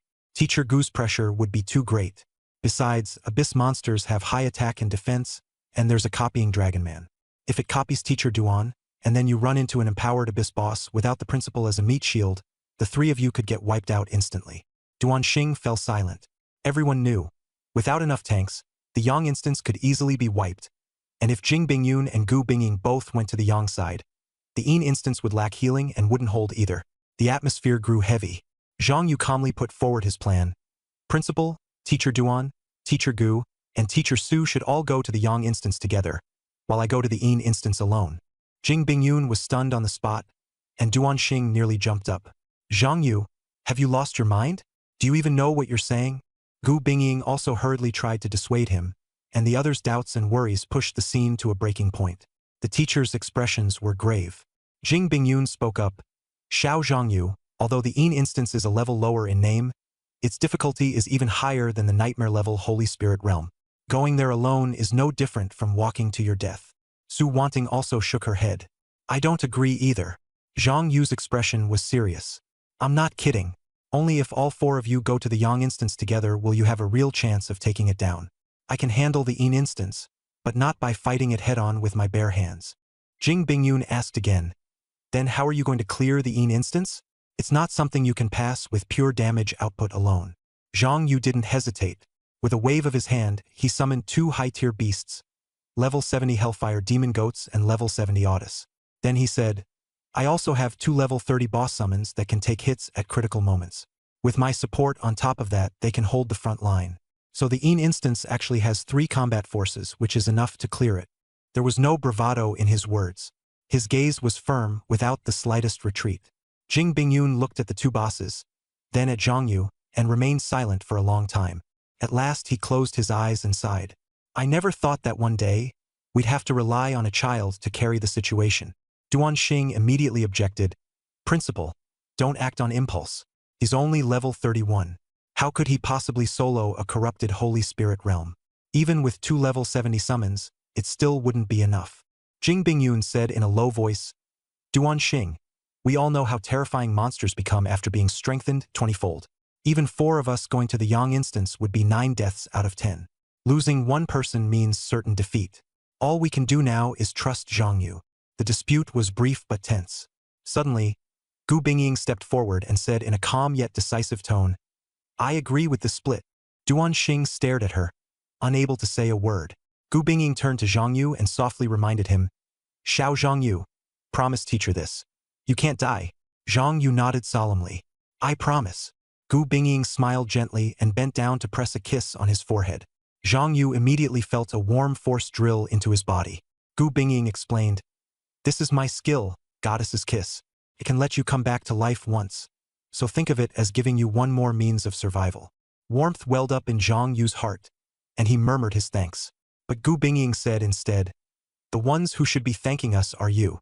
She then looked at Duan Xing and said calmly, Zhang Yu is a student chosen by Yi Qingsong. No matter how much you look down on Yi Qingsong, you can't deny his judgment. Duan Xing's expression darkened further, but he didn't argue back. Jing Bingyun nodded. Time waits for no one. Let's set out. After speaking, he picked up his shield and handed the Yang dungeon over to the other teachers to handle, while the mission for the Yin dungeon was given to Zhang Yu. Zhang Yu raised his thumb. Leave it to me. Don't worry. The teachers said their farewells one by one, their words carrying reluctance as well as commanding expectations. Do your best. Don't let me down. The last one even made a half-joking promise. If we can make it back alive, I'll make you a bento. The white archway opened, and several teachers stepped through. Zhang Yu glanced at Otis, who was kneeling on the ground, then looked toward the black archway and smiled faintly. Otis, let's see your real skills today. Otis trembled and answered softly, Yes, my king. He stepped across the black archway, and the scenery changed before his eyes. He landed in front of a huge garden maze. Green hedges more than 10 meters high sealed off the surroundings, and there was even an invisible barrier overhead. No flying out. Zhang Yu wasn't surprised. Before entering the dungeon, Jing Bingyun had already explained the map and solution of the Holy Spirit realm in detail. Garden Maze, ancient temple, land of the Holy Spirits, with the Holy Spirit King hidden in the deepest part.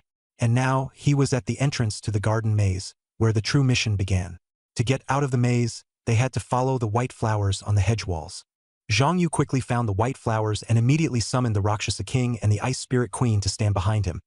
The Hellfire Demon Goat charged at the front to clear the way. Otis followed closely behind. Zhang Yu held the center, and flying swords circled around him to form a defensive formation. Once the formation was set, the team advanced steadily. They hadn't gone far before encountering the first Corrupted Dragonman. Corrupted Dragonman Warrior, Elite, level 70. The aura of the Abyss Grand Ducati was unmistakable. Zhang Yu's Abyss, I could only see the name and level, while the attributes and skills were hidden. His heart stirred. Even this was concealed, which meant Hadi's status wasn't low. Those previously corrupted Hellfire Demon Goats were likely his handiwork as well.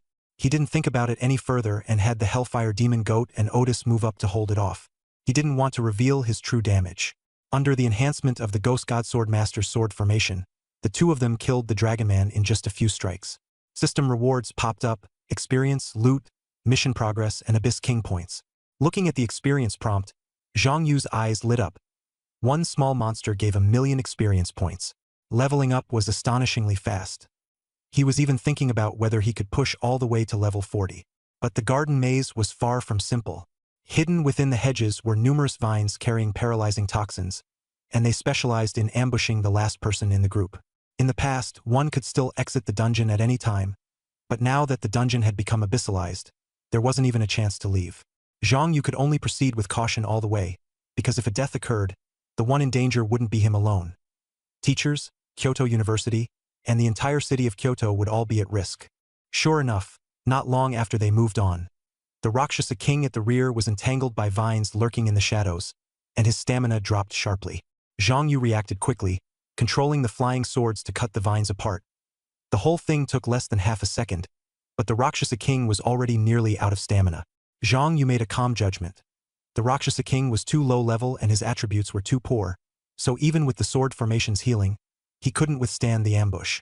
He stopped to let the Rakshasa King recover, while also thinking about how necessary it was to raise the levels and attributes of his summons. The paralyzing vines here only targeted the last person, so Zhang Yu had to guard the Rakshasa King and the Ice Spirit Queen and let them serve as shields. If he himself got entangled, then even 100% poison resistance would be useless. The vines could reduce resistance and ignore it entirely. Once caught, it was a dead end. Zhang Yu continued forward, and kill notifications kept popping up one after another. After several more corrupted dragonkin fell, he absorbed experience all the way, and with a flash of golden light, he leveled up to 32.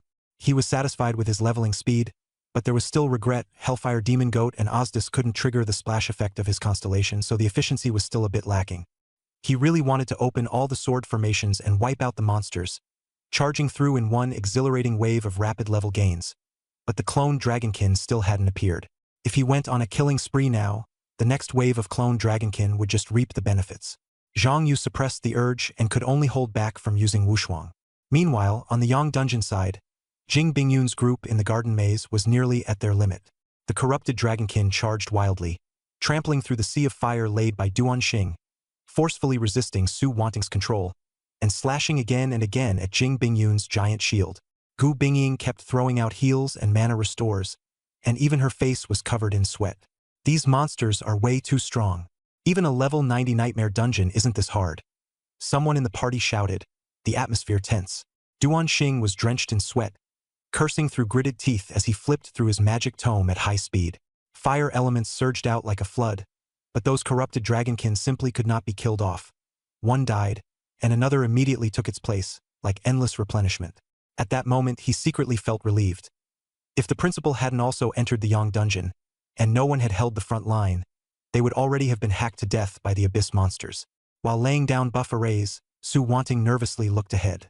The four of us are pushing forward so hard already. I can't imagine how dangerous it is on Zhang Yu's side. Her voice was full of worry. Jing Bingyun was like a raging muscle beast, his clothes stretched tight and cracking. He braced the giant shield with all his might and growled, "This won't do. Everyone get ready. I'll charge out directly and get us out of the garden maze first. Duan Xing, open the way with fire dragons. Xiao Su, give us speed. Xiao Gu, clear the vines." "Got it!" Everyone responded immediately. Duan Xing channeled his magic tome, and a fire dragon burst through the air, knocking several corrupted dragonkin in front of them flying. Jing Bingyun roared as he activated his charge skill, forcing his way through the sea of fire with his shield, while the others followed close behind as the four of them desperately broke out. Zhang Yu was supporting them from behind. Hellfire Demon Goat and Ozdis pushed forward to clear the path, and soon he, together with Bai Hua, rushed to the exit of the garden maze. By then, Zhang Yu was close to level 33, and his leveling speed was absurdly unimaginable. After leaving the maze, he looked up at the ancient temple ahead, guarded by dragonkin, and a thought struck him. He asked Ozdis, "Does Duke Hadi have any other tricks?" Ozdis shook his head. "In Hadi's plan, I'm just cannon fodder. He won't tell me everything. But Hadi isn't a demon who bets everything on one path. He always leaves a B plan in case the first one fails." Zhang Yu's expression darkened slightly, and he continued pressing for more. Ozdis said Hadi had even predicted in advance that they would split into two routes and had already prepared countermeasures. Originally, the fifth person in the party should have been Lu Huofeng, but Hadi miscalculated and ended up with Zhang Yu instead. "How much of a chance do you think we have?" Zhang Yu asked directly. Ozdis replied solemnly, "If the fifth person were still Lu Huofeng, it would be certain defeat. Now that it's you, about 30%. The one who truly determines victory or defeat is you, my king." His words carried no flattery, only blunt calm. 30%. Zhang Yu raised an eyebrow, feeling calmer inside than he looked. Ozdis only saw the combat strength in front of him, but he didn't know that Zhang Yu still had trump cards hidden away. The cursed power of the Cursed King's heart, which could not be purified, plus the power of the Star God stored within the Star God robe, enough to shake the dungeon's formidable enemies. The real odds of victory were not determined solely by the current number of people. After gauging the difficulty, Zhang Yu ordered Hellfire Demon Goat to charge first. The demon goat bellowed in rage and immediately drew the Dragonkin's attention. Several Dragonkin mages chanted loudly, and the sky darkened at once, with lightning flashing wildly. "Ozdis, interrupt them!" Zhang Yu barked coldly. Ozdis moved, and a psychic shock directly struck the mages' minds, cutting off the spell in an instant. Hellfire Demon Goat charged up and unleashed a mouthful of hellfire, and several Dragonkin mages were instantly reduced to ash. Successfully killed corrupted Dragonkin mage, EXP plus 1,000,000, minus 50%. Successfully killed the Dragonman mage, EXP plus 1,000,000, minus 50%. Obtained mana spring *3. The remaining Dragonman warriors drew their blades and charged. Odysseus shook their minds again, and the Hellflame Demon Goat took advantage of the chaos to slaughter them from the flank. After a furious assault, the remaining enemies were wiped out. Successfully killed the corrupted Dragonman warrior, EXP plus 1,000,000, minus 50%. Obtained Dragonman Horn *3, Dragonman Scale *2, Dragonman Heart *1. Dragonman Heart, epic, a precious material used to craft legendary items. Blade of the Cursed King Artifact Quest, 4716/10000. Abyss Sovereign, plus 835. A flash of golden light and Zhang Yu's level shot up to 33. Looking at the suddenly swollen EXP bar, he was first thrilled, then quickly suppressed his smile, his gaze growing colder. The temple ahead, Hardy's scheme, and that 30% chance of victory all forced him to be even more cautious. Zhang Yu felt a wave of unease. His leveling speed was absurd. The instance had only progressed 1/5 of the way, yet he had already climbed from level 31 to 33. If he kept farming like this, he could soon charge all the way to level 70. But once his level got too high and the Cursed King was released early, Xia would still not be ready, and even he might not be able to hold on. He was thinking of finding a chance to go to the Abyss battlefield to grind some low-level monsters and first raise his 4 basic attributes. After jotting down the plan, he let the Hellflame Demon Goat and Odysseus lead the way, following behind them as he entered the ancient temple. At the center of the temple stood a massive Dragonman statue, and in front of it was a stone disc with 5 circular recesses. Zhang Yu remembered what the principal had said. To open the passage to the land of the Holy Spirits, they had to gather 5 Dragon Balls in the temple. Each bead was guarded by a Dragonman sage, and only by defeating all 5 sages could they enter. He looked at the 5 differently colored doors and turned to Odysseus. Time to start fighting the boss? Can you hold up? Odysseus's gaze was icy and his reply blunt. The king has ordered it. Even if I can't hold up, I must. Zhang Yu nodded and directly had Odysseus use telekinesis to push open the brown door. Boom! The moment the door opened, a surge of pitch-black evil aura rushed out, instantly filling the temple with abyssal energy. From behind the door stepped out a towering dragon man. Eyes blood-red, half his body corrupted, the other half covered in thick stone armor, like a monster. Corrupted Earth Sage. Boss. Level 80. The information was only a short line, yet the level had jumped straight from 70 to 80. The Hellflame Demon Goat charged forward with a roar, and the corrupted Earth Sage gave it a casual glance before raising a hand. The ground suddenly exploded as a sharp spike thrust up and pierced straight through the Demon Goat's chest. Blood sprayed out, and its HP bar instantly dropped by more than half. The corrupted Earth Sage waved again, and 4 massive boulders were hurled out, smashing open the other 4 doors. The corrupted Fire, Wind, Water, and Thunder Sages appeared in succession. All 5 corrupted sages emerged at once, their corruption aura so thick it seemed ready to solidify into physical form, even stirring the air into mud. 5 of them at once? Zhang Yu's eyes turned dark as water. This was Hardy's plan B. The 10 flying swords around him trembled at the same time, releasing a harsh sword hum. The Hellfire Demon Goat and Otis absolutely could not withstand the siege of 5 bosses. He had to step in personally.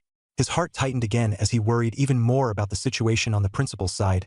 He didn't have time to replicate the Dragon Man now, so he had to hold the line first.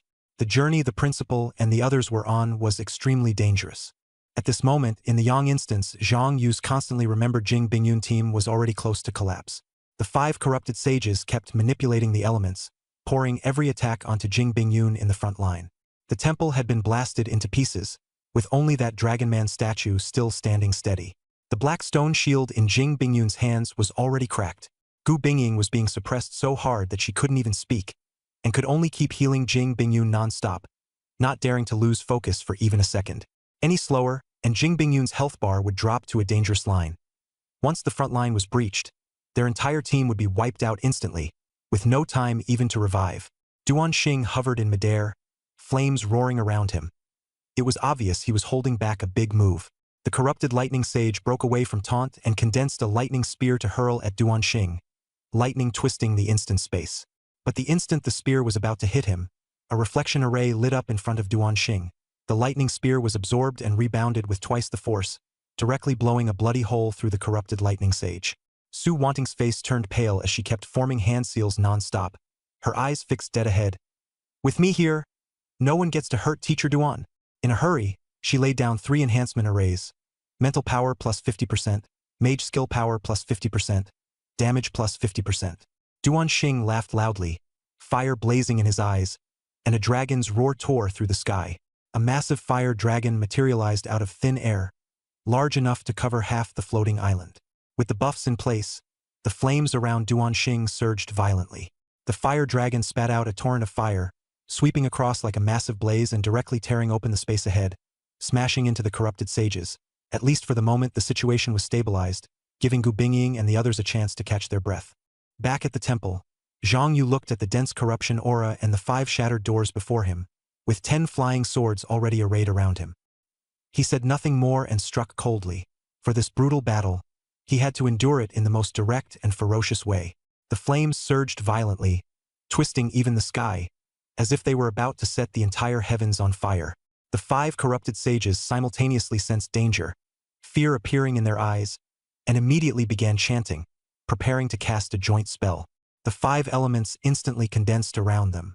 Jing Bingyun seized the opening and leaped up, raising her huge shield and smashing it down hard. Get down! Skill Earth Tremor. The giant shield crashed down. The floating island shook violently, and the 5 sages were stunned on the spot, their casting forcibly interrupted. A cold light flashed in Duanxing's eyes as the magic tome before him suddenly ignited with sacred flames. Forbidden Art Holy Flame Dragon Judgment. A fiery dragon roared down from the sky, swallowing all 5 corrupted sages in a single bite. In an instant, the floating island was completely engulfed in flames, turning into an island of fire. Meanwhile, in the Yin instance, Zhang Yu smelled the restless fire element and the faint burning sensation in the air, and glanced toward the Yang instance, surprise flashing in his eyes. Teacher Duan's skill? The fire element is actually this dense, and it's affecting even this side. King, be careful. Otis cried urgently. The corrupted earth sage hurled a stone spear. Otis forcefully raised a mental barrier in front of Zhang Yu, but the barrier was pierced, and the stone spear stabbed in. Child's play. A flash of cold light flickered in Zhang Yu's eyes as a purple Yujian sword firmly blocked the attack. Then he controlled Qishao, Zhanlu, and the other 7 purple Yujian swords, mercilessly skewering the corrupted earth sage like a hedgehog. Its HP plummeted below 25%, and it was slain on the spot. System prompt popped up. Successfully killed the corrupted earth sage, EXP plus 10 million minus 50%. Obtained Earth Dragon Ball *1. The remaining 4 sages were critically injured by the splash damage, their HP bars dropping by half. Zhang Yu showed no mercy and directly unleashed Mental Storm. The terrifying gale swept through and swallowed the remaining 4 whole. A series of system prompts followed. Successfully killed the corrupted fire sage, EXP plus 10 million minus 50%. Successfully killed the corrupted water sage, EXP plus 10 million minus 50%. Successfully killed the corrupted wind sage, EXP plus 10 million minus 50%. Successfully killed the corrupted thunder sage, EXP plus 10 million minus 50%. Obtained Fire Dragon Ball *1, Water Dragon Ball *1, Wind Dragon Ball *1, Thunder Dragon Ball *1. Blade of the Cursed King Divine, Weapon Quest, 4721/100000. Abyss King, plus 840. In an instant, the 5 great sages fell, and 5 Dragon Balls floated in midair. Otis was completely stunned, staring wide-eyed at the corpses on the ground, his whole body trembling. This is all of them killed just like that? He was shocked and afraid. Although he was controlled by the Cursed King, his mind was still clear. From their last encounter to now, Zhang Yu had improved too fast, actually able to one-shot 5 level 80 mini-bosses. Otis felt his scalp tingle. This was the power of a king. Abyss demons only acknowledged strength. The stronger you were, the more you could force them to bow their heads. Zhang Yu had already made him look up to him when he was level 33, and once he reached level 60 and advanced to his second-class change, he didn't even dare imagine it. The more he thought about it, the more frightened and convinced he became, even willing to give everything for Zhang Yu. Zhang Yu, however, was very calm. He wasn't the least bit surprised that the 5 sages were instantly killed. These 5 were just mid-stage mini-bosses in the dungeon, without any lock-on HP mechanism, so being one-shot by him was only reasonable. What truly made him frown was what came next. The copied dragon men in the Holy Spirit Land would duplicate him. According to Jing Bingyun, the copies could replicate his skills, equipment, and all buffs on his body. Only divine weapons could not be copied. In other words, aside from divine weapons, whatever Zhang Yu had, the copies would have as well. Both sides had Qishao and the Goddess's Kiss's death-preventing effect, plus Zhanlu's passive that could convert damage into shields. If the other side landed the first hit, either of them could be instantly killed. This was a life-or-death exchange of one-shot kills. As Zhang Yu thought about countermeasures, he used the sword formation to restore the Hellfire Demon Sheep's stamina, while signaling Otis to collect the 5 Dragon Balls and keep them safe. The beads were embedded into the hollow on the Dragon Man statue's chest. Boom!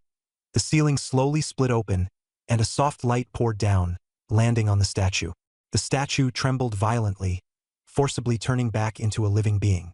The next moment, a huge palm out, carrying Zhang Yu, his summoned creatures, and Otis together in its hand. The Dragon Man leapt up, wings spread, stirring up a fierce gale as it shot into the sky, taking them to a higher floating island shrouded by a barrier above the Holy Spirit Land. After passing through the barrier, the Dragon Men reverted into stone statues again, as if they had completed their duty and continued guarding. But the land of the Holy Spirit had long since been eroded by abyssal power, cold and distorted, with the so-called halos and white robes reduced to mere disguises. Those once saintly dragon men now all looked ferocious, exuding an evil aura. Zhang Yu glanced at the corrupted dragon men nearby and took out the Abyss Eye to investigate. Corrupted Holy Dragon Spirit, Elite. Level 80. All the monsters here were level 80, far beyond the dungeon's intended difficulty. Zhang Yu did not charge in personally. Instead, he first let the Hellflame Demon Goat draw aggro, set up his sword formation from the rear, and then worked with Otis to clear the mobs.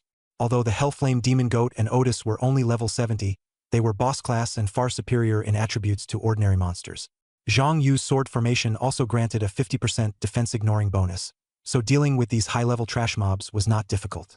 After several fierce rounds of attacks, one corrupted Holy Dragon Spirit fell. A system prompt popped up. Successfully killed corrupted Holy Dragon Spirit. EXP plus 1500000 minus 50%. Obtained. Divine Dragon Horn *1. The Hellflame Demon Goat and Otis attacked from left and right to draw kills, while Rakshasa and the Ice Spirit Queen watched the surroundings from the rear, guarding against the duplicate's ambush. Zhang Yu pushed forward all the way and reached level 34, but still no sign of the duplicate appeared around them. Looking at the Holy Spirit King's palace towering in the distance, he felt a sinking weight in his heart. Otis had reminded him that Hadi had once changed the dungeon rules to make all 5 sages appear together. Arranging the duplicate for the final battlefield might not be impossible. Thinking of this, Zhang Yu burned with anger. Hadi's methods were vicious, first forcing him to act in the ancient temple, and now perhaps leaving the duplicate until the very last moment for a pincer attack. His original plan had been to duel the duplicate first, then finish off the boss. But if the duplicate and the Holy Spirit King appeared at the same time, he would be forced into a passive position. Even with the Hellflame Demon Goat and Otis supported by the sword formation, it was hard to guarantee they could hold back the Holy Spirit King, strengthened by the Abyss.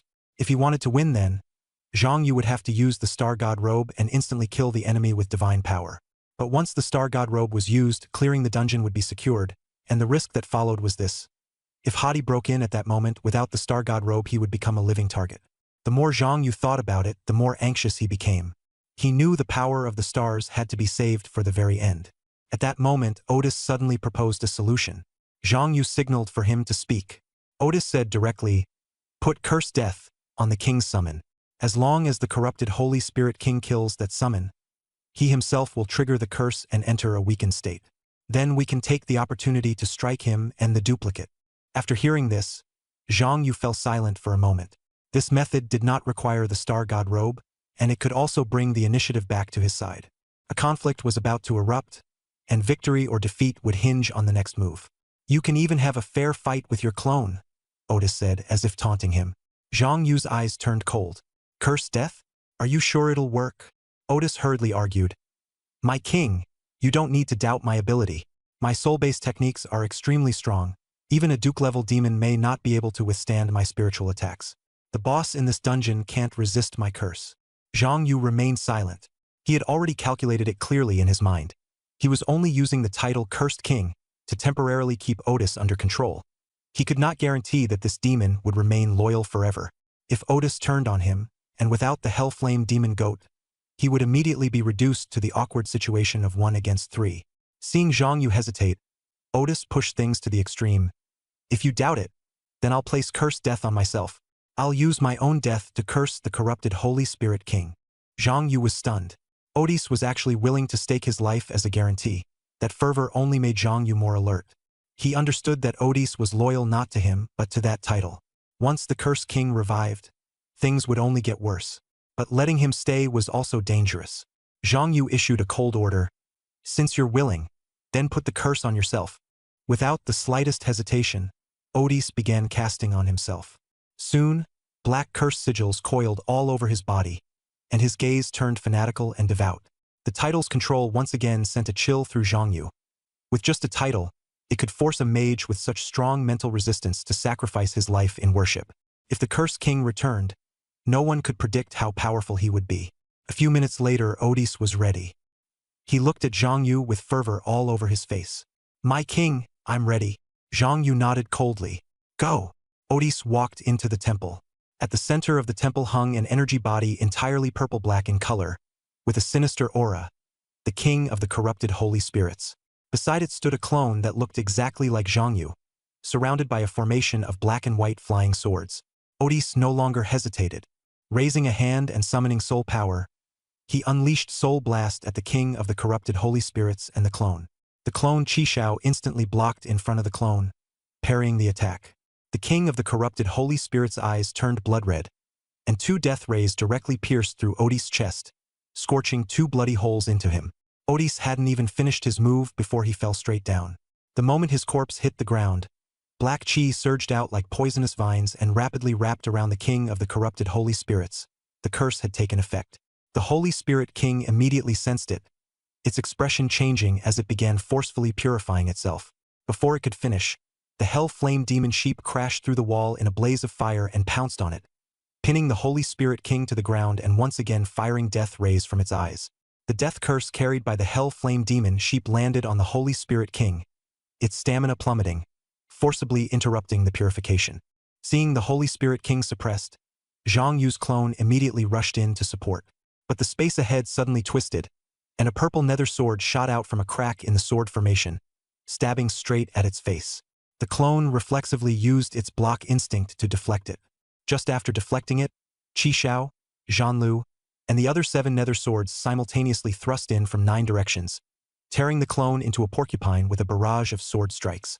The passive effect of the clone Qi Xiao instantly triggered, forcibly reducing the clone's HP to just a sliver. The corrupted Holy Spirit King was splashed by the collateral damage and roared in fury as the entire temple began to shake violently. A shockwave erupted from within its body, sending the hell flame demon sheep flying. At the same time, the clone went completely ruthless and counterattacked Zhang Yu outside the temple. It quickly retracted the clone Qi Xiao, Zhan Lu, and the 8 cloned nether swords. As the sword formation merged, its movements became faster and more lethal. With a flash of sword light, it unleashed its strongest strike outward, aiming straight for Zhang Yu. The scene became tense to the extreme in an instant. Zhang Yu had to face the death curse pressing in from both inside and outside, as well as the pincer attack from the clone. The corrupted Holy Spirit King was being eroded by multiple curses yet could still counterattack, and Odis, whose will had been bound by the title, had become a sacrifice, while the Black Chi continued devouring both friend and foe. Every move was a matter of life and death, and any hesitation would lead to destruction. 10 flying swords shot out at the same time, attacking Zhang Yu furiously from all sides. The ghost sword's speed made the opponent's offense insane, and Zhang Yu simply couldn't block it, but he had no intention of taking it head-on. First, he used his block instinct to defend against the clone Qi Xiao's thrust, then used Zhan Lu's passive to convert damage into a temporary shield, forcibly tanking the combo from clone Zhan Lu and the 8 cloned nether swords, preserving his death prevention passive. 3 summoned beasts were instantly killed. The Hell Flame Demon Sheep, the Rakshasa King, and the Ice Spirit Queen died one after another. The clone's constellation exploded, and Zhang Yu's summons were killed on the spot. He wasn't panicked at all. He controlled 10 flying swords to counterattack, forcing the replica's Goddess's Kiss revival passive to trigger. Zhan Lu once again converted the damage into a temporary shield on his body. The corrupted Holy Spirit King was severely wounded and had no choice but to activate his health-locking skill, rushing out of the temple and flying into the air. Evil light lit up its chest cavity, and then a huge dark purple magic array descended, plunging the entire Holy Spirit land into darkness. The replica flew into a rage and once again summoned flying swords to besiege him. But the temporary shield could withstand it. Not a single bit of damage got through. Ever since Zhang Yu had used a purple nether sword to trick the replica's blocking instinct and seize the initiative, the situation had been irreversible. 10 streaks of sword light struck at once, and the replica was slain. System prompt: successfully killed corrupted replica Dragonman, EXP plus 2 million, minus 50%. Obtained item Mirror of Replication, legendary. Can be used once per day to copy a battle spirit. The stronger the spirit, the shorter its duration. Only one can exist at any given time. It also updated the progress of the King of Curses and Abyss King. Zhang Yu didn't linger. He immediately converted his mental power into agility at 5 times the rate, activated the wind-riding boots to ride the wind, and, along with the sword array's acceleration, rushed toward the Dragonman King statue at the entrance of the Holy Spirit Land. When the Holy Spirit King enters Phase 2, it will unleash one full map attack. Before that attack lands, as long as you get into the barrier supported by the Dragonman King's 5 Dragon Pearls, you can survive it. This was a rule repeatedly figured out by the seniors at Kyoto University. Even if the instance is abyssalized, this rule does not change. Under the 5-fold attribute boost, Zhang Yu relied on more than 200,000 agility and various speed buffs to make it back before the corrupted Holy Spirit King finished charging. The Dragonman King statue transformed into its true form and soared into the air, with 5 dragon pearls barely propping up a barrier less than 10 meters wide. The purple magic array pressed down, and countless light spears fell like a storm, striking the barrier and instantly turning into motes of light without causing the slightest damage. Standing inside the barrier, Zhang Yu watched the dense barrage of light spears outside and said coldly, "If not for Otis, I'd really have a hard time solo clearing this instance. Otis. I'll remember you. He understood that facing the pincer attack of the corrupted Holy Spirit King and the replica, there was almost no way to tank it head-on apart from the Star God robe. According to the principal strategy, after unleashing its ultimate, it would switch to melee and become both tanky and fast. Normally, most people would probably fear Phase 2 the most, but Zhang Yu had a sword array with a 2-kilometer radius, within which enemies were slowed by 50%. On top of that, he could ignore defense. The Holy Spirit King's high defense and speed were useless before him. The flying swords would whittle it down before it could even get close. After the array dissipated, purple light condensed on the ground into a purple unicorn. It was summoned, mounted, and reached into the void to seize a purple spear, charging straight at Zhang Yu. Along the way, 10 flying swords continuously flew out from the sword array space, slashing viciously at the unicorn and its rider. The battle had reached its most direct and brutal stage. Zhang Yu slammed down with a sword, but the corrupted Holy Spirit King didn't retreat at all, charging forward while forcibly tanking the damage. When it rushed up to Zhang Yu, Qi Shao suddenly shot out from the sword array space, transforming into a streak of red light and piercing straight into its chest, flipping it over on the spot and pinning it to the ground. A system prompt popped up. Successfully killed the corrupted Holy Spirit King, EXP plus 40 million, minus 50%.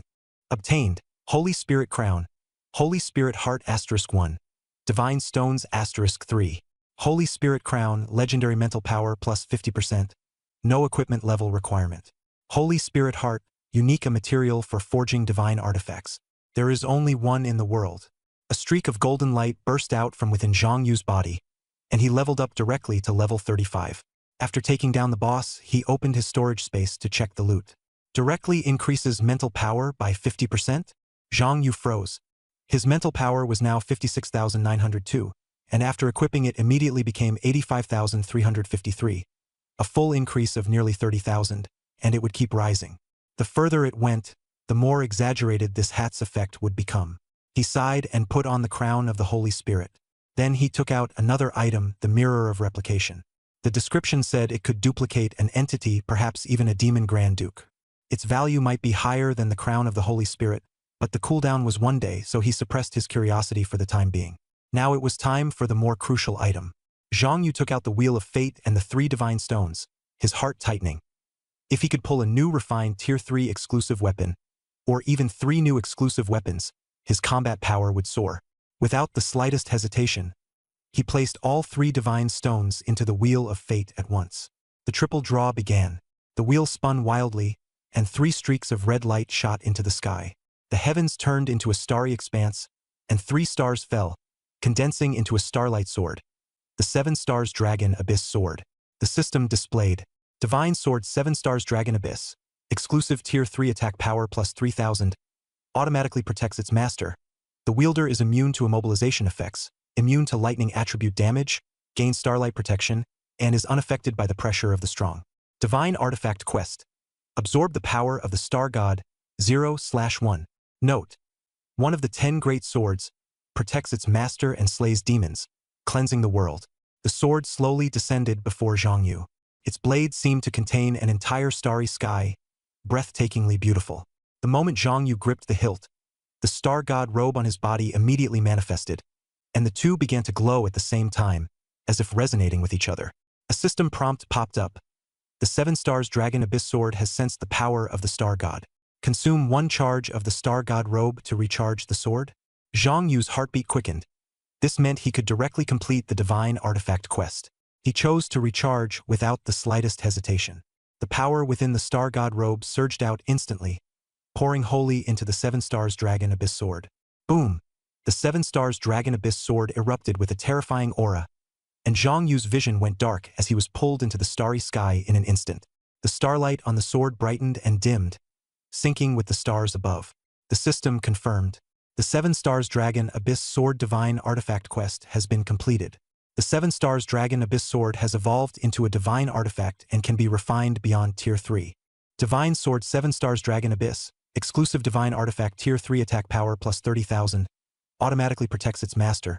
The wielder is immune to control effects, immune to and capable of reflecting lightning attribute attacks, gains starlight protection, and is unaffected by the pressure of the strong. It exerts pressure on non-divine beings, reducing their damage by 50%. Note: One of the 10 great swords, protects its master and slays demons, cleansing the world. Looking at the new attributes, Zhang Yu's eyes nearly popped out. This wasn't a matter of strong or not strong anymore. It was simply outrageous. Attack power had multiplied tenfold, every attribute had skyrocketed, and it was practically invincible. Holding the sword, Zhang Yu felt an unprecedented sense of oppression and exhilaration. Zhang Yu held the 7 Stars Dragon Abyss sword, his hands trembling. He calculated for several minutes, but the more he calculated, the more chaotic it became. In the end, he only remembered one conclusion. The damage value had already exceeded 10 billion. This power, the Trisolarans definitely can't withstand it. Can the Demon Grand Duke take it? He muttered to himself, then drew the purple Abyss sword from the sword case and replaced it with the 7 Stars Dragon Abyss sword. The moment he switched swords, it was as if he himself had been lifted higher, and his aura changed drastically. Just as he was immersed in excitement, the heaven and earth phenomenon suddenly dispersed. A dungeon portal appeared before him, a blue vortex twisting in the air. Zhang Yu instinctively reached out to touch it, then abruptly stopped. Red Sky's divine artifact quest hadn't updated, and the Abyss dungeon still hadn't been cleared. The portal shouldn't have appeared first. Before his suspicion even settled, a cold laugh came from the vortex. Tisk, so alert? That makes it no fun. As soon as the voice fell, the vortex turned purple. A powerful pressure surged out, and purple miasma transformed into countless tentacles, writhing toward Zhang Yu. Get in here, by this duke. A tentacle lashed out, trying to drag him straight into the vortex. Starlight blazed around Zhang Yu, and those purple tentacles snapped one after another. He didn't budge an inch. With a cold laugh, the 7 Stars Dragon Abyss sword turned into starlight and thrust straight into the purple vortex. You little monster. Where did you get that divine artifact from? A scream rang out from within the vortex. The purple vortex suddenly closed up, and the aura of the Abyss demon vanished. Successfully repelled Demon Hadi, EXP plus 10 million, minus 50%. A system prompt popped up, and Zhang Yu felt a little regretful. He hadn't managed to kill Hadi instantly, but it wasn't surprising. Hadi was one of the 7 great dukes of the Abyss, and he had plenty of life-saving measures. As he sheathed his sword, he confirmed there were no monsters left in the dungeon, immediately converted his mental attribute into agility, and retraced his steps, planning to go back to the Yang dungeon first to help the principal and the others. The Yang dungeon, land of the Holy Spirit. The Sky Island had been smashed into fragments, and the true corrupted Holy Spirit King hovered high in the air, with a terrifying magic array beneath its feet. Countless purple light spears descended from the sky, stabbing holes all over the floating island. On one of the fragments, the Dragonkin King statue had raised a barely functional barrier, sheltering Jing Bingyun and the others. Inside the barrier, Gu Bingying was healing the gravely injured Jing Bingyun. Su Wanting was gritting her teeth to mend the shattered great shield, and Duan Xing was staring exhaustedly at the corrupted Holy Spirit King in the air. Their mental power was nearly exhausted. Duan Xing warned in a low voice, "Its skill is almost over. It's about to enter phase 2. The air felt as if it were being pressed down, so heavy it was hard to breathe. Jing Bingyun clenched his teeth and stood up, grabbing the broken shield. "I'll go hold the front line. Little Gu, stop healing me. Focus all your power on increasing Duan Xing's damage." Gu Bingying said anxiously. "Principal, if I don't heal you." Jing Bingyun cut her off, his voice calm yet resolute. "This old body of mine should have died 30 years ago. I've already lived enough. If I can preserve Kyoto University here, then even burning myself out will be worth it." He looked at Su Wanting, his gaze softening a little. "You're the youngest, always relying on others. I've always wanted to see you stand on your own. Little Su, can you fulfill this old man's final wish?" Su Wanting's eyes turned red, her voice trembling. Principal." Gu Bingying's eyes were also red, her lips trembling, unable to say a word for a long time. At that moment, boom, the dark purple magic array in the sky dispersed. The corrupted Holy Spirit King appeared riding a unicorn covered entirely in lightning, drawing a lightning-wreathed spear from the void. A terrifying aura erupted from it, directly shattering the barrier raised by the Dragonkin King with the power of 5 dragon pearls. It's entered phase 2. Duan Xing's expression changed. Enduring the agony of mental overexertion, he quickly pulled out his grimoire. Jing Bingyun looked at that figure pressing down with suffocating pressure and sneered. "Looks like the other side doesn't even plan to say goodbye to us. Fine, don't be afraid. The ones who'll win are definitely us." He lifted the broken shield and charged into the sky, steam rising from his body as his skin rapidly turned red. Skill: Primordial Blood, burns primordial bloodline, greatly increasing health and defense for 10 minutes. After the skill ends, 1 level is lost, health is forcibly reduced to 1, and health cannot be restored for 1 month. Jing Bingyun stood his ground and faced the corrupted Holy Spirit King directly, raised his shield and struck it twice, then roared, "Holy Spirit King, come at me!" The other party was enraged. It transformed into a blinding bolt of lightning, spear thrusting straight in. The tip of the purple lightning spear stabbed into Jing Bingyun's great shield, exploding into a burst of thunder. Jing Bingyun forcefully held his ground, raised the shield to knock aside the spear, then hurled a punch at the unicorn's helmet. Armor shattered, the unicorn screamed, and lightning scattered wildly. But the corrupted Holy Spirit King remained as cold as ever. It pulled the reins to steady the unicorn, then thrust the spear again, piercing straight through Jing Bingyun's chest. Blood exploded outward, raining down from the sky. "Principal!" Gu Bingying wanted to rush forward to heal him. Su Wanting stopped her at once, her voice tense. "Teacher Gu, don't waste your spiritual power on the principal. We have to help Teacher Duan with everything we've got, and try to take down the boss within 10 minutes. Gu Bingying looked at her, her expression complicated. In the end, she nodded, a trace of relief appearing on her face. "You've grown up." She transferred her spiritual power to Duan Xing, helping him recover his strength. A blaze reignited on Duan Xing's body, and a flaming dragon burst out from the Magus Tome. He stared at the corrupted Holy Spirit King in the air and said in a deep voice, "Don't worry, even if I have to stake my old life on it, I'm taking down this abyss boss today." "Su Wanting, buff me?" Duan Xing roared. "Yes." Su Wanting immediately cast layer after layer of enhancement arrays onto Duan Xing. With his status fully stacked, Duan Xing activated a forbidden art, Holy Flame Dragon Judgment. The flaming dragon roared, as if it were about to burn through the entire sky. It swallowed the corrupted Holy Spirit King in one bite, and the heavens were dyed crimson by the firelight. But not long after, the lightning inside the dragon ran wild, followed by a thunderous boom, boom. The thunderstorm tore the dragon to shreds. Jing Bingyun was blasted away from the frontal impact, and Duan Xing was struck by the backlash, coughing up a large mouthful of blood. "Teacher Duan!" Everyone cried out. Duan Xing clutched his chest, staring fixedly at the still, unextinguished corrupted Holy Spirit King within the thunderstorm, and gritted out, "I can feel it. Its aura is in chaos. That last hit severely injured it. I can still unleash the forbidden art one more time." Gu Bingying's face darkened. "Teacher Duan, can you still use a forbidden art now? Your mental state. Why not?" There was only resolve in Duan Xing's eyes. "Even the principal has fought this hard. How can I, as vice principal, back down?" As he spoke, he began to overdraw his soul, and the Magus Tome actually burst into flames. It was forcibly preparing a second forbidden art. The corrupted Holy Spirit King in the air sensed the danger and shifted its target to Duan Xing, gathering a manic thunderstorm at the tip of its spear. Just then, Jing Bingyun roared, "Your opponent is me, covered in blood." He charged in like a cannonball and slammed the corrupted Holy Spirit King straight off the unicorn's back. Jing Bingyun threw aside his giant shield, circled behind it, and clung tightly to that monster, growling, "Hit me instead!" Duan Xing was bleeding from all 7 orifices. He looked up at the principal, who was tightly embracing the corrupted Holy Spirit King high in the sky, as light and blood intertwined on the horizon, and the battle entered its most dangerous moment. As soon as Jing Bingyun saw the boss, he immediately roared at Gu Bingying and Su Wanting, "Buff me!" Gu Bingying and Su Wanting's eyes were red. Without time to worry about anything else, they exhausted their last bit of spiritual power and poured every single buff onto Duan Xing. The flaming dragon formed below surged skyward once again. Staring at that fire dragon, Jing Bingyun's mind suddenly flashed with a youth silhouette, Su Jinshin. 30 years ago, on the Abyss battlefield, the teachers and students of Kyoto University pursued the 3 demon dukes under the Curse King.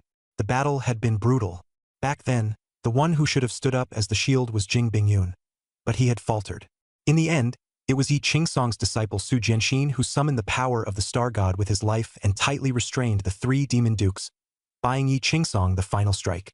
Thinking of all this, Jing Bingyun's tears fell, and his voice was so low it sounded like self-reproach. Jiangxin, I'm sorry. "I am a sinner." Just as he closed his eyes, a shout suddenly came from afar. "Teachers, I'm here." A sword formation spread out in an instant, covering the entire battlefield, and everyone began to recover their physical strength and spiritual energy rapidly. Jing Bingyun opened his eyes in surprise, only to see a Dragon Man King suddenly appear, carrying Zhang Yu on his back as he rushed toward them at high speed. Zhang Yu jumped down from the dragon's back and landed beside Duan Xing and the others, directly channeling the sword formation's restoration into them, and asked, "Teachers, are you all right?" Duan Xing froze. "Zhang Yu, how could you?" Zhang Yu didn't say much, but quickly explained the situation. "I cleared the Yin instance and wanted to come help, so I retraced my steps from the boss's territory and ran back through the Yang instance. I made it." He glanced around, let out a breath of relief, then looked toward the Dragon Man King statue. If he hadn't temporarily used the mirror of replication to copy the statue and borrowed its power to fly over, Jing Bingyun and Duan Xing might not have been able to hold out. Gu Bingying had recovered quite a bit of energy under the restoration of the sword formation. She immediately transferred her mental power to Duan Xing to sustain the consumption of the forbidden technique. Zhang Yu looked up at Jing Bingyun, who was embracing the corrupted Holy Spirit King in the sky, then turned to Su Wanting. "Teacher Su, can you teleport the principal back?" Su Wanting froze for a moment, then nodded gratefully. "Yes, I can." Zhang Yu said, "In a moment, I'll team up with Teacher Duan to fight the boss. I'll leave the principal to you." Su Wanting responded, "No problem." The next moment, Qi Xiao, Zhanlu, 7 stars Long Yuan, and 7 other purple nether swords flew out of the sword formation space, circling Zhang Yu as they released a sharp, piercing sword hum. Zhang Yu looked at Duan Xing and said, "I can't see the Abyss Boss's attributes, but my skill has a finishing effect. If we strike together, we should be able to kill it instantly." Duan Xing laughed heartily and roared. Fire element energy gathered wildly, forming a terrifying flame dragon that surged into the sky. At the same time, Zhang Yu controlled the flying swords to launch forward. The 10 flying swords caught up with the flame dragon, spun around it at high speed, and finally fused with it, transforming into 10 flaming weapons. Su Wanting took the opportunity to set up a teleportation array beneath Jing Bingyun's feet. A flash of white light later, Jing Bingyun was sent away. Boom! The 10 flying swords, together with the flame dragon, pierced through the corrupted Holy Spirit King and tore open the sky of the instance. A series of system notifications popped up. Successfully killed the true corrupted Holy Spirit King. Experience plus 10 million, minus 50%.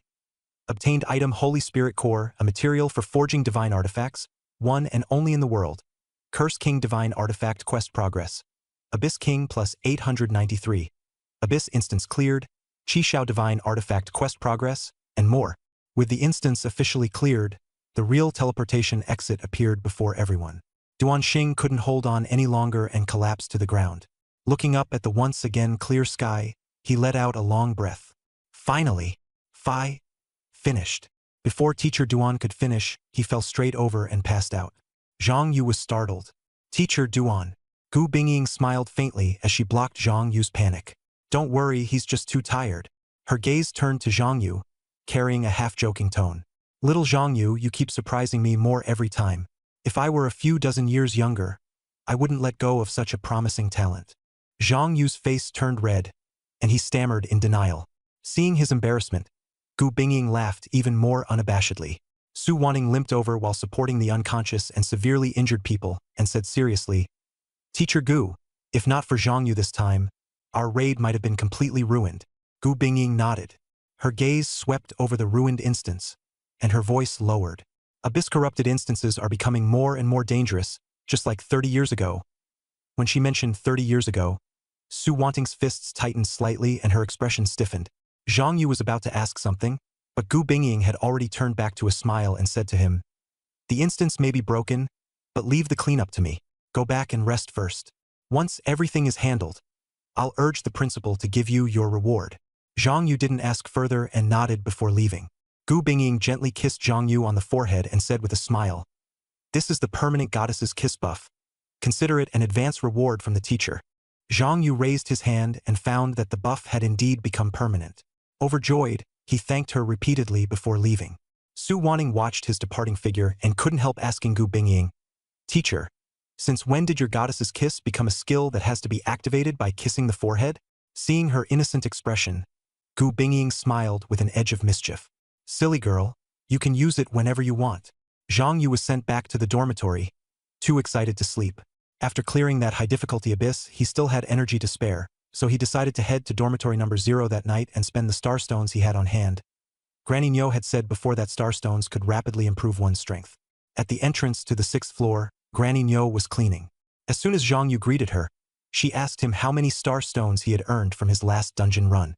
Zhang Yu replied offhandedly, "A little over 30,000. Granny Nyo nearly jumped up, asking with even more urgency than a street vendor selling vegetables. She couldn't help but recall, "Didn't you only solo the nightmare difficulty once? With that dungeon, the number of bosses doubles with each additional layer.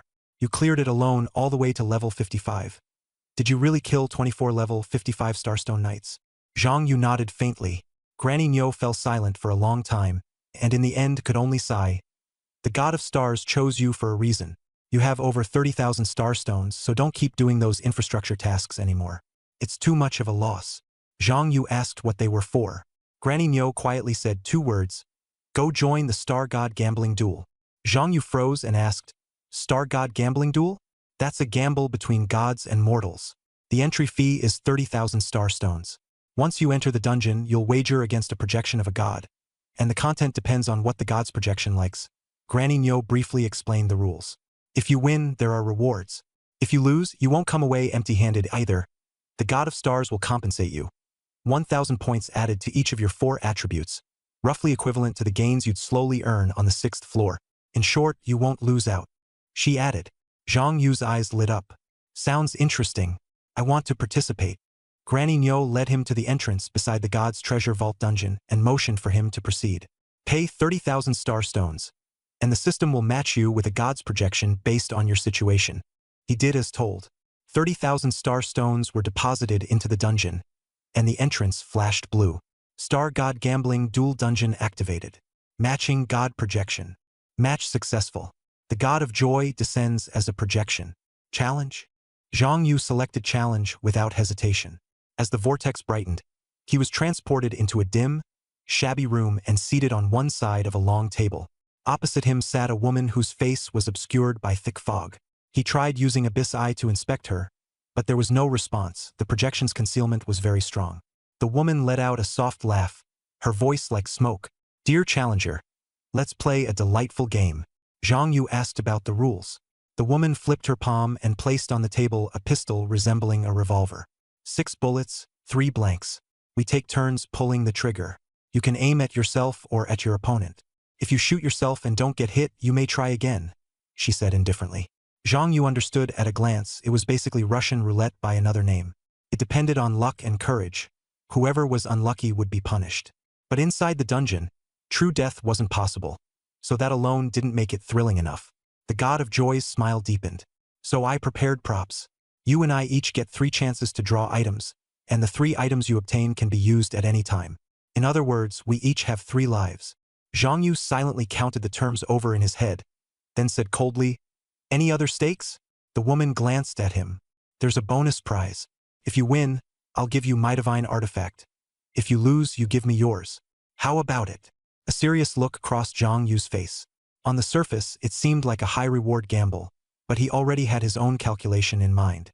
He had 2 troublesome things on him, the blade of the Cursed King and the heart of the Cursed King. Once the Cursed King revived, those 2 would become blades pointed at him. He had long wanted to get rid of them as soon as possible. With a smile, Zhang Yu neither took the cards nor backed down. He pretended to think it over, then changed the wager. "If I lose, I can give you 1 divine artifact. But if I win, I don't want your divine artifact. I want the blessing of joy." The God of Joy first raised an eyebrow, then burst out laughing. "Kid, a divine artifact is worth more than a blessing. Besides, you've also been acknowledged by the God of Stars, right? If you take my blessing, it'll replace the God of Stars' blessing. Are you sure you want to trade for that?" Zhang Yu answered flatly, "Sure." He didn't have the Star God's blessing at all. Instead, he was carrying the Cursed King's contract, and behind the Cursed King stood an even higher-level demon god. If he wanted to rid himself of the Cursed King before level 70, he needed to find a god whose rank surpassed that demon god's. If the God of Joy was strong enough, her blessing could become a way out. If she wasn't, then at the very least, after 1 round he could still dump the hot potato of a divine artifact. The God of Joy stared at him, the smile in her eyes turning more interested and provocative. Zhang Yu no longer dawdled either, nodding to indicate they could begin. The room fell quiet. The pistol on the table gleamed with a cold sheen, and the gamble officially began. Things immediately became even more exciting. The god of joy narrowed her eyes, smiling with a deep, meaningful expression. Such a strange mortal. I'm starting to like you. After saying that, she snapped her fingers. 3 blind boxes appeared simultaneously in front of the two of them. She explained the rules. The items inside the boxes were random, and only the person who drew them could know their effects. Zhang Yu asked about fairness, and the god of joy smiled and promised she wouldn't cheat. Besides, this was the star god's instance, and she couldn't hide anything from him anyway. With no further argument, the game began. A coin fell from the air, and the god of joy caught it, asking Zhang Yu to guess whether it was heads or tails. Zhang Yu casually said, heads, and got it exactly right, so he chose to go first. The god of joy pushed the gun in front of him. Zhang Yu didn't rush to fire, but instead placed his hand on the blind box to inspect the items. X-ray glasses can tell whether there's a blank in the chamber.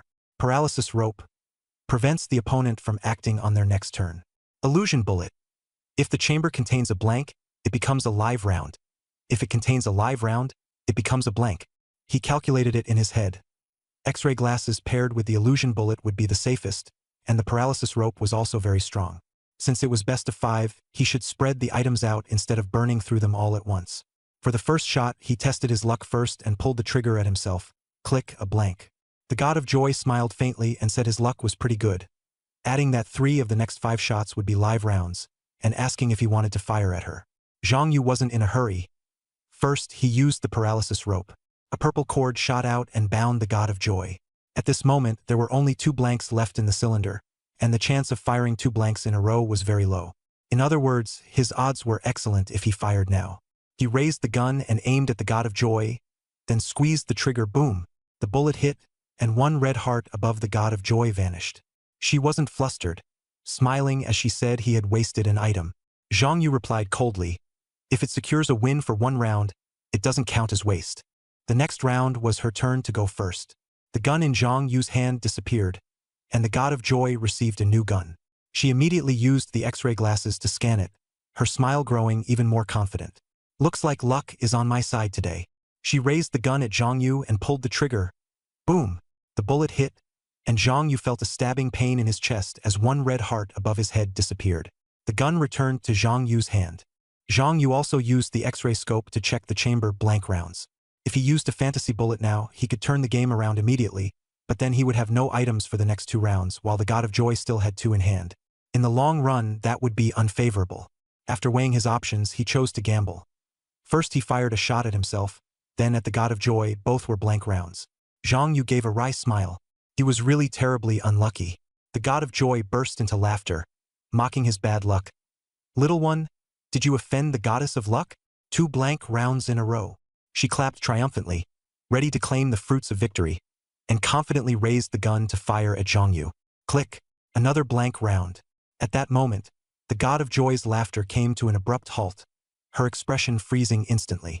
The smile quickly spread across Zhang Yu's face. So that's how it is. The game really is fair. Even a goddess can misfire. She smiled coldly. Zhang Yu let out a breath of relief, raised the gun at her, and pulled the trigger. He had won this round. The pistol returned to the god of joy's hands, but there was no tension on Zhang Yu's face. Instead, he deliberately pressed the advantage, pushing the pressure back onto her. I still have 1 more item.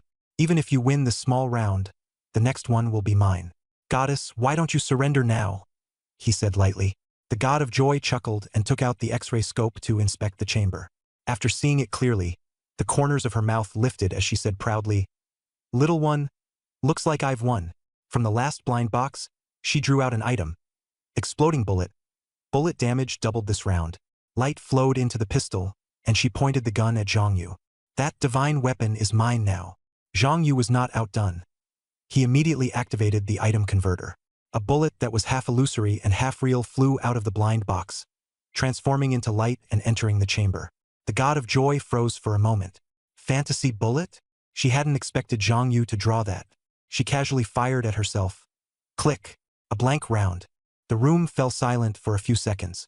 Zhang Yu looked straight at her and asked calmly, Goddess, There are still 3 blank rounds and 2 live rounds left in the gun. The chance of a blank is 3/5. Do you still want to keep shooting at yourself? With neither of them having any items left, the game reverted to the original Russian roulette. 1 bullet, 2 points of damage, and pure luck deciding the winner. The God of Joy smiled even more excitedly. I never look at probabilities. She pointed the gun at Zhang Yu again and pulled the trigger. Click! Another blank round. She tossed the gun back to Zhang Yu carelessly. What a pity. Now the odds are 1-1. You choose. Zhang Yu took the gun but did not fire immediately. Seeing this, the God of Joy mocked. Little one, scared? Zhang Yu looked up and smiled at her. Not scared. Since it's come this far, I want something more exciting. In the next second, Zhang Yu pressed the gun to her temple and fired twice in a row. Click! Click! 2 more blank rounds. The God of Joy widened her eyes, shocked and wary. This kid was far too bold. Zhang Yu let out a long breath, gave the gun a flick, and said coldly, Looks like my luck is pretty good. I win this gamble. After saying that, he aimed the gun at her and pulled the trigger. Bang! The dim room vanished in an instant.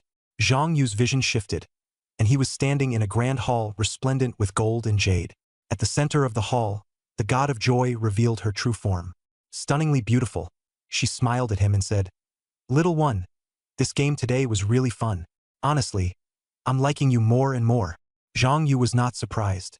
His madness just now was not impulsive, but deliberately to trigger the passive effect of the Star God robe. Divine favor increased by 50%. He had intentionally acted recklessly in front of the God of Joy to make her favor him. Once her favor increased, the outcome would benefit him regardless of future wins or losses. The God of Joy didn't understand his motives. She only felt that the previous round had been even more exciting. Looking at Zhang Yu, she asked, According to the wager, you want my divine blessing, not a divine weapon, right? Right? Zhang Yu replied. She nodded and gently blew a breath at him. A prompt appeared on the panel. Do you accept the blessing of the God of Joy? Note: you can only receive the blessing of one deity at a time. Zhang Yu chose to accept. A surge of powerful energy rushed into his body. But before long, he forced that power back out again. A new prompt popped up on the panel. The power of the God of Joy has been corrupted by the demon god. The blessing has failed. The God of Joy was stunned. She walked closer and examined Zhang Yu carefully, her expression complicated, carrying a trace of pity. Little one, your luck is terrible. I can't give you my blessing. Zhang Yu froze, his expression darkening. The God of Joy said that there was a demon god curse on him, one of a higher rank than his own. Not to mention you, even the blessings of most gods can't suppress it. He had known he possessed the power of a demon god, but he never expected it to actually be a curse. Qi Xiao had only blocked mental attacks before, concealing the signs, but it hadn't made the curse disappear. Zhang Yu asked in anger, I have a demon god curse on me? The God of Joy changed her tune and suggested replacing the wager with a divine artifact. Zhang Yu immediately retorted, We were betting on a god's blessing. You can't just change it to a divine artifact on your own. She said helplessly, I really can't bless you. Before she could finish, Zhang Yu shot back, That's not my problem. I just want a blessing from a god. Whoever gives it to me is fine. Don't tell me you plan to renege on the bet.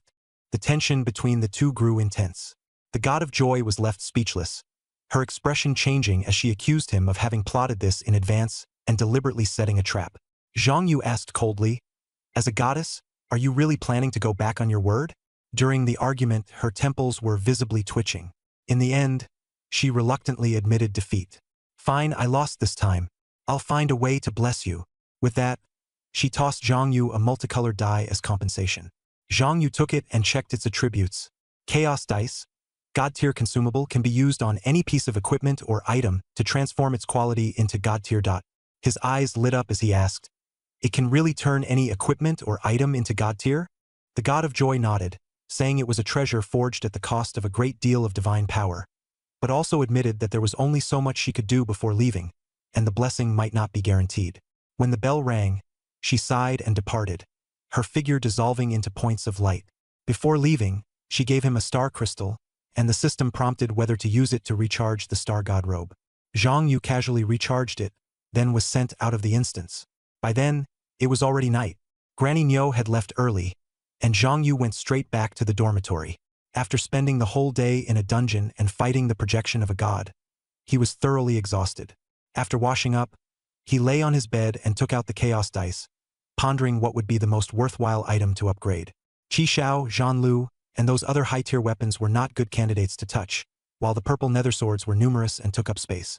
Then it suddenly occurred to him, what about the sword box? That plain white sword box had been his first piece of equipment when he changed class and drew cards. Aside from storing swords, it was practically useless, and now it had become the limit on the number of flying swords he could carry, a pure burden. He took the sword box out of the sword array space and, without the slightest hesitation, pressed the dice down. The system asked whether to upgrade it, and the dice glowed with multicolored light as it merged into the sword box. The sword box burst with blinding brilliance, golden runes appearing across its surface, and a sense of pressure spread outward. Sword Spirit Armory, God-tier infinite space. All flying swords inside the sword box can be duplicated. The duplicated flying swords continuously consume spiritual power. The higher the quality of the flying sword, the greater the consumption.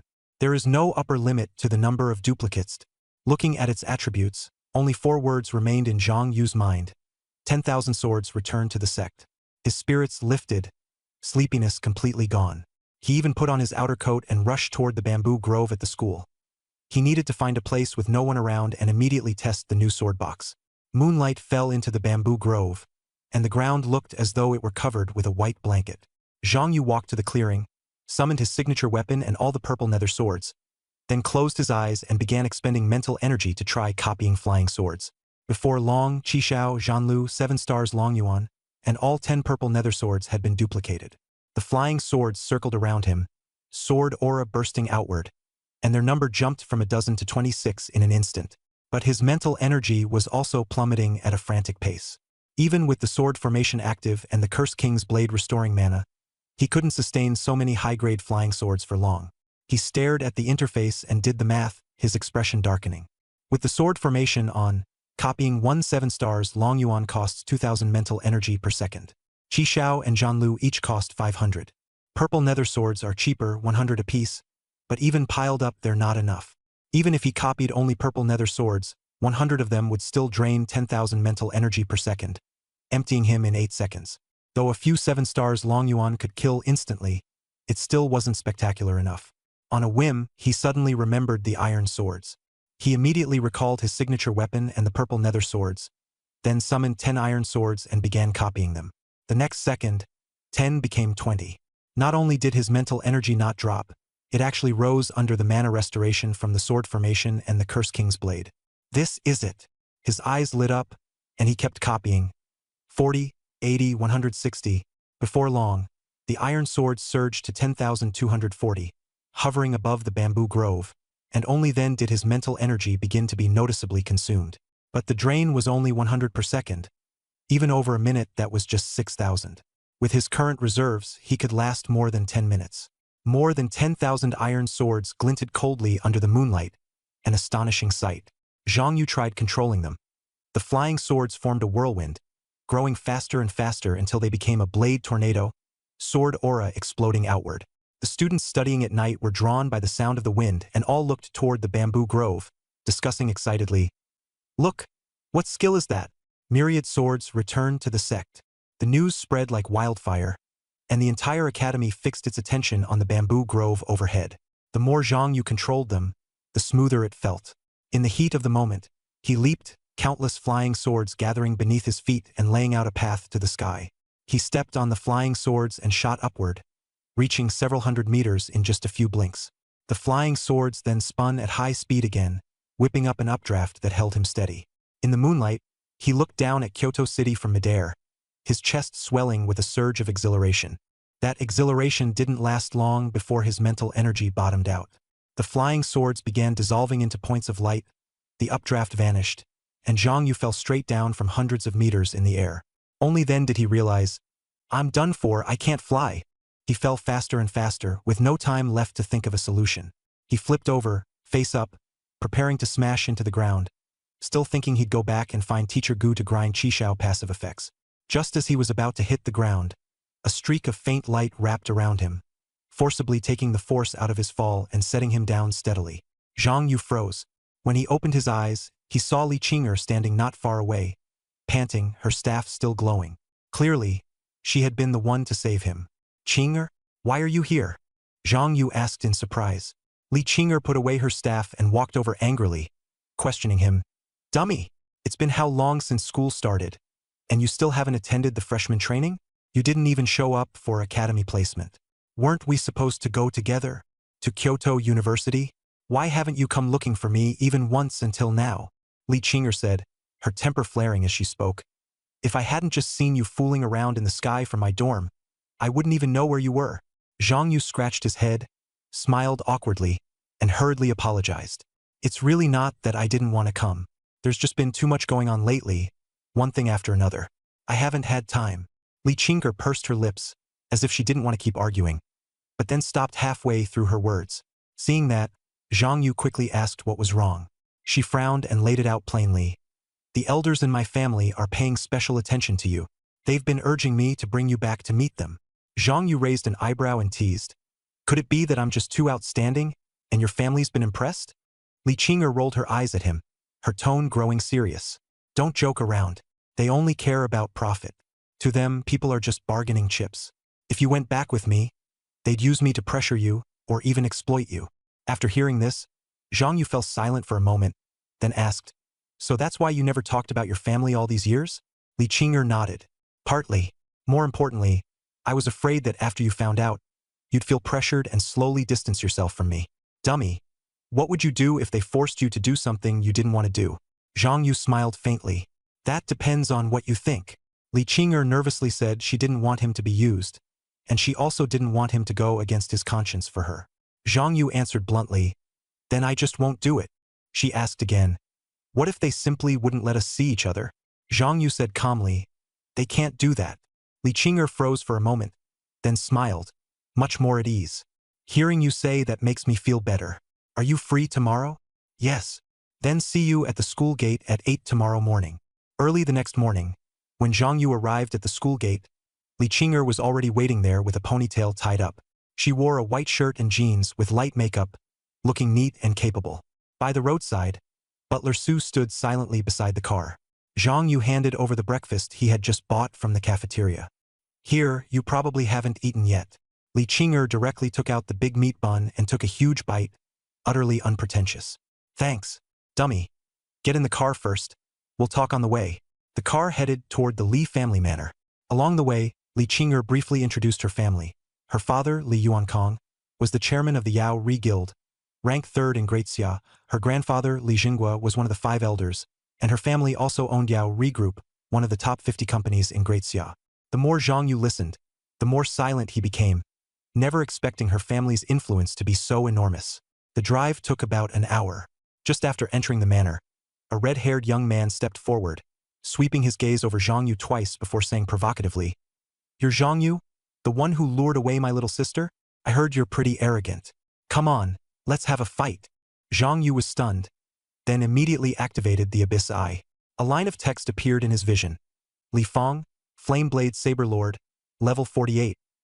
A legendary class, all-around offense and defense, top tier in PvP, and a tough opponent. Conflict was about to erupt. When Li Qing'er got out of the car, she tossed a remark at Zhang Yu. He's my brother, a fool. Just ignore him. Then she turned to Li Fong and questioned him. Weren't you at the front lines? Why are you back? Li Fong didn't care in the slightest. His face twisted into a sour expression. I came back specially to check things out. Why aren't you happy? You brat, you're not even married yet and you're already siding with outsiders. What will you do in the future? Li Qing'er lost her temper and shot back fiercely. Are you looking to die? The two of them were about to argue again. At that moment, a calm male voice interrupted them. Zhang Yu looked up and saw a middle-aged man walking over, exuding an extraordinary presence. Li Yuankong. The siblings immediately restrained themselves and bowed respectfully. Father. Li Yuankong first glanced at Zhang Yu, then said to his daughter, Qing'er, your mother is cooking in the kitchen. Go help her. Li Qing'er's expression changed. She tried to explain, but was blocked by a simple go on. She glanced at Zhang Yu, unease in her eyes. Zhang Yu smiled and replied, I'm fine. Go ahead. She said with some apology, Take care of yourself. Don't let yourself be wronged. After that, she hurried off. Once Li Qing'er left, Li Yuankong sized up Zhang Yu again and asked with a smile, Zhang Yu, what do you think of our Qing'er? Zhang Yu answered lightly, She's excellent. Li Fong immediately cut in smugly. My sister is #1 in the world. Her only flaw is that she doesn't take me seriously. Li Yuankang ignored him and turned to Zhang Yu. Then what do you think of my Li family? Zhang Yu spoke frankly. Uncle Li, if you have something to say, just say it. No one here is an outsider. Li Yuankang's gaze deepened. To be honest, my old man thinks highly of you and wants me to win you over. But I'm her father, and I need to make sure my daughter isn't entrusted to the wrong person. Do you understand? Zhang Yu nodded. Li Yuankang continued. Steward Su has also been evaluating you for me all these years. I'm not worried about your character. What I want to know is whether you have the ability to protect Qing'er. You may be the national top scorer, but that only proves you're good at dungeon exams. What I care about is whether you can hold your ground in a real fight. Zhang Yu asked, how do I prove it? Li Yuankang looked at Li Fong. You'll fight him. Li Fong immediately smiled at Zhang Yu and said, relax, you don't need to win. Just show that you're decent. But Zhang Yu shook his head. No. Everyone froze. Li Fong got angry. No? Are you scared? Steward Su was also surprised. Li Yuankang showed no joy and asked, why? Zhang Yu said calmly, my damage is too high. If I fight directly, someone will die. The scene went quiet. Li Fong was even angrier, his face darkening. You brat. Even if you're afraid, don't make up an excuse like that. A flash of disappointment crossed Li Yuankang's eyes, but he still said, you don't need to worry about safety. Li Fong is 13 levels higher than you. Steward Su and I are both watching nearby, so nothing will happen. Zhang Yu still insisted, really, that won't do. Li Fong was furious beyond measure and said coldly, then we'll go to the arena. With the protective formation, even if you're severely injured, you'll survive. Our Li family also has a divine tier healer. Broken bones and crippled limbs can all be treated. Zhang Yu sighed and could only reply, if that's the case, then let's go. With a wave of his hand, Li Fong angrily dragged Zhang Yu toward the manor's arena. Once they reached the platform, the formation lit up and a luminous barrier instantly enveloped the surroundings. Li Fong clenched his fists, stared at Zhang Yu fiercely, and said in a low voice, Zhang Yu, Zhang Yu had originally wanted to say a few polite words, but seeing Li Fong get angry, he changed his words on the spot and said calmly, all right, then please give me your guidance, Brother Li. Before the words had even faded, a muffled thud rang out from the platform.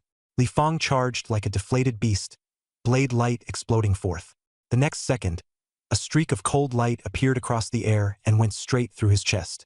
Li Fong was sent flying off the arena by a force, and the barrier vanished immediately after. The match was over. Zhang Yu stood on the platform and cupped his fists toward the dazed Li Fong below. Brother Li, I'll accept your concession. For a few seconds, the area fell silent, and Li Fong was stunned. Li Yuankang's expression changed completely. That sword strike had come too fast. An aerial sword had appeared out of nowhere, pierced through the chest, and disappeared, all in less than a tenth of a second. Zhang Yu had only made a casual move, and Li Fong, a level 48, had been instantly defeated. Li Fong refused to believe it at all. Grinding his teeth, he jumped back onto the platform, switched to 2 scarlet long blades, and stared at Zhang Yu as if he wanted to tear him apart. Zhang Yu, this time I'm really serious. Before he could even finish speaking, the same thing happened again. The flying sword appeared from behind, pierced through his back heart, and he was once more blasted off the platform. Li Yuankang's heart went cold as he watched. Only then did he understand why his father had tried so hard to win Zhang Yu over in the first place. The young man on the platform possessed astonishing strength and overwhelming talent. Other so-called geniuses seemed like fireflies before a bright moon in his presence. Li Fong grew furious out of humiliation and shouted that the arena was broken and needed to be replaced with a new one. Li Yuankang coldly interrupted. Enough, Fonger, you lost. Zhang Yu's damage is too high. Without protective measures, you'll die, and even I won't be able to save you. He spoke calmly, yet without mercy, then turned and told everyone to disperse and go eat. Lunch was stifling and gloomy, and Li Fong looked as if his soul had left him. Li Qing'er had originally been worried about Zhang Yu, but at this moment she instead felt puzzled. What exactly had he done to the Li family? The way things had developed was completely different from what she had expected.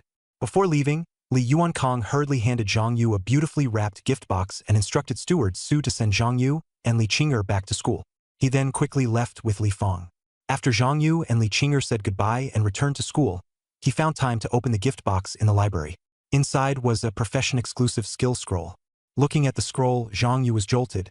He had seen this item at the Empire Trading House before, and it was worth at least 10 billion. It was so rare that whenever one appeared, it would be snatched up immediately. The Li family's generosity truly was extraordinary. Zhang Yu found a private room and used the scroll directly. As the light was absorbed into his body, he felt a new power flowing within him. System prompt: obtain skill sword intent gathering force, level 1. Skill description: all flying sword attacks can be charged. Charged attacks cannot be blocked. The longer the charge, the damage can increase by up to 100 times. When charged to the peak, it can ignore any HP lock effects. Zhang Yu stared at the description, his chest warming. He could even charge his attacks. Next time, he knew he would be even more terrifying. Zhang Yu saw the name of the new skill, Piercing the Stars, and felt a chill. A maximum of 100-fold damage increase, and it could ignore HP lock? He did not dare think too deeply about it. If he really charged up the 7-star Dragon Abyss Sword to full power and unleashed it, he feared it might truly blast the heavens apart. He tried to test the charge-up time. Summoning an iron sword, he began to gather energy. The flying sword trembled before him, and the sword formation funneled power into it in steady streams. The progress on the panel climbed quickly. In the first 2 minutes, it nearly doubled every 10 seconds, reaching 10 times by the 2-minute mark. Then the progress bar suddenly froze and did not move for a long while. It was the same with the purple nether sword. It reached 10-fold in 2 minutes, then slowly increased, stopping at 20-fold after 10 minutes. Zhang Yu realized that each flying sword had its own upper limit. He brought out his specialized weapons, Red Sky, Zhanlu, and 7-star Dragon Abyss, and charged them all at once. This time the speed was much faster. 10-fold in 1 minute, 20-fold in 3, 30-fold in 6, 40-fold in 10. After that, Red Sky and Zhanlu began to stall, with only 7-star Dragon Abyss still sustaining the charge. 15 minutes later, Red Sky and Zhanlu topped out at 50-fold, and 7-star Dragon Abyss took another half-hour to reach 70-fold before it completely froze. He drew the conclusion that to push sword intent to the limit, he had to refine his specialized weapons to the maximum tier. This skill was clearly meant for breaking through defenses. Against a boss like the Curse King, it would likely prove tremendously useful. Just as he finished, his communicator rang. Yi Qingsong sent a message: Bamboo Grove, come quickly. Zhang Yu hurried to the Bamboo Grove. Yi Qingsong and Wan Chong'an were standing side by side, both looking solemn. When Wan Chong'an saw him, he called out, Zhang Yu, come here quickly. Zhang Yu saluted them, greeted the two of them, and then Wan Chong'an got straight to the point. Guess why we came looking for you? Seeing the two of them appear together, Zhang Yu had already guessed. Is it about my parents? Yi Qingsong nodded and told him the results of his reconnaissance in the Abyss battlefield. 50 kilometers outside the first defensive line, they had discovered a demon outpost, where there was a leader who looked very much like Zhang Yu's mother. But Yi Qingsong had been marked by the Abyss and could not approach, so he could only observe from afar and had not figured out the situation inside. Wan Chong'an added that the Abyss monsters outside the outpost were all above level 50, so ordinary people could not get in. The Dragon Rising Squad would send a team to investigate, and if conditions allowed, they would destroy it outright. His tone carried weight. We want you to go as well. The reason they specifically wanted Zhang Yu to go was that he had been making repeated contributions recently and had shown outstanding strength. More importantly, the outpost was very likely the team led by his mother, so going there might bring unexpected gains, and it would also serve as training for Zhang Yu's entry into higher-risk real combat. Yi Qingsong said solemnly, You'll reach level 70 very soon. When that time comes, you'll have to face the Curse King. Right now, this is a rare opportunity for real combat practice. You must seize every chance to fight the demons. Understand? Yi Qingsong instructed in a low voice. Zhang Yu nodded without hesitation. Understood. I'll go. Yi Qingsong nodded, raised his hand, and took him away. A teleportation array lit up beneath their feet, enveloping them both in white light. The light lasted a long time, and Zhang Yu felt dizzy and nauseous, as if he were on a grueling long-distance bus ride. When the light faded, they were already inside a grand hall. Rows upon rows of divine statues stood in the hall, their aura heavy and oppressive, making it hard to breathe. Zhang Yu recognized the star god and the god of joy among them at a glance. Yi Qingsong explained that this was the pantheon, and the statues inside were all gods who had once bestowed blessings upon the Empire's people in history. Though the mortals who once communicated with them were long gone, the lingering aura would wait for the next blessed recipient. Yi Qingsong took the wine gourd from his waist and walked up to a statue holding a sword in its left hand and a wine gourd in its right. The statue lit up, and the gourd flew back into Yi Qingsong's hands. He declared loudly, "Blessed one Yi Qingsong offers immortal wine, asking the sword immortal to protect my junior, Zhang Yu." The immortal wine overflowed, and its fragrance instantly filled the pantheon, drawing the attention of many statues as they began to glow one after another. The sword immortal statue shone the brightest in the end, absorbed the immortal wine into itself, and then spat out a gourd-shaped ball of light that floated toward Zhang Yu. Yi Qingsong explained, "This is the immortal gourd of the sword immortal. Connect your mental power to it and leave a spiritual imprint." Zhang Yu did as told. A screen-like prompt flashed in his mind. "You have established a connection with the immortal gourd. If you are slain in battle, the immortal gourd will preserve your soul." Those words jolted Zhang Yu. He looked at Yi Qingsong and asked, "Teacher Yi, this is?" Yi Qingsong's expression remained calm. "Where you're going is the front line of the Abyss battlefield, the most dangerous place of all. Linking you to the divine gourd is to give you a sliver of hope." His tone was flat, but Zhang Yu knew this gourd had not come easily. Yi Qingsong had definitely paid a price for it.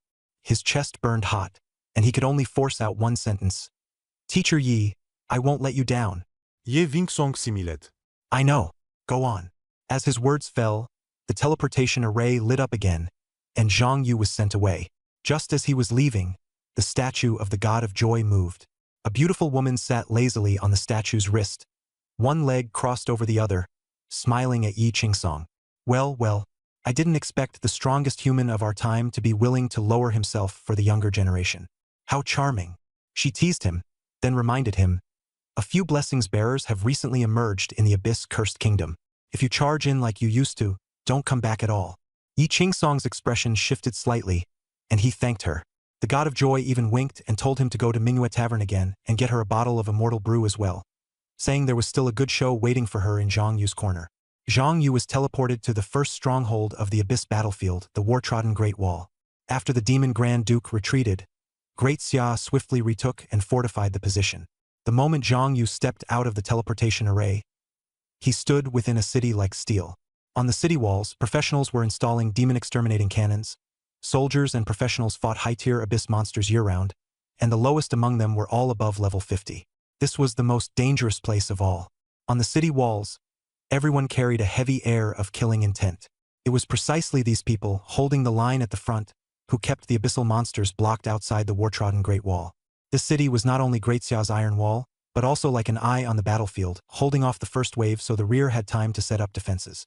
If it could not be held, everything behind it would descend into chaos.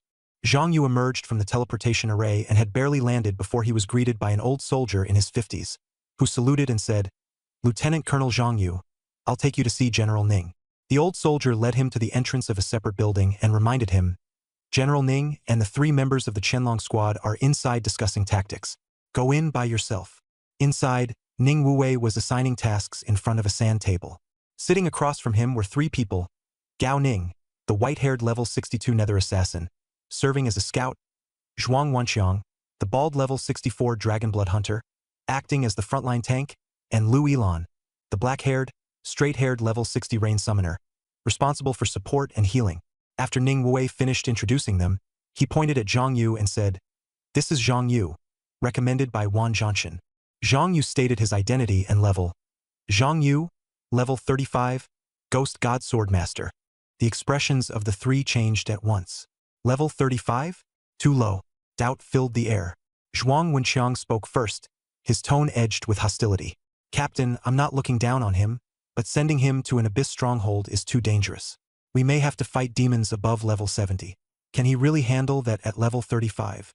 Gao Ning and Lu Yilan didn't object, but they nodded in agreement. Ning Wuwei wasn't angry. He simply smiled and laid it out plainly. "If you have doubts, say them clearly. Don't forget, once we leave the city, we're entrusting our lives to our teammates. Doubt can get the entire team killed." He turned to Zhang Yu. "Since you have objections, how about we fight it out on the sparring platform?" Zhang Yu nodded. "Fine." Just as they were about to move, a low alarm sounded throughout the city. Ning Wuwei remained composed. Alarms like this could go off several times a day. Usually, ranged professionals would bombard the walls for a few rounds, then melee fighters would go down to clean up, and everything would be wrapped up within 2 hours. Only when the alarm became shrill would it signal real danger. Ning Wuwei said with a smile, "Since you've come and shown a more direct proof, come with us up onto the city wall." Zhang Yu followed them up onto the wall. The defenses were already neatly arrayed there. The professionals were eager to fight, staring at the black fog in the distance. Abyss monsters were very good at taking advantage of the chaos to farm experience, and killing them also brought military merit, rank promotions, and resource exchanges. Danger and reward went hand in hand. The black fog in the distance churned, and the first wave of monsters surged out. Their levels varied, the highest being 60 and the lowest 30, with an astonishing number of them. Zhang Yu looked at the dark mass and said nothing. Ning Wuwei cursed under his breath, putting on an act. But before he could finish, even lower and more guttural roars rose again outside the city. The second wave of abyss monsters charged even fiercer, and the black fog roiled even more violently. The atmosphere on the city wall instantly grew cold. Those who had still been excited just a moment ago all darkened their faces the next. "Again?" someone asked in a low voice, as if questioning fate, and as if trying to rally themselves. "No way. Another wave just after we cleared one? Get ready. Don't let them reach the city," the commander shouted, and the ranged classes quickly formed up, while the support classes busied themselves buffing the front line. Ning Wuwei glanced at Zhang Yu and asked in a low voice, "Still okay?" Zhang Yu did not answer. He only looked ahead with his head raised, his expression astonishingly calm. The next moment, he lifted his hand, and the sword formation opened again. Dense flying swords appeared in the sky, their cold light piercing like blades. At his command, tens of thousands of flying swords fell like a storm. Boom! The monsters in the front were shredded on the spot, while those behind never even got the chance to charge forward, and were wiped out in a continuous sweep. The Abyss army that had just charged halfway instantly split into two. The channel was flooded with kill notifications, and experience and mission progress surged wildly. Cursed King's Blade Artifact Quest 25862/100000 Abyss King plus 22031. A few seconds later, the outside of the city fell back into dead silence. The black smoke dispersed, and the wasteland was left wide open, with hardly even any corpses. Everyone on the city wall was stunned. Those professionals who had been shouting the loudest just a moment ago were now all dumbfounded and speechless. This wasn't a battle at all. It was a one-sided massacre. After standing there for a long while, Ning Wuwei finally said in a low voice, "This kid is ridiculous." He knew Zhang Yu was strong, but he hadn't expected him to be this strong. With one round of attacks, he had wiped out an entire Abyss army. Immediately, the city wall erupted in cheers. "Holy shit! Too fierce. A true sword immortal really appeared. Who said he was going to be brought back? Can we still bring him back now?" The sharp anger and pent-up frustration were completely scattered by that one sword. Ning Wuwei patted Zhang Yu on the shoulder and said with a smile, "Well done. With your ability, that cursed king will be pinned down by you sooner or later." Zhang Yu replied indifferently, "It's still early." His calmness made people even more tense. Just as his words fell, black fog surged again in the distance. The third wave of monsters had arrived. Ning Wuwei smiled as he led Zhang Yu into the city, and the professionals along the way all cast looks of approval. In their eyes, anyone who dared kill Abyss monsters was a hero, and the more they killed, the more impressive they were. When Zhang Yu returned to the meeting room, Gao Ning, Zhuang Wenqiang, and Lu Yilan's expressions had already changed. Zhang Yu's display outside the city had thoroughly shocked them. Before the meeting began, Ning Wuwei first asked whether anyone had objections. Gao Ning, Zhuang Wenqiang, and Lu Yilan all shook their heads in agreement, not even voicing a single objection. Ning Wuwei then looked at Zhang Yu. "And you?" Zhang Yu shook his head. "None." The meeting officially began, and a virtual sand table projected the Abyss battlefield. 50 kilometers northwest outside the Great Wall, there was a medium-sized demon stronghold. Ning Wuwei said, "The higher-ups have designated this operation as the Demon Hunt Plan, and we'll call ourselves the Demon Hunting Squad. Our main task is to figure out why the demons are stationed here. If we can take down the stronghold, do it, but that's not the primary objective." After hearing this, Zhuang Wenqiang and the others no longer doubted as they had before. After witnessing Zhang Yu's power, they understood that not to mention a stronghold, Zhang Yu's abilities could even wipe out an entire army. Ning Wuwei continued making arrangements. "I'll launch a direct frontal assault on the barrier first to draw out the boss and force it out of the camp." Zhuang Wenqiang and Lu Yilan, You two will feign an attack with me and buy time so they can't repair the barrier. Zhang Yu and Gao Ning will handle the flank assault. Sneak in from the side, cut off their retreat, and scout the situation inside. Remember, the top priority is to determine their objective. Extermination is secondary. Understand. Everyone answered in unison. Understood. The hillside to the northwest of the camp was the starting point. The plan was for Gao Ning to clear out the surveillance magical beasts guarding the camp, while Zhang Yu would directly infiltrate the camp to steal Abyss intelligence. Once Zhang Yu succeeded, he would signal with a flare, and everyone would retreat together to the Bing Great Wall using forced return scrolls. Gao Ning frowned and objected. Captain, I'm better at infiltration. Why send Zhang Yu? He'd be more useful staying at the front. Ning Wuwei glanced at him. His voice was calm, but brooked no objection. The Abyss Demon this time isn't simple, and it's connected to Zhang Yu. Letting him go in might bring unexpected gains. Gao Ning frose. Zhang Yu has ties to the Abyss? Ning Wuwei looked grave. That's a top-secret matter of Great Xia. All you need to know is that Zhang Yu is the core of this operation. Don't ask anything else. Gao Ning silently nodded. Ning Wuwei asked if there were any other objections. When no one spoke up, he ordered them to collect their gear and prepare to move out. Everyone was given a gear box. Zhang Yu opened his and found 10 advanced healing potions, 2 forced return scrolls, a team wireless earpiece, and a bracelet made from Abyss monster bones, used to conceal human aura. After putting on their earpieces and bracelets, the 5 of them quietly left the city and bypassed the Abyss monsters along the way, heading toward the demon camp. Aside from Zhang Yu, the others were all high-level professionals. With Zhang Yu able to convert his attributes, the group moved at an astonishing speed. In less than 10 minutes, they reached the stronghold 50 kilometers away. From a distance, the camp was crowded with well-trained Abyss patrol squads. Above it, black miasma churned and evil energy hung heavy. The Abyss aura here is several times denser than usual. Ning Wuwei stared ahead, his expression darkening. They must be plotting something big. They split up according to plan. Zhuang Wenxiang and Lu Yilan sneaked toward the main gate, while Zhang Yu and Gao Ning circled around to the northwest hillside. They would first clear out the hillside guards, then wait on the summit for the signal. Voices came through the earpiece. Everyone in position. Ning Wuwei took a deep breath, condensed a long spear in his hand, and his eyes turned cold and hard. Move! With a command, he surged out like a flash flood. The magical beasts patrolling along the way were sent flying by the force of the blast. A purple barrier instantly rose over the camp. Ning Wuwei thrust his spear into it, sending ripples across the barrier, barely blocking the strike.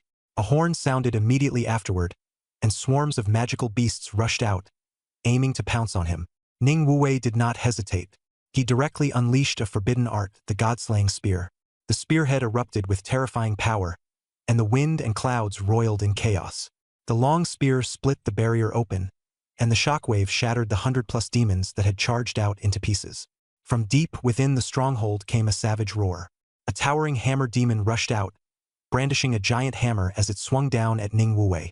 Each blow seemed to crush mountains, pounding deep craters into the ground. Ning Wuwei moved like a coiling dragon, weaving through the hammer shadows and repeatedly thrusting at the opponent's vital points. But the other's skin was thick, and Abyss mages behind it kept reinforcing it continuously, leaving no opening to strike the vitals. Human, is that all you've got? Like scratching an itch? The hammer demon grinned at him and seized an opening to sweep its hammer sideways. Ning Wuwei crossed his spear to block, metal clashing against metal as sparks flew everywhere. A terrifying force blasted him hundreds of meters away. The hammer demon laughed wildly and turned into a black shadow as it pursued him. In the shadows, seeing that the boss had been drawn out, Zhuang Wenxiang drew his twin axes and sprang out, cleaving apart several Abyss mages who were repairing the barrier. The horn sounded again, and more magical beasts surged out. The battlefield exploded in an instant. Collisions like artillery fire, flesh and blood spraying, roars shaking the heavens. Everyone was fighting with all they had, offense and defense switching in an instant, and no one yielded even a step. Come on! Zhuang Wenxiang raised his axe and faced a black mass of Abyss troops head-on. The clash was ignited, so intense there was no turning back. Abyss scum! Today I'm going to hack you all to pieces! Zhuang Wenxiang stood fast at the camp gate, cutting down with ruthless ferocity. In the shadows, Lu Yilan kept buffing him, their coordination crisp and efficient. With the amplification, Zhuang Wenxiang seemed like a different person, standing guard at the gate and slaughtering wildly. abyss monsters that rushed in fell wave after wave beneath his blade, their corpses dissolving into black mist. Not far away, on a small hill, Gao Ning saw that the monsters had all been drawn to the gate and said softly to Zhang Yu, "It's our turn." Zhang Yu nodded. Gao Ning pulled out his dagger, leaped down from the slope, stepped onto a patrolling demonic beast, and in a flash drove the dagger straight into its vital point. The beast didn't even have time to scream before it turned into black mist and dissipated. He then immediately vanished, moving soundlessly. Zhang Yu hid behind a tent and watched the demonic beasts responsible for vigilance in the stronghold fall one by one. Without a sound, all killed instantly. A chill ran down the back of his neck, and he silently grew more wary. He also leaped down from the slope and smoothly infiltrated deep into the camp. Gao Ning was clearing out the sentries in the dark, and Zhang Yu advanced without obstruction. On the open ground before the tents, a group of abyss mages were setting up a formation around a giant black cube. Using the abyss eye, Zhang Yu investigated it and obtained the result: a giant abyss core. That thing could release abyss aura. According to the records, an abyss core was usually only the size of a third-rank Rubik's Cube, but the one before him was actually over 1 cubic meter in size, and the entire stronghold was soaked in abyss aura. He immediately used the military headset's holographic camera to photograph the core and upload it to the military server. Less than a minute after the photo was sent, Wan Chong'an's urgent voice came through the headset. "Quick! Keep the holographic camera on." Zhang Yu complied and kept shooting. After Wan Chong'an looked at the footage, his voice turned grave. "We've got a big problem." Wan Chong'an explained that once such a huge abyss core unleashed its power, all dungeons within 1,000 kilometers would be abyss corrupted. The formation those mages were setting up was a leap teleportation array. It could ignore barriers and directly send the core to another leap array. The problem was that there was already a trader within Great Xia who had long since built a receiving array inside the country.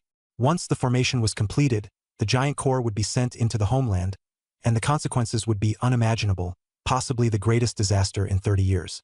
Zhang Yu lowered his voice and asked whether they could destroy the formation directly. Wan Chong'an firmly rejected the idea. "No. As long as the trader is still there, destroying this place will only alert them and make them hide even deeper. The military has already locked onto several suspects, but there isn't enough evidence to move against them directly, or it'll cause massive chaos." Wan Chong'an's instructions were very clear. They could monitor the energy fluctuations of the leap array. Zhang Yu's task was to force the other side to activate the teleportation array, but he must absolutely not allow the abyss core to be sent away. Once the teleportation array was activated, the military would immediately lock onto the target. At that point, Zhang Yu could act freely, and the military would provide full support. Zhang Yu paused for a moment, then agreed to take the job. "Understood. Leave this side to me." He briefly explained the situation to his teammates. After hearing it, everyone's expressions turned grim. They had thought they were only here to gather intelligence, but instead they had fallen into a life-or-death trap that could affect thousands of kilometers. They had not expected something this huge to be hiding behind it all. Outside, Ning Wuwei, who was entangled with the demon boss, spoke first over the communications channel. "Zhang Yu, since this is the mission Wan Zhanshun has assigned to you, I'll hand over command of this operation to you. What do you want us to do?" Zhang Yu replied calmly. "Instructor Ning, you guys retreat first and withdraw to the Bing Great Wall." "Retreat!" Zhuang Wenxiang immediately shouted. "Brother Zhang Yu, you want to shoulder this deadly job all by yourself? How could we possibly leave you behind and run?" Zhang Yu said in a calm tone. "The key is to make the demons activate the teleportation array. We already launched a forceful assault once just now, so they're definitely on guard. If we don't withdraw, they probably won't activate it." Zhuang Wenxiang asked anxiously, "Then what about you?" "Don't worry, I have a life-saving method. Even if a demon duke comes, I won't die," Zhang Yu said lightly. Ning Wuwei instantly understood what he meant and immediately gave the order. "Zhuang Wenxiang, this is a military order. Pretend you're no match for them. Withdraw from the demon stronghold, and find a chance to teleport away. Gao Ning, Lu Yilan, you two just use your return to city scrolls to leave." "Understood," Gao Ning answered. Lu Yilan also nodded. The two reminded Zhang Yu to be careful, crushed their return to city scrolls, and instantly disappeared in the direction of the Warspear Great Wall. Still fighting fiercely at the main gate, Zhuang Wenxiang saw his teammates withdraw and cursed loudly. He swung his battle axe like a windmill, sweeping across several abyss monsters. After cutting a bloody path, he also killed his way out of the stronghold. Just after Zhang Yu and the other two teleported away, Ning Wuwei turned to Zhang Yu and said, "Zhang Yu, I'm withdrawing too.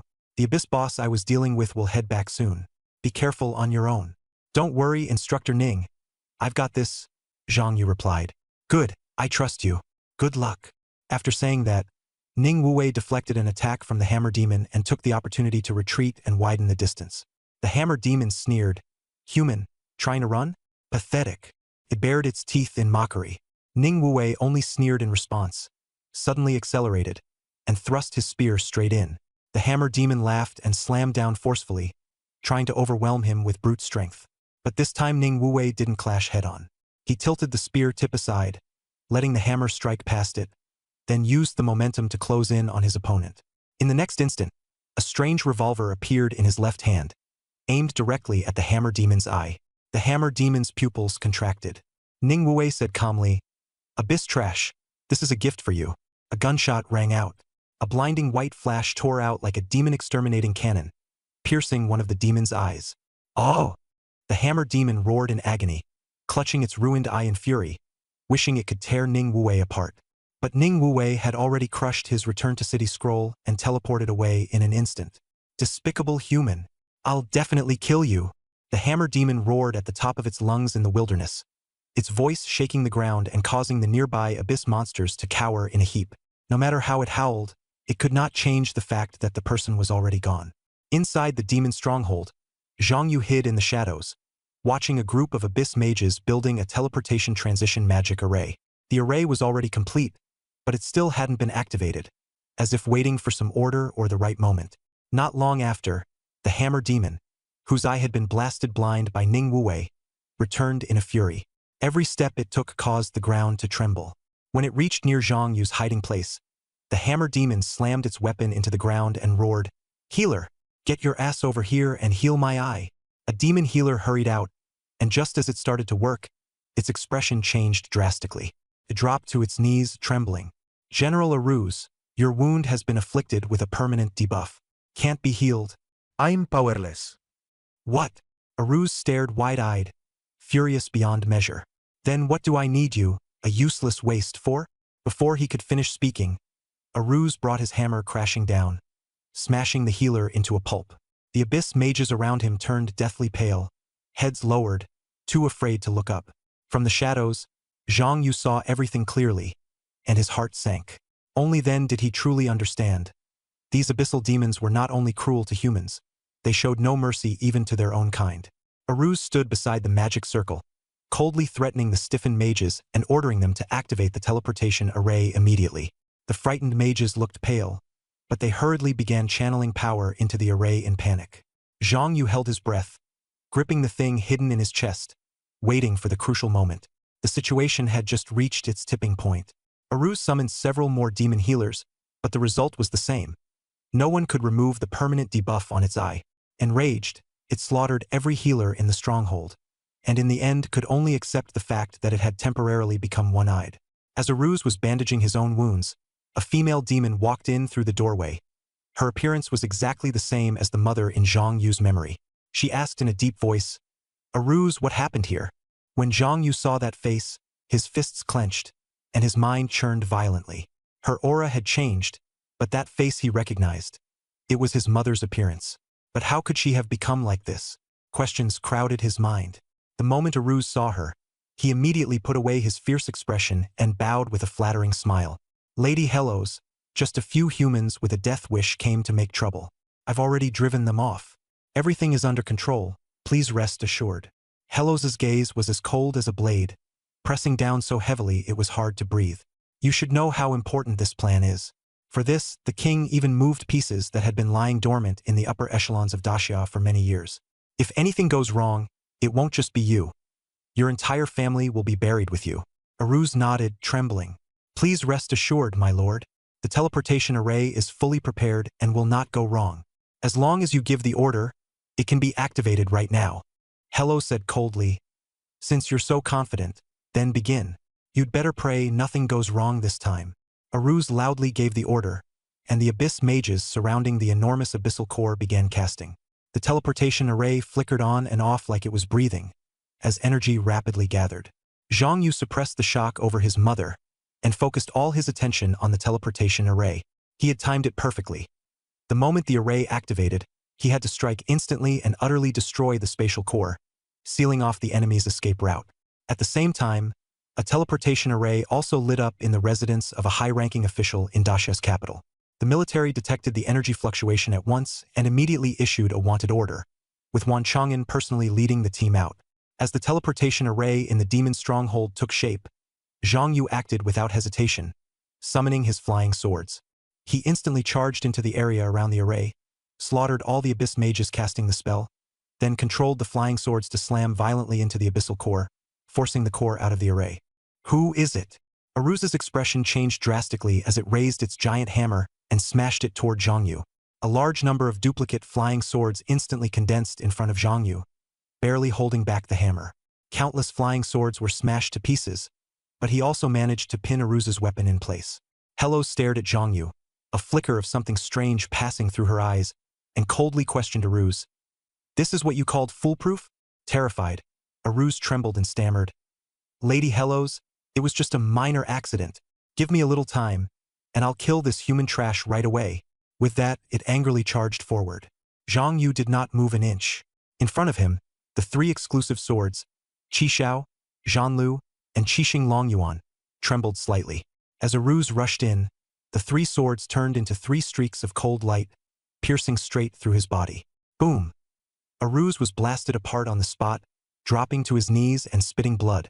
All the abyssal creatures in the demon stronghold were also instantly slain, except for Hellos. Two streaks of golden light burst out from within Zhang Yu's body. He leveled up twice, reaching level 37. Sword of the Cursed King Divine Weapon Quest 43682/100000. Abyss King plus 40031. The stronghold was instantly cleared out. Zhang Yu's strength surged, and his aura abruptly grew several notches stronger. You're still not dead? Zhang Yu saw Aruz still struggling and was about to finish him off. Then a long whip lashed through the air, sweeping away his flying sword and rescuing the near-dead Aruz. Aruz cried out in excitement for help. Lady Hellos, save me!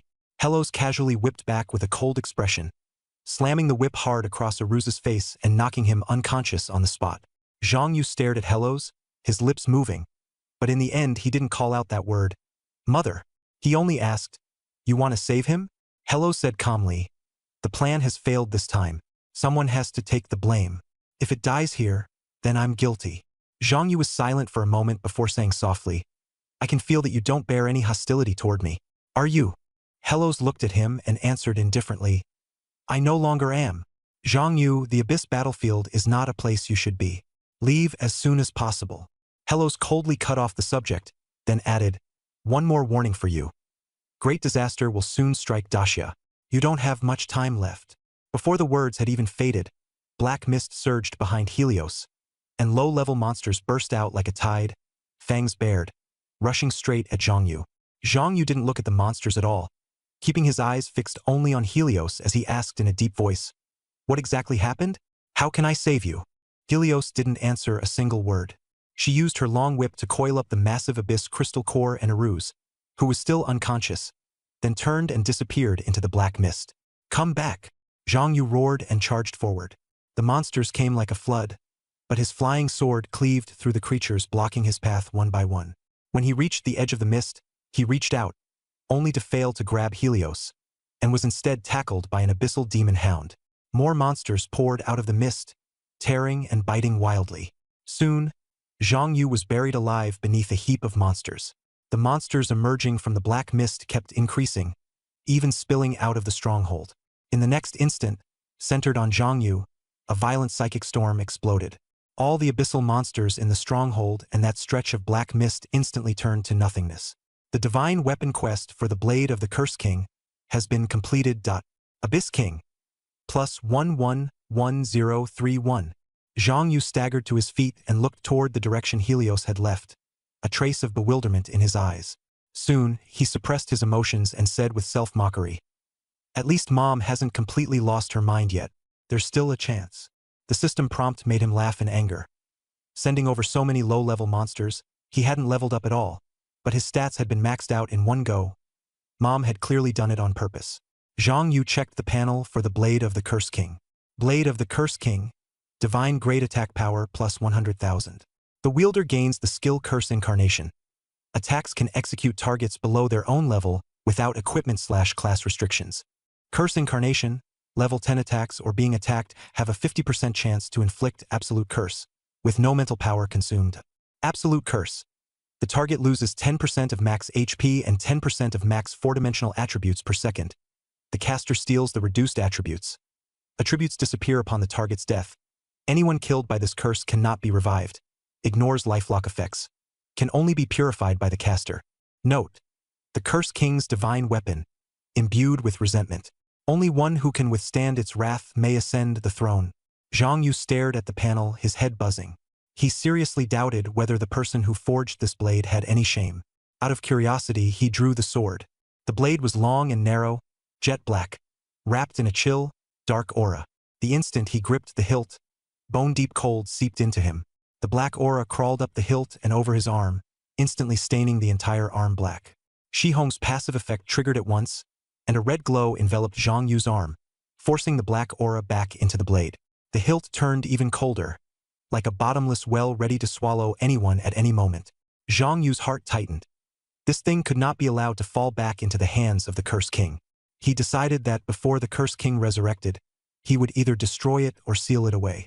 Because the blade's power had not yet fully manifested, if it fell into the Curse King's hands, things would only get worse. What a lucky day. I got to watch a touching tale of master and disciple, and then another of mother and son. The projection of the god of joyful pleasure appeared before him, smiling wickedly. Zhang Yu, why didn't I meet you sooner? You can bring me even more amusement. Zhang Yu immediately sheathed the blade and asked, Goddess, since you're following me, have you found a way to deal with the divine blessing? The smile on the god of joyful pleasure's face paused. Half serious and half casual, she replied.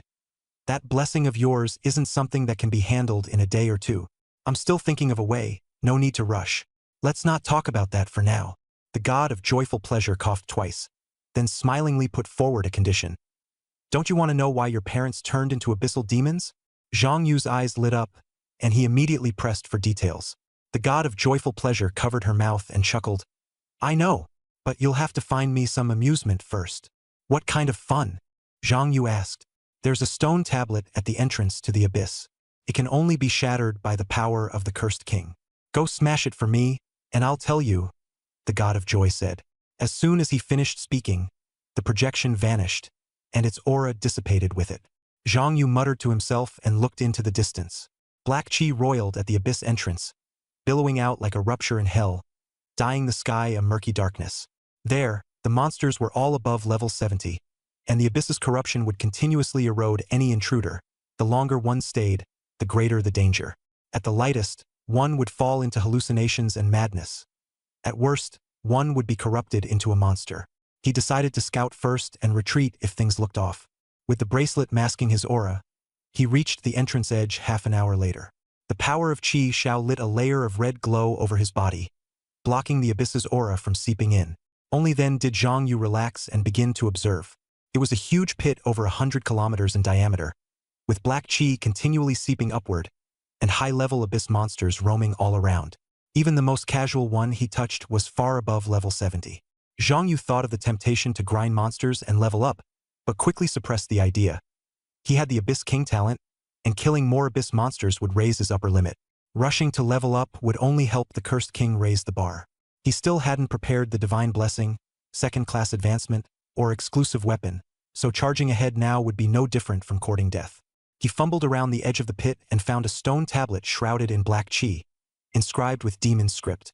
Zhang Yu could only make out a few words like abyss, demon, and king. But he hadn't come here to read a monument. He snapped a photo, drew the Cursed King's blade, and brought it down in one slash.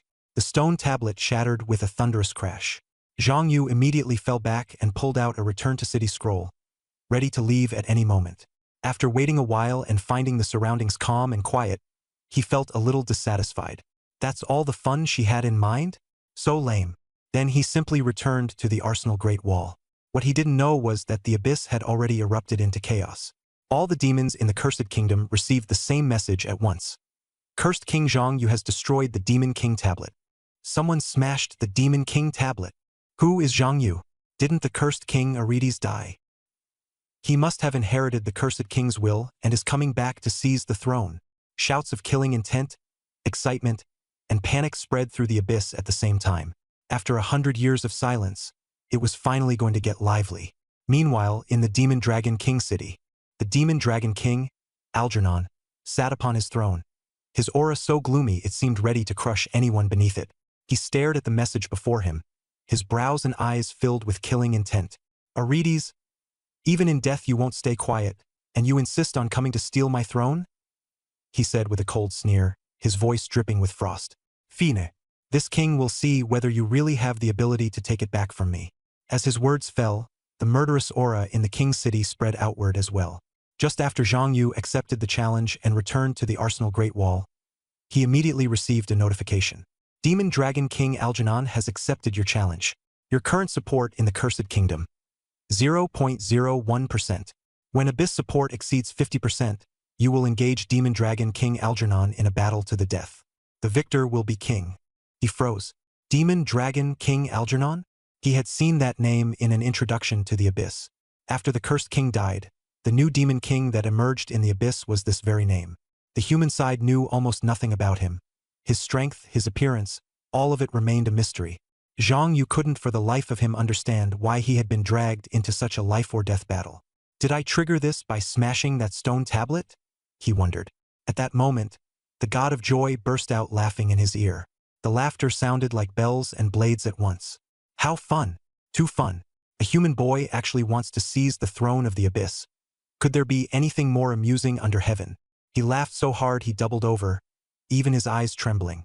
Zhang Yu understood that this deity had played him, but he couldn't be bothered to argue. Since he was already going to deal with the Cursed King, adding a Demon Dragon King wasn't any more trouble. When the fleas are many, you don't fear the bite. He steadied his mind and asked bluntly, I did as you said. Now tell me about my parents. The god of joy put away his smile and slowly explained the whole story. The Demon Dragon King, Algernon, possessed a divine artifact called the Heart of the Abyss. That thing could turn living beings into demons and grant them immense power. Over the past 30 years, Algernon had used it to create many new demons, and the Kingdom of Curses had already grown nearly to the strength it had under Ardis back then. Zhang Yu's parents were transformed by the Heart of the Abyss. Because they resisted fiercely, Algernon made them his right and left hands and further strengthened them. By now, they had completely turned into demons, and most of the memories they had as humans were nearly erased. It was only a matter of time before those memories vanished entirely. Then can I save them? Zhang Yu asked. The god of joy spread his hands. As far as I know, the corruption of the Heart of the Abyss can't be reversed. At least for now, no one knows how to turn them back into humans. But if you can kill Algernon and seize the Heart of the Abyss, then at least there's still a chance to preserve some of their human memories. How strong is Algernon? Zhang Yu pressed. He won't be any weaker than the King of Curses 30 years ago, the god of joy said lightly. But don't rush. Your challenge has no time limit. As long as you don't enter the Abyss, he can't do anything to you. You still have time to grow stronger. He added, if he comes out himself, then he's preparing to invade directly like the King of Curses did. When that happens, it won't just be your problem alone. Also, don't underestimate the underlings. Be careful not to get killed by them. That would be no fun at all. After speaking, the god of joy looked around and smiled. Someone's coming. I'm leaving first. As soon as the words fell, he vanished into thin air. Almost at the same time, Ning Wuwei arrived with the demon hunting squad. Seeing Zhang Yu, he smiled and patted his shoulder. Zhang Yu, well done. We checked, and that demon stronghold really was wiped out by you. Didn't run into any trouble, did you? It went fairly smoothly. Zhang Yu didn't mention the god of joy or the Demon Dragon King, and instead asked, how's the situation in Great Xia? Did you catch the mole? Ning Wuwei's smile grew even more sincere. Just in time to tell you, thanks to you, the military captured a big fish. Right now, War God Wan is personally interrogating him. Follow the trail and we'll be able to root out a whole string of human traitors, someone said. The military decided to award Zhang Yu a first-class merit and promote him from major to colonel. As soon as that was announced, the area immediately became lively. Zhuang Wenxiang grinned recklessly. Brother Zhang Yu, damn impressive. You just joined the Qianlong squad and already got a first-class merit, and in just over a month you went from major to colonel. That speed is insane. Looks like a new war god is about to emerge. Lu Yilan came over smiling to introduce herself, and Gao Ning nodded in agreement. Exactly. With Zhang Yu's abilities, in a few years he might really become a war god. Zhang Yu blushed and quickly waved his hands. I really didn't do much this time. Stop praising me. Ning Wuwei patted his shoulder, his tone carrying an unarguable certainty. Don't be modest. What you did is something many people couldn't accomplish. You deserve these honors. Come on, the celebration banquet is ready. Today, you're the main character. Before he could finish speaking, the crowd had already pulled Zhang Yu toward the city square. The square was already packed with people. And as soon as he arrived, applause and cheers immediately surrounded him. Ning Wuwei smiled and explained, the military issued a full army commendation this time. You're now a hero known to everyone.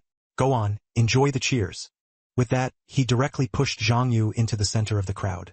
Professionals came up, lifted him, tossed him into the air, and caught him again.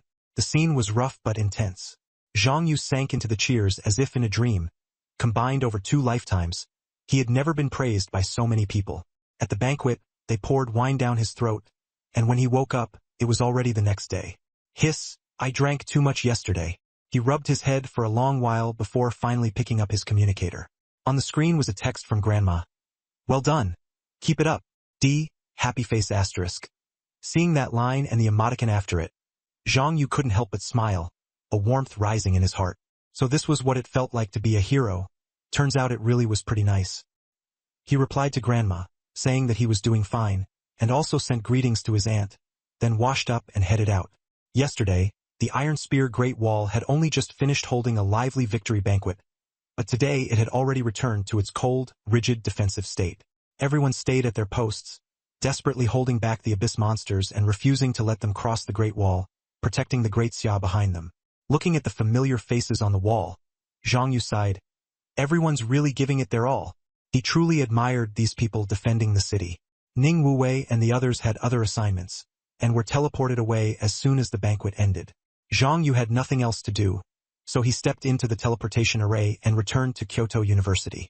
Just after he arrived at the school, the projection of the God of Joy appeared again and waved in greeting. Hey Zhang Yu. The moment Zhang Yu saw her, his head hurt. He sighed. Lady Goddess, if you want to have fun, you can't keep pestering me, can you? I tricked you once last time, so can you not come again this time? The God of Joy said solemnly. I, the dignified God of Joy, am not that petty. I really do have serious business today. Zhang Yu didn't want to beat around the bush, so he asked directly, what is it? The God of Joy smiled and said, I have a friend who might be able to help you solve the issue of the divine blessing. Zhang Yu immediately became alert. Solve the divine blessing? Explain clearly. He added, let me say this first. I'm not Pei Yuan Lurza this time. Don't worry, it's serious business. I promised you, I won't joke around. The God of Joy put her hands on her hips. Her smile was not very trustworthy, but she went on. Go to the Star God Gambling Dungeon. Once you get there, a new divine projection will come to find you. She's waiting for you. After saying that, her projection disappeared. Star God Gambling Dungeon. Zhang Yu muttered, but figured it wouldn't hurt to go take a look. After returning to dormitory number 0, he first greeted Granny Nyo, who was guarding the door, then entered the Nightmare Difficulty Star Secret Realm Dungeon right in front of her. 10 minutes later, Granny Nyo's eyes widened in disbelief. When Zhang Yu came out, he was carrying 30,000 star stones in his hands, and then he went straight up to the 6th floor and entered the Star God Gambling Dungeon. For others, entering the Star Secret Realm took an hour or 2, and at most they could scrape together a few dozen or 100 star stones. After paying rent, they still had to count every coin carefully. Zhang Yu got 30,000 in 10 minutes, and Granny Nyo couldn't help but complain. This kid treats the secret realm like a wholesale market? Zhang Yu had already entered the Star God Gambling Dungeon. Before his eyes was a brightly colored, fantastical forest. The dungeon prompt showed that the god descending this time was the Goddess of Fate. By the clear spring in the center of the forest, the white-clad Goddess of Fate was sitting there soaking her feet, while animals at the shore lowered their heads to drink water. Zhang Yu stepped forward and first bowed respectfully. Greetings, Goddess of Fate. She brushed back her hair and said indifferently, Joy told me about your situation. In a calm tone, yet with pressure, she said, I can tell you how to break the demon god's curse, but the guidance of fate doesn't come for free. Zhang Yu asked, what price do I have to pay? The Goddess of Fate stood up, walked up to him, lightly sniffed his aura, and her eyes changed slightly. Your aura is strange, different from the people of this world. Even I can't see through your fate. Zhang Yu was shaken inside. This secret was known only to him. The goddess of fate continued. You are the most mysterious existence I have ever seen. Your past is hidden in the fog, your future leads into the fog, and even your present is in complete disarray. No wonder the god of joy is captivated by you. She was even more direct. I don't like the unknown. If you're willing to tell me the secret you're hiding, I'll tell you how to break the demon god's curse. Zhang Yu remained silent for a long time, weighing the pros and cons, before finally saying, I'm from another world. A flicker of surprise flashed in the goddess of fate's eyes, but she quickly calmed down. I see. As if she suddenly understood many things, she no longer asked further and instead said, the cursed King Ardis is the blesser of that cursed demon god. The reason you can't receive blessings from other gods is because he offered your body to the cursed demon god. Now, your body has become the cursed demon god's vessel in the human world. Gods cannot bestow blessings upon gods, so your power has been sealed all this time, the goddess of fate said. Zhang Yu's expression darkened.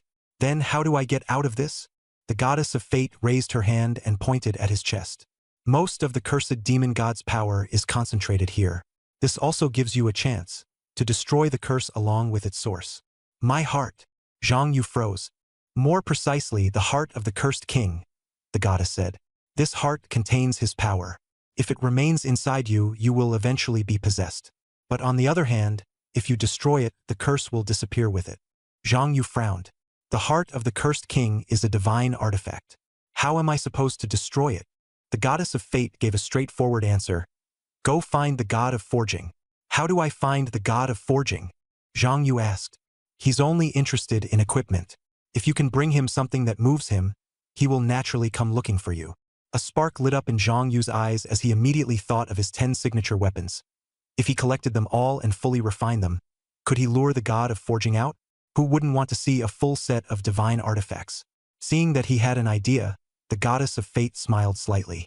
Looks like you know what to do. I won't say any more. This conversation ends here, and I'll keep your secret. Just as she was about to leave, she paused. A golden stone emerged in her palm. This is the clearance reward. It should be suitable.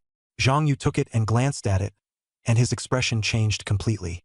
Second Awakening Stone, Divine Grade. Note, condensed by the power of the god of fate, it can be used together with other awakening stones. After use, you will obtain the power of the god of fate. A divine grade Second Awakening Stone. Zhang Yu froze, hardly believing it. The most precious item in the Star God treasury was only a divine grade First Awakening Stone. Yet the goddess of fate had casually given him a divine grade second one. He had originally only intended to confess that he was a transmigrator. But in the end, not only did he find a way to break the curse, he also got a divine grade awakening stone for free. In the entire world, there were hardly a few people who could use both divine grade first and second awakening stones. The goddess of fate said indifferently, Fate has long since set the price, Zhang Yu. Your secret is worth this. Her projection dissipated, and Zhang Yu was sent out of the Star God gambling instance. He stared at the entrance, a thought rising in his mind. If I can get a divine item every time I go in, wouldn't I be able to farm it by going in repeatedly? Thinking of this, he immediately rushed back to the first floor, re-entered the realm of stars. 10 minutes later, he earned 30,000 star stones, and immediately returned to the 6th floor to try entering the gambling instance again. The system then poured a bucket of cold water over him. No divine projection has descended for the moment. Matching failed. Matching failed. Zhang Yu's face darkened, disappointment flashing across it. Looks like this instance isn't something you can just farm whenever you want. And here I thought I'd found a way to wholesale divine artifacts. He suppressed his emotions, put away the star stone, and headed to the school library. Ever since he'd been horribly screwed over by the god of pleasure last time, he'd made up his mind to learn demon language. Otherwise, the next time he might get sold off as a cash machine again. In the library, Zhang Yu opened a demon language dictionary and took out the photo he'd snapped of the stone steel, translating it word by word against the text. Soon, he made sense of the inscription. Within the abyss, the king reigns supreme. If you wish to replace the demon king, break the steel to prove your resolve. After reading it, he suddenly came to a realization. It turned out he'd brought this on himself by first provoking the demon dragon king. To put it bluntly, he had shouted in front of everyone that he wanted to replace him, so of course the demon dragon king would set his sights on him. Sure enough, Being uneducated is a disadvantage. Zhang Yu muttered bitterly to himself. If I had understood demon language earlier, I'd never have touched that steel. He cursed the god of pleasure again, his motivation for studying instantly surging as he buried himself in demon language research. An hour later, Zhang Yu was slacking off in the library when his communicator suddenly popped up with a group message from the Abyss strategy team. Oh right, he almost forgot this group existed. Zhang Yu remembered that he still had 8 Abyss dungeons left to complete for his Qishao Divine Artifact quest, and quickly opened the group chat. As soon as he entered, the messages were flooding in like an explosion. The administrator directly at everyone. Urgent. Strategists below level 50 who are near Kyoto, head immediately to Yenshan Wuling Valley. A special Abyss dungeon has been discovered, and reinforcements are urgently needed. As soon as the message went out, the group exploded. Holy crap, I'm near Yenshan. That's the territory of the Yaori Guild. They sent people there and they failed. They failed? Shouldn't the military be sent then? What's weird is, after they failed, the dungeon didn't spawn monsters. Instead, it evolved, and the challenge cap dropped from 70 to 50. The difficulty went up, but the level cap went down? That's way too scammy. I have a feeling this Abyss is cooking up something big this time. If you don't have the strength, don't rush in recklessly. If you lose your life, you might even make the dungeon more troublesome. As Zhang Yu looked at the flood of messages, his expression darkened. Yaori Guild? Wasn't that Qing'er's guild? The Abyss not only failed to spawn monsters, it mutated and upgraded on its own. Something was definitely wrong. He immediately left the library and called Bai Jingua. The moment the call connected, Bai Jingua's voice came through from the other end. Zhang Yu, I was just about to look for you. I didn't expect you to call me first. Zhang Yu got straight to the point. Old Bai, are you looking for me because of Yenshan Wuling Valley? Bai Jingua didn't beat around the bush. You should have received the news. This time it's far more serious than we imagined. If we don't resolve it, Kyoto City could turn into hell. Zhang Yu agreed to take action. Bai Jingua breathed a sigh of relief. That's good. The one who locked the level cap at 50. I can only think of you as someone capable of doing that. Go to Mist Spirit Valley first. I'll send you the details. Read them on the way. Yenshan lies north of Kyoto City, a mountain range. The average level of monsters in the mountains is 50, and Mist Spirit Valley is the most famous place there. Besides a large magic or vein, there is also a level 60 open-world dungeon. 10 years ago, the Yaori Guild spent 500 billion to buy the mining rights to that magic or vein. They stationed themselves permanently in Mist Spirit Valley, opened the dungeon to the public, and anyone could come farm it. A major supply hub was built right beside the dungeon with a pharmacy, blacksmith, inn, and general store all available. The magic or mine from the vein was processed at the supply hub into potions and equipment, then sold on-site to dungeon runners. The dungeon was difficult, and potion and gear consumption was huge. Every day, the Yaori Guild's or output wasn't even enough for one day's worth of consumption by the people farming the dungeon. Thanks to this setup, they saved on transport costs and made a fortune, turning Mist Spirit Valley into their biggest cash cow. So when something went wrong with the dungeon, guild leader Li Yuankong immediately panicked. He sent out an elite team of level 70 players, hoping to end it quickly and protect the business. In the end, the entire team was wiped out. Logically, after an Abyss collapses, Abyss monsters should be released, and the outside world can suppress them in time to salvage the situation. But this time, even more bizarre things happened. The dungeon didn't release any monsters. Instead, it mutated on its own, its difficulty skyrocketed, and it forcibly capped challengers at level 50 or below. If level 70 players went in, they died. Level 50 players entering it were basically walking to their deaths. Overnight, Mist Spirit Valley slipped out of the Yaori Guild's control. When Zhang Yu arrived at Mist Spirit Valley, quite a few class holders below level 50 had already gathered outside the valley. The Adventurers Association had posted a bounty, and the Yaori Guild had also offered a huge reward, hoping to find someone to solve the Abyss. The people who came were of mixed ability, and Li Yuankong didn't dare let anyone in recklessly anymore. So he could only have Li Fong guard the valley entrance and screen them. Only those whose level didn't exceed 50 and who could beat Li Fong were qualified to go in. Up to now, not a single qualified candidate had been able to enter the dungeon. No one could get past Li Fong. Next, Li Fong knocked a level 50 knight flat with one punch, roaring until his face turned purple. The Abyss dungeon in Mist Spirit Valley could level up again at any moment, and he still hadn't managed to gather any decent teammates, so he was anxious to the point of near collapse. If only Zhang Yu were here. Just as he was thinking that, he looked up and saw Zhang Yu really walking out from the crowd. Brother-in-law, Li Fang got so excited his voice changed pitch. Zhang Yu froze at the shout, and Li Fang had already rushed over to grab his hand, eyes glistening. Brother-in-law, you're here to help, right? I'm so touched. Zhang Yu felt a bit awkward and frowned. Brother Li, don't be like this. Sorry. I got too excited. Li Fang let go, but the excitement in his eyes didn't fade. You came at the perfect time. With your damage output, if we find 3 more decent ones, we can just go straight in and take on the abyss. As he spoke, he shouted toward the guild. Make way for my brother-in-law and let him into the valley first. I'll head in once I've gathered the team. The people from the Yari Guild immediately stepped aside, but the class holders outside the valley erupted in dissatisfaction. Why can he go in without a test? That's too obvious. I checked. He's only level 37. Not even close to meeting the requirement. The Radiant Guild already suffered a wipe once, and you still dare come back? If it really collapses, can you take responsibility for that? The objections surged up. Li Fang's expression changed, and his aura suddenly burst forth. A scorching wave of fire exploded outward, forcing the crowd to step back. He swung his twin blades, the blades wrapped in blazing flames, and said coldly, My brother-in-law's damage can one-shot me. He's the main DPS. If anyone's unconvinced, come up and say it to my face instead of just yelling from the back. Those harshest objections fell silent at once, and many level 50 players' expressions changed. Zhang Yu said nothing more and went straight to inspect the dungeon. The entrance to Mist Spirit Valley was no longer what it used to be, but a dark crimson vortex, with arcs of lightning crackling around its edges. Just standing outside, one could already feel an icy sense of danger. Li Yuankang stood before the entrance, his brows tightly furrowed. Zhang Yu stepped forward to greet him.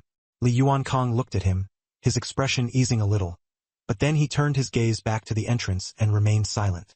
Zhang Yu activated Abyss Eye, Mist Spirit Mine Cave Abyss Dungeon. Level 60. Difficulty Abyss.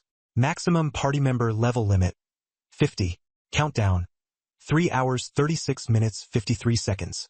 After reading it, Zhang Yu frowned. It's directly classified as Abyss, and there's a countdown. I've really never seen that before. Li Yuankang said in a grave voice. When the countdown ends, the difficulty will increase again. Really going to upgrade? Zhang Yu asked. Really? Li Yuankang's tone grew even heavier. This dungeon has already gone through 1 countdown before. Back then, it jumped straight from Hell to Abyss and a level restriction was added too. Judging by the current momentum, it'll only get harder and harder. If we drag this out, no one will be able to clear it. If Abyss monsters get out, the ones in trouble won't just be us Radiant. Even the capital city of Kyoto in the south could be affected. Zhang Yu said directly, Uncle Li, let me solo this dungeon. Li Yuankang froze. You alone? Seriously? Zhang Yu nodded. Even a level 70 rating team could get wiped by this dungeon. Now that it's evolved, it'll only be more terrifying. Sending ordinary level 50 professional in is no different from sending them to die. Li Fang is the same.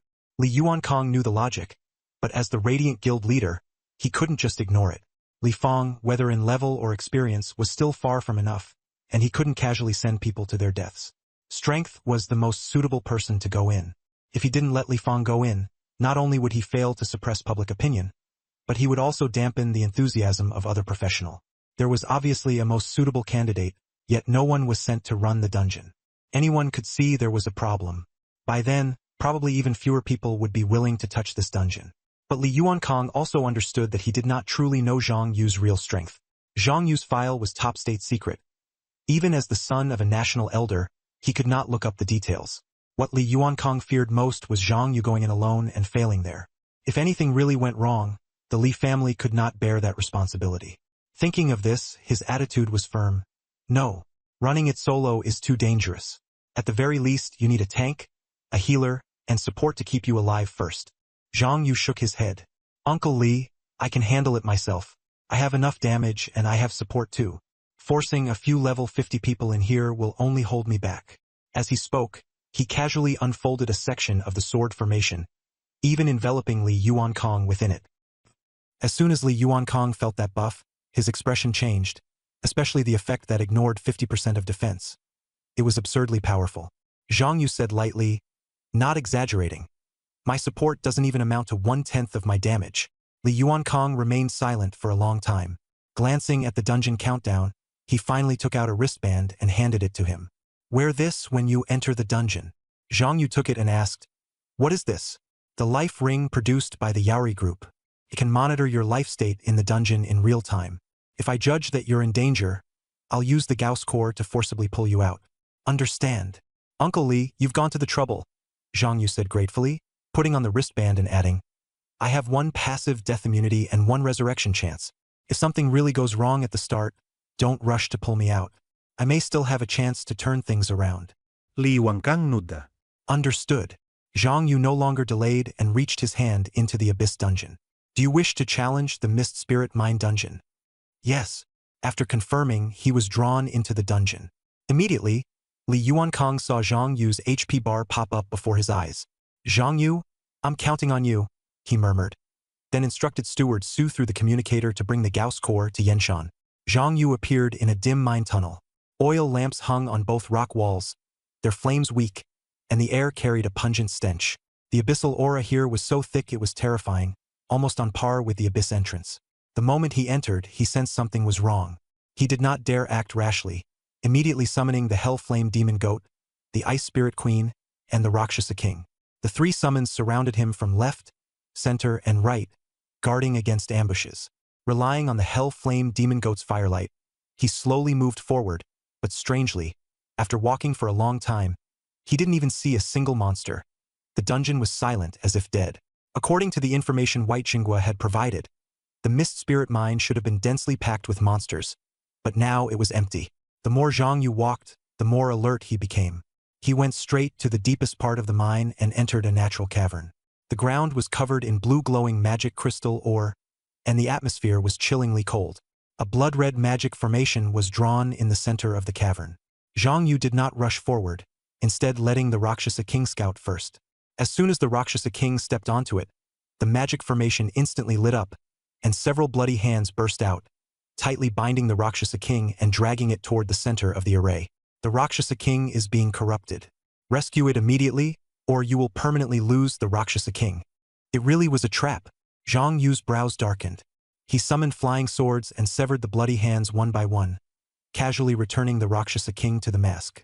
The blood-red magic formation once again fell silent, as if nothing had happened. Zhang Yu felt a chill in his heart. The Yao Yao Guild's raid team was very likely defeated after being trapped by this kind of formation. That squad had probably been wiped out like this. There were no abyss monsters to be seen in the dungeon. They had probably been cleaned out by them, and even the boss might have been defeated. But in the end, they had fallen to this blood-red magic formation. Standing at a distance, Zhang Yu was about to use his flying swords to destroy the magic formation when suddenly an arrow tore through the air and shot straight at his face. Zhang Yu reacted quickly, wielded his sword to slash, and split the arrow in 2, then looked up toward where it had come from. Someone came out from there, wearing the uniform of the Radiance Guild, but with demon horns growing from the top of his head, and eyes red like 2 gemstones. Has a human turned into a demon? Zhang Yu's heart sank. His abyss eye swept over him, and the system panel popped up. Zhong Tiancheng, level 70, Holy Archer, not fully turned into a demon yet? Just as a sliver of hope rose in his heart, Qi Shao had already blocked a sneak attack from a demon assassin behind him. Zhang Yu looked again. Han Ying, level 70, Shadow Assassin. The panel was still showing as a professional. Nearby, a Hellfire Demon Goat pounced, and Han Ying retreated into shadow, disappearing without a trace. Soon after, 3 more people emerged from the shadows. Lu Ningyi, level 70, Great Elementalist. Shi Yan, level 70, Shield of the Holy Knight. Wu Ningning, level 70, Elf Saintist. They were also wearing Radiance uniforms, with demon horns on their heads and hollow eyes, as if their souls had been lost. Zhang Yu froze. Without saying a word, the 3 charged at him. Zhang Yu still held out hope and didn't want to kill them. He recalled the Ice Spirit Empress and the Hellfire Demon Goat, then released a swarm of copied flying swords to suppress them first. With his 90% damage reduction from equipment and talents, plus the 7-star Dragon Abyss further reducing enemy damage by 50%, those newly transformed level 70 demons couldn't even break through his defenses. They were injured slower than he healed. If he used his cursed avatar, the enemies would instead be killed by backlash themselves. Relying on his damage reduction, Zhang Yu pinned the 5 of them to the ground. Walking up to Zhong Tiancheng, he still wanted to ask, "Bro, Can you still? Before he could finish, Zhong Tiansheng went boom and self-detonated, instantly shattering the copied flying swords pressing him down. Although Qishao and Zhang Lu blocked most of it, the explosion still forcefully took away a tenth of Zhang Yu's HP. Before he could react, the others also started self-detonating wildly, one after another. After a round of self-detonations from the 5 of them, Zhang Yu's HP was directly cut in half. Just then, a pitch-black beam shot out from the magic array, straight for Zhang Yu's face, carrying an icy, bone-deep chill. Zhang Yu relied on his blocking instinct to control the flying swords and deflect the beam away. TSK, TSK, TSK. What a pity. I actually missed you. A sinister, familiar voice came from within the magic array. Blood surged and roiled, and a somewhat aged, weary figure slowly rose from the blood. Daithas. Zhang Yu recognized him at a glance, one of the 7 dukes. Daithas stared at Zhang Yu and sneered. Zhang Yu, do you know how badly you've ruined this duke? The curse you place torments me every day, stripping me of everything and driving me out of my position as one of the 7 dukes, making me dance to others' tune like a dog. If not for you, how would this duke have fallen to this state, even having to personally do these lowly jobs? Heaven has eyes. Today, you've fallen into this duke's hands. I'll make sure you thoroughly taste what it means to be worse than dead. With an enraged roar, Daithas' oppressive might as a demon duke suddenly erupted, bearing down on Zhang Yu, trying to crush him into submission with sheer aura. But this kind of thing was completely useless against Zhang Yu. The 7-star dragon abyss blocked it, and that oppressive force was blown away like wind, instead letting Zhang Yu breathe a sigh of relief. His earlier tension vanished completely. Daithas was stunned for a moment, then sneered. Not bad. You really are tough. There aren't many who can remain calm under this duke's pressure. As expected, you're a great trouble for the abyss. But courage alone isn't enough. After suffering last time, I specifically studied you. I won't give you another chance to turn things around this time. You have 2 divine weapons, granting immunity to mental and water-based damage. But I command thunder, fire, poison, and darkness. The tiny bit of passive defense you have means nothing to me. Besides, your attacks can ignore defense and come with the Curse King's curse. As long as I turn my body intangible, you can't hit me, and if you can't hit me, you can't hurt me. With both of those sealed off, Zhang Yu, you have no escape today. Disses said it with absolute confidence, as if Zhang Yu was already dead in his hands. Yet Zhang Yu calmly opened his curse avatar and quietly drew power with 7 stars dragon abyss inside the sword formation space, while appearing outwardly composed. Go on. I'm listening. This sent Disses into a rage. A swarm of venomous snakes formed from blood surged out of the magic array and lunged at him. Zhang Yu responded head-on by sending out a large number of copied flying swords.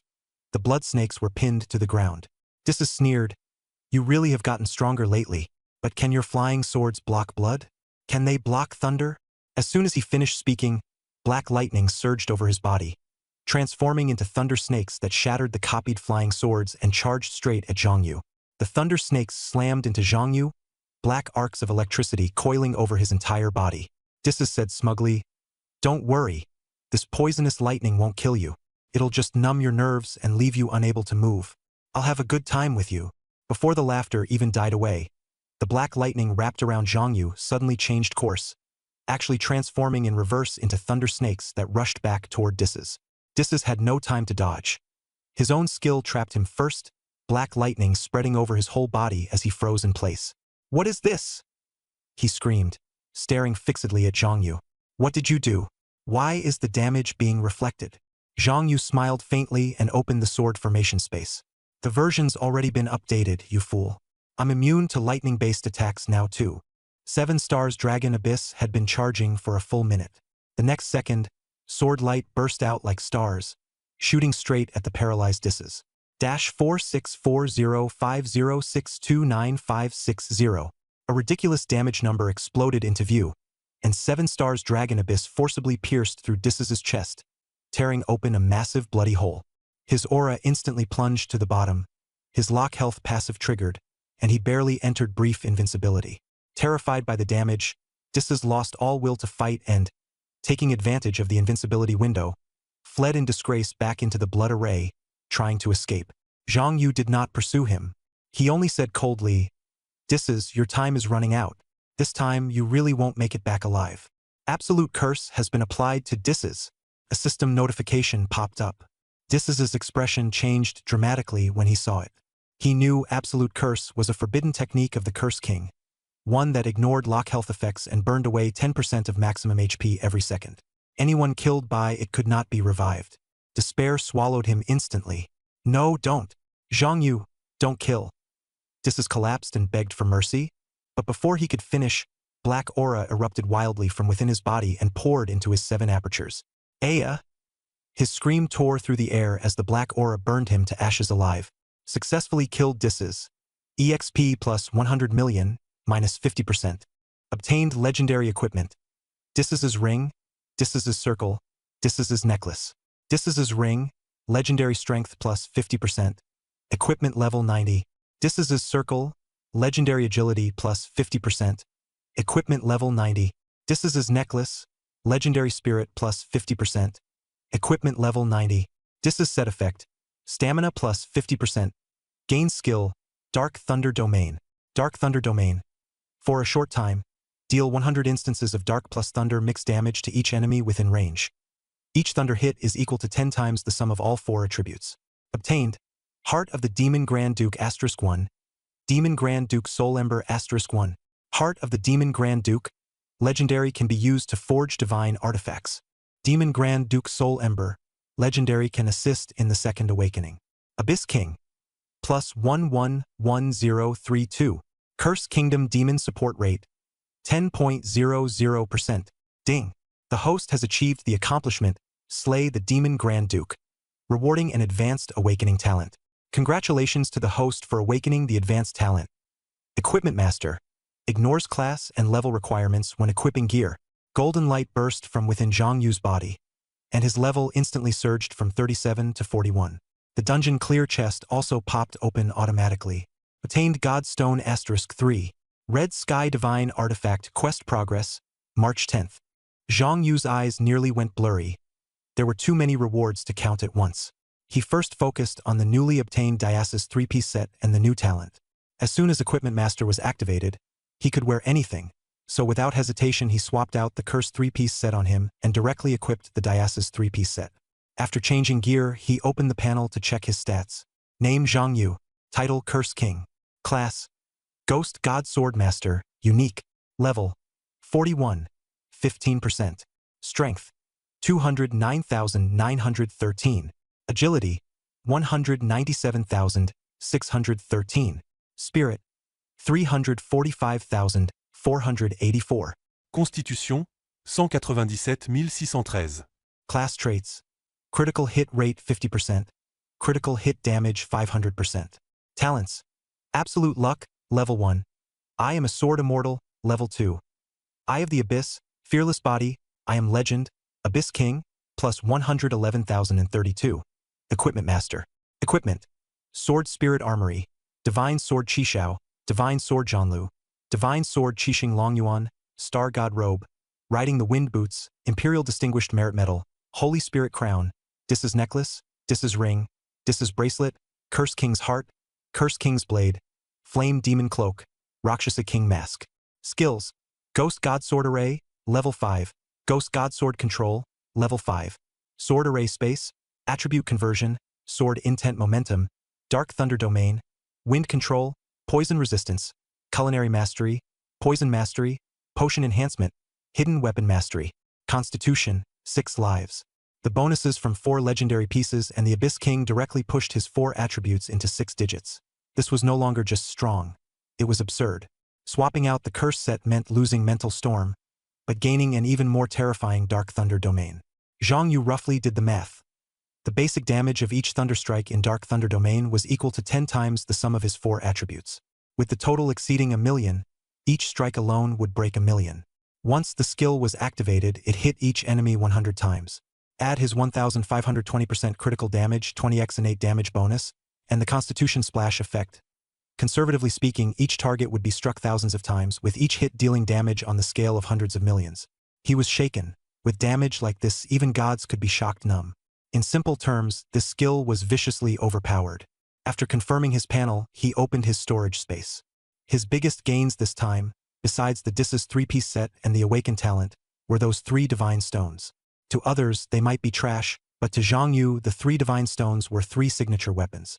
At this moment, He knew the value of this loot was immeasurable. No worse than the Dis's 3-piece set at all. Ever since I drew Qishao and Zhanlu, it's been over a month. In this month, I only drew a God-tier First Awakening Stone and 3 Qixing Longyuan, and I've already triggered absolute luck 6 times. Zhang Yu checked the timing, confirmed the count was enough, and immediately took out the Fate Compass in the dungeon. Qixing Longyuan has already completed its Divine Weapon quest. If I'm lucky, I can refine it to max tier this time, and draw a new signature weapon as well. Filled with anticipation, he tossed all 3 divine stones into the Fate Compass. The Fate Star array lit up, and the red card spun rapidly within it. Watching this, Zhang Yu couldn't help but feel that his luck talent was too ridiculous. Other people mostly drew white and blue cards, and occasionally got excited for ages over a flash of gold, while his card pool was almost entirely red cards. The gap was just too obvious. Soon, 2 red cards flew out and transformed into 2 Qixing Longyuan. The one in sword array space also flew out. The 3 swords collided, and the entire blade burst forth with terrifying divine weapon pressure. The Abyss dungeon shook violently, and starlight filled the sky. Divine Sword, Qixing Longyuan, exclusive divine weapon max tier attack plus 100,000, automatic protection of the wielder, wielder immune to crowd control, immune to lightning damage and can reflect lightning attacks tenfold, wielder receives star blessing, unaffected by the pressure of the strong, deals to non-divine beings. After Qixing Longyuan reaches max tier, its attributes surge. Plus 100,000 attack, tenfold reflection, enemy damage reduced by 90%, and the most absurd part is guaranteed to hit.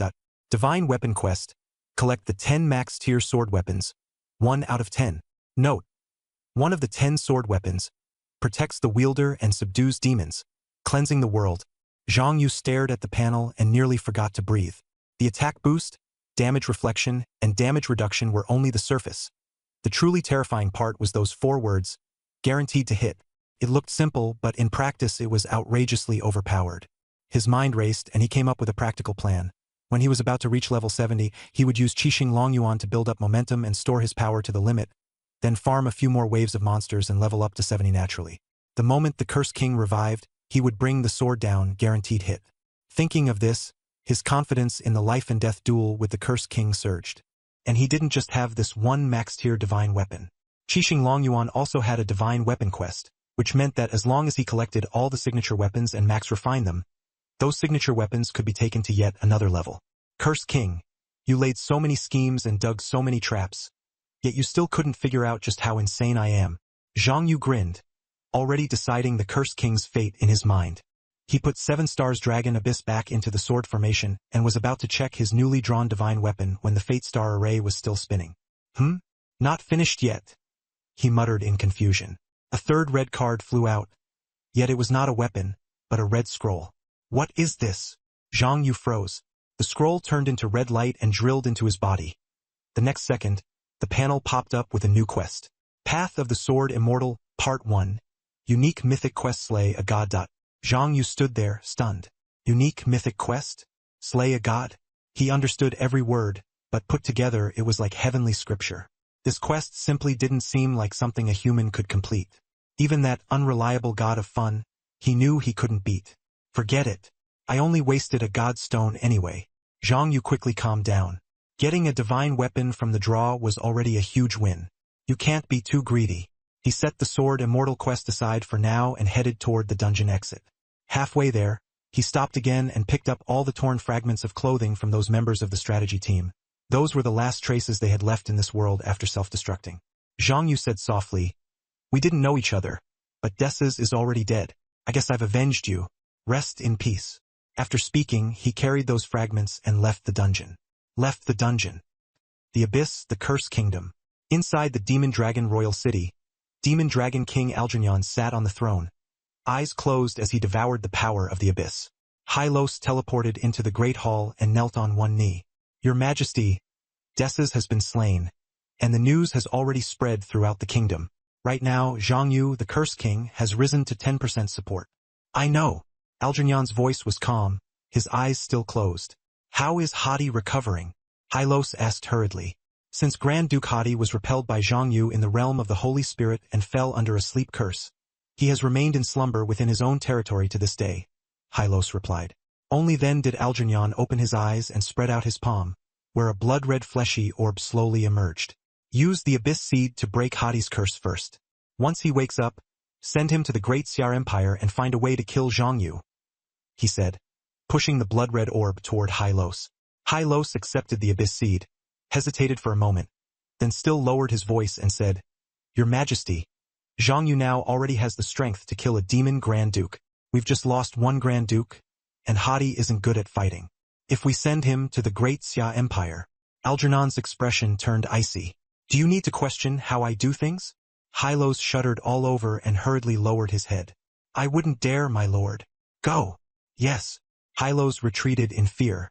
In the Great Hall, Algernon spread out his palm again, and Zhang Yu's phantom figure appeared in the air. Zhang Yu, he sneered. If Hardy can kill you, then you really are trash, unworthy of challenging me. If you kill Hardy, I'll send you a few more Demon Grand Dukes and raise your support rate to over 50%. Once you're truly qualified, I'll personally cut you down. As soon as the words fell, Algernon suddenly clenched his hand, directly crushing Zhang Yu's projection. He closed his eyes and continued drawing in the power of the Abyss. With the Abyss's empowerment, his aura kept rising without pause. On the other side, while the Abyssal Cursed Kingdom began its move, Mist Spirit Valley was not idle either. Li Fang had finally gathered 3 barely decent teammates and rushed to the entrance of the Mist Spirit Mine dungeon, only to find no sign of Zhang Yu. Huh? Where's my brother-in-law? He looked around but couldn't find him, so he asked Li Yuankong, who was guarding the dungeon entrance. Dad, where did Zhang Yu go? Li Yuankong didn't answer at all, his eyes fixed on the dungeon, palms sweating profusely. Zhang Yu had been in the dungeon for a while already, and for most of that time his HP bar had been full. But just moments ago, his HP suddenly dropped below 50%, nearly frightening Li Yuankong into using the Gauss Core on the spot. Fortunately, not long after, his HP filled back up, and Li Yuankong finally breathed a sigh of relief, though his nerves were still tightly strung. Zhang Yu was soloing a level 50 Abyss dungeon while he himself was only level 37. Even with full HP, he could still be instantly killed by a single blow. As long as his HP dropped to 0, he would have to immediately use the Gauss Core to pull Zhang Yu out. Dad! Li Fang suddenly shouted, nearly making Li Yuankong jump. What are you yelling for? Li Yuankong snapped back to his senses and cursed with a dark face. Can't you see I'm watching? Li Fang froze for a moment. Dad, I just wanted to ask where Zhang Yu is. My team is already assembled. Zhang Yu has already entered the dungeon. Li Yuankong replied coldly. What? Li Fang exclaimed. Dad, have you lost your mind? How could you let him enter an Abyss dungeon alone? He's only level 37. This was his own request. Li Yuankong couldn't be bothered to say more. Li Fang was unconvinced. Even if he wanted to go in by himself, you should have told me. If I followed him in, I could at least help him take some damage, right? Li Yuankong retorted mercilessly. You useless bum would only drag him down if you went in. In this Abyss dungeon, only Zhang Yu can handle it. Just as the two were arguing, there was suddenly a stir at the dungeon entrance. The people around fell silent in an instant, and every eye focused on the vortex. If the Abyss aura continued to intensify, it meant Zhang Yu had failed, and Kyoto City might be in grave danger. The next second, the vortex lit up. The Abyss aura coiling around it began to disperse, and that patch of dark red slowly receded back to its usual blue. Success! Li Yuankong shouted excitedly. Zhang Yu cleared this layer of the Abyss dungeon. To him, this was no small matter. First, the Yaoyue Guild had kept hold of this cash cow.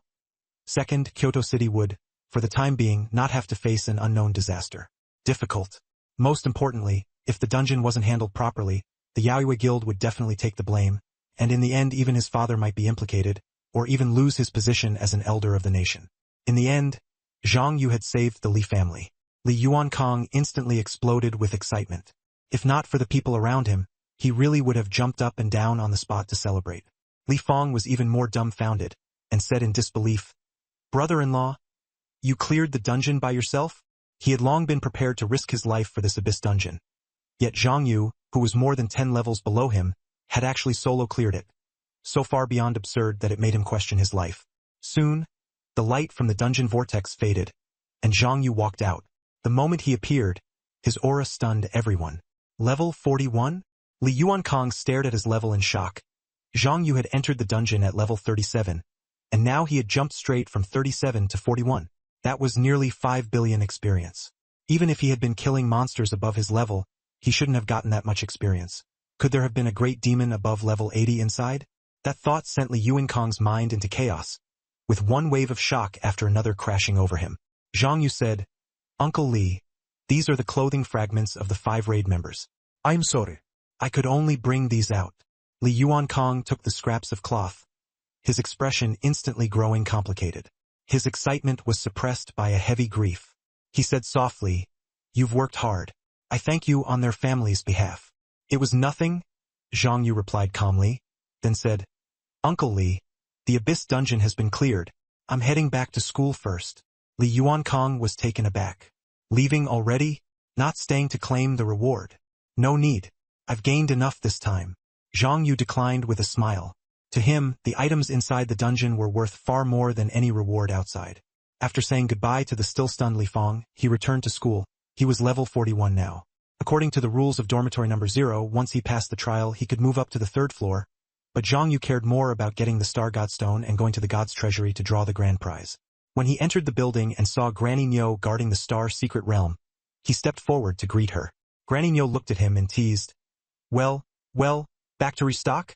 Zhang Yu said seriously, "Granny Nyo, how do I start the trial for dormitory number 0? Granny Nyo waved her hand. "Come back when you reach level 40. As soon as she finished, Zhang Yu said, "I'm already level 41. Mrs. Nyo was stunned on the spot. After checking his level, sure enough, he was level 41. She asked in confusion, What did you do? I remember you were only level 37. Zhang Yu told her the truth outright. He had leveled up by solo clearing an Abyss dungeon. Mrs. Nyo half-jokingly said, "Then your dungeon must have had a Demon Grand Duke in it." But she didn't dig any deeper and turned to lead him up to the 3rd floor. At the gray fog at the floor entrance, Mrs. Nyo went over the process as usual, her tone serious. "Rules are still rules. To challenge the trial, you first pay 1,000 star stones. If you fail and want to try again, you'll have to pay another 1,000. "Got it. No problem." Zhang Yu nodded. Mrs. Nyo added, "Even if you pass, the dormitory rent on the 3rd floor is still 100 star stones per day. I no longer have the authority to change that amount. It's a rule set by those above. The limit is to help you waive it. Can you afford that?" "I can afford it," Zhang Yu answered crisply. A 10-minute run in the Star Secret Realm was enough to earn a year's worth of rent. That little money was nothing to him. Mrs. Nyo continued, "Last rule. Dorm number 0 will do its best to ensure your safety in the dungeon, but the trial itself is dangerous. If anything feels off, you must exit immediately. You can leave this dungeon at any time, understand?" "Understood." "All right. Then give me the 1,000 star stones." Zhang Yu immediately took out 1,000 star stones. Mrs. Nyo flicked her sleeve, and the star stones turned into specks of starlight, merging into the gray fog at the floor entrance. In an instant, the gray fog transformed into a blue vortex. Mrs. Nyo looked at him and said, "Go in. If you pass the test, you'll be able to go up to the 3rd floor. The benefits on the 3rd floor won't disappoint you." "Okay, I'll take a look." With curiosity, Zhang Yu stepped into the vortex. In the next moment, he was teleported to a sealed room. There was no door, no window, sealed on all 4 sides. He looked around and froze. "This counts as a trial?" Just then, the voice of the God of Joy suddenly rang out. Zhang Yu, dorm number 0 is too boring for you, so I brought you here. This is the gap between dungeon space and reality, considered a transfer station." Zhang Yu's expression immediately darkened. It was her again. Looking at the suddenly appeared God of Joy, he asked helplessly, "What kind of new trick are you trying this time?" "Don't be upset," the God of Joy said with a grin. "Not everyone gets the chance to come here, you know. I brought you here because I've got a benefit for you." "You? What are the benefits?" Zhang Yu frowned. The God of Joy said leisurely, "Your original instance at most had you fight small monsters and ordinary bosses. Clearing it only earned you 1 Star God Stone. The process was boring, and the rewards were meager. Whether you drew anything good was just luck. My modified instance is different. The path is more dangerous, the difficulty is higher, and it's more exciting. Besides the Star God Stone, I can also give you 3 legendary pieces of equipment." Zhang Yu shook his head directly. "Not interested. Send me back. I already have a divine artifact and legendary equipment on me. Those rewards don't entice me." The God of Joy immediately raised the offer. "Wait, 5. I'll give you 5 pieces of legendary equipment. That's the highest reward." Zhang Yu said coldly, Goddess, look at this gear on me. Do I seem like someone short of a few legendary items? Don't joke. The god of joy blinked. Then what do you want? Zhang Yu stated plainly. At least one divine artifact. The god of joy rolled her eyes. How could a divine artifact be that easy to get? The chaos dice I gave you last time was already the last god-tier item I could dig out recently. Zhang Yu looked at her, then joked. You're a god. Surely not everything you have on you is non-artifacts, right? How about you take off the clothes you're wearing and give them to me? It's not impossible. The moment the god of joy said that, Zhang Yu cut her off. Dream on. She hurriedly refused, waving her hand and changing her words. Fine, I really don't have any divine artifacts right now. Change your request. After thinking for a moment, Zhang Yu suddenly asked, Can you get me Zhanlu's stone? His divine artifact quest for the Zhanlu sword required finding a piece of Zhanlu stone, but he had searched through all the records and couldn't find any trace of it. It felt like such a stone might not even exist. The god of joy froze for a second. Zhanlu stone? What do you need that for? Zhang Yu's eyes lit up. You know about Zhanlu stone? The god of joy nodded.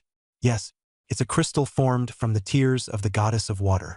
But she hasn't cried in a long time, so nowadays almost no one can get Zhanlu stone. Zhang Yu hurriedly pressed. Then can you make the water goddess cry? The god of joy twitched at the corner of his mouth and stared at him for a long while. You think she's easy to bully? The water goddess is about on the same level as me. How am I supposed to make her cry? Zhang Yu smiled faintly. God of fun. Don't you think making a goddess who can't cry is more interesting than sending me into a dungeon? The god of joy was moved by his words, her expression turning serious as she began to ponder. Taking advantage of the momentum, Zhang Yu asked again, By the way, how does the water goddess's strength compare to yours? The god of joy thought about it and said, She doesn't like fighting, and she's a bit socially anxious. Her strength is only about the same as mine. Zhang Yu laughed. Isn't that perfect? Anyway, she can't do anything to you. We just want to make her cry. Keep the trouble small. Tell you what, I don't want those few legendary pieces of equipment of yours anymore. Give me one piece of Zhanlu stone, and I'll get to watch you clear the dungeon I modified, and see the water goddess cry too. A 2-for-1 deal, pretty worth it, right? The god of joy raised an eyebrow. Zhang Yu also smiled. The moment I said I wanted to make her cry, didn't you get tempted? If you really didn't want to do it, could I have persuaded you? The god of joy chuckled softly, her gaze falling on him. Little one, I'm liking you more and more. Thanks to the star god, I got to meet a human as interesting as you. She nodded after speaking. All right, I agree. You go conquer the trial dungeon I modified, and I'll figure out a way to make the water goddess cry. She added, Just a heads up. The reward is rare, so I strengthened the dungeon a little. Don't mind. Zhang Yu agreed without hesitation. The moment he finished speaking, the god of joy snapped her fingers. Space warped, and Zhang Yu was teleported outside a great city. Beside him hovered a 20-sided die. The voice of the god of joy sounded in his ear. This time it's a role-playing dungeon I just released. You'll be playing an assassin, and your only objective is kill the Lord of Wind City. Whatever method you use, as long as you kill him, you clear the stage. Every action you take in the dungeon will be limited by the die, and your attributes will also affect the point total. Moreover, you have independent attributes and a profession in this dungeon. The rules are simple. Good luck. The voice vanished. Zhang Yu looked at the die, then at the 2 guards at the city gate. A memory flashed through his mind of tabletop RPGs he'd heard about before. Everything you did depended on dice rolls. He had never played one himself. He had only heard of them. Let's go in first. He walked toward the city gate. The 2 guards immediately blocked him, demanding sharply, Stop! What are you here for in Wind City? Zhang Yu answered casually, Visiting relatives. A system prompt popped up. Required roll to deceive the city gate guards. 12. Rolling the die now. The die spun and stopped on 9. Deception failed. The city gate guards will attack you. The 2 guards charged with their spears, shouting, You're sneaking around all suspicious. Clearly up to no good. Take him down. Zhang Yu tried to summon his flying sword, only to find he had just a dagger in his hand. The flying sword was gone, and the sword formation couldn't be activated either. His expression turned cold as he grabbed the dagger and blocked forcefully. His heart sank. All his personal skills had been sealed. Required roll to counterattack the city gate guards. 15. Rolling the die now. The die spun, this time stopping on 20. Counterattack successful. City gate guards killed. A mysterious force helped him strike. Zhang Yu knocked aside 2 spears, his figure flashing as his dagger swept across the throats of 2 guards. The 2 collapsed to the ground, blood splattering across the street. Residents inside and outside the city screamed, and more soldiers rushed toward him. Retreat first. Zhang Yu took off into the alley, dodging desperately. Points required to evade the guards' pursuit. 16. Starting dice roll. The die stopped on 18. Evasion successful. You have successfully escaped the guards' pursuit. As soon as the prompt appeared, he felt his body grow lighter, his speed and reflexes improving by several notches. In a few leaps, he vaulted over a high wall and completely shook off the pursuers. Zhang Yu stopped under a secluded eave and pulled out the status panel to check. Name, Zhang Yu. Class, Assassin. Strength, 15. Agility, 25. Spirit, 5. Stamina, 5. Equipment, Poison Dagger. Skills, Stealth, Throat Cut, Deadly Strike. Only then did he realize that all attributes and skills in the instance had been reset. His original equipment had all been scrapped too. Is the god of pleasure afraid I'll just take my flying sword and hack everyone apart? So she deliberately turned the opening into a low-end version? Zhang Yu muttered as he looked at those pitiful stats. He was used to panels with 6-digit numbers, so coming back to such miserable values was indeed a bit hard to adjust to, but he quickly figured it out. Since this instance had been specially modified by the god of pleasure, there must be a way out that she had arranged. With his current attributes, the only viable option was to rely on agility. Zhang Yu rolled for agility, sneaked into a household, and changed clothes. Just now he had killed 2 guards at the city gate, and the whole city was hunting him. If he wanted to move around casually in the city, he had to change his appearance first. After changing clothes, he blended back into the streets and, while he was at it, familiarized himself with the city layout, slowly drawing closer to the Lord's mansion. The town was surprisingly complete: gear shops, pharmacies, inns, even a class change hall. But the Lord's mansion had just been the scene of a murder, so the gates were already under lockdown, heavily guarded, with not even a fly able to get in. By assassin rules, he should have disguised himself as a guard or servant and slipped into the mansion before making his move, but this instance was made by the god of pleasure. Before he entered, she had specifically said the difficulty had been increased. Zhang Yu wasn't originally an assassin, and even if he were, taking the conventional route would very likely fail. He had to think of another way. He hid in the shadows, watching the guards, his mind turning at full speed. Think from the god of pleasure's perspective. She likes excitement, so she definitely doesn't want to see me sneak in step by step. That'd be way too boring.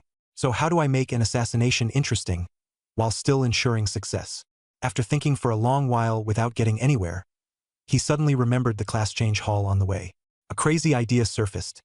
Could he change classes? If Assassin Zhang Yu couldn't do it, then why not switch to another class? He immediately abandoned the infiltration plan and headed straight for the class change hall, standing before a statue identical to the one of the god of pleasure. He cursed under his breath. This woman really has no shame, but still began the class change. The class change requires 20 points. Begin rolling the dice. It can really change classes. His eyes lit up as soon as the prompt appeared. The dice spun and stopped on 1. Class change failed. 2 chances remaining. Damn bad luck. He rolled again. It first landed on 20, but then, as if someone had given it a push, it rolled again and ended up as 1. Class change failed. 1 chance remaining. There's something fishy here. Zhang Yu cursed on the spot. He could clearly feel the idol mocking him. The third roll was still 1. A 20-sided die rolling 3 ones in a row was an absurdly low probability, and Zhang Yu was completely convinced that this was the god of joy messing with him. Class change failed. No class change chances remaining. Please find another way to clear the stage. Are you forcing me to honestly follow the assassin route? He stared at that smiling face, angry and unwilling to accept it. He decided not to play by the rules, grit his teeth, and exit the trial dungeon right in front of the idol. After all, though this dungeon had been modified by the god of joy, it was still fundamentally the trial dungeon of dormitory number 0, and he could leave at any time. When Granny Nyo saw him come out suddenly, she was also stunned. Zhang Yu, why did you come out? She had thought that, with his abilities, Zhang Yu should have been able to pass this trial. Zhang Yu said nothing. He didn't bother explaining either, and instead took out another 1,000 star stones and handed them to Granny Nyo, saying directly, Granny Nyo, I want to challenge it again. Oh, okay. Granny Nyo was stunned for a moment. She thought he had just shaken his hand last time and wanted to try again. so she didn't ask further and helped him reset the dungeon. The next second, Zhang Yu was sent back to the dungeon starting point. Outside the city, with the city gate guards revived, everything exactly the same as last time. As expected, this dungeon can load a save. Zhang Yu curled the corner of his mouth, now certain. Although each reload cost 1,000 star stones, he had plenty of them. Anything that could be solved with money wasn't a problem. This time, he was already familiar with the process. Using agility to roll the dice, he first drew the guards away with a feint, then slipped quietly into the city and headed straight for the class change hall. But after rolling the dice a few times, the result was 1 3 times. At this point, it was basically confirmed. The class change hall was a pit deliberately set by the God of Joy. Zhang Yu backed out, returned the still-dazed 1,000 star stones to Granny Nyo, and reopened it. After several consecutive reloads, he figured out the pattern. During class change, there really was a small chance of rolling a 20, but just when it was about to appear, an invisible force would always alter the dice into a 1. No need to think about it. It was definitely the God of Joy playing tricks. Zhang Yu came up with a countermeasure. After reopening a few more times, he waited until the exact instant the dice was about to show 20. The moment that invisible force was about to act, he pressed both hands down on the dice and refused to let it keep rolling.